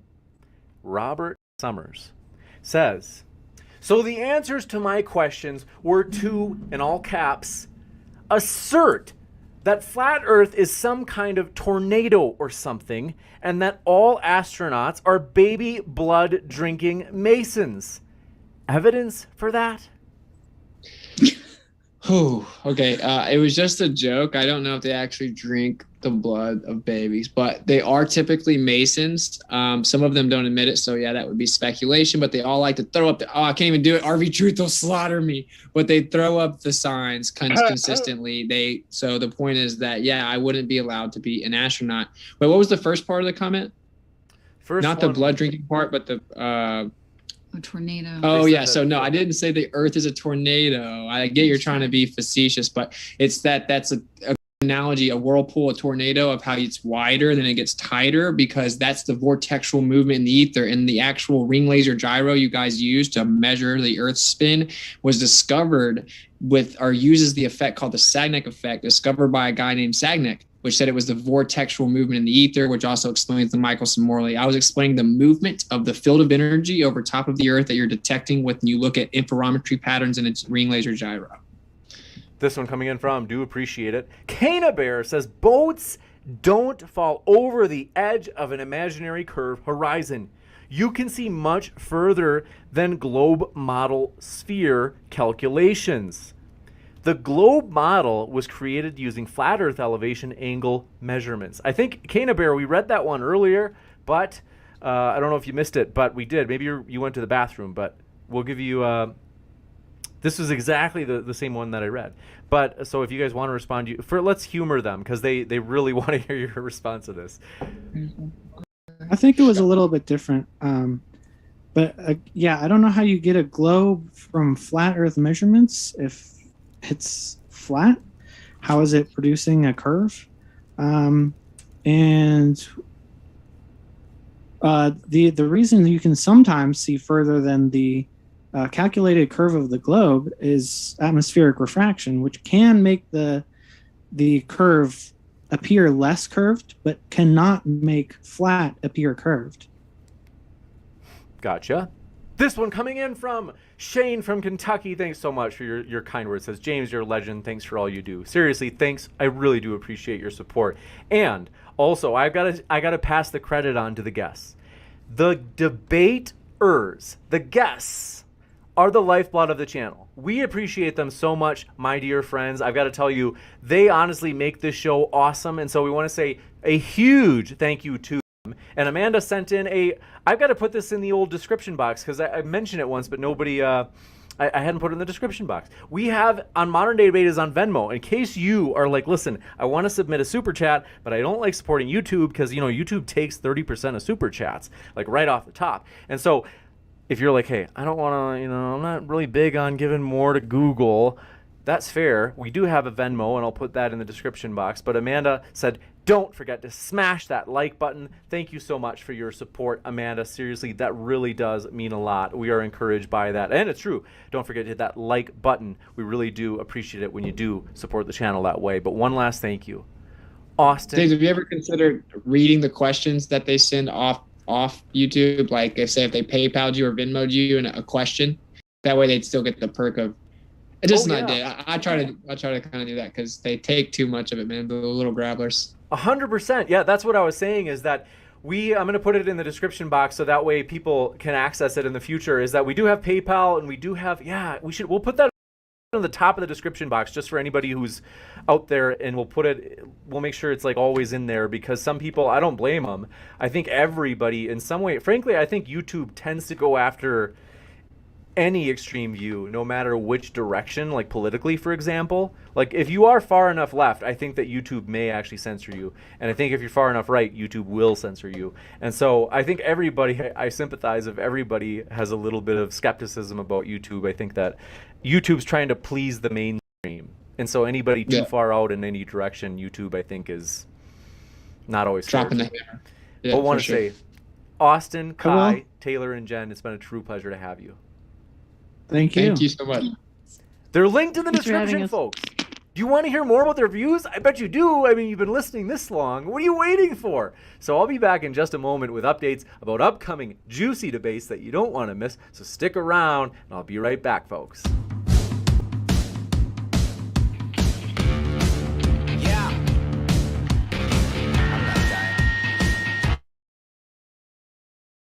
That was fun. Right, ladies and gentlemen, that was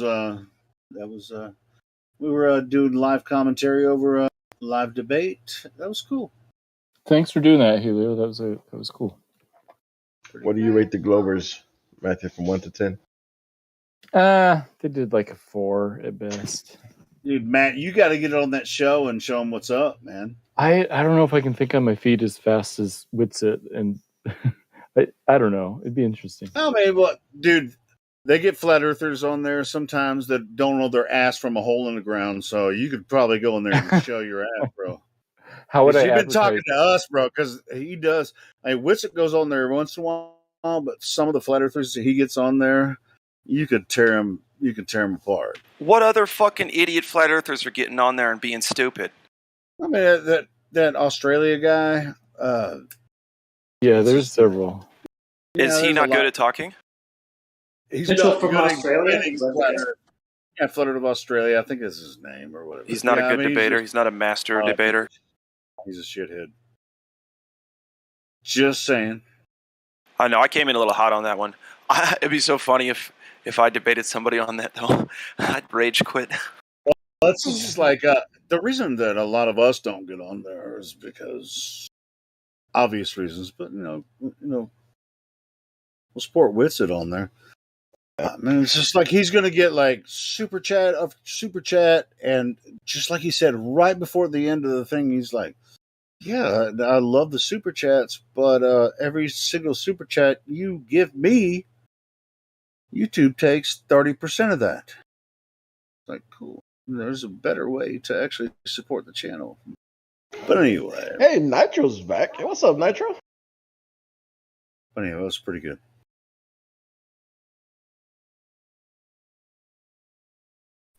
What's up, Alberto?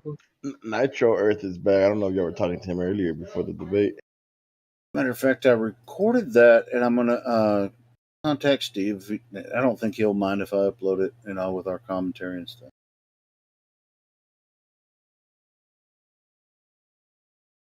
I think it becomes unique information once you there's an edited version of it. Set it up as a Creative Commons channel, and it says it's open for reuse. So all of the debates he has on there, people can upload clips and images, whatever, and use his content. I'll just message him and say, "Hey, man, I'm going to upload." We were listening to it live, and I don't think he'll have a problem with it. Because, in the information, in the description box, I'm going to, of course, share. They have a Discord, too. Modern Day Debates has a Discord. I'll share that. You guys are. Hey, Nitro, you there, bud? Hold on, guys. We got Kosho in the house. We got some folks here. Kosho's here. That's the real Kosho. Yeah. The real Kosho. Kosho's chat skanking right now, but It's been a while. It's been a while since we talked some Kosho.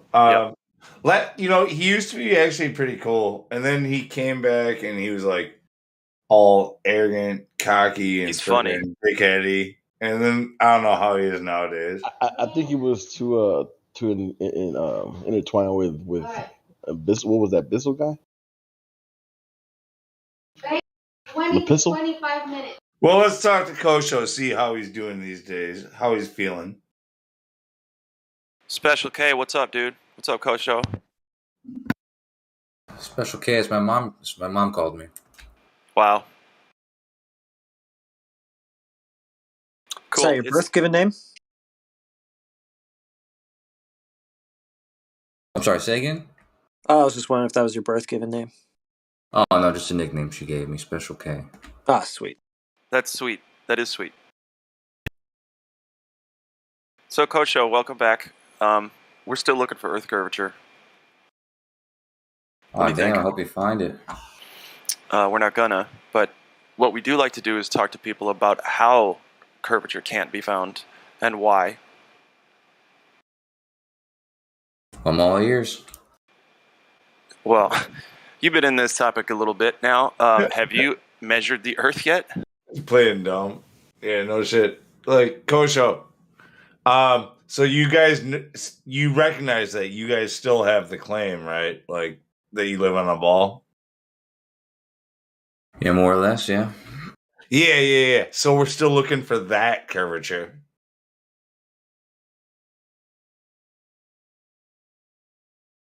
Well, have you,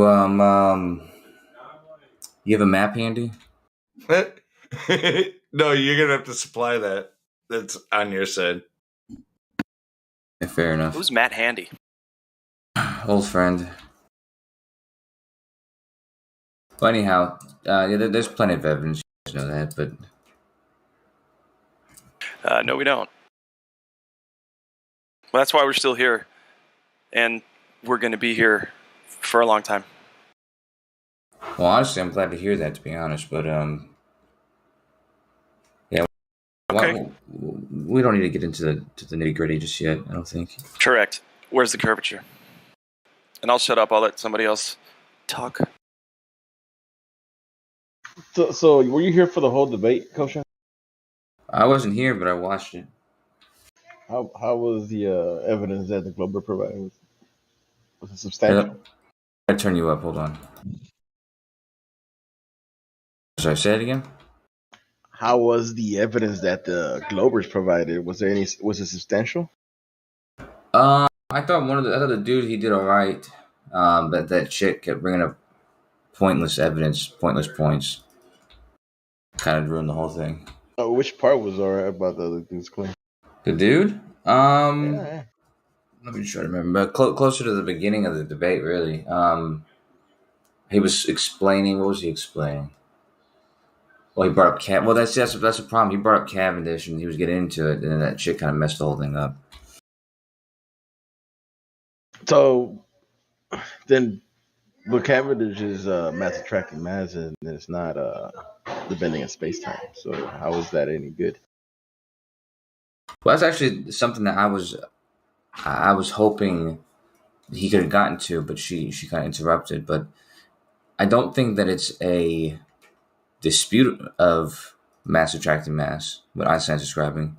He's just elaborating on why you would see that. So he doesn't necessarily discard the original claim. So to call them two different things is almost, that's just a flawed way of thinking about it. So you're saying that Einstein still describes gravity as a force? No, I'm saying that Einstein's equations and his laws would still give you the same effects that Newton was also describing. So mass attracting mass implies a force, though, correct?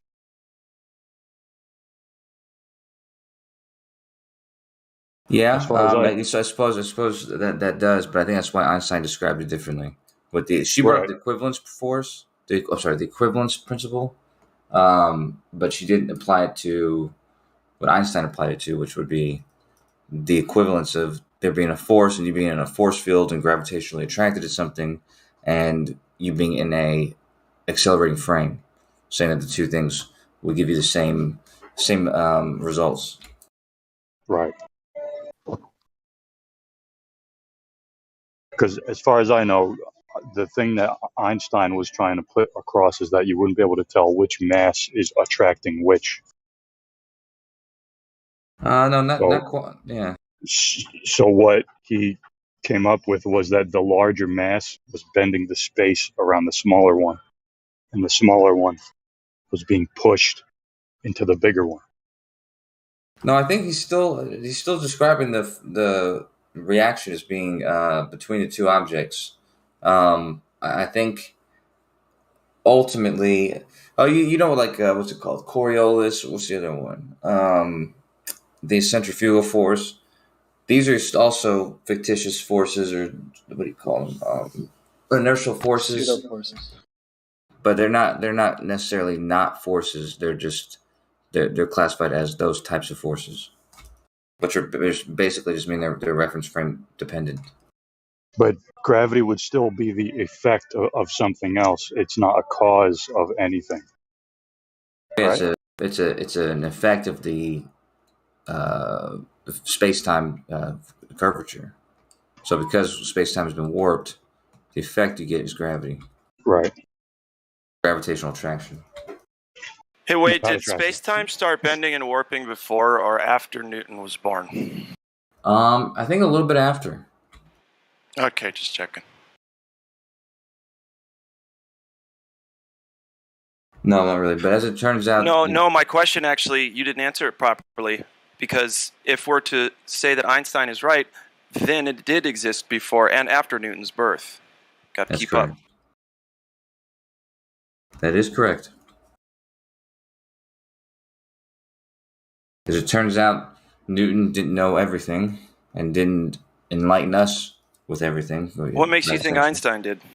Einstein also doesn't know everything, but has enlightened us with a little bit more than what Newton did. Could it just be a little bit more bullshit that people get lost in instead of reality? It could be, but that hasn't been shown yet. It actually has. The recent imaging of dark matter, or whatever they claim in the universe, it shows it's not equidistributed as predicted by Einstein's model. So, already there are tremors of discontent with Einstein's theory already in the mainstream physics. Yep, as there were with Newton's, and so it's probably wrong. I mean, actually, the real consensus it has not made it to the mainstream yet. People are trying to patch it up.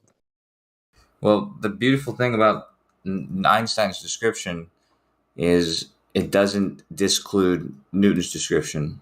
It actually includes it. And so Einstein is probably wrong, as you said. There's evidence to show that there's a little bit more there that hasn't been explained. The word you were looking for was exclude. Comes out, I'm sure. I think you're trying to say excludes Newton's theory because they are not mutually inclusive, or they are mutually exclusive. How so? Well, Newton's theory says force is... Well, first of all, Newton's theory says gravity is a force, right? Mm-hmm. Force equals ma, whereas Newton says it's curvature of space-time, so... One is 3-dimensional, the other one is 4-dimensional. Actually, Einstein's is like a lot of dimensions for some reason.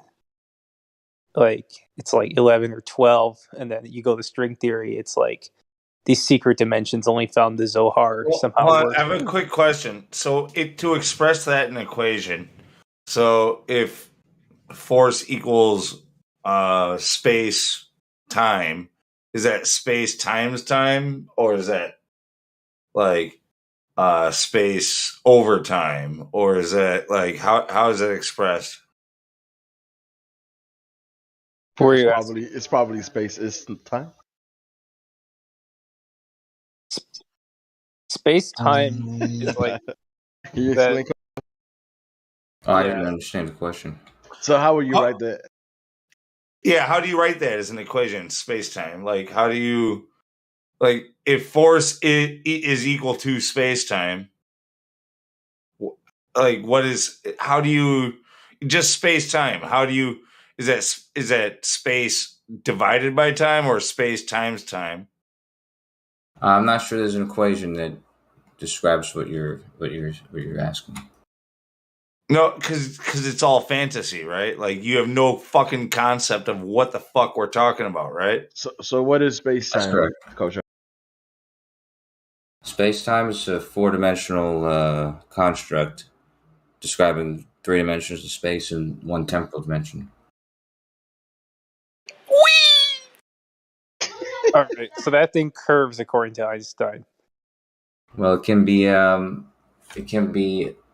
distorted. Okay, so your claim is this is compatible with the Newtonian model. It reduces to Newton's law of gravity. Okay, right. So then this curvature of space-time in your claim somehow becomes a force. So how's that work? Just as I stated before, with pseudo forces and centrifugal force and Coriolis and things like that. These are things that are but gravity isn't one of those. Are reference frame dependent. Yeah, but in Newton's model, gravity ain't one of those, so it's not fictitious force. Newton's model didn't describe pseudo forces. Well, okay. It came up to explain why these things behave. What do you mean by pseudo force? So you mean like centripetal force is an example? Centrifugal force. Sure. So it's a fictitious force. That's what you call it. Yeah, or an inertial force, meaning that it's reference frame dependent. That is definitely described. That is contained in Newton's model for sure. Well, the pseudo force idea came up as a way to make these forces in Newton's model. Yeah. Whatever, but it can be described by Newton's model. But gravity is not an example. Agree? Well, it's not explained by Newton, no. But gravity is, there's a law of gravitation in Newton's model. It is not a fictitious force. There is a universal gravitational force. That's right, yeah. Anyways, answer your question is yes. The answer is yes. So it's not a pseudo force. Anyway, it's not a pseudo force. It's not fictitious force, whatever you call it. And you're claiming it is explained by the curvature of space-time. These are compatible from Einstein's model. So how does that work exactly? Einstein's law in general relativity, the equation that describes this force or this traction. Not force, curvature. It's a curvature tensor. It reduces to Newton's law in the cases of things moving, not near the speed of light, or things that aren't incredibly massive. Cool. So the units should work out, right? At least the dimensional analysis, right? Yeah, as they do. Okay, so how's the curvature become a Newton, a unit of force? You're saying how does it reduce to it? Yeah, dude. That's what I'm asking you. Give me one moment. All right. Da da da da da da da. Da da da da da da da da da da da da da da. Why we are waiting for 1 minute? Because I have to live here in like 6-7 years, not 1 minute. I'm not going to sing that for 6 or 7 years. I mean, unless you convince me.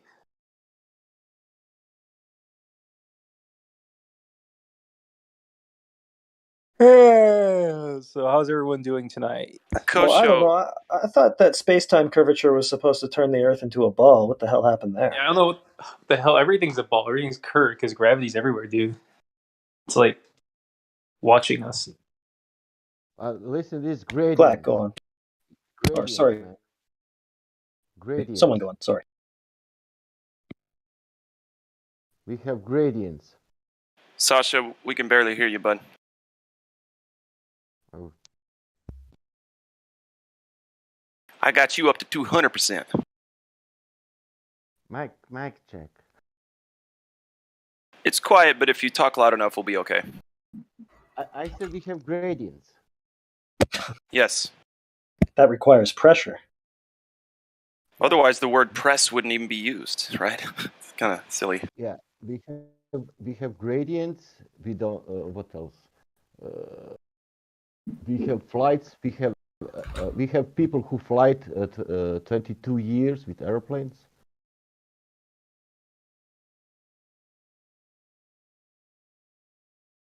We have gravity.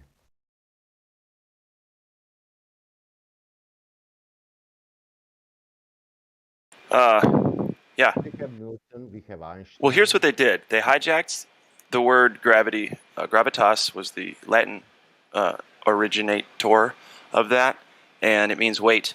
And weight means a relationship between object and medium, right? That's what weight means. All they did was they took our understanding of weight, i.e. fluid dynamics, density, buoyancy, etc., and they just said, you know what? Now it's just one force fucking doing everything. Yeah. Pulling shit to the center of mass and creating these crazy spheres and all sorts of nuts shit. Yeah, gravity's responsible. Now it doesn't mean weight. Now it means fall down, go boom boom. When it's still just weight. We have satellites. You're going to need a radius for that, Sasha. Time to get Professor Phil on the line. Only counting what we have. Apparently, on the end, I will say what we don't have. Apparently, Professor. Sorry. No, dude. Whenever I talk, it's like someone else talks at the same time. It's like a special power I have. I gotta shut up. I got some things to do. Love you guys. I want to catch him every time. Shit, Glad's got stuff to do. God damn it. Where's Matthew? He's the Kosho posted a whole bunch of math that he doesn't understand. We need a mathematician for this. I'll be back. It's in the chat.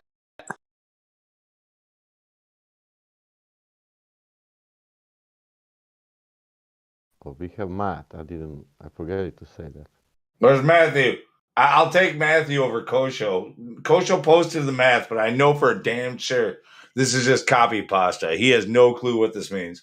Yeah, he definitely doesn't. I think this is above Matthew's pay grade, to be honest. But but I'll take his word over Kosho's on this. Yeah, come on, Matt, buddy. Let's look at this together.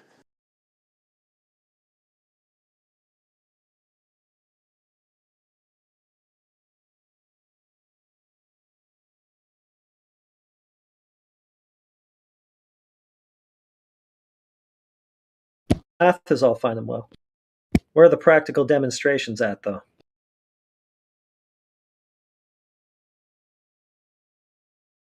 I see dx. So, here, I can distill all this. I'm sorry, go on. I didn't mean to interrupt. I was just going to answer. So, Kosho, I want you to look at the last thing you posted. So, the crucial word in the penultimate paragraph, so above the penultimate displayed equation. The key word in all of this is approximately. So, approximately does not mean it's equal. It means You are ignoring some terms. No, actually, all measurements only approximate the actual answer. Yeah, I'm just talking about the mathematics that he posted. Was that Kosho actually who was speaking? That's right. Yeah, so your mathematics, you're saying that it requires approximately Newton's or some equivalence formulation of Newton's law. But the key word is approximately. So the two models are not mathematically compatible. They are different theories theoretically. And what most people claim is what you said, is that the error, the difference between them, will not show up in most situations observationally. But this does not disprove the statement that the two theories of gravity are mutually exclusive. Right. Well, as I stated, Newton's law actually approximates the actual description, not the other way around. It's not that Einstein's approximates Newton's. Newton's will approximate. You said it reduces. Exactly. And so Newton but that's not what you said. So Newton would approximate Einstein's. So the same way an odometer in your car will approximate the distance between where you live in New York City, and a ruler would give you a more accurate description. Cool. So that's an irrelevant straw man. So which one's correct? Oh, sorry. Go on. I'll shut up. Kosha, what sea level will give you?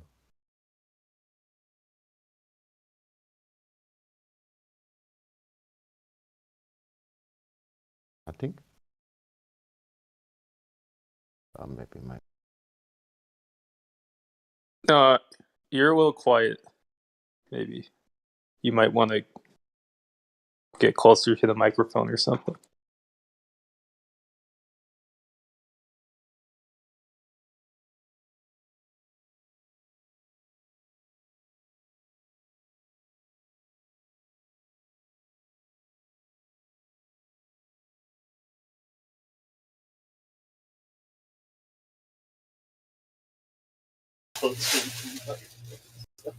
Coach, when are you going to measure the Earth? Ooh, and we've got a new one too. You're looking for, I'm going to explain this even further for you. Orion likes to talk about an arc segment, right? Arc, curve. And then I like to say things like drop over distance. If you can show me where there's Earth curvature drop over distance, anywhere, from any distance at this point, that would be lovely. All right, give me a minute. Best I could do is some refracted flatness. I think he's about to do that. He's going to show us Earth curvature measurement.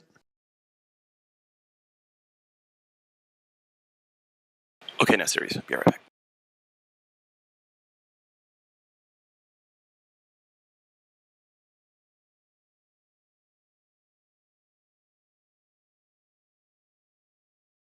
Give me just 1 minute. It takes me a second to pull this up. All right. In the meantime, who's excited about Zarn's globe proof presentation tomorrow? Oh boy. Dude, that's like I've been looking forward to this for like the last 48 hours. I couldn't even sleep. This is all I can think about.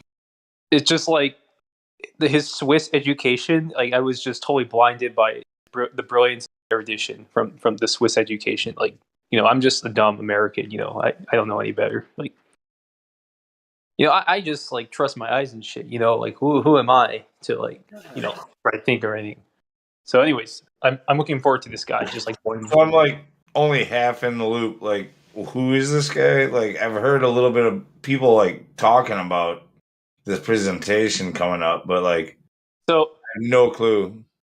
So we've had we've had people like professors from Cambridge, Germany on. What's it about? What's the the whole presentation? What's it going to be about? Yeah, so this guy, he is educated through the Swiss education system. So he's very special according to himself. You're not answering my question. Yeah, he's doing a school project on globe proof, and he's gonna come and present it to us here.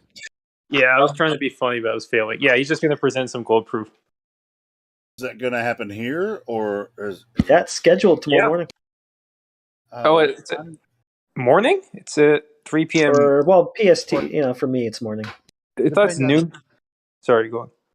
Oh, it's like 11 on for your me or time something. zone. Yeah, I'm on the coast, west side. So I thought time.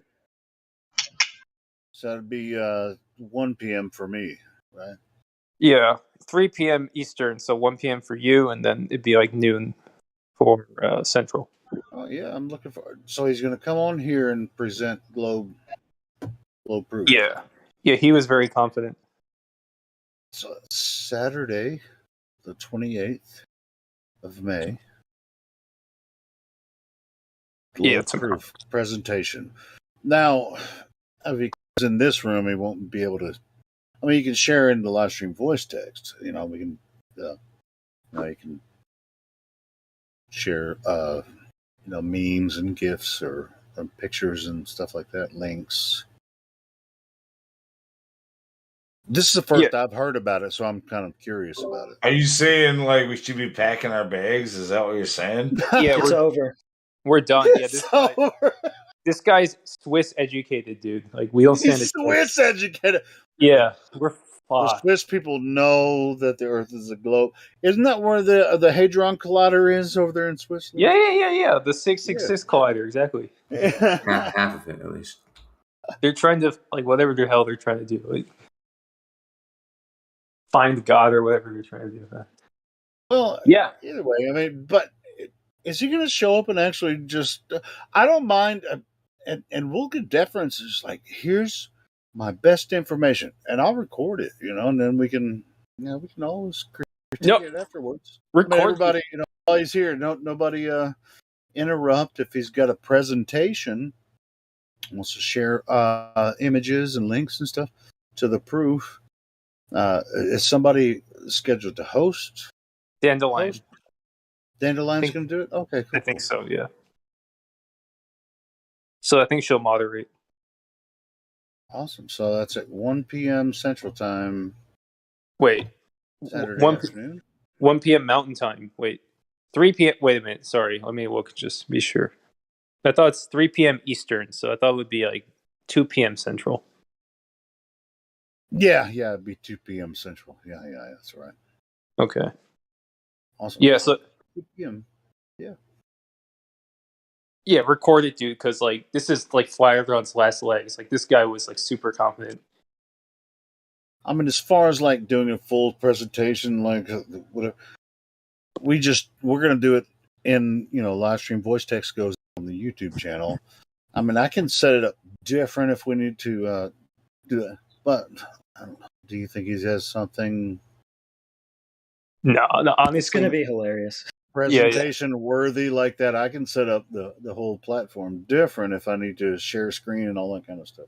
It depends. If you like comedy, it's definitely worthy, I think. It's everything we do is comedy pretty much, but anyway, not all of it. I mean, we're serious, but also we try to make light of the insanity that we're under, but anyway. But yeah, y'all definitely. I'll definitely record it. I didn't know that was happening. That's the first I've heard of it. Yeah, I think this is Dandelion's pet project because she was speaking with Zarn, kind of 1-to-1, mano a mano, a few days ago, and it was very productive discussion. And this guy, he assured us he had globe proof. So well, I'm going to set an alarm on my phone right now. So there you go. Know to record it. Anyway, continue, guys. What are we doing again? Oh yeah, Kosho. What was he supposed to do? Il paradiso non è troppo lontano. Okay. This is an English server. We don't. Big. I posted earlier the you asked something about curvature, drop from horizontal or something. All right, let me look. Yeah, Kojo, we were looking for an expert, somebody who knew like the shape of the Earth and like what you could see. Could you help us here? Are you an expert? Yeah, well, I posted there for you a dude. All right. A dude who went to a lake with a friend. They measured the lake, or he did, using accurate GPS measurements. Measured. I think he took 5,000. Let's see. I posted there now 6,500 data points. That's both ways. So it's more like 33,000 data points along the bridge. Kojo, I'm pretty sure we've been through this with you before, like years ago. Like when it comes to GPS and data points, like you can model it over a flat model or you can model it over a sphere. Like they can, it's just data and they can shape it like to be whatever the fuck they want it to be, basically. All right, fair enough. This data though is the from the raw measurements. It's the XYZ Cartesian coordinates. So it actually doesn't. It's not overlaid on any shape whatsoever. It's just the XYZ coordinates and their positions in 3D space. Anyways, if you look at two ends of the bridge and you take a point from each and you construct a straight line, establish a straight line between those 2 points, you can take another point from the middle of the bridge and find out if it's along that line or if it appears higher or lower than that straight line. And this would be a way to test to see if there was indeed a horizontal in which the curve of the Earth was obstructing. So are you saying the Earth is a globe? Well, I'm saying like Pontchartrain at least has a 90-foot segment in the middle of it that is higher than the line segment. So you won't say that the Earth is a globe?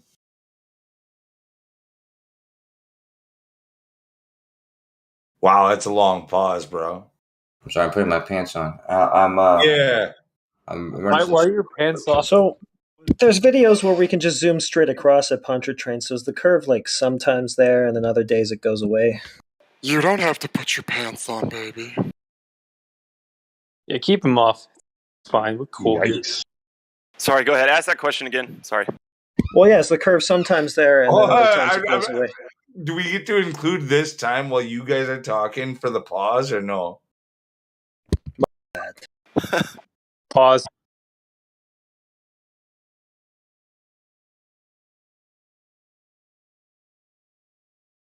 Damn, Kosho, you got the most epic pause ever.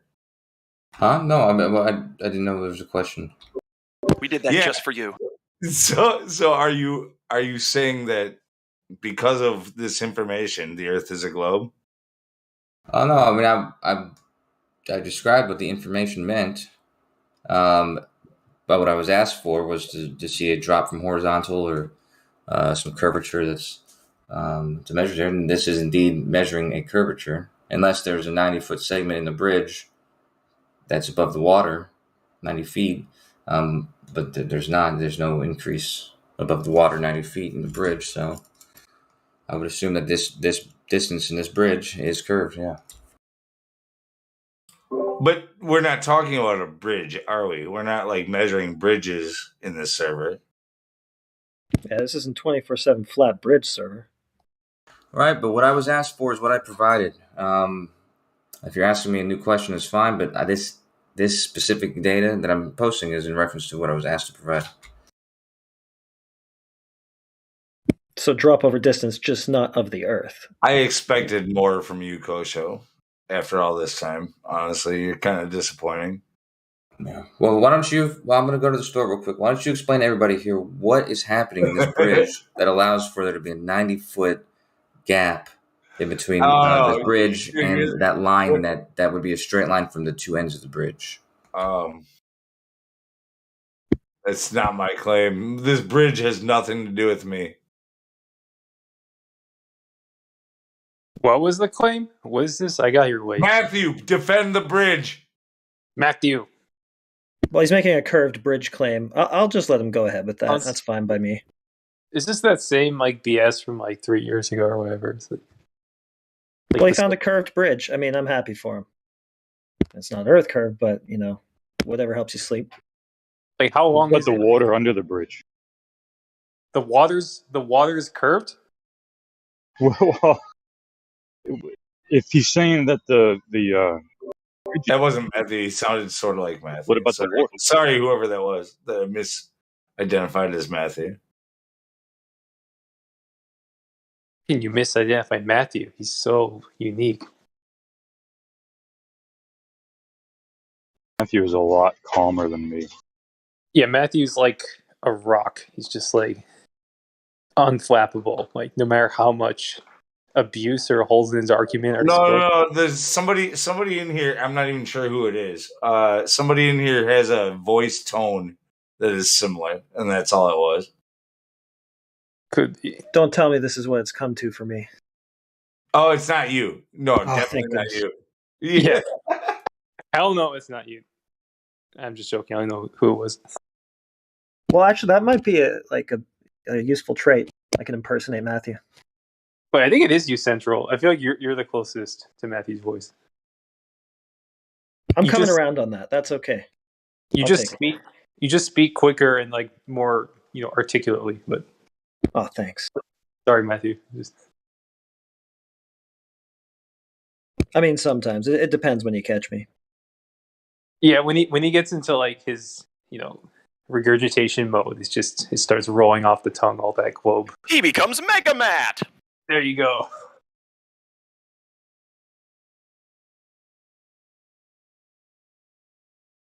Basically, Kosho, like, we'd like somebody to come in and challenge Matthew for the throne of best Glober in 24/7. You know what I mean?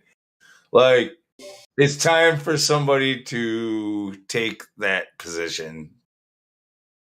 It's and like this. I mean, like, and he's kind of a pushover. I think you can do it. Like, I think it's not really a big deal. I think that's just his like disguise. Like he's like the Sith Lord, right? So there can only be one, right? And Matthew's like Darth Sidious. Like he's more formidable than he presents himself. Let me ask Kosho a couple of questions about this bridge, if you guys don't mind. Yeah, please. Now, you can see on the end where it connects to the ground how it drops down. It's on its way back down to the ground. It's got a little bit of a curvature there, right? Where it drops back down to ground level. And in the middle it's supported. And you do know that bridges, if there's like a distance like the Golden Gate Bridge or something, I don't know how long this bridge is, but it's sort of typical to have them a little higher in the middle because the way they're built, they drive them pilasters into the center. They drive them straight down into the bedrock. Big, long pilasters. They drive them down and keep driving them until they hit bedrock. And then they know how long of a pilaster they need.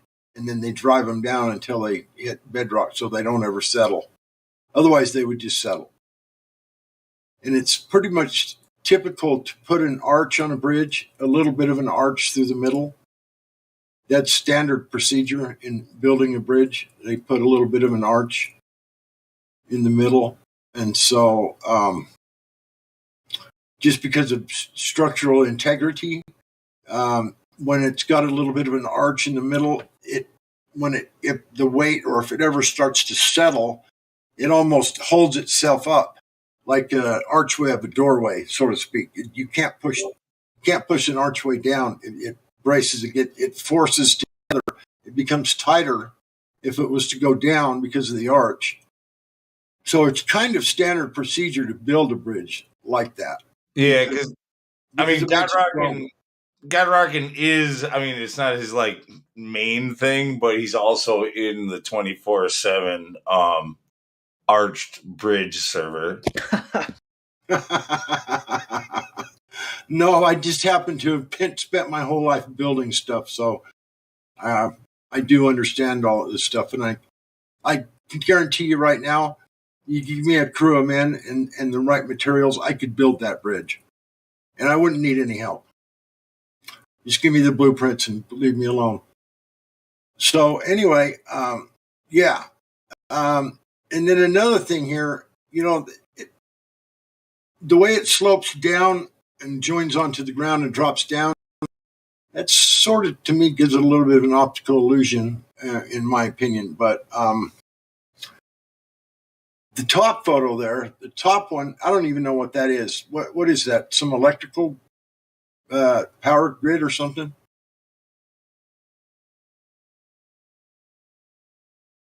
Kosho? Is that some power lines or whatever? Is that what that is? He said he went to the store. Oh, well, who the fuck am I talking to then? Jeez and Rice, why didn't you say something? I mean, it was on point, so, Good commentary. Gee, thanks. There's always an audience. Anyway, all right. What is that? I would be curious to want to know the height from the underside of the bridge, one of the girders on the bridge that are in a consistent location. I would be curious to want to know the distance between the water and those girders all the way along to see if that arch that I talk about is actually built into it. And I would assume that it is. At least to be the Lake Pontchartrain Bridge.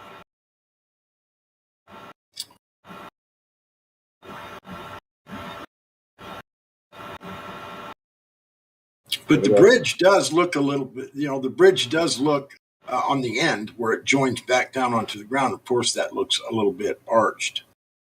But that's in no way reflects what the water's doing. The water looks extremely flat to me, regardless of the bridge. It's almost proof of the water being flat because the bridge is built not flat. You can see that it's a little bit arched, but the water is flat as a pancake. On a clear day, you can see straight across that lake too. This isn't by no means a good argument for globe Earth, in my opinion. Yeah, can y'all hear me? In fact, it's a terrible argument because the water looks extremely flat underneath that arched bridge. And the curvature they're showing, it's not even of the right thing. It's of a bridge, not Earth. Right. That's why I mentioned the water, because they're two different things. The bridge in no way reflects the shape of the Earth. The bridge reflects. Dude, if you thought you would get no value out of joining that server, dude, like seriously, here you are now. Look at the Arch Bridge server. We asked for Earth curvature, and he came back with best I can do is some bridge curvature. Yes, thank you so much. Thanks for suggesting that to me, Lou. I would have never found that. Hey, look, I joined there, but it was full of a bunch of fucking trolls under a bridge, and I was like, fuck this. I'm out of here. But you seemed interested, so I sent it to you. Right on.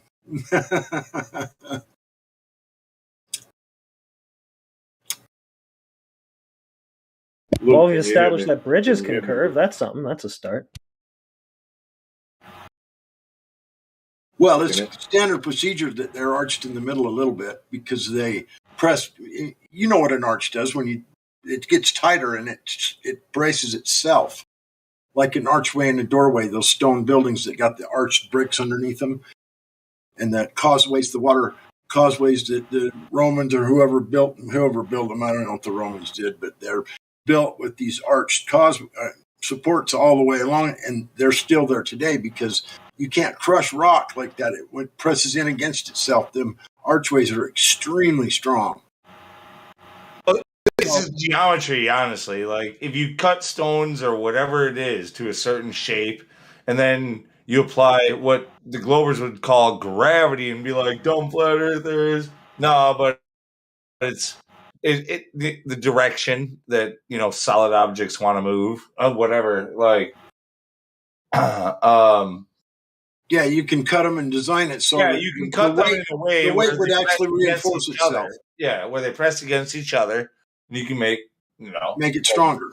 Yeah, you look at all the cathedrals, Gothic cathedrals and stuff. Yep. Back where we, they did incredible things. Yeah, it's all because it's this directionality is the way I like to say it. Instead of gravity or whatever else, it's things move up or down instead of left and right. And buildings seem to want to settle. Instead of saying like things move down, that's not true because lots of things move up. So it's things move up or down. They never move left or right.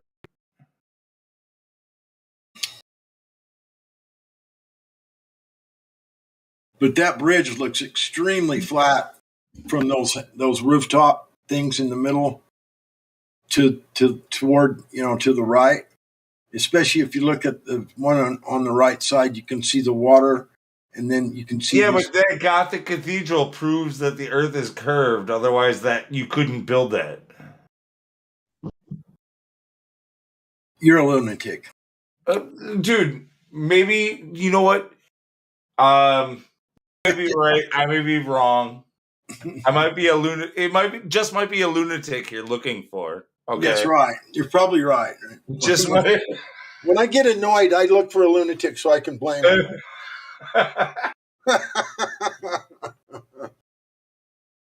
But you could be right and still be a lunatic.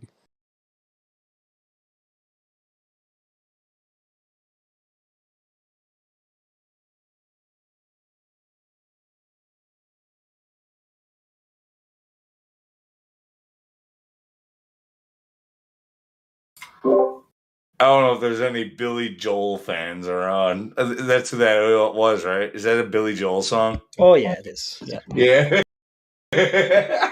You had a few beers tonight, dude. What? Yeah, I had a few. Yeah. It's fucking dude. It's Memorial Day weekend in the United States, brah. Hey, did I say there was a problem? I just noticed the jovial fucking attitude of yours. It just might be a lunatic you're looking for. Turn out the lights. I might be crazy. Unfortunately, I didn't have to look for him tonight. It got thrown right into my face. I was going to say, you found him already. Yeah. Couldn't have avoided it, I don't think. Not a chance. You're such a damn lunatic. No, here's the thing. Like, I'm not that drunk. I'm only a little drunk. Like, just a couple of beers. Like, I could act like this. I could act like this sober if I wanted to. I just usually choose not to. You know what I mean? It's not as much fun sober. Is that an improvement or? Having fun is as much fun sober. Yeah.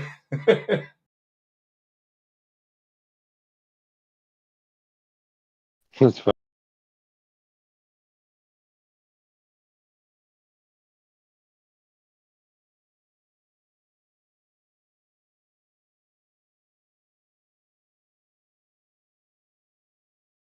I won't lie though. I've had this name lunatic since like the year 2000. Basically, I think I made it in. It might have been 2001 when I made it, but I think it was 2000.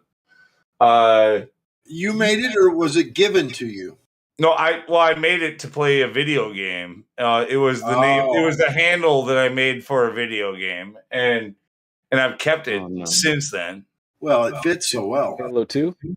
Yeah. No, actually, it was SOCOM 2. It matches your personality perfectly. I like when people tell you. Actually, SOCOM 1, I used it, and then whatever. Anyway. Well, you nailed it. You nailed it, bro. Yeah, I actually had somebody offer to pay me $400 to buy the name off of me on the PlayStation Network. Wow. That's pretty cool. Didn't know.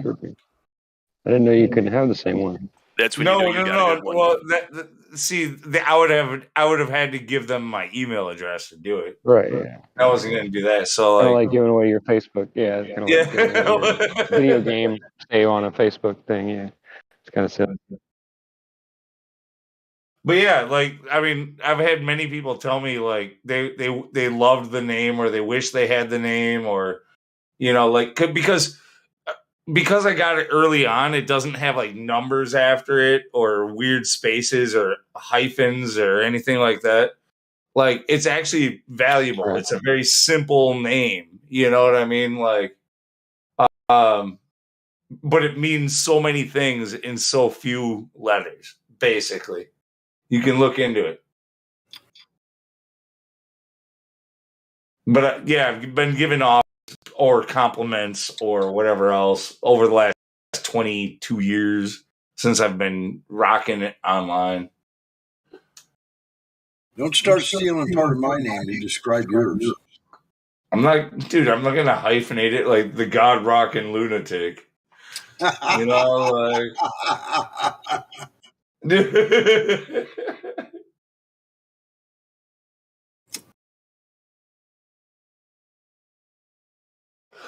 In fact, it's funny because Lou Bega, I don't even know what kind of music he does, but I know the name Lou Bega.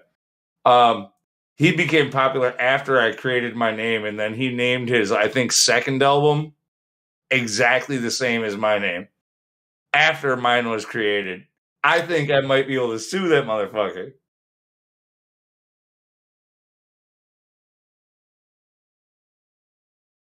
Yeah, I think in order for you to do that, you have to like when I had my speed shop, it was named National Speed Equipment, and I had to register that name, and I had to check to make sure nobody else had it, and then I registered it and stuff. So I own that name, National Speed Equipment. Yeah, I didn't register the name or anything, so I'm sure I can't sue. But I'm just saying, the guy who offered me $400 might have been somebody who worked for Lou Bega, even. Like who fucking knows? You're reaching, bro. Hey, I'll admit it. Yeah, that's a reach. I'm just messing with you. Yeah. No, that's a total reach. But you never know, like when that's stupid, like somebody who is becoming world famous, if that's a name that they like or that they're using on an album or whatever else, you never know. They might try to buy up a name or whatever. Back then, especially. Because when that was, everybody was like, if you just like buy a domain, you're gonna become a millionaire. Like that was the whole thing. You name something and then somebody else wants to buy it.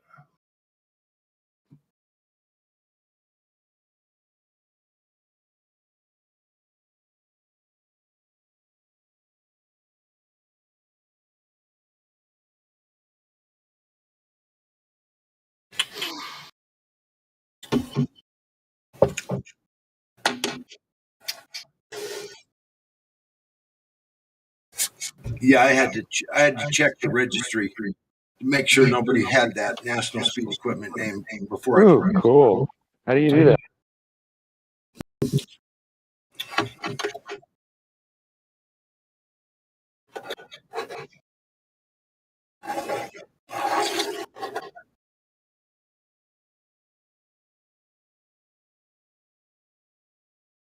Anyway, I don't think this bridge is not a good argument, especially the bottom one. It makes the water look extremely flat.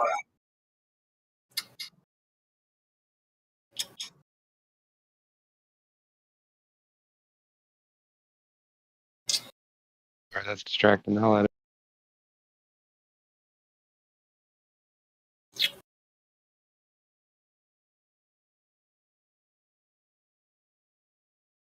How long is that bridge supposed to be anyway? Because anybody know? Like Positron, you said?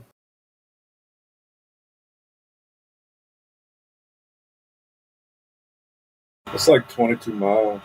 22 close, miles. close to 24. But I can tell you those humps in the middle aren't that exaggerated in real life. So it's some kind of fishery that's there. So in the videos where we can see straight across it, it's really a problem for them. So they probably shouldn't even talk about this bridge.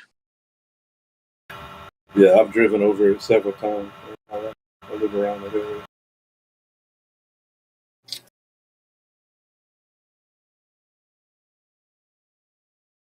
Did the cars disappear over the curve of the bridge?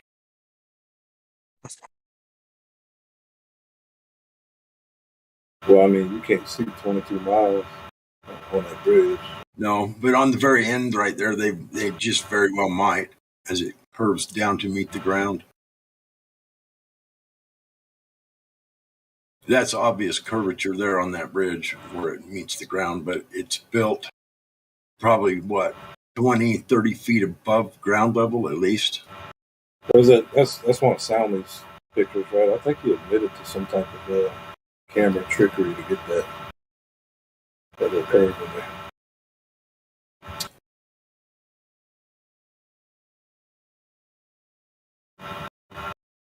But like I said, those humps right there, man, they're way too steep. Yeah, building bridges across water it's a pretty cool process how they do it. Actually, they have this great big long pilasters they call them, and they drive them with this hammer, just beats them and they just pound them and pound them. They just keep pounding until they can't pound them anymore, until they hit bedrock. And that's a good solid. And then they just put another one in 10 feet from that one, or however they space them apart every 10 feet or so. They drive a pilaster, one on each side, and they connect it with girders and go from there. But yeah, it's pretty interesting to sit and watch them drive those fucking things into the ground. It's real noisy and loud. You got to wear earmuffs anywhere near it. It's just boom, boom, pounding those fuckers into the ground.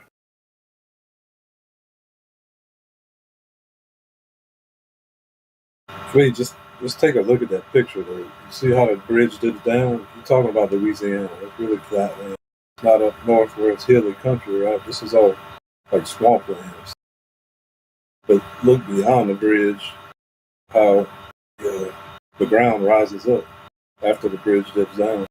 So I mean, what's really going on back there? Yeah, it looks like there's some sort of a small. It's not ridge. Mountains. I can tell you that. Yeah, they're not real big mountains, but yeah, there's some sort of a rise in the terrain there for sure. I mean, that's what the earth does when water hits the beach. It goes up from there, generally speaking. Unless you live on Florida, unless you live in the state of Florida. I think the average elevation for Florida above sea level is not very high. It's like 100 feet. I know that. I think I'd have to Google that, but the average elevation above sea level for Florida.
So Friday night, and it's like this. Pretty quiet, ain't it? Say it ain't so.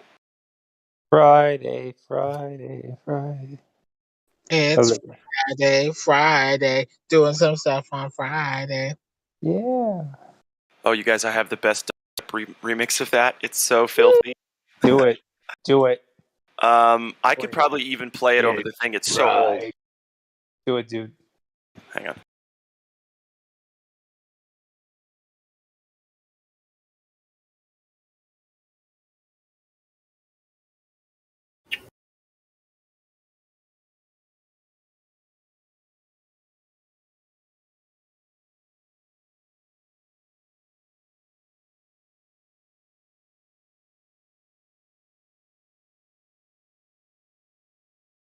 It's called the Anal Filth Remix. Hang on.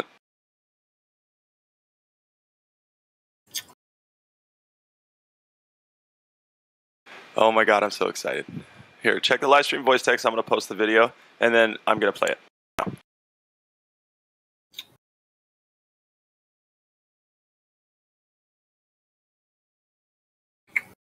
Average elevation for Florida is 6 feet above sea level.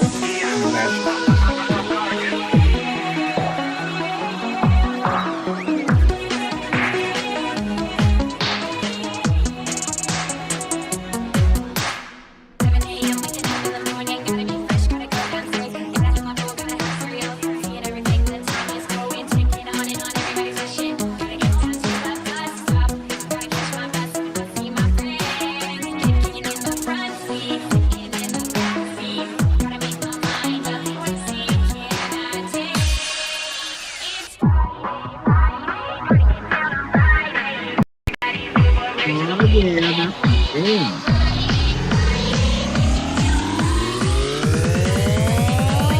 you see what happens, Larry, when you fuck a stranger in the ass?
Okay, I didn't want to let that play any longer. I just wanted you guys to hear. Do you see what happens, Larry? I don't know, man. I was wondering, like, do people like still like dubstep? Because I might be a little late on this scene, but fucking let it rip, bro. Yeah, no, I mean, it's like it's like I Anyway, no, I agree. That song is like 11 years old. I can't believe it. Like rain. On your wedding day. You are a big electronica fan, aren't you, Mr. Globe? I am. Yes, sir. Right now I am. I mean, I've played in all kinds of different bands. My first favorite record was a Too Short record. So, and for those who don't know Too Short, he's hip hop, but he's like to sex rap. That's basically. You know who else is a major electronica type fan? I mean, big time. Got every like underground music tape, like what do they call it when people make music, but it's like very few of them released. Synthesizer? No, well, no, I'm talking about the stuff that's like underground music, like not major labels, independent releases. If you want to torture yourself, go to Pantomath. He's got a anyway, whole collection. You'd be surprised. I don't know if you know who John Frusciante is. Do you know? Oh who yeah, he is? Yeah. He's Red Hot Chili Peppers. He is a major fan. He's got libraries of that type of music. He says all he listens to when he's at home, and he buys any and all new and old stuff he can find. Who's this dude? John Frusciante. Oh, Frusciante. Yeah, for sure. Yeah. Wait, do you know him then? No, I just watched a documentary on him with him one night. Got it. He talked to some guy that was into it real big, some guy that knows like everything about all the electronic type music that's ever been recorded by anybody that's ever done it. He's got this massive collection. Frusciante's always buying this and that from him and adding to his collection and blah, blah, blah. It was about a 2-hour I don't know if it's documentary, but it was like a conversation between him and some dude that was like the super king electronic music guru. Well, step aside Rick Rubin. Yeah, I don't think Rick Rubin's an electronic, but anyway, he's a hell of a producer. Especially nowadays where it's all on the computer, like anybody can do it. It wasn't even that impressive when you were spinning records. Like now and I was at the fucking rave scene fucking partying it up. So don't act like I didn't partake. Like I know what I'm talking about. Like it was kind of cool and they destroyed it when it went all fucking computer. And like anybody can do it. Literally anybody who wants to do it can do it. That's it. Like the shit sucks. Nah, you gotta go to a live festival, bro. It's not as easy as you think to make, but once you get it down, yeah, they've made it much easier for the like cookie cutter shit. You know, like non-musicians can make music now with the algorithms and the programs. Lou, I totally agree with that. At the same time, no, but I'm better than that.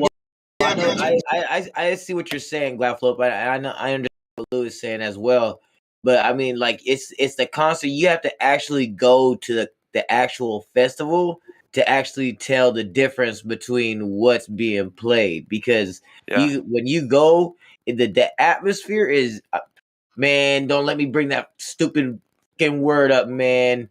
Okay. No. I know what you're about to say, and like, and you're known for taking it a little too far. So I'm going to cut you off. I'm just saying. I agree about the festivals. I'm just talking about the festival. Just being in the area around it. That's why I went back in the day when it was spinning records. I didn't go for the music. I went for the party. I went for the atmosphere, the girls, the drugs, the freaking all that. Like the things you think about when you're at home listening to the music. Right. Yeah. Well, to make music, electronic music that's actually like really, really good. I mean, where just about anybody that hears it enjoys it. That's a rarity, I think. I mean, so much of it is so similar to all the rest. I mean, to make something that's really groundbreaking and just awesome sounding, that's pretty rare. Well, if it's going to be unique, yes. Yeah, that's what I mean. There's for sure, and we don't see a lot of that anymore, if at all, in popular music. You're never going to hear about the dudes that are making the best music in the world, probably ever again. because they don't get clout or credit. But I was going to say something. Oh, there's a formula for all pop songs. Pop structure is in everything. Country, like jazz. Fucking everything has this pop song structure. All rock and roll, everything. And so it's catered to, like, I guess how we want to hear things in groups of 4 and at this tempo, 120, this kind of deal. And the more they do that, the more of those songs just, you think they're good, but it's really just like, oh, it's catchy. Yeah, I got to bob my head. Yeah, but do you like it? Not really. It's very annoying, but it's catchy.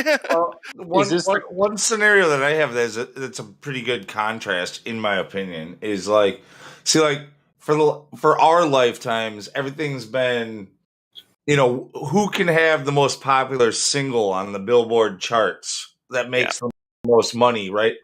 Whereas our parents' generation with classic rock, especially, I would say, there's certain albums, at least, not all of them either, but like when you take some of the psychedelic, like Pink Floyd albums, it wasn't about a single song on the album when they made it. It was about the conglomeration of the entire album as a piece of art.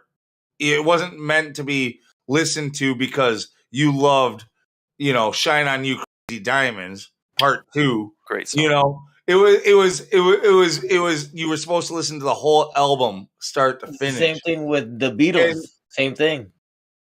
Yeah. But we don't have much music like that these days because it's about the single. It's the EP. It's the fucking LP. Yeah, it's the cash cow. Time. And yeah, what's funny is what you're talking about. I know someone had a question. This will be quick. What's funny is back in the day, in the 40s, 50s, and early 60s, there were hit songs. And there were records that would come out that were just 3 songs apiece. One was the original song, and the 2 others were either like a non-vocal version for commercials, and then a different song, or something like that. And that's all they would release. They wouldn't release full lengths. And then when you got classic rock coming around, it kind of did away with the singles, right? Single hits, but there would be like 4 or 5 or 10 of them from like a Led Zeppelin album or something. So they wouldn't just be singles. They'd be like, that's my favorite album because it's got da da da da da da da on it. Yeah, like the best of. Right, yeah. Yeah. We get the best of and the greatest hits of everybody. It just sucks that we can't do any of that anymore. Like, all of that has gone by the wayside. Like, there's no such thing as a hit song anymore. I mean, it's not music. The Satanists love it, but it's not music. Is it true there's this one like Norwegian or Swedish guy who just writes all the catchy pop songs? Like, all the hit pop singles are basically just... I'm sure there's like a million of those dudes all over the place. No. Yeah. There's one, because he's like successful with the Backstreet Boys in the 90s. So then they just keep going back to him because his formula works. And I wonder if it's the same like formula you were referring to. It's probably very similar, but boy band stuff, they do it a little weirder in their song structure. I actually kind of like the way they write songs. It becomes pretty apparent when you look at the metal scene. Look at the metal scene over the last 15 years. Where every metal album has to have a cover acoustic song, like where like a cover acoustic love ballad. Like the System of a Down, right? Yep. You know who doesn't do that though? They don't toe the line there is Lamb of God. Well, yeah, but I can't, dude. I don't want my ears to bleed that much. Right? No, I get you. Yeah. I can listen to like 1, maybe 2 songs, and then I'm like, holy fuck, I need a nap. Wow.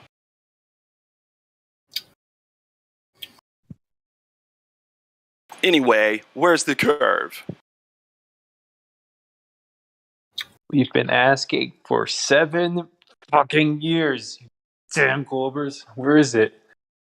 I want to go with a Glober and not just like a Glober that we talk to, Glober, but like a normie, I guess. I just want to take a normie that I know believes in the heliocentric model and go out and test the Earth and make some observations. Take them up to the top of the mountain that I go to a lot with my family, Snowmass Mountain. It's almost 14,000 feet in the air, and we get a local map and we look out over the whole damn Rocky Mountains, and I can see cities that are 100 plus miles away. I can see the peaks of that city, right? And I look on the map, so holy fuck, it's over 100 miles away. Just doing stuff like that with a normie, it would be so much fun. I would love to, but who's going to do that with us? The normies, we just have to like entice them. Be like, hey, we're going to go watch Netflix, dude. You want to come along? Or There's supposed to be a UFO landing up here. We're going to go watch it. That's good. Yeah. Like, we're going to see some UFOs, dude. Like, space is real. Well, actually, there's no UFOs up here, but look, you can see Denver from here. Oh, okay, that's a UFO. See the horizon? You can see like hundreds of miles away. And he's like, no, that's Denver. Oh, it's Denver. You don't say. That's Denver International Airport. It does kind of look like a UFO. I'll show you what. It's like the most Masonic UFO ever, and it's not flying. But yeah. I was outside talking to my neighbor not 2 hours ago, and she was going on about how the aliens and how she believes that they're real. And then she says, I just wonder what they're thinking. They're probably thinking that this whole planet's gone to hell. They don't even want nothing to do with us anymore. And who knows what they're going to do with us? And she's like, she's terrified that there's these aliens are coming down and they're going to take over the planet. And it's like, I told her, I said, there's no aliens. She looked at me and goes, what? What do you mean there's no aliens? Of course. She's like ready. She can't wait for it to happen. Yeah. Yeah. Oh dude. my God. Blue beamed as fuck, dude. She's just like I didn't even dare mention flat Earth at that point. I was like, oh boy. I'm not even going to mention it to her. She'd look at me like, you're crazy. Yeah, you don't want to do that with one of your neighbors. Yeah, no. You're getting robbed one night and you're not there, and the neighbor sees it happening and she just kind of turns a blind eye. You're like, right? She's like, motherfucker shouldn't have told me about that flat Earth. Yeah, when shit hits the fan, they'll just throw you under the bus. You're the witch. It's kind of like you were sucking helium right before. Sucking helium? That was an impression. Yeah, so they're like, I don't know. Why is it his voice going all crazy high and stuff? That's just how I roll, baby. Isn't that what happens when you suck helium? It's just how you roll. Okay. Changes your voice to all kind of. Oh yeah, it makes it really high. Huh? Yeah, it takes the timbre up. Yeah. I beg you, don't do that anymore. Right. So I think what happens in the vocal cords is that the helium makes them contract, and so they get real small and tight, and that's why your voice goes up an octave, and then slowly goes back to normal. I thought it was because of the actual density of the gas that's in your lungs when you suck it in. Dude, it could it's also less, be that. So it makes it sound a lot lighter. Google it. I don't know. Maybe I'm wrong. Yeah, definitely, I would trust Google. Yeah. On this one, yeah, I think so. Yeah, that's what I said. No, I don't think so. Things like this, or what is the color red? No, in Google, it'll say that it goes through your brain and makes your brain contract or something. No, on my. Well, you see, gravity. Yeah, it'll have something to do with which way you're standing or something. It makes your vocal cords gravity resistant. They're lighter than the air. Oh my God, they'll fucking believe anything. I always thought I meant you squeeze the balls too hard. Never mind. You start singing a soprano instead of a. Yeah, they're able to change definitions of things, and it's and they're like, "What do you mean? That's never been a thing." I know, I hate that. What do you mean you changed it yesterday? Yeah, we changed it yesterday, so it's never been We're a gonna change thing. it again tomorrow too. So it's never been. As soon as it suits us, we're just gonna switch it back. So don't you worry. We'll let you know. Yeah, it is kind of weird. It's no longer a mental illness, to think here. Yeah, it's considered No, normal. wait, since when? According to who? And who? It might be a pun or it might not be. I don't know. Yeah, who decides? Yeah, it might be the World Health. Who's going to be the picker of all or it might bad not things? be. I Who's don't going to know. be the picker? Who's going to the chooser? Who's going to be the chooser? Mental illness is the new social norm. Yeah, and then later on it'll be normality will be actually crazy. Like everybody else believes it. It's already happening. Kind of like Idiocracy. I watched that movie again the other day. Yeah, that What do you mean it's already that happening? movie. I used to think that movie was Don't stupid the tell me first you're time I watched already it. living in Idiocracy. Fuck that. Yeah, it's true. We are. Yeah, of course we are. You know that. Yeah, you just proved your point. What? Who's in power besides the stupidest motherfucker on earth? You're welcome, brother. You know what though? There's probably, in fact, there's guaranteed someone who's like 100% stupider than him. Right. No, here's the thing: is like he's just the prop. He's not in power. There's got to be people who are immune to it, who are above it. They want the masses to be left less with intelligent idiocy, not idiocracy. Okay, I don't want anybody here to say the movie. Okay. Yeah. I didn't mean the word mentally. I was just saying the movie was funny because it kind of does show you. Although I do agree, I don't agree that a Gatorade would hurt your crops. I think it would probably do just fine on your crops. It would probably make lots of flies show up though from all the sugar. But I mean, seriously, we are all a bunch of idiots for not doing something about our situation. Yeah, no. You're right. I feel guilty every day. Push comes to shove. Push comes to shove, and it comes in waves. Everybody here knows that you are only one person. You can only do so much. And you don't need to go out there and be a martyr, okay? What you need to do is educate everybody around you. And eventually we will have, the numbers that it takes to make the shift and whatever else. You have to be patient. They are, and they know all of this. Let's get a patent on this plan of yours and put it into fucking get it going. You can't, and the thing that we're always too late, right? Like it's too late for that. It's too late for that. You're always pushed with a sense of urgency, and it feels very urgent right now. It really does. But there's still time. And people are waking up, and people really. It doesn't matter how urgent it gets. Once the people freaking wake up and they push back, it's over in a day. Well, I don't know. Somebody's optimistic. It's gonna be a long day. If it's over in a day, dude. I'm just saying, when you have the majority, when you have the masses, the government falls apart. The government is made up of the people. Well, they have the masses. They have them thoroughly brainwashed right now. You don't understand. They've got everybody under their thumb. In all historical examples, the masses, they just wait for the winning side. It's not like they all revolt or whatever. May or not supposed to say. No. But in the cases of revolts, it only takes like 10% of the population to get it done. 3%. It's 3%. Yeah. That's the most. You guys called me optimistic 20 seconds ago. Seriously, like 3%. If we can get 3% of people to say, no, I'm not fucking playing along. Well, okay, but it's not just them saying that. It's like, that's in the historical cases. It's like them actively doing something. Right. I'm not condoning that, but. They've got us convinced that they got too much We're firepower. talking about between 3 and 10% of people.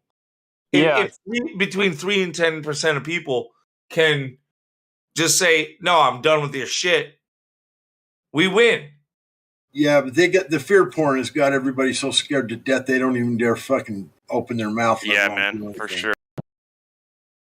There's all these TV shows and shit about cops breaking into people's houses, all these Instagram, alarmist fucking, cops everywhere doing shit and taking people down, and dissent isn't tolerated. And it's like, no, because if we really did something about it, y'all would have nothing, because you're the few and we're the many, and that's that. They'd be done. Yeah, it's true. It's basically they just have this like fake reality where they're like all powerful. And I gotta tell you, my instinct tells me, and I'm this guy who I argue against everybody, but the way things are, really the way things are going, the way that they're pushing so hard with this woke agenda and shit like that, it's designed. It's meant because they want us to push back really hard. It's part of the trap. Hegelian dialectic. Yeah.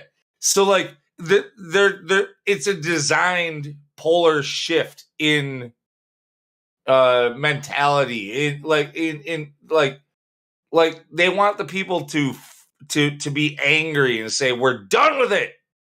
Yeah, they want it. Yeah, because then they can act with ridiculous, overpowering measures. Right, it's justified at that point. Yeah, they get all the. So what you're saying is it shouldn't be I'm mad as hell and I'm not going to take it anymore. It shouldn't be that. It's I'm mad as hell and I'm going to inform other people about what I'm mad about. Yeah, that would be a much more logical way of saying it, but it doesn't get the same rise out of people. That's a beginning, I would say. That's a very small beginning. I'm just not happy. I'm not happy, and you shouldn't be either. I think everybody knows them teaching the globe in school anyway. I think everybody knows they're not happy. Yeah, they just empower like the most annoying people in society, like the rejects, the most abrasive, degenerate, and toxic people, and then they're just basically putting them in our face, right? So then they want us to basically, lash out. It's the next step. Like it's that where everything is a give and take relationship, like entropy. Like, I don't know if that makes sense to most people, but I'm just saying, like, it's like a rubber band. Okay, so like if somebody wants to pull over here, you're gonna get tension, and it's gonna bounce back. And right, synthesis, antithesis, or what is it again? Sorry, thesis, antithesis, synthesis. You're gonna suck the life out of us. I mean, they just want an excuse to, once there's chaos, then they can swoop in. And no one will contest them, right? And then they can do what they want. They can rebuild it as they see fit. Whatever that may be. What's crazy about that is that they have to fabricate us being shitty to each other because we wouldn't naturally do it in the first place. Yep. Well, I mean, when you mean us, you mean everyone? Well, I don't know. Yeah. That's what he means. Asshole to me. Division. And the more they can divide us, the more power they have. I think that's definitely. Oh yeah, that's definitely true. Yeah, I think naturally humans are not as shitty as like they portray. Not at all. Are you kidding me, dude? If nobody had told you that you could rob your neighbor, you may not ever try it. Like, and you've never heard about it. You know what I'm fucking saying? Like, people are not inherently evil, but if you put an idea in someone's head, boy, everyone's got an imagination, don't they?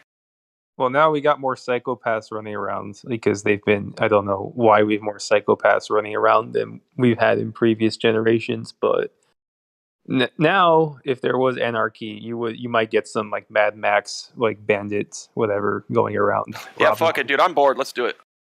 Yeah. If you put the flat earth on your house though, flag, you're cool. But like if you have the globe flag, it's like we're gonna Mad Max your ass. Yeah, I mean, what I was saying earlier about our timeline, where we're like, "Oh, this is it," it's like everybody's thought this was it. Like, what sucks is that we're closer to it. We can taste it, but no matter how much it is here in your face, it's still going to take a lot of time. Like just getting done with one phase of it is going to take your lifetime. Okay, so you might get to smell it, you might get to taste it, but you won't really fully experience it. Let me just go through a line of thought, like, real fast. Like, I've said this before. Like, if you wanted to take out, like, the most well-armed population in the world, first you would use that population to take on everybody else. And once they're, like, completely exhausted, then you would, like, start saying, you know, hey, we're going to take away the guns and scare them into purchasing, like, I don't know, 1.6 billion hollow point rounds, right? And then you jack up the scarcity and the supply and demand, jack that all up, right? By creating like artificial desire, and then once everybody's like completely armed to the teeth, like there's a gun behind every blade of grass, then you just like shut down the trucks and don't deliver food anymore, and then everybody will go to war with each other, and then you don't have to do anything. You just go underground for like 3 months. And then when everybody's done like looting everybody and killing everybody and you know the few that are left, well they're going to be in pretty rough shape after like 3 months. You know, because everybody's already eaten all the food. More than likely, if it's biblical, like what I think you're hinting towards, it's going to take many generations of basically a dark ages, a new dark ages, like that, whether that exists in the first place or not, but it would be a real one. I wasn't thinking biblical. I was just thinking like Mark Sargent, like from a video game standpoint of view. Well, either way, it's the same outcome. Honestly, Video games. if you wipe out all of the safety nets that are in place, or the structure of the world, no matter how corrupted it is, you wipe it out, you're gonna have a long time of well, it won't be as civilized as a lot of you would hope it to be.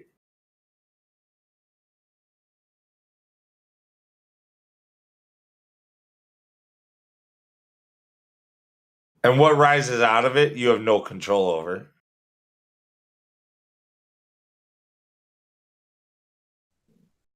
I'm just saying, if the herd is too big, we'll let the herd kill off itself, cull itself. And we would be more than happy to do that. If food stopped coming in and we had to fight over water, because I heard the stories of those people from Louisiana when Hurricane Katrina happened.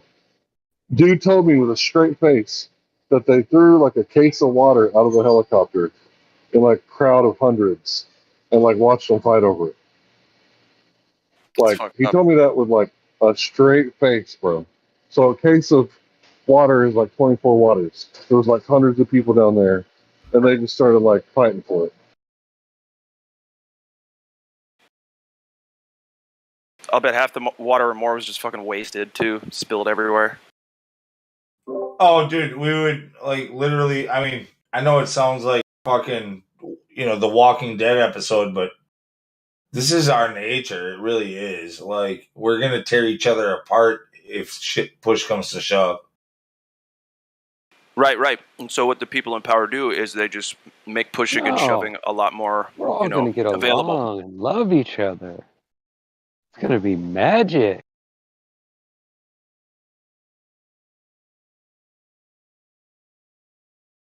But I think a better way of saying it is that they would want you to push and shove, so it gives them an excuse to lock down.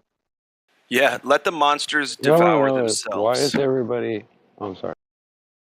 I was just going to say that it's one of the coolest things I've heard in all of my research is some interview with some world leader and said, and it all boils down to just let the monsters devour themselves. And he's talking about us normal people being but monsters. how do you isolate yourself from that? Like how do you? Yeah, I don't know. How long?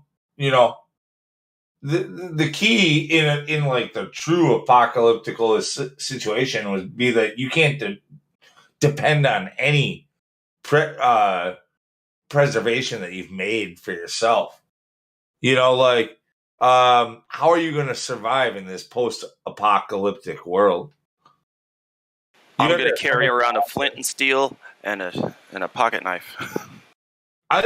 You have to be smooth with people.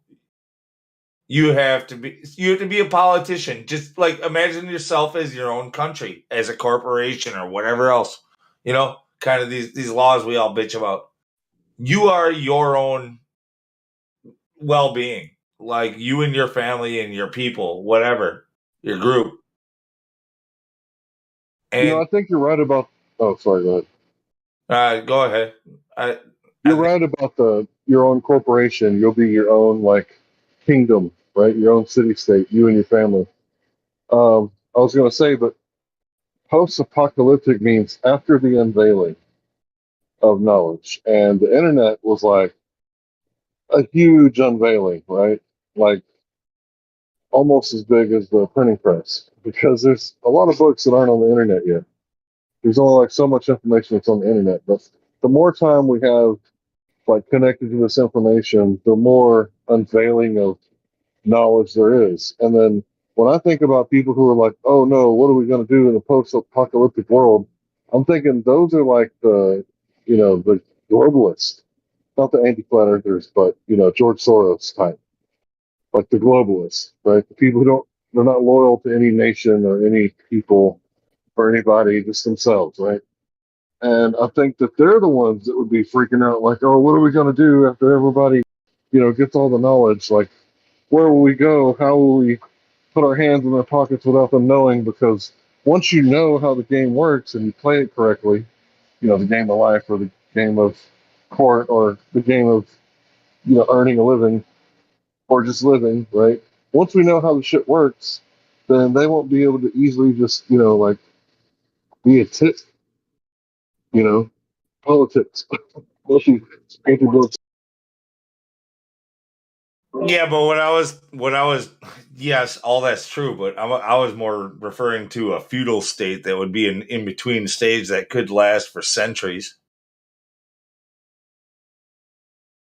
where everybody is their own corporation and they start building up their own little sects and they create their own little governments and they become just as corrupt as everything that we've ever had. And like when you're dealing with a reset, which it kind of looks like we might be facing, it's like this is the risk they're willing to take. But if it fails, the alternative is even scarier because it's so unknown.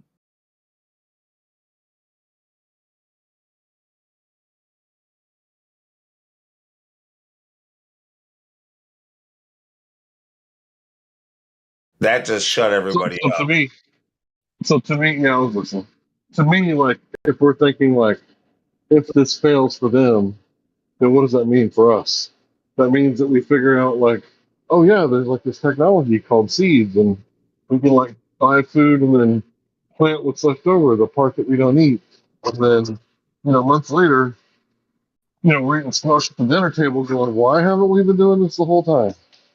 And we quit using Federal Reserve notes and Bitcoin and all that stupid shit. Look, I love the optimist in you. Yeah, but that would be 100, 200 years in the future. What about your grandchildren? What about your children?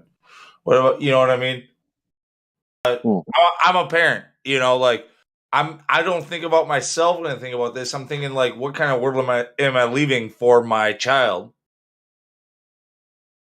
And that's a scary fucking realm to be in right now. Really, dude, and even the kids sense it. They know it's fucked up. And to me, though, that's the hope. Maybe they're realizing how fucked it is. It's such a young age that they push back really hard. Coming up soon, to a theater near you. And it's that would be great. But I don't know, man. Yeah, that's not what they're doing. They're getting demoralized instead.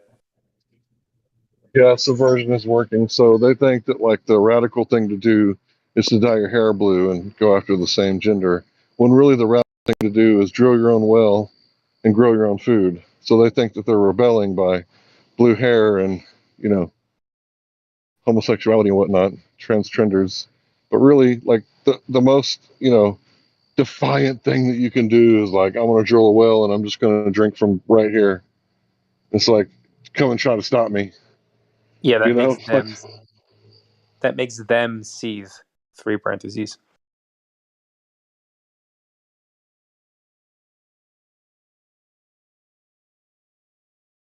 Can you imagine if people just started drilling their well and hand pumping water? Dude, that'd be based as fuck. Dude, a lot of people have well water. You know, I mean, you don't, as long as you don't live in a metropolis, you know, or a major city, you probably have your own well. That's a lot of the United States. Most people in the United States have a well water. Not around here. We don't have basements or well water. Not a whole lot. Yeah. You really think most people have wells? I don't think so. I know, I do. I know. It's Okay. it's about 50-50, I would say. I mean, at least if you were to say populace, it's probably 50-50. But Yeah, I if don't you were really to know. say covering like regions, I would say it's mostly well. Okay. Because city water is only in the cities, right? You have your Yeah. water towers, and you have. I guess, yeah, I mean, I think like towns probably have their own water. They get it from No, somewhere. most houses in the rural areas or even suburban areas, at least in the Midwest, we all have our own well. Actually, easier question. What's the urban rural kind of living situation ratio right now in the US? I couldn't answer that honestly, but I've heard two different things. It's split. Like I've heard that. I mean the World Health Organization and the you know, all of them, they would love to tell you that people are flocking towards cities. You know, that's what they'll say. Yeah. they would love to. They guess their little wee-wees, you know. Yeah, but I've also heard that there's a mass exodus of people fucking like leaving the school system and leaving the fucking cities and trying to homestead and shit like that too. Hopefully. I mean, I feel like when you're like, you know, trying to take care of a family and you're like a sane parent, you want to get the fuck away from shitholes that cities have become. I'd like to think that. But then I see places. No, well, like, you know what? I think that is true. I think it is true. It's just like everything else. They're censoring that. They're not reporting that, or when they do, they spin it into something else. You know, and I think that it is true. It's just everybody lives in this paradigm, this world where reality is based upon what you read in the headlines on the internet or see on the TV. And unless you see it there, it's not true. And you know, once you see it there, it is true. But the fact is that nothing there is true. Yes. Yeah, So, we're like trained dogs. It's just like, yeah, we won't like react until we see the signal from the magic TV box, right? Saying that this is what's happening. It's crazy how people they'll literally deny things happening in their front yard until the news reports on it.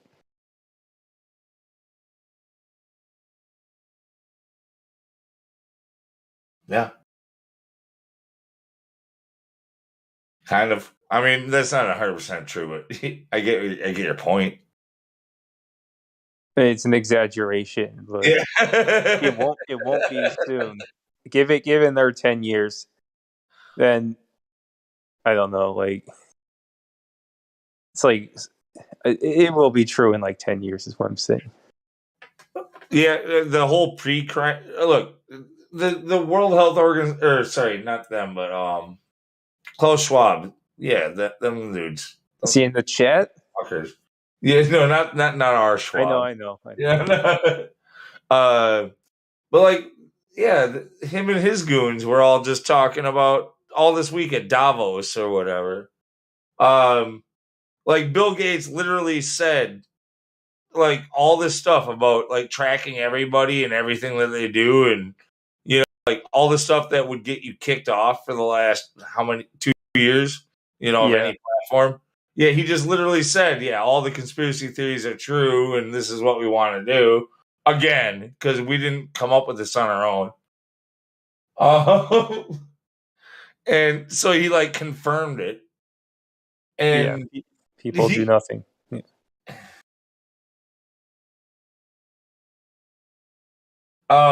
Yeah, we're just, no matter what, you guys all got to accept it. First off, I mean, you can only save people who are gonna find us and become saved from it or whatever else. And I sound like a Baptist with that word, but like, so like, You will be saved.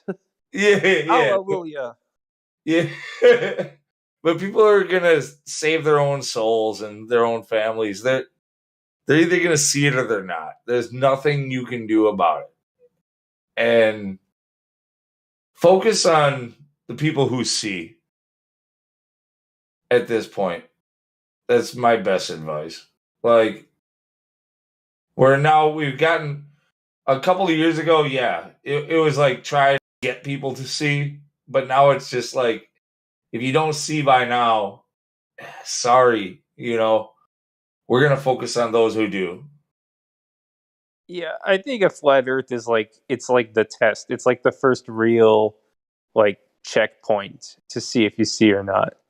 Just because you realize there's flat, you're not done like seeing everything, but it's like a benchmark.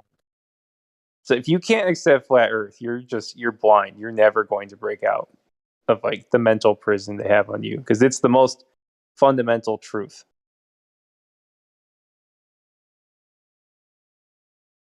So it's like a great litmus test to see if someone's has the potential to wake up. It's a little bit too designed for my liking too, though. Kind of, yeah, I know what you mean, but I mean, it's like if you deny the way the Earth is, then you're literally, you will never break out of the fake reality. If you can't even accept what's right in front of you, like what you're walking on, then you're just totally blind. So you're their slave. I agree with you completely on that level, but I'm just saying, like, everything else on a grander scale. Yeah, I know what you mean. It was a little bit contrived. There's something there, but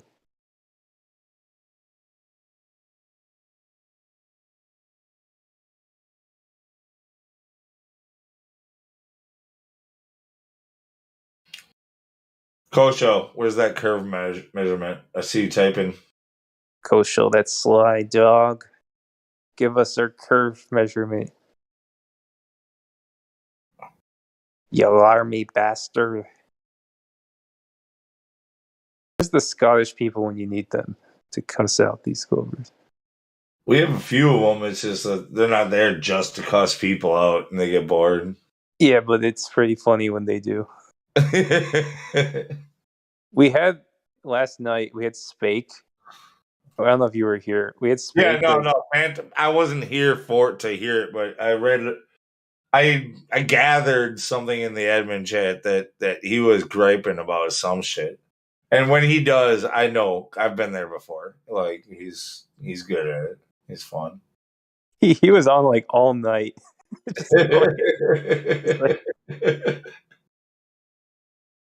It's like tenacious, just like a pit bull. He's like would not like. It was like. I was in awe.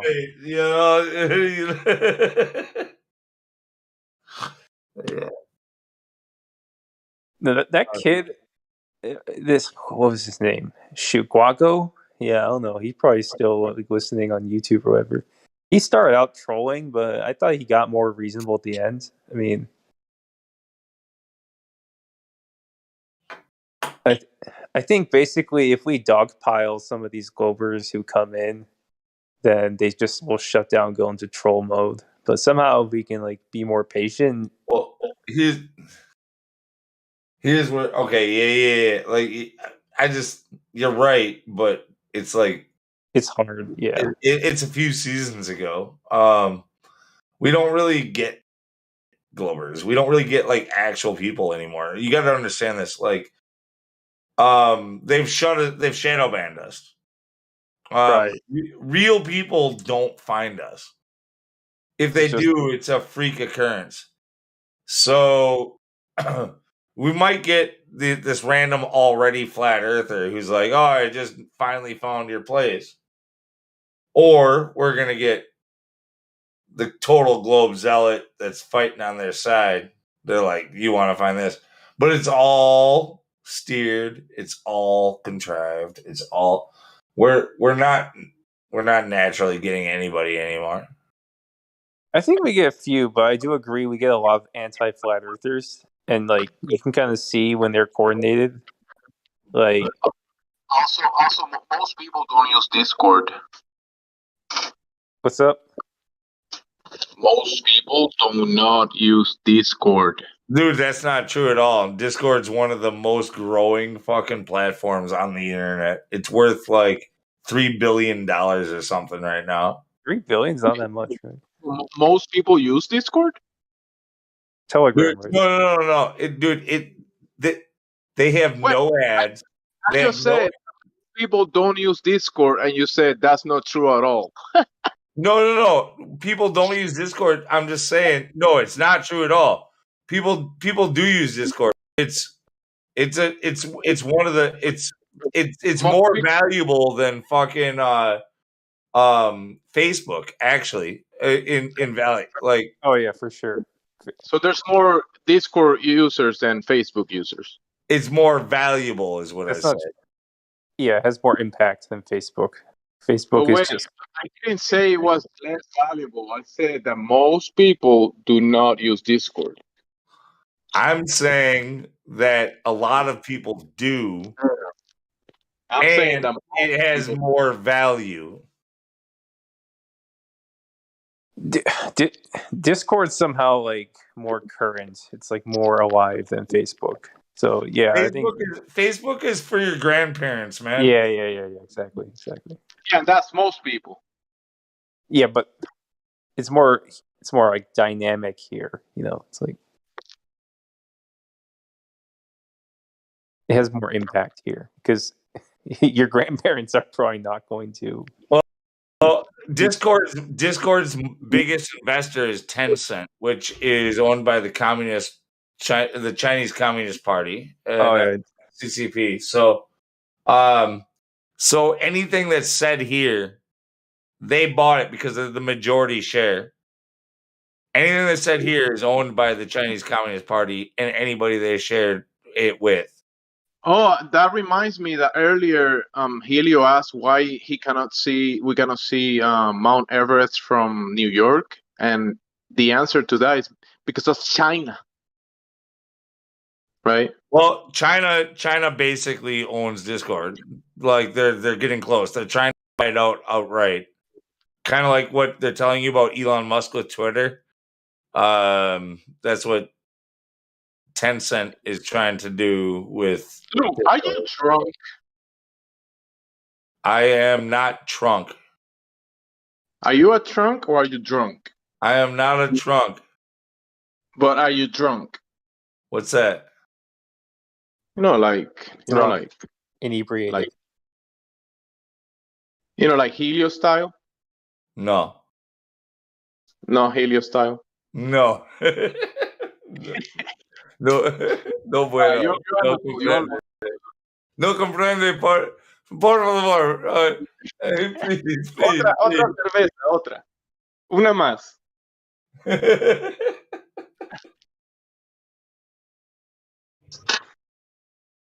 All right, go ahead, guys. Go ahead. Continue. Most people don't have Discord. Prove me wrong.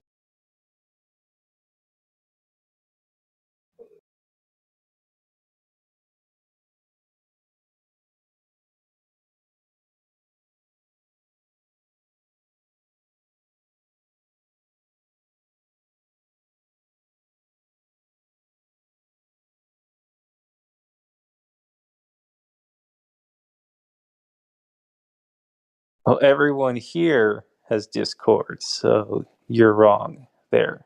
That's a Glober standard proof. Hey, Kosho has Discord, right? Kosho, you have Discord? Kosho? No. Yeah, you do. Sleepy Joe, why don't you talk to Kosho about globe and flat Earth? Go ahead, Sleepy Joe. We've been talking to him in chat.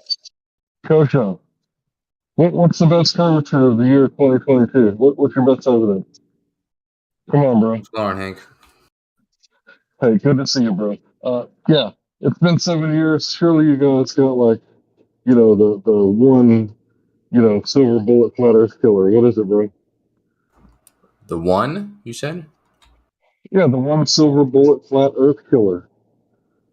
This guy's been around for 7 years. I don't know about 7 years. I don't know about a single one, but there's. I guess I can pick one out of the pile for you. One of my favorites, because it's simple, is the coordinates on Earth. The coordinates are using latitude and longitude, which are defined as spherical coordinates. They're angles. I don't know how you can make angles in such a way on anything flat. They're strictly defining spherical coordinates. Let me just make sure I'm still manning your argument here. The arbitrary man-made coordinate system that we use to navigate, get around so that we can do commerce around Earth. That's what you're talking about? Yes, everything except for the arbitrary part. Yeah.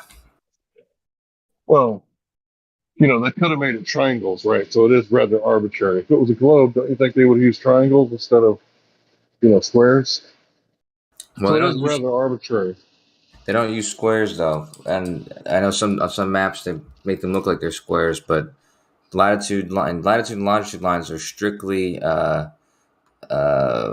they have very strict consequences and are defining distinct positions. The positions that are so the polar coordinates. So they don't make squares. They don't have like four corners and connect to each other. It's true. Polar coordinates work. What are you talking about? You place lines on the Earth. Okay, so if they're not perfect squares, are you saying they're rectangles? They're like a little off, one side longer than the other. Is that what you're saying? Well, I wouldn't say rectangles. They're more like trapezoids.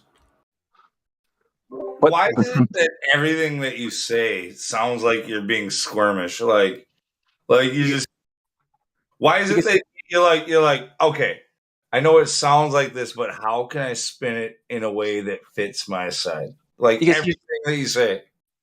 He's not sure about what he's saying. He just has some kind of memorized, talking points. So then when you question him on it, he gets a little, flustered, a little squeamish because he doesn't know how to save it. That's why.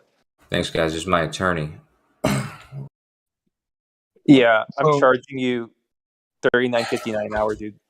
In reality, though, the truth is I have a history of knowledge of this place, and I know that there's some sensitive people in here, so I have to be very careful with my words. Yeah, there are some, but actually, from your days when I remember you being active here, actually, it's a lot more easygoing than you would ever remember. So you can probably get away with more bullshit if you want.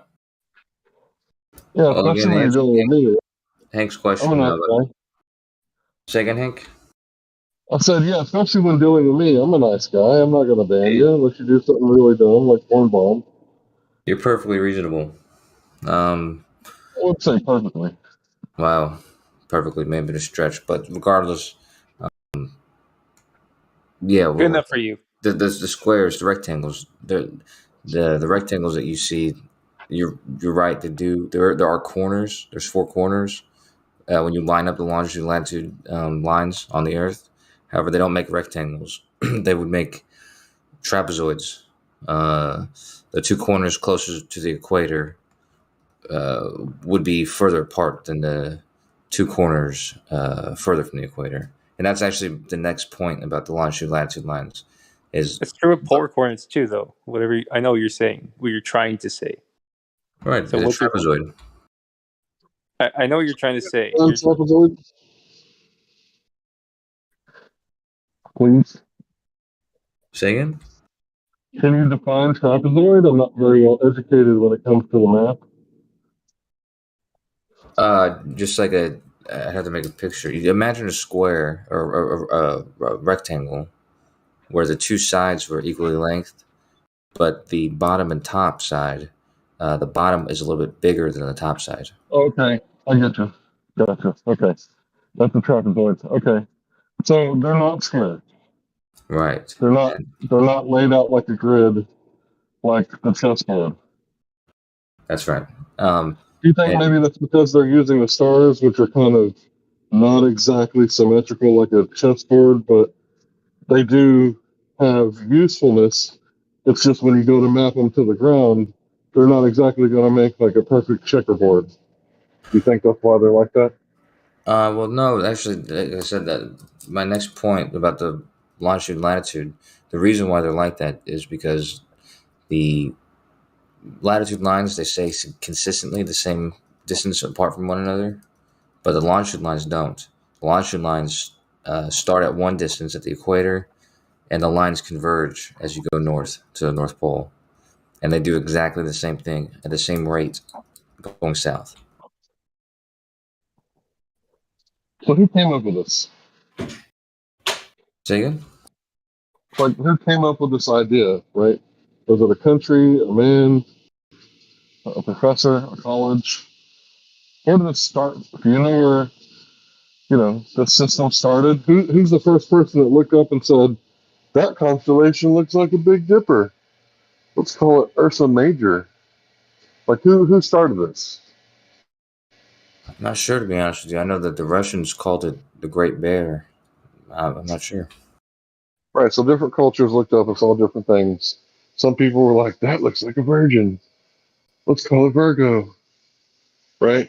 So basically what I'm pointing out is that like men made this useful, right? They saw it and they were like, if we can see that the further we go, that these stars they kind of set, and then the closer we get back towards them, we can use this to get around. Like we can actually use this for navigation because the closer we get to the star, eventually it gets to the zenith position, and then the furthest away we can get from it and still see it, it's over there by the horizon. So if we see that star, we know kind of where we are, and then later on they got more sophisticated and tried to figure out trilateration, but it was men who did it, right?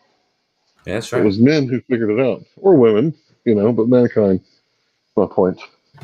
And I'm sure some of them were women, but yeah, So that's right. how did something that mankind made give you like this is like evidence of a globe when it was a person who made it? When you're saying they made it, I think what you're saying is they discovered these principles, because I wouldn't necessarily say they made those facts. They discovered those and used them, and that fact is actually exactly where latitude comes from. The latitudes. So the North Celestial Pole, if it's at your zenith, you'll be at 90 degrees. That's as far north as you can go, and Allegedly. every distance you travel southward to where it lowers 1 degree in the sky, they will all be equidistant, and these will define your latitude lines. So they're definite positions. Right. So that happens allegedly. I've never been to the North Pole, and I'm assuming you haven't either. No. But yeah, they say this happens, and they also say lowered from the sky. So the globe there's a downward from the North Pole. Is that what you said? Lowered. Lower in the sky, like it'll be lower in elevation in the sky. So that means downward from the sky. Lower, downward, below. Closer to the equator. How come the Earth isn't? How come we're not going down? It makes no sense, bro. Great question. You just mean closer to the equator, right? Yeah, as you go away from. I think I said away from the North Celestial Pole. I think I said southward. lower. I think the word I used was southward. Actually, I know You this said is lower. recorded, so It's okay. Yeah, he's lower. no, I said as it goes lower in the sky, you move southward the same distance, and these will be equidistant as it goes lower 1 degree. So Except for the part when you go past the equator and you can still see it at that point. What, refraction? at that point, you'll have to look on the opposite side of the sky and try and create a similar rule with some point there. Well, I have a question for you, Kojo. So, did they actually,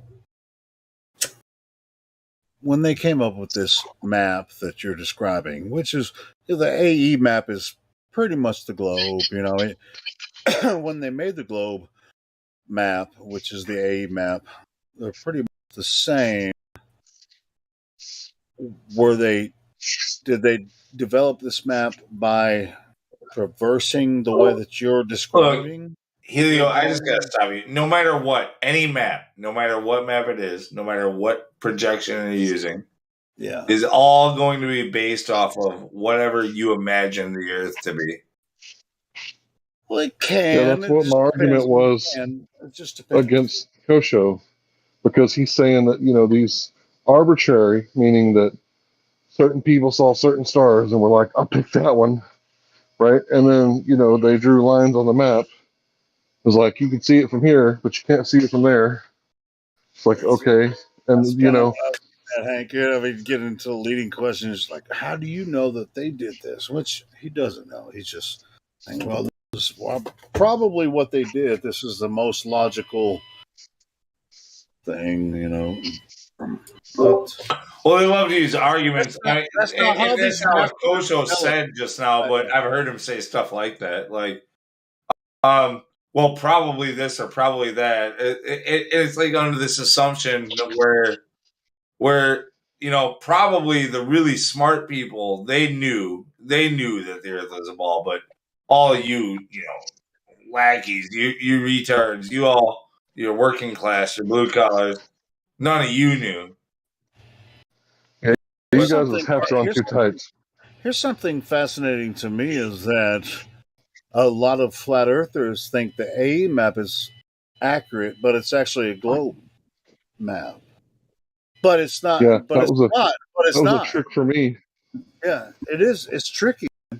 It's tricky to rock around this right on time. It's tricky. Anyway, but the AE map and even the Gleason's is, with the longitude and latitudinal lines. Now, what Kosho, I thought I heard him say, if you travel certain distance, then the latitudinal lines will expand as you travel south or whatever. This is not the way that people develop these maps. No, it's not the way at all. Or maybe I misunderstood. What is the way? What's the way, Helio? I mean, in my opinion, it's based on the path of the sun. That's right. You don't base reality off of a map. You base a map off of reality. But Helio said it exactly right. But I used Polaris a second ago and said that you can move south from the Polaris North Pole. and the path of the sun. That's you can. Yeah, they're interchangeable in the sense that when the sun's over the equator on the equinox, or when Polaris on any given day, you could do the same thing from either position, and the same occur. So you can travel from where the sun is above the equator on the equinox. You can travel northward, and it will lower 1 degree in the sky for equal distances. That's not totally true the way that you're saying it. Go on. I mean, the sun moves. It doesn't stay somewhere. I mean, when you're traveling, so is the sun. Right. So imagine that there's no time difference then. It's just I'm at one position. Somebody is. I don't have to north of me. imagine shit. I'm talking about what we experience in I know. reality. I know. Well, I measured this with other people, so just Let him go. imagine that Let him describe this for a minute. I'm intrigued here where he's going. I'm trying to figure this out. Imagine at the same exact moment, I'm at one position, someone's directly north of me, such that the sun is 1 degree lower in the sky for them, and so on and so forth, from the equator to the North Pole at the same moment. Yeah, so it behaves the same way as the North Pole would, or the North Star would, for people observing that. These two objects would be observed the same way. So you can use the sun in the same way that I described using the North Star, only on the equinox at your local solar noon. But besides the point, that's how the latitudes are defined. They're defined from this fact. Well, how does that have anything to do with shape of the Earth? That's all heavenly bodies. Well, yeah, the latitude lines, they are not as important towards the shape of the Earth as the longitude lines. The longitude lines, however, how do I say this? So if on that same day, on the equinox, if you have people lined up along the same latitude all around the Earth, and you measure the position the sun is directly south of them, I suppose, directly 1 hour apart, you'll have 24 positions, and they'll be equidistant. And the distance between them will be based on which latitude they're at. So those distances are closer the further north you get to the North Pole, and the further south you get from the equator to the South Pole. So that's what I meant by the longitude lines converge. Those distances are closer. Right, like the longitude lines converge. The more north you get. Right. So let's picture like a merry-go-round with a sun on it, right? And let's say the sun is throwing off heat. And let's say that, it just landed in the middle of the Eskimos and they're freezing their ass off because all their little igloos just got melted. And the ones that are really far away, they're not getting a whole lot of sunlight. But the ones that are closer, they're getting like a whole lot of warmth from this, magical merry-go-round that's spinning around. Like, I don't think the Eskimos are living on like a sphere, right? They're living on like a tundra. So that would make sense even in like a flattish area, that the people that are further away, they're going to get less energy from the spinning merry-go-round. Right. Oh, yeah, that makes Same sense. thing with the sun and the people that are in the northern regions, right? So let's put that merry-go-round. Let's put the sun like right in the middle, like Ecuador, right? The people that are like on the outward part off of the merry-go-round, they're not actually on the merry-go-round. They're not going to get as much sunlight as the people that are like right next to it who got the front row seats. That's why you pay extra for the nose, or you pay less for the nosebleeds, and you pay extra for the front row seats. Right. Okay. Because you get more action, right? Sure. Is that correct? So what does that have to do with the shape? Well, the part about the latitude lines, it doesn't define the shape. It just shows you that they're defined. The part about the longitude lines are what defines the shape. Because as I said, the longitude lines, they start off at 69 degrees distant at the equator, and they converge at a very specific rate for every latitude north you go. So it's not just the fact that they're converging; they converge at cosine of the latitude times 69 miles, and they do the exact same thing. The damning part is that they do exactly the same thing south of the equator. So if you have lines converging north and lines converging south, you can't map this on a flat planar shape. Hold on. You said the exact same thing happens south of the equator? That's right. Yeah, I was about to go into that. Do you have any evidence for that one? With that claim? Yes, I do. Really? Where? Tell me. Okay, so yeah, go ahead and look up so you can post your claim. I'm gonna say this. So as the Inuits, they get closer to Texas, they start taking off their furs. And by the time they get to Ecuador, they're running around in their skimpies. right? And now they look like all the other Ecuadorians, hanging out with, basically covering up their bushes, let's say.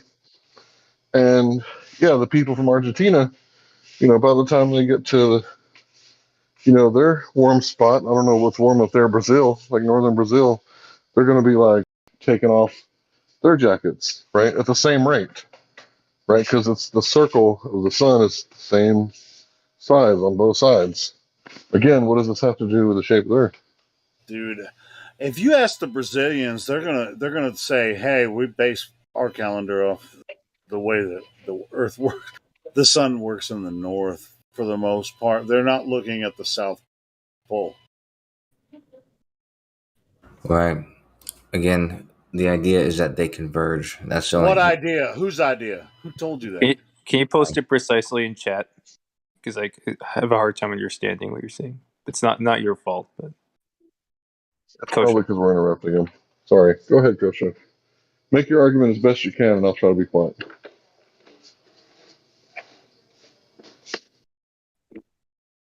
I'm trying to type this down, so hold on. Show some good stuff from South America, like the way they do their calendar and everything, and all that good stuff. Merging latitudinal lines toward the South Pole. We're looking for those.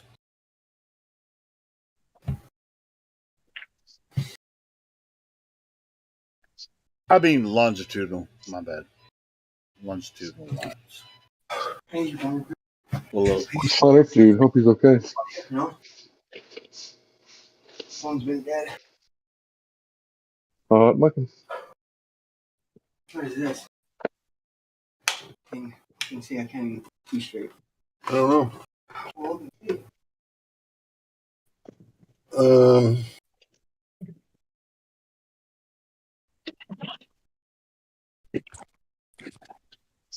Okay, thanks.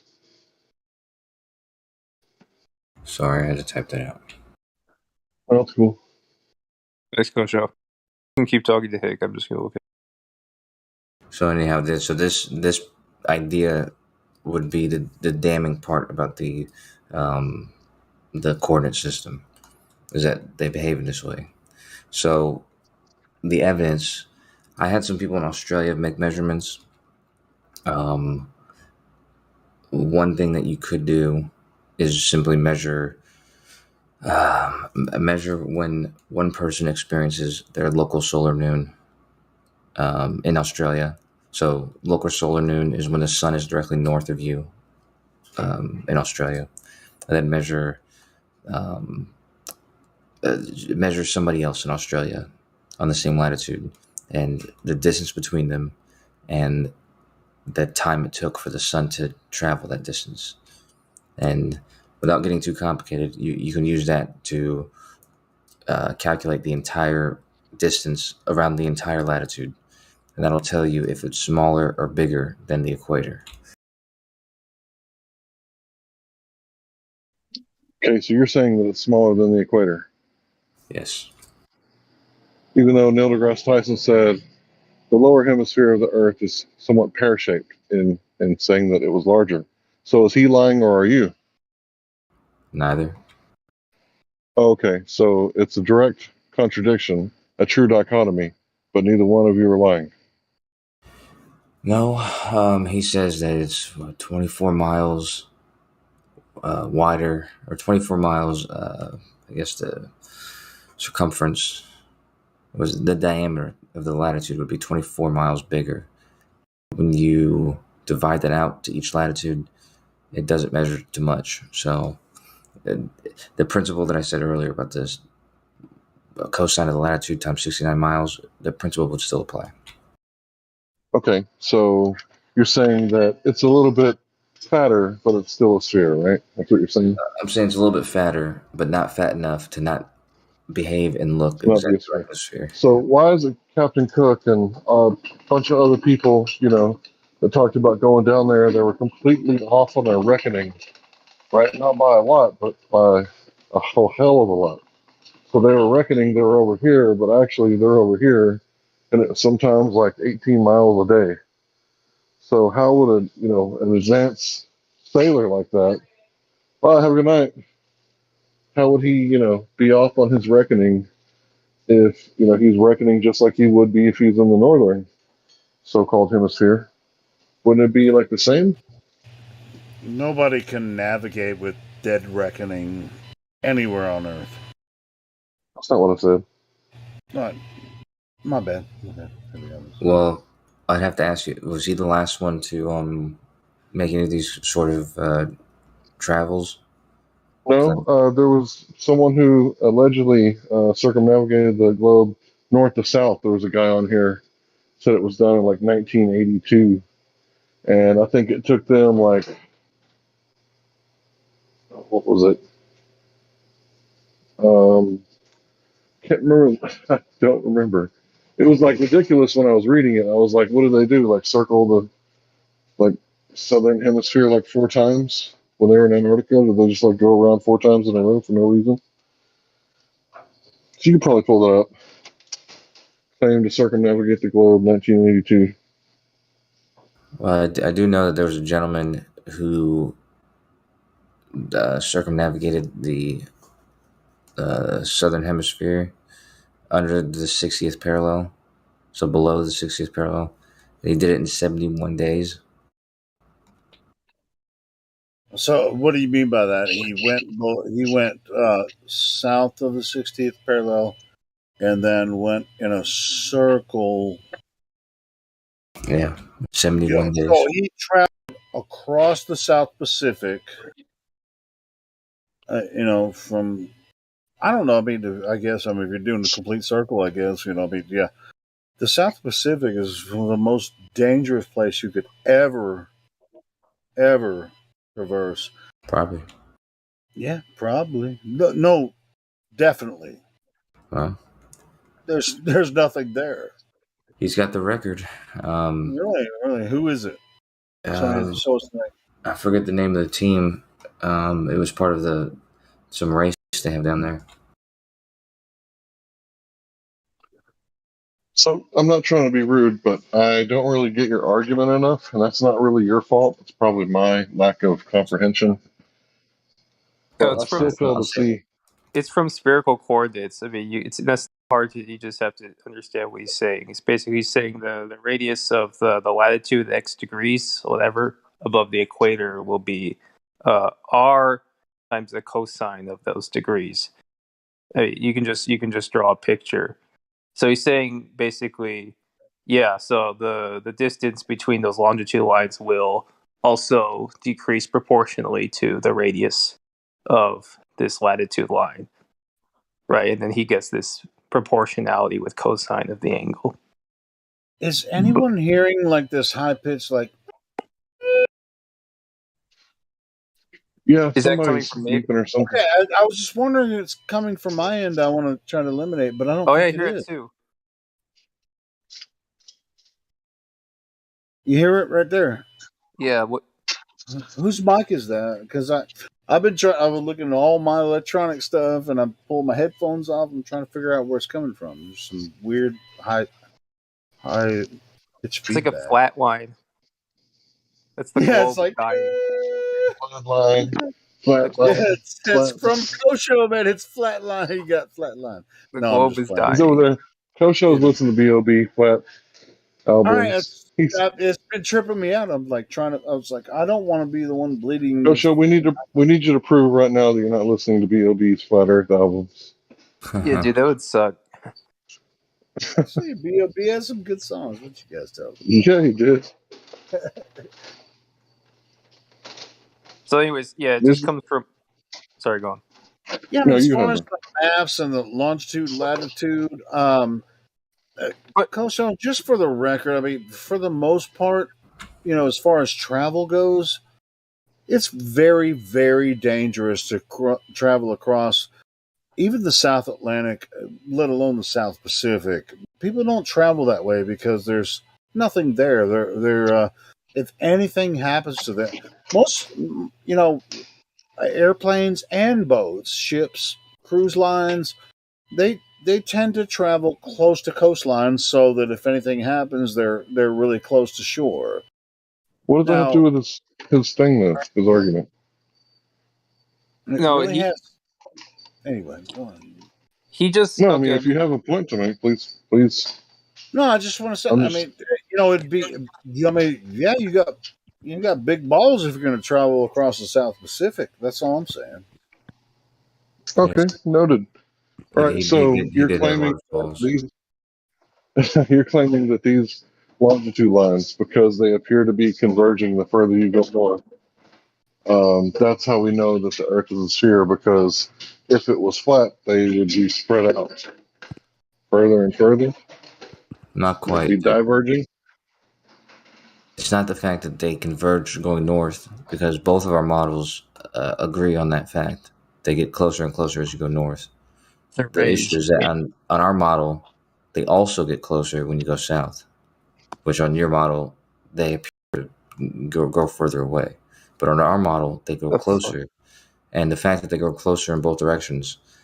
You know what's really weird, Kosho, is that I just told you which model are you saying about the flat earthers? I just told you that the AE map and the globe are the same thing.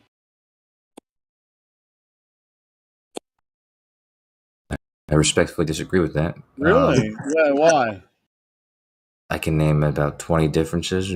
Well, if you went to different, if you went to different geographers and you showed them the AE map and you asked them, "Is this the globe?"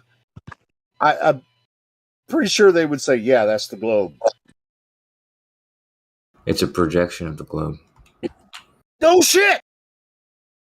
Right. Or the globe's a projection of the flat Earth map onto a globe. Yeah, or that, yes. It's based on the path of the sun. I mean, the latitudinal, latitude and longitudinal lines are based on the path of the sun. It just moves in and out between the tropics. Yes. I mean, I don't know how this is very confusing to you, Kosho. I think you want it to be something other than it actually is. Now, as far as the layout of the lands and how people traverse across Earth, like I said, I mean, it's very, very dangerous to travel across the South Pacific. That's why nobody goes there. Yeah, you're right. But even the South Atlantic as well. Everyone, whether it's air traffic or ship traffic, you want to keep fairly close to the shore. So that if anything goes wrong, you want to have some people that can help, because Earth is a mysterious, wondrous place. I agree. But these maps don't prove, maps and models don't prove what Earth is. And you say, I just heard you say it, don't deny it.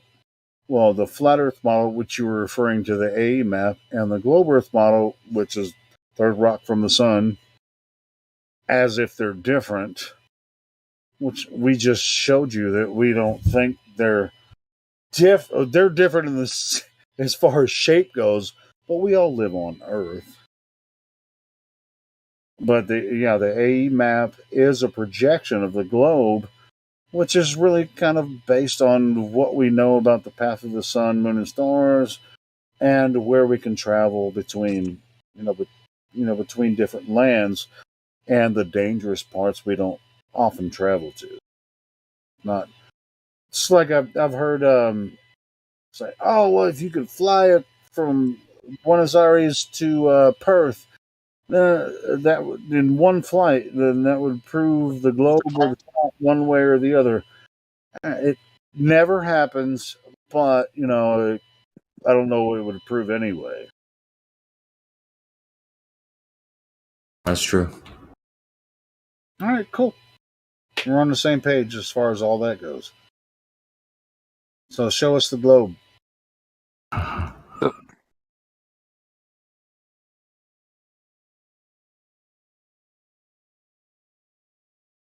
Right. So, right Coach, just to finish that off, sorry, this will take 10 seconds. So, Okay, so your claim is that this convergence, the rates are different on the globe and on the disk. That's what you're saying. That's how I understand it, because of Right. one is Well, cosine, one is linear, right?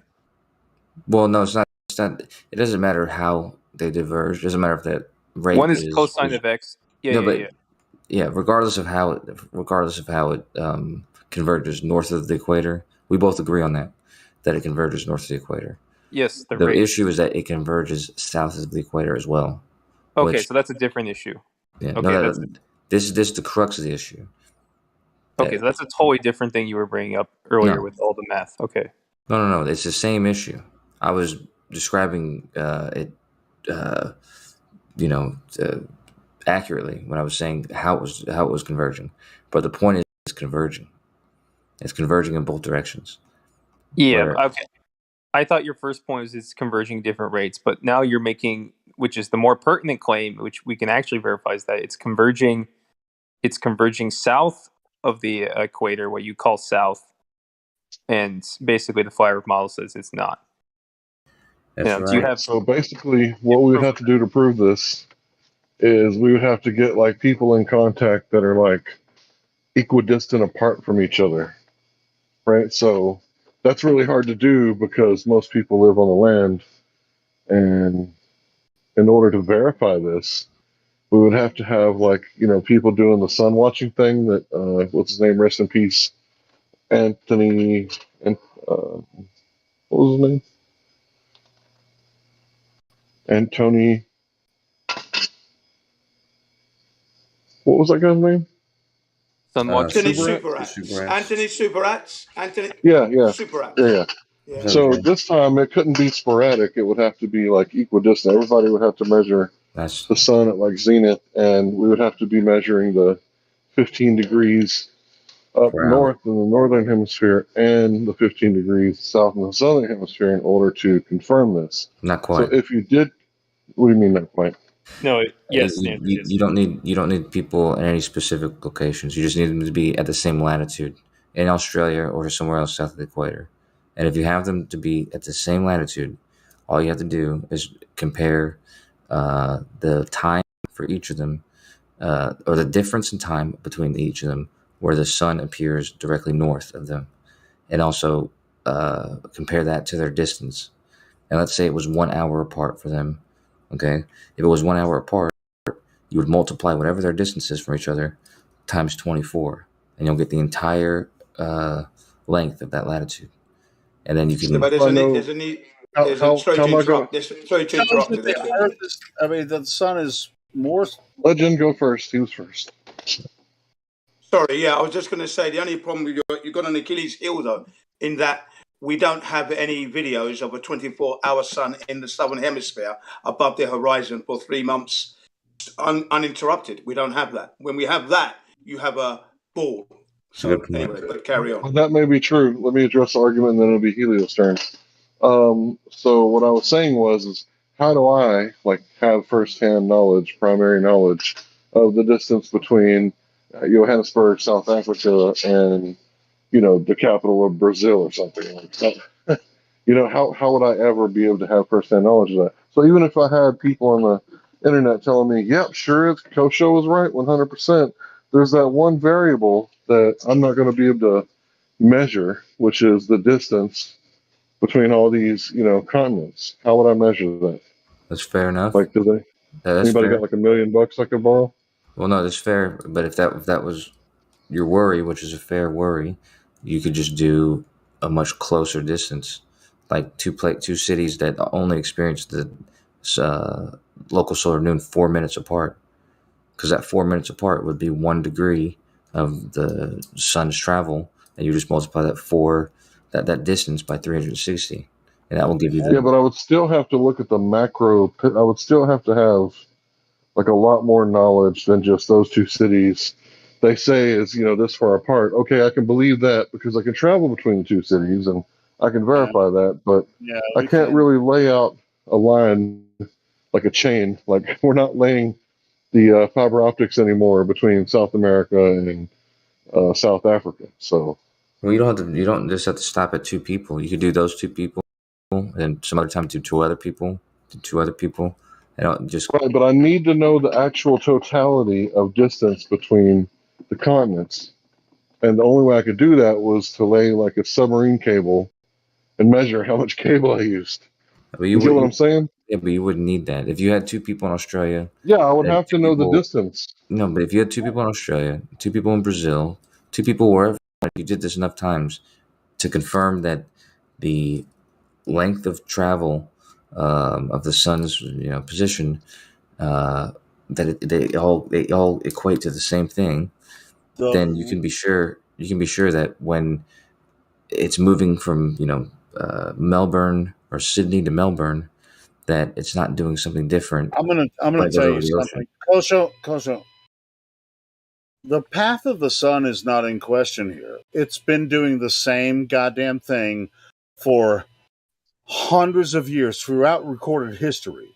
So why are you saying that we can say that the sun is doing something?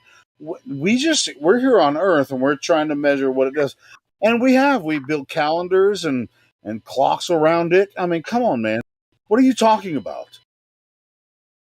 It's a great question. No,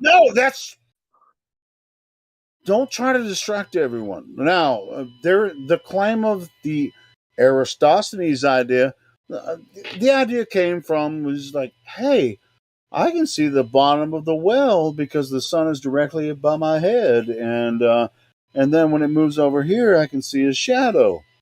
You can do that shit with your fucking sink drain.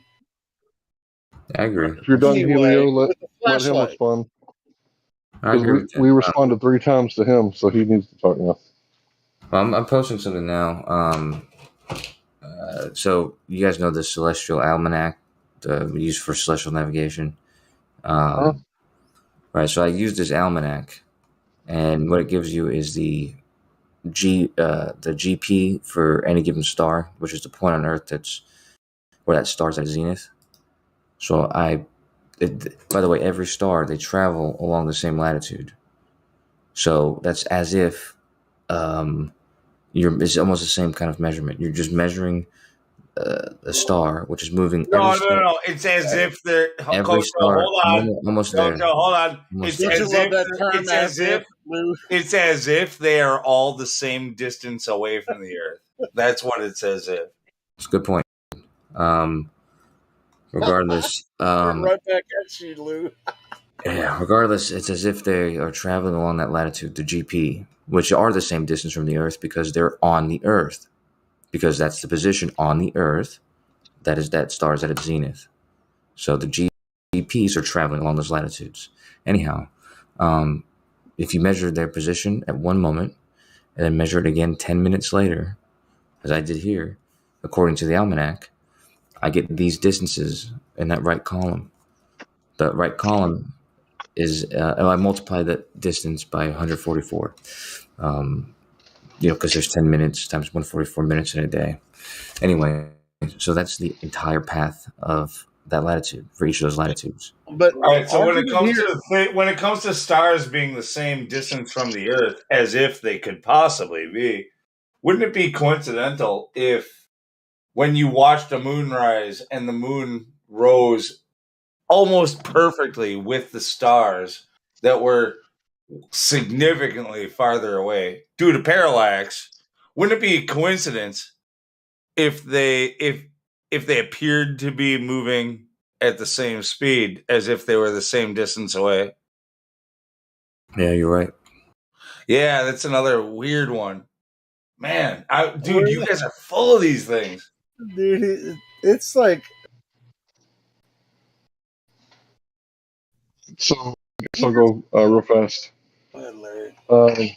Thank you. Yeah, so basically I'm not questioning the distance between Sydney, Australia and Queensland, right? Because that's verifiable. We can but do quite that. easily, That's what I wanted to bring up earlier. I was like, we can travel between these, we can, and even along longitudinal lines, we can travel from Dallas to freaking Ecuador in 6 hours on an airplane, and you're in the same time zone. That's a good point. Okay, I'll try again.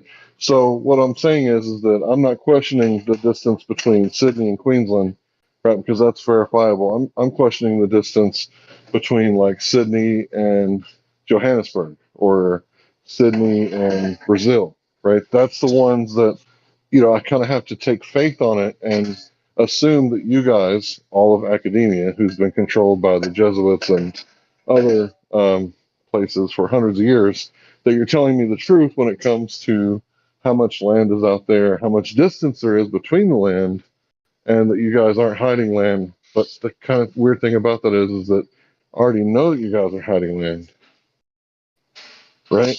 So, is there land in Antarctica, Kosho? I believe so, yeah. And we can't go there privately. Like I can't just move my family to Antarctica and get my passport and change citizenship and become an Antarctican. No, you cannot. Okay. There's no embassy in Antarctica. All right. There's nowhere to Let's say Well, you that's my wanted case. to as a person. What if you just wanted to homestead in Antarctica? What's there to stop you? Yeah, you can go there. No, everything else you said is correct. You could go there with your family, and you could. You could drop your passport off before you go there. That's However, true. You can't go there. You can't go there and have them stamp your passport because they don't have an embassy or a government. Yeah, but what happens the first time we take a dump outside? MSU PhD, make shit up. Well, I'm saying the first time we take a poop outside, right? Would that be in violation of international law, the Antarctic Peace Treaty? No, I don't think there's any international law that you'd be. But your own. So, for instance, our country, because we're part of the Antarctic Treaty. Hank, actually, I'm going to. Our country from the law, the treaty says that you can't leave it there. So, like, you can't take a shit. I mean, you have to take a shit. You can't leave one. Okay, that's the rule there. Kind of like when you take your dog to the park, you have to pick it up. Yeah. Right, so I'd be in violation of international law just for trying to live there and homestead. Yeah, you have to pick it up. You'd be in violation of your own country's law as per that treaty. Your own country would be the one who executed any justice. So what if his country is Antarctica? Yeah, the reason the treaty was invented was so that people don't shit on the ice. Basically. What if he doesn't have the United States government over him to tell him that he's not allowed to poop there? Then you have a hard time getting in trouble for it. Well, I want to say I thought it was a really good argument, Kosho, for anybody who believes that these continents are exactly as big and how far away they say they are. But I remember reading, like in 2013, 2014, that they had discovered a whole bunch of new land in Colombia. And I didn't record it, so I can't cite my source. So you're just going to, ignore it all the way right away, which you have the right to do. But yeah, when I read the headline, it was like they found like hundreds of thousands of acres in Colombia. And I remember reading that going, how the fuck do they find new land in Colombia? They've had satellites up for like 60-something years. How do they just all of a sudden find like a whole bunch of land that they didn't know was there? And I remember when I came to Flat Earther and started looking at the Flat Earther videos, that was one of those things that was like a thorn in my side, in my globe side. It's like, how the fuck did they find like all these acres? And of course, I can't find the article anymore. Can I ask you a question, though? Go ahead. Because I understand I'm not going to hold you to provide evidence or whatever, but I'm just going to ask you, what was your interpretation of that statement that they had found more land? Like, how did you interpret that? Before I started looking at the Flat Earth stuff, or no. Regardless, when you heard it. Yeah, it was making me really scratch my head because how could you find like a whole bunch of land if we sent satellites up and take pictures and we know the distances between cities and continents and all this stuff? It's like all of a sudden, like, oh, wait a minute, except for Colombia, we didn't ever put any satellites over Colombia, where the drug problem is. Especially, right? in Colombia, where we've had tons of CIA fucking intel and flights and so on. Yeah, right. Right. So I was thinking that didn't make any sense at all, that they could find that much land in an already discovered, already known place that we discovered like, what, 500 years ago? So that and the Malaysian flights, both of them, the one that got lost at sea, and everybody's like, well, GPS signals go one way, but yeah, the transponder transpons the location out, right? It doesn't just pick up the GPS signal. It also gives away its location, because if anybody, any vessel, right, whether it's in the air or in the sea, turns off its transponder, it's automatically going to be considered a pirate ship. So you can't just turn off your transponder. And they say, well, it was hijacked and they turned off the transponder and it went down and we couldn't find it. It's like, well, can't you rewind the GPS? They're like, oh, it doesn't work like that. Like, so there's not a live feed with all these militaries all around the world. Like, they can't just, go back. Like TiVo, they don't have TiVo attached to their GPSs. They do it with like every single one of us on Discord, but they don't do it for the shit that matters. Right, and then the Russian, the one that got shot down over Ukraine. Now, some of you may remember, this one was a little more interesting because the Russians were like, America did it, and America was like, no, the Russians did it, and Russia provided some GPS satellite bullshit, and I say bullshit because it looked like a second grader made it with ruler and pencil, like they drew it out. This is the satellite imagery that proves that we didn't do it. I was like, what the fuck is that? Like the stuff that they brought out, dude. Have a good night. Oh, good night, Mr. The stuff that Russia provided, it was like not even close to being like satellite imagery. It was like, hey, go get your son, get him to draw something real fast, and we'll just give it to the media, and the Florida will take care of the rest. So this isn't related to Kosho, but like elementary shit that just kind of makes you realize, like, once you realize that your cell phone, like, doesn't ever connect to any satellite ever, like, and all those antennas that are around you. Are you sure about that? Dude, your cell phone is not a satellite phone, dickhead. I didn't say it was. And I didn't call you a dickhead either. All right, I didn't mean to be a dickhead about it. All right, so now I'm the dickhead. But fine. Check this out, though. Put your phone on airplane mode and see if your GPS still works. dude, your phone Airplane pings more. turns everything off. Your phone actually pings more often in airplane mode than it does in regular mode. You said it rings? It pings. Pings off of tower locations. It sends a signal out. It sends a signal out. A ping. Why do you say trying that? to be received by a fucking tower. I don't know, but why do you say that? I don't. Because I read it in a fucking article about how the shit works. That's why I say it. It also, when your phone is off, when your phone is powered down, if you don't have the battery removed, it pings at a higher frequency than when it is on. Just like with airplane mode. If it's off or in airplane mode, it pings at a higher frequency than when it's on. Yeah, I know that you can still receive information from a cell phone when it's off. The reason is because it's constantly in panic mode trying to connect with a tower. It wants to always be located. It's trying to triangulate. It has nothing to do with satellites in space. Let me ask you this: why did they create airplane mode for your phone? So, nobody knows that either. All right, well, what the fuck? Here's. Let's just go from the basics. When you're in an airplane, you shouldn't be able to connect to local towers because you're 35,000 feet above the so you wouldn't be able to connect. Where's that? Do you guys hear that? I'm matching the pitch. Yeah, I'm hearing it only when you talk, though. So it's No, I'm hearing. Dude, I've muted myself and I could hear it when you guys are talking. So yeah, but I don't hear it unless you're talking. Well, hold on. It's happening now. Everybody mute themselves and let's figure out who coming from. It's certainly you, Helio. I heard it when Wait. Lunatic was talking.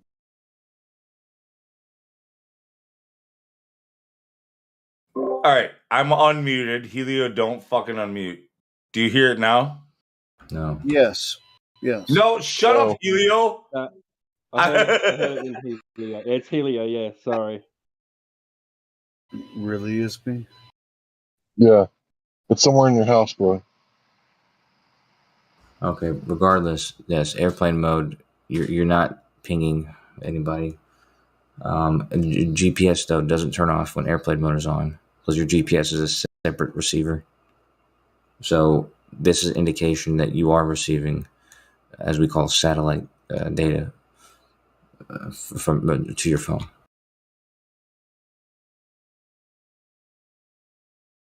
You trying to be funny now? So what satellite data are you receiving on your phone? GPS specifically. GPS comes straight from space. Yeah, a lot of the time. Yeah, If your satellite straight to phone. Satellite to phone. No tower in between. I'm trying to answer your question because No, you didn't. You didn't even hear the question before you were trying to answer it. I did. So there's no tower in between. You're going straight from satellite to the phone. Okay, same question. Okay. So yes, you can receive GPS data from your cell phone tower. However, this is only through like Google services and stuff like that. Even if you turn your phone on airplane mode, which will disclude any cell phone tower, you can still receive GPS, and that would be directly from the satellite. No, it won't. Bullshit. You're making shit up. You're just coming up Now, with stuff. The latest news, 2 months ago, there was a volcanic event at Tonga, the island, okay, where in the sea, a volcanic eruption which caused 30 meters of sediment to cover the underwater, what they call the marine cables, and it took out all their internet and all their communications. So they had to make emergency repairs, and they're currently working on that now. Okay, so and that was in the news. That was in the news last week. Yeah. Okay, that their communications were knocked out because of this volcanic eruption that happened in the sea. Tonga Island's communications was cut off for a while. All right, Didn't that happen? and a it few wasn't months because ago, of the too? satellites. Wasn't to do with anything to do with satellites. Well, we're not talking about communication, though, Jin. We were talking about GPS. You're talking about GPS. Yeah, I agree. Okay, Communication is usually not done through satellites. Right, and then with your GPS, then it's land towers, or sometimes if you're in the sea, you have these buoys with signals attached to them. Yeah, receivers and that, and what's the word? Receiver and transmitters attached to them. Wow. Buoys in the sea. I hope those boys are good swimmers. Yeah, they are. How you doing, Jin? Yeah. Okay, that's how they do it. That's how they do it. It's not. There's no way it's satellite. You don't have any proof of that as well. There is no evidence for this. All right, there you go. Carry on. Thank you, sir.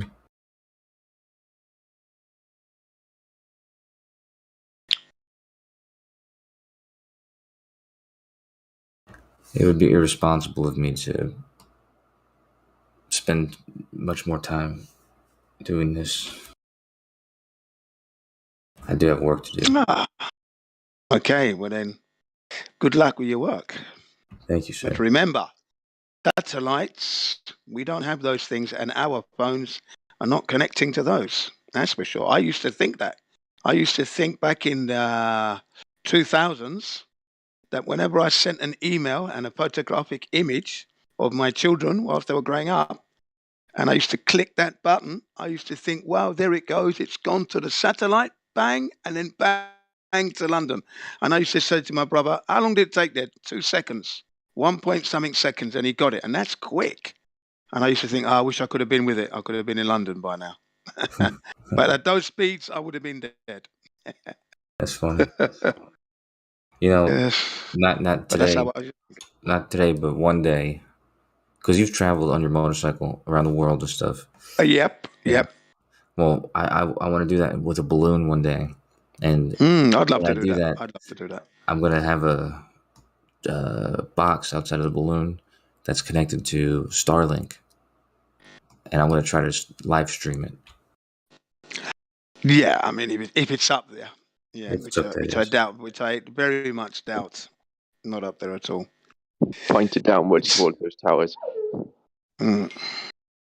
This grand deception they've got going is brilliant.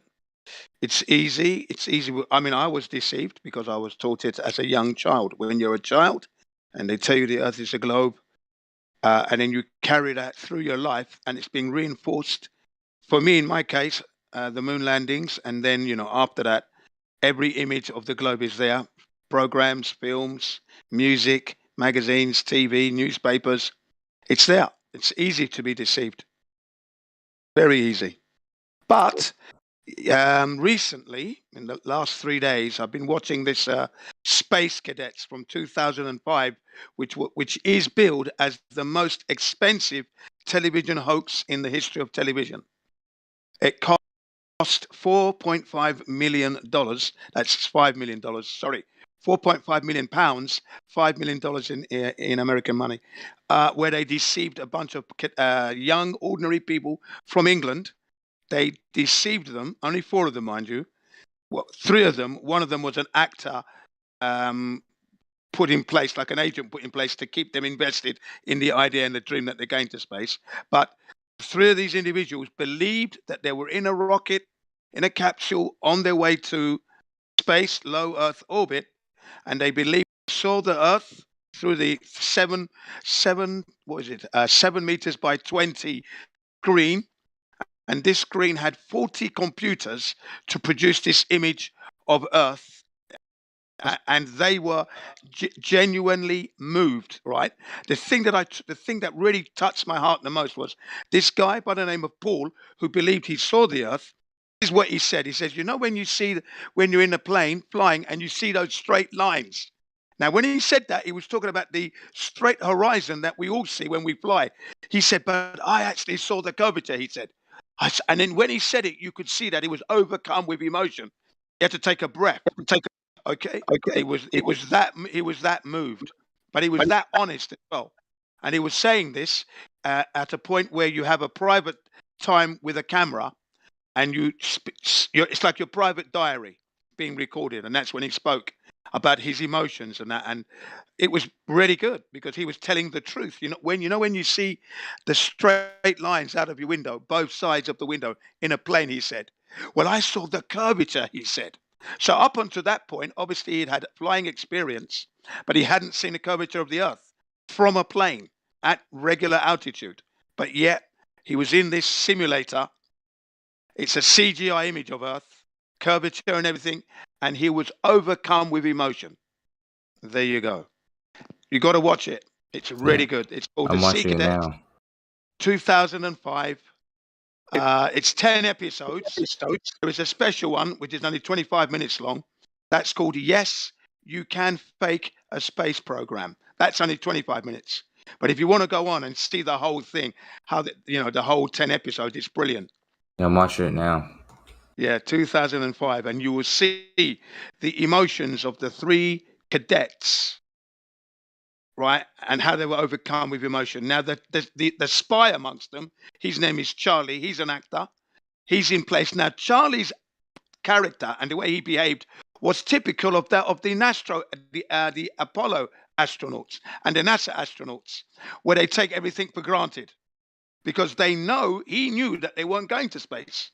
He knew this. He was the guy that would be, whilst everyone else was worried, he'd be painting or doing something silly because he knew that he weren't going.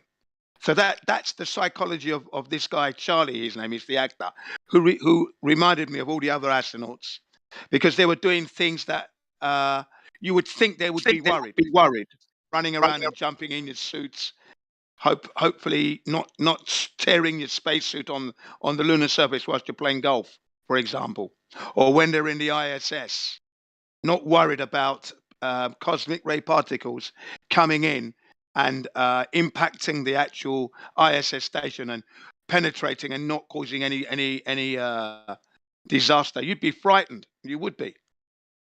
when they actually were nominated to go to space, for example, each one of them were overcome. They haven't even gone yet. They've gone through this 3 weeks to 6 weeks training at a simulated Russian base, which they created in England.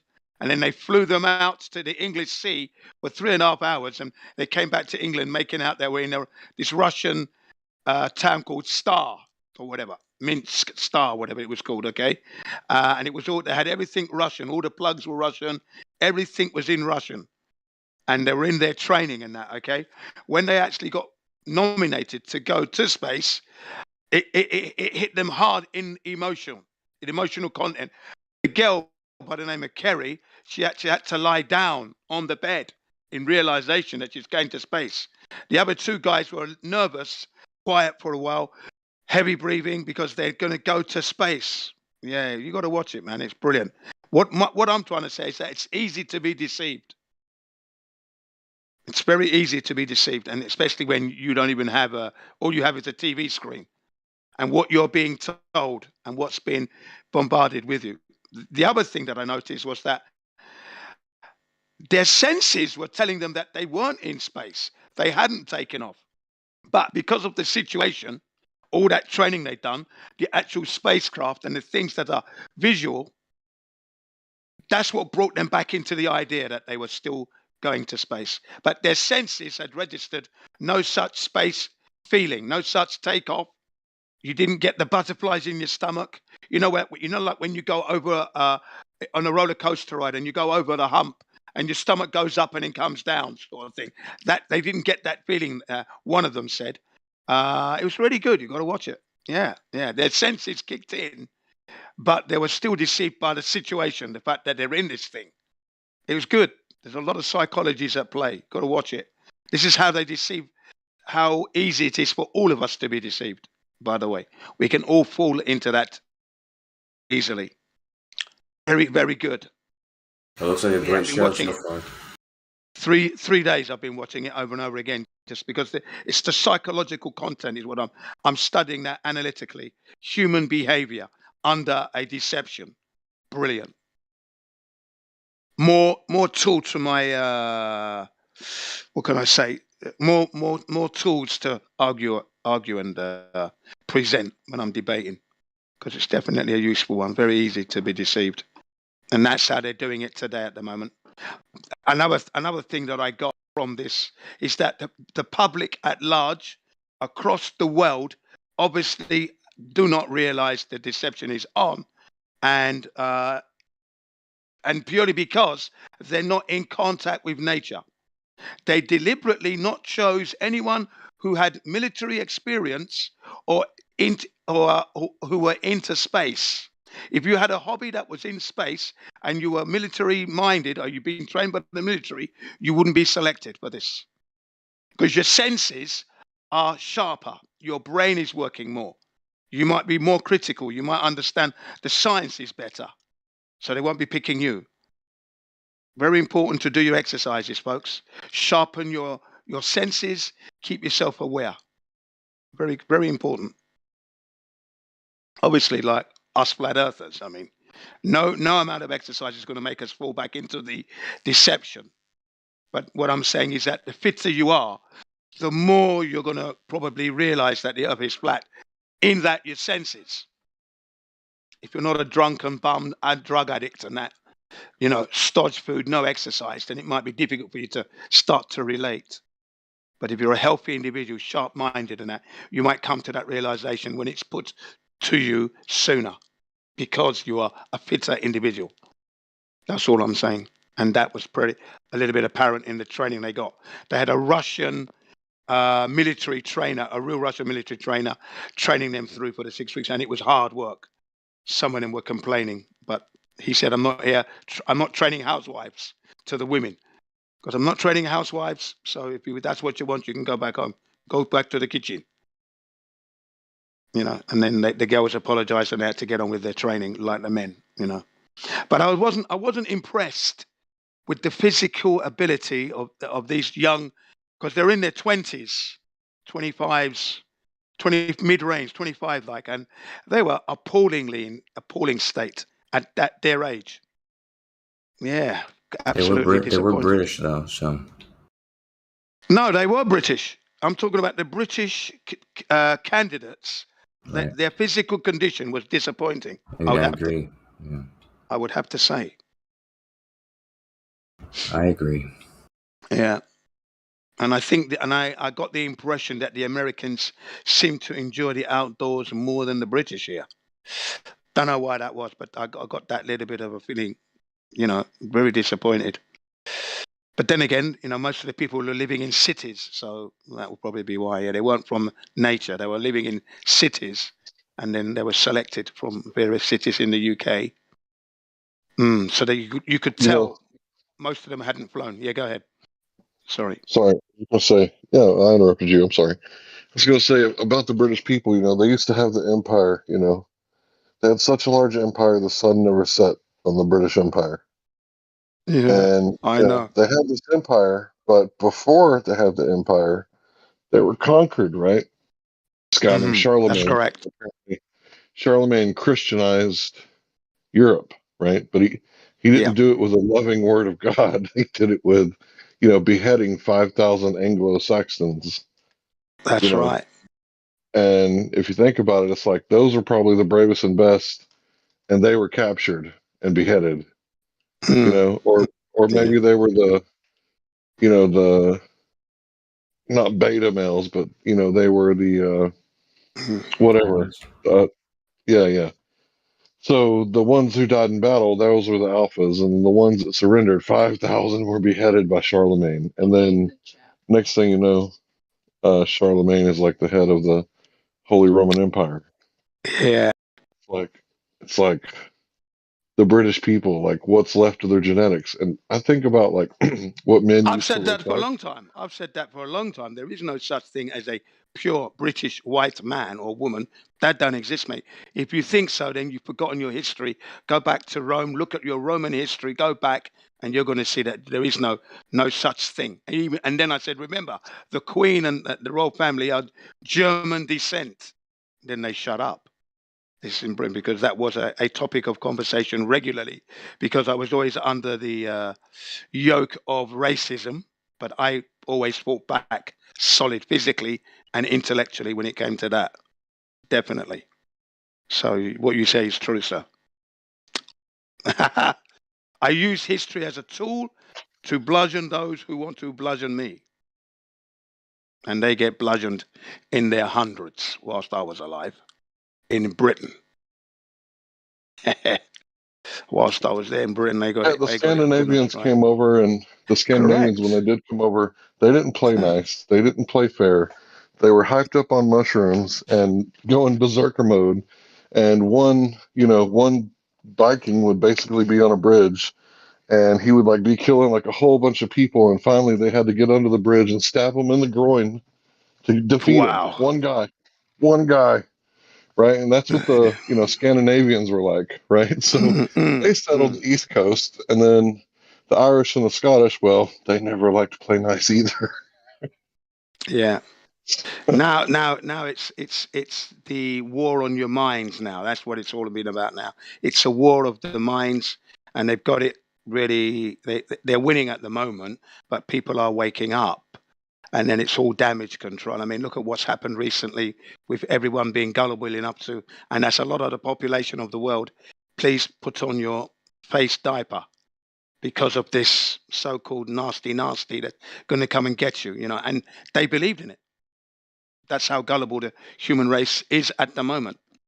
If you're not in touch with your senses, if you cannot think, if you disconnect from nature, then you're in trouble. Because as soon as I heard that nasty was coming to get me, I just said, that's rubbish. I said my reflex action was this: nature doesn't create that problem. That was my response to what I heard. And then I'm jogging and I'm being told that I'm asymptomatic. I'm carrying it and I don't know it, because I don't show any symptoms. That's rubbish. That made me run harder because I was angry. It angered me, quickened me pace. I thought, this is dead. So I can't be fit then. And I'm in the middle of my exercises. So I can't even be fit now. Being fit is not good. Nah, that's rubbish. So no, the deception is out there. It's easy to fall under the spell. That's what I've definitely learned in the last 7 years, that it's easy to be deceived. And this 2005 most expensive hoax on TV ever, $5 million, proves it immensely. You've got to look at it. The psychology at work is amazing. Yeah, it's just absolutely brilliant. These young Yeah, you were men talking about and the women. psychology of the moon or the faking the space thing, that That's right. episode they did in the UK. You Yeah. said that you could see the body language, right? And their behavior Yes. was different when they believed, right? And the actor, Yeah. his behavior was never like theirs because he didn't believe his behavior was like the astronauts.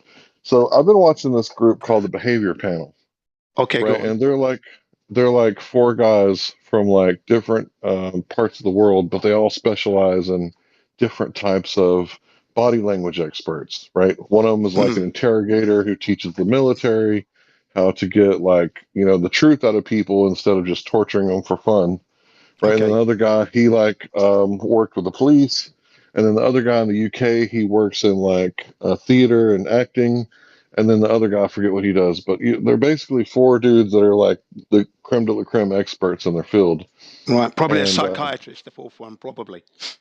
something like that. Yeah, they're well versed in a bunch of different fields, but they specialize in reading people's body language, and what they say is like one or two ticks, if they like scratch their nose and fiddle with their hair, that's not really nothing, but it's the accumulation of ticks. Like if they're like scratching their face, adjusting their feet, tapping their ankle, scratching their hair, like something's up, right? This isn't his baseline, right? So Right. I'm like learning stuff I'm a student of body language. I'm like always watching and learning how Yeah, me people too. act instead of what they say, because it doesn't matter what people say. Like it really doesn't. Yeah. Yeah. It You need the matters very cues. little. You need Right. those visual cues as well. Of course you do. Right. So the more I think about those guys sitting down, answering those questions about the moon landing, man, they were like, this sucks. Immediately, it is not the demeanor of someone who has just had the most exciting, supposedly, trip of your life, of any human's life. They should have been like helium balloons, having to be strapped down in their seat because you cannot contain that kind of excitement. I don't think. You'd have to be seriously good at controlling yourself to do that. Because someone was saying, I think it was a Pillbox or one of you guys recently was saying that if they were talking about some other sport or fishing or something else, baseball, they'd show more excitement whilst they were discussing it. You know? do you understand what I'm saying? Yeah, of course.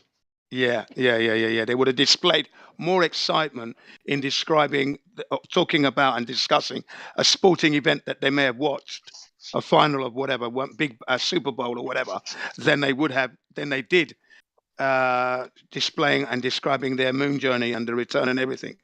Crap! They were just, like you said, dejected. But it was obvious. What I saw from that was the realization that they're going to have to lie for the rest of their lives. The rest of their lives, every day, they're going to have to lie that they went to the moon. That's a big burden to carry. Well, they would have if they would have kept their jobs. But remember, at the height of their career, they just landed on the moon. They quit and didn't go back to the moon. Yeah, that's None of correct. those guys went. And can you imagine being the guy on the ship, or who didn't land on the moon? Yeah, Like, Michael Collins. oh, Yeah, the yeah, lunar those two commander. other guys just quit. Wouldn't it have been perfect timing for him to be next to walk on the moon? Yeah, Like that's he would have right. been the next guy, or at Yeah. least he would have been the most experienced, guy to maintain the main shuttle He that's would have been orbiting the a moon. veteran, wouldn't he? He would have been a veteran, and he would have been going back. Yeah, exactly. But no, they all retired. That's right. Yep. Although they have to keep coming back for the anniversary celebrations, which they do, and again it's reports. Then they have to lie in their town. But Neil Armstrong was kind of like, he moved around a bit. And there were people who didn't realize that Neil Armstrong, the first man on the moon, was living in their town. People didn't even know. Did you know that? Yeah. No, I didn't know he moved around. I knew he was kind of a bit of a hermit. Yes, after he that. was a hermit. He was a hermit, okay? In the place where he was living, people didn't know he was a man that went to space. Even the postman didn't realize, posting his letters, didn't realize it was the famous astronaut Neil Armstrong. They didn't know that there was an astronaut living in their midst. You know That was really amazing. You know what's really interesting to me is people come in here and they're curious about why we talk about flat Earth all the time, right? Yeah. And they're not a lot of people. I'm not going to say everyone, but a lot of people are just genuinely curious. Why do you think the Earth is flat? And then we go through the whole thing with them, right? And then they just get really obstinate and it's like, oh, it can't be flat because blah blah blah blah. It's like, bro, you asked us how we come to this conclusion. Now, do you understand our side? Yeah. Completely, because we've taken the time to explain our side. You don't have to believe us. You can. We used to be Globers, right? So it's like we understand both sides. We explained how we've come to that same, to this conclusion. You can compare and contrast both conclusions, and then you can choose to keep believing the globe. But they actually they want to argue points. They have nothing to back it up, and it's just really strange it's kind of like their thing. They want to come here. Well, yeah, They and then in they're with going to cognitive dissonance. That's what that No, is. sure. Yeah, Clearly. they have a prejudice, and we can't be right, especially when we start bringing up really good points. We can't be right about this, even though we all grew up as Globers. Correct. We were. Yeah, it's really strange. We were It's like, educated. can you not just give us a chance, to present our side? And if you have evidence for the globe, present your side. Boom. We'll look at it. I don't care if nobody here is trying to convert anyone. So we all know that, So it's not like that's part of it. We're not here trying to convert people. You came here wondering why people think the Earth is flat. We give naked evidence we've discovered, and you're gonna come in here and say, well, that's not why this place. They come in here with an idea like they're gonna try to convince us. Which that's fine. I mean, I understand that part of it, but it's just like, hey, man, it's better to come in and be objective. To conversation. We can have a better conversation that way. I always wonder if if they're the type of people that actually enjoy natural living, natural life. Because if they are, then they're gonna the clues they would have uploaded the clues like I did, but not connect the dots. So that's the eyes wide shut, as Stanley Kubrick often referred to, which is why he actually named his film, his last movie, that title, because we often see things and not register it. Right? So if they're that, because I often feel that 7 out of 10 times these individuals haven't flown, so they haven't had any high vantage point and seen Earth from a high vantage point. They haven't gone rock climbing or anything to do with the natural outdoor stuff. They've lived in the city all their lives, and they've just learned what they've learned from Let me school ask you and this, education on Jen. TV. Do you think that you have to go up high to see Earth for what it is? I do believe so. I do believe it helped me to. I don't think so. No. It's a combination of things, high and low. Obviously, my point is this: yes, you need to go out onto the ocean, and you need to be high up as well. Sure, man. Both of those things help. It's beneficial to understand it if you can reach an ocean shore, but if you can't, you don't have to understand why the Earth cannot be a globe. Well, you know what? You can be told how it can't be a globe, Okay, but you still need to have some physical connection. That's going to help a lot more. You can have it on paper and clean cut and everything on paper, right? But you're still going to have to experience it. You have to experience that globe or experience plain living. I live in the heart of America. Since I came across the flat Earth. Yeah, go ahead. I've been to the ocean shores before, but not since I've come across the flat Earth topic. So I haven't done any personal tests across the ocean, or anything like that. But you have experience, haven't you? Yeah, I've been to the ocean. And I see the ocean every day on TV or right. That's what I'm saying. You've had a connection. You've had a connection to it, which is registered in your subconsciousness. And then when the flat Earth came to you, that kicked in. Surely it had to, because it's an experience that you've experienced. Sure, you've been to the ocean and flat water. The concept itself. Makes more sense than anything. You don't even have to experience flat water to understand it. Yeah, I understand what you're saying. What I'm saying is that you can know that water lies flat in your bath in a sink on the ocean, but if you haven't been there to visually take that in, take it into your consciousness. That's awesome. It's going to be harder for you to get to the flat Earth. Yeah, it's going to be a little bit harder to get there. That's all I'm saying. Where I've seen the ocean on the west coast of America. I mean, this was when I was young. It was long before flat Earth. And I've also seen the Gulf of Mexico. It was freaking awesome, bro. It was so awesome. Right.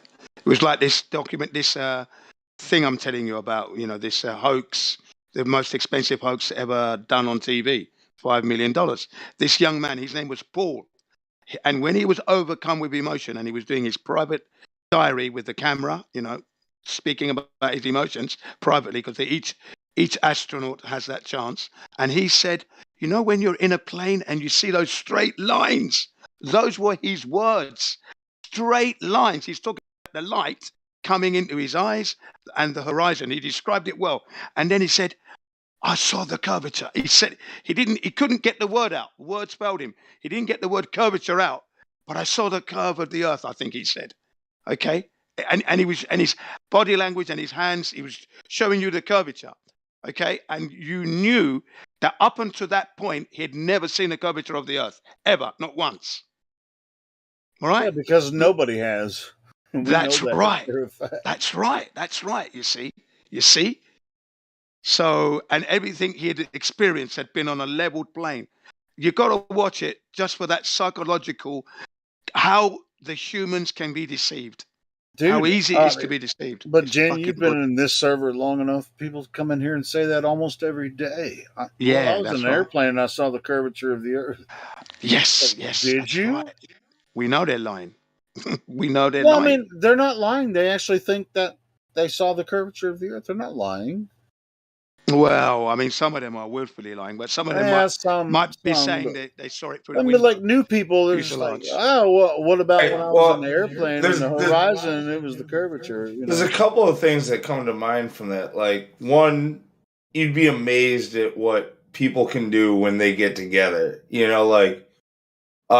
When people work for a common cause, they can do amazing things. So, like, in a short period of time, you might see amazing progress, like what you might think is impossible if you're not looking at it through the right lens, right?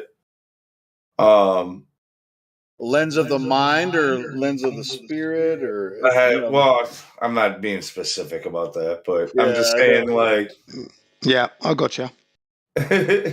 Or the physical people can do amazing things, so you can't forget that, but at the same time, like what they tell us, it's like, well, with what we have now, it's like, well, how did we ever get here?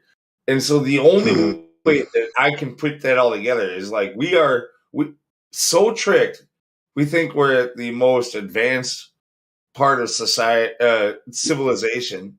Yeah, we do. And in fact, it's the invert of that. Like, we are the most degraded that we've ever known. Yeah, I totally agree. Yeah. These three individuals they were so overcome with emotions, they couldn't find the words to describe what they saw when they saw the Earth as a ball for the first time. And that was CGI. Can you imagine us trying to flat smack them now? That was all, because the other thing that this program did was reinforce the Earth as a globe. Speaking of gravity, curvature, and things like this. Yeah, they actually reinforced the globe to the viewers, of course.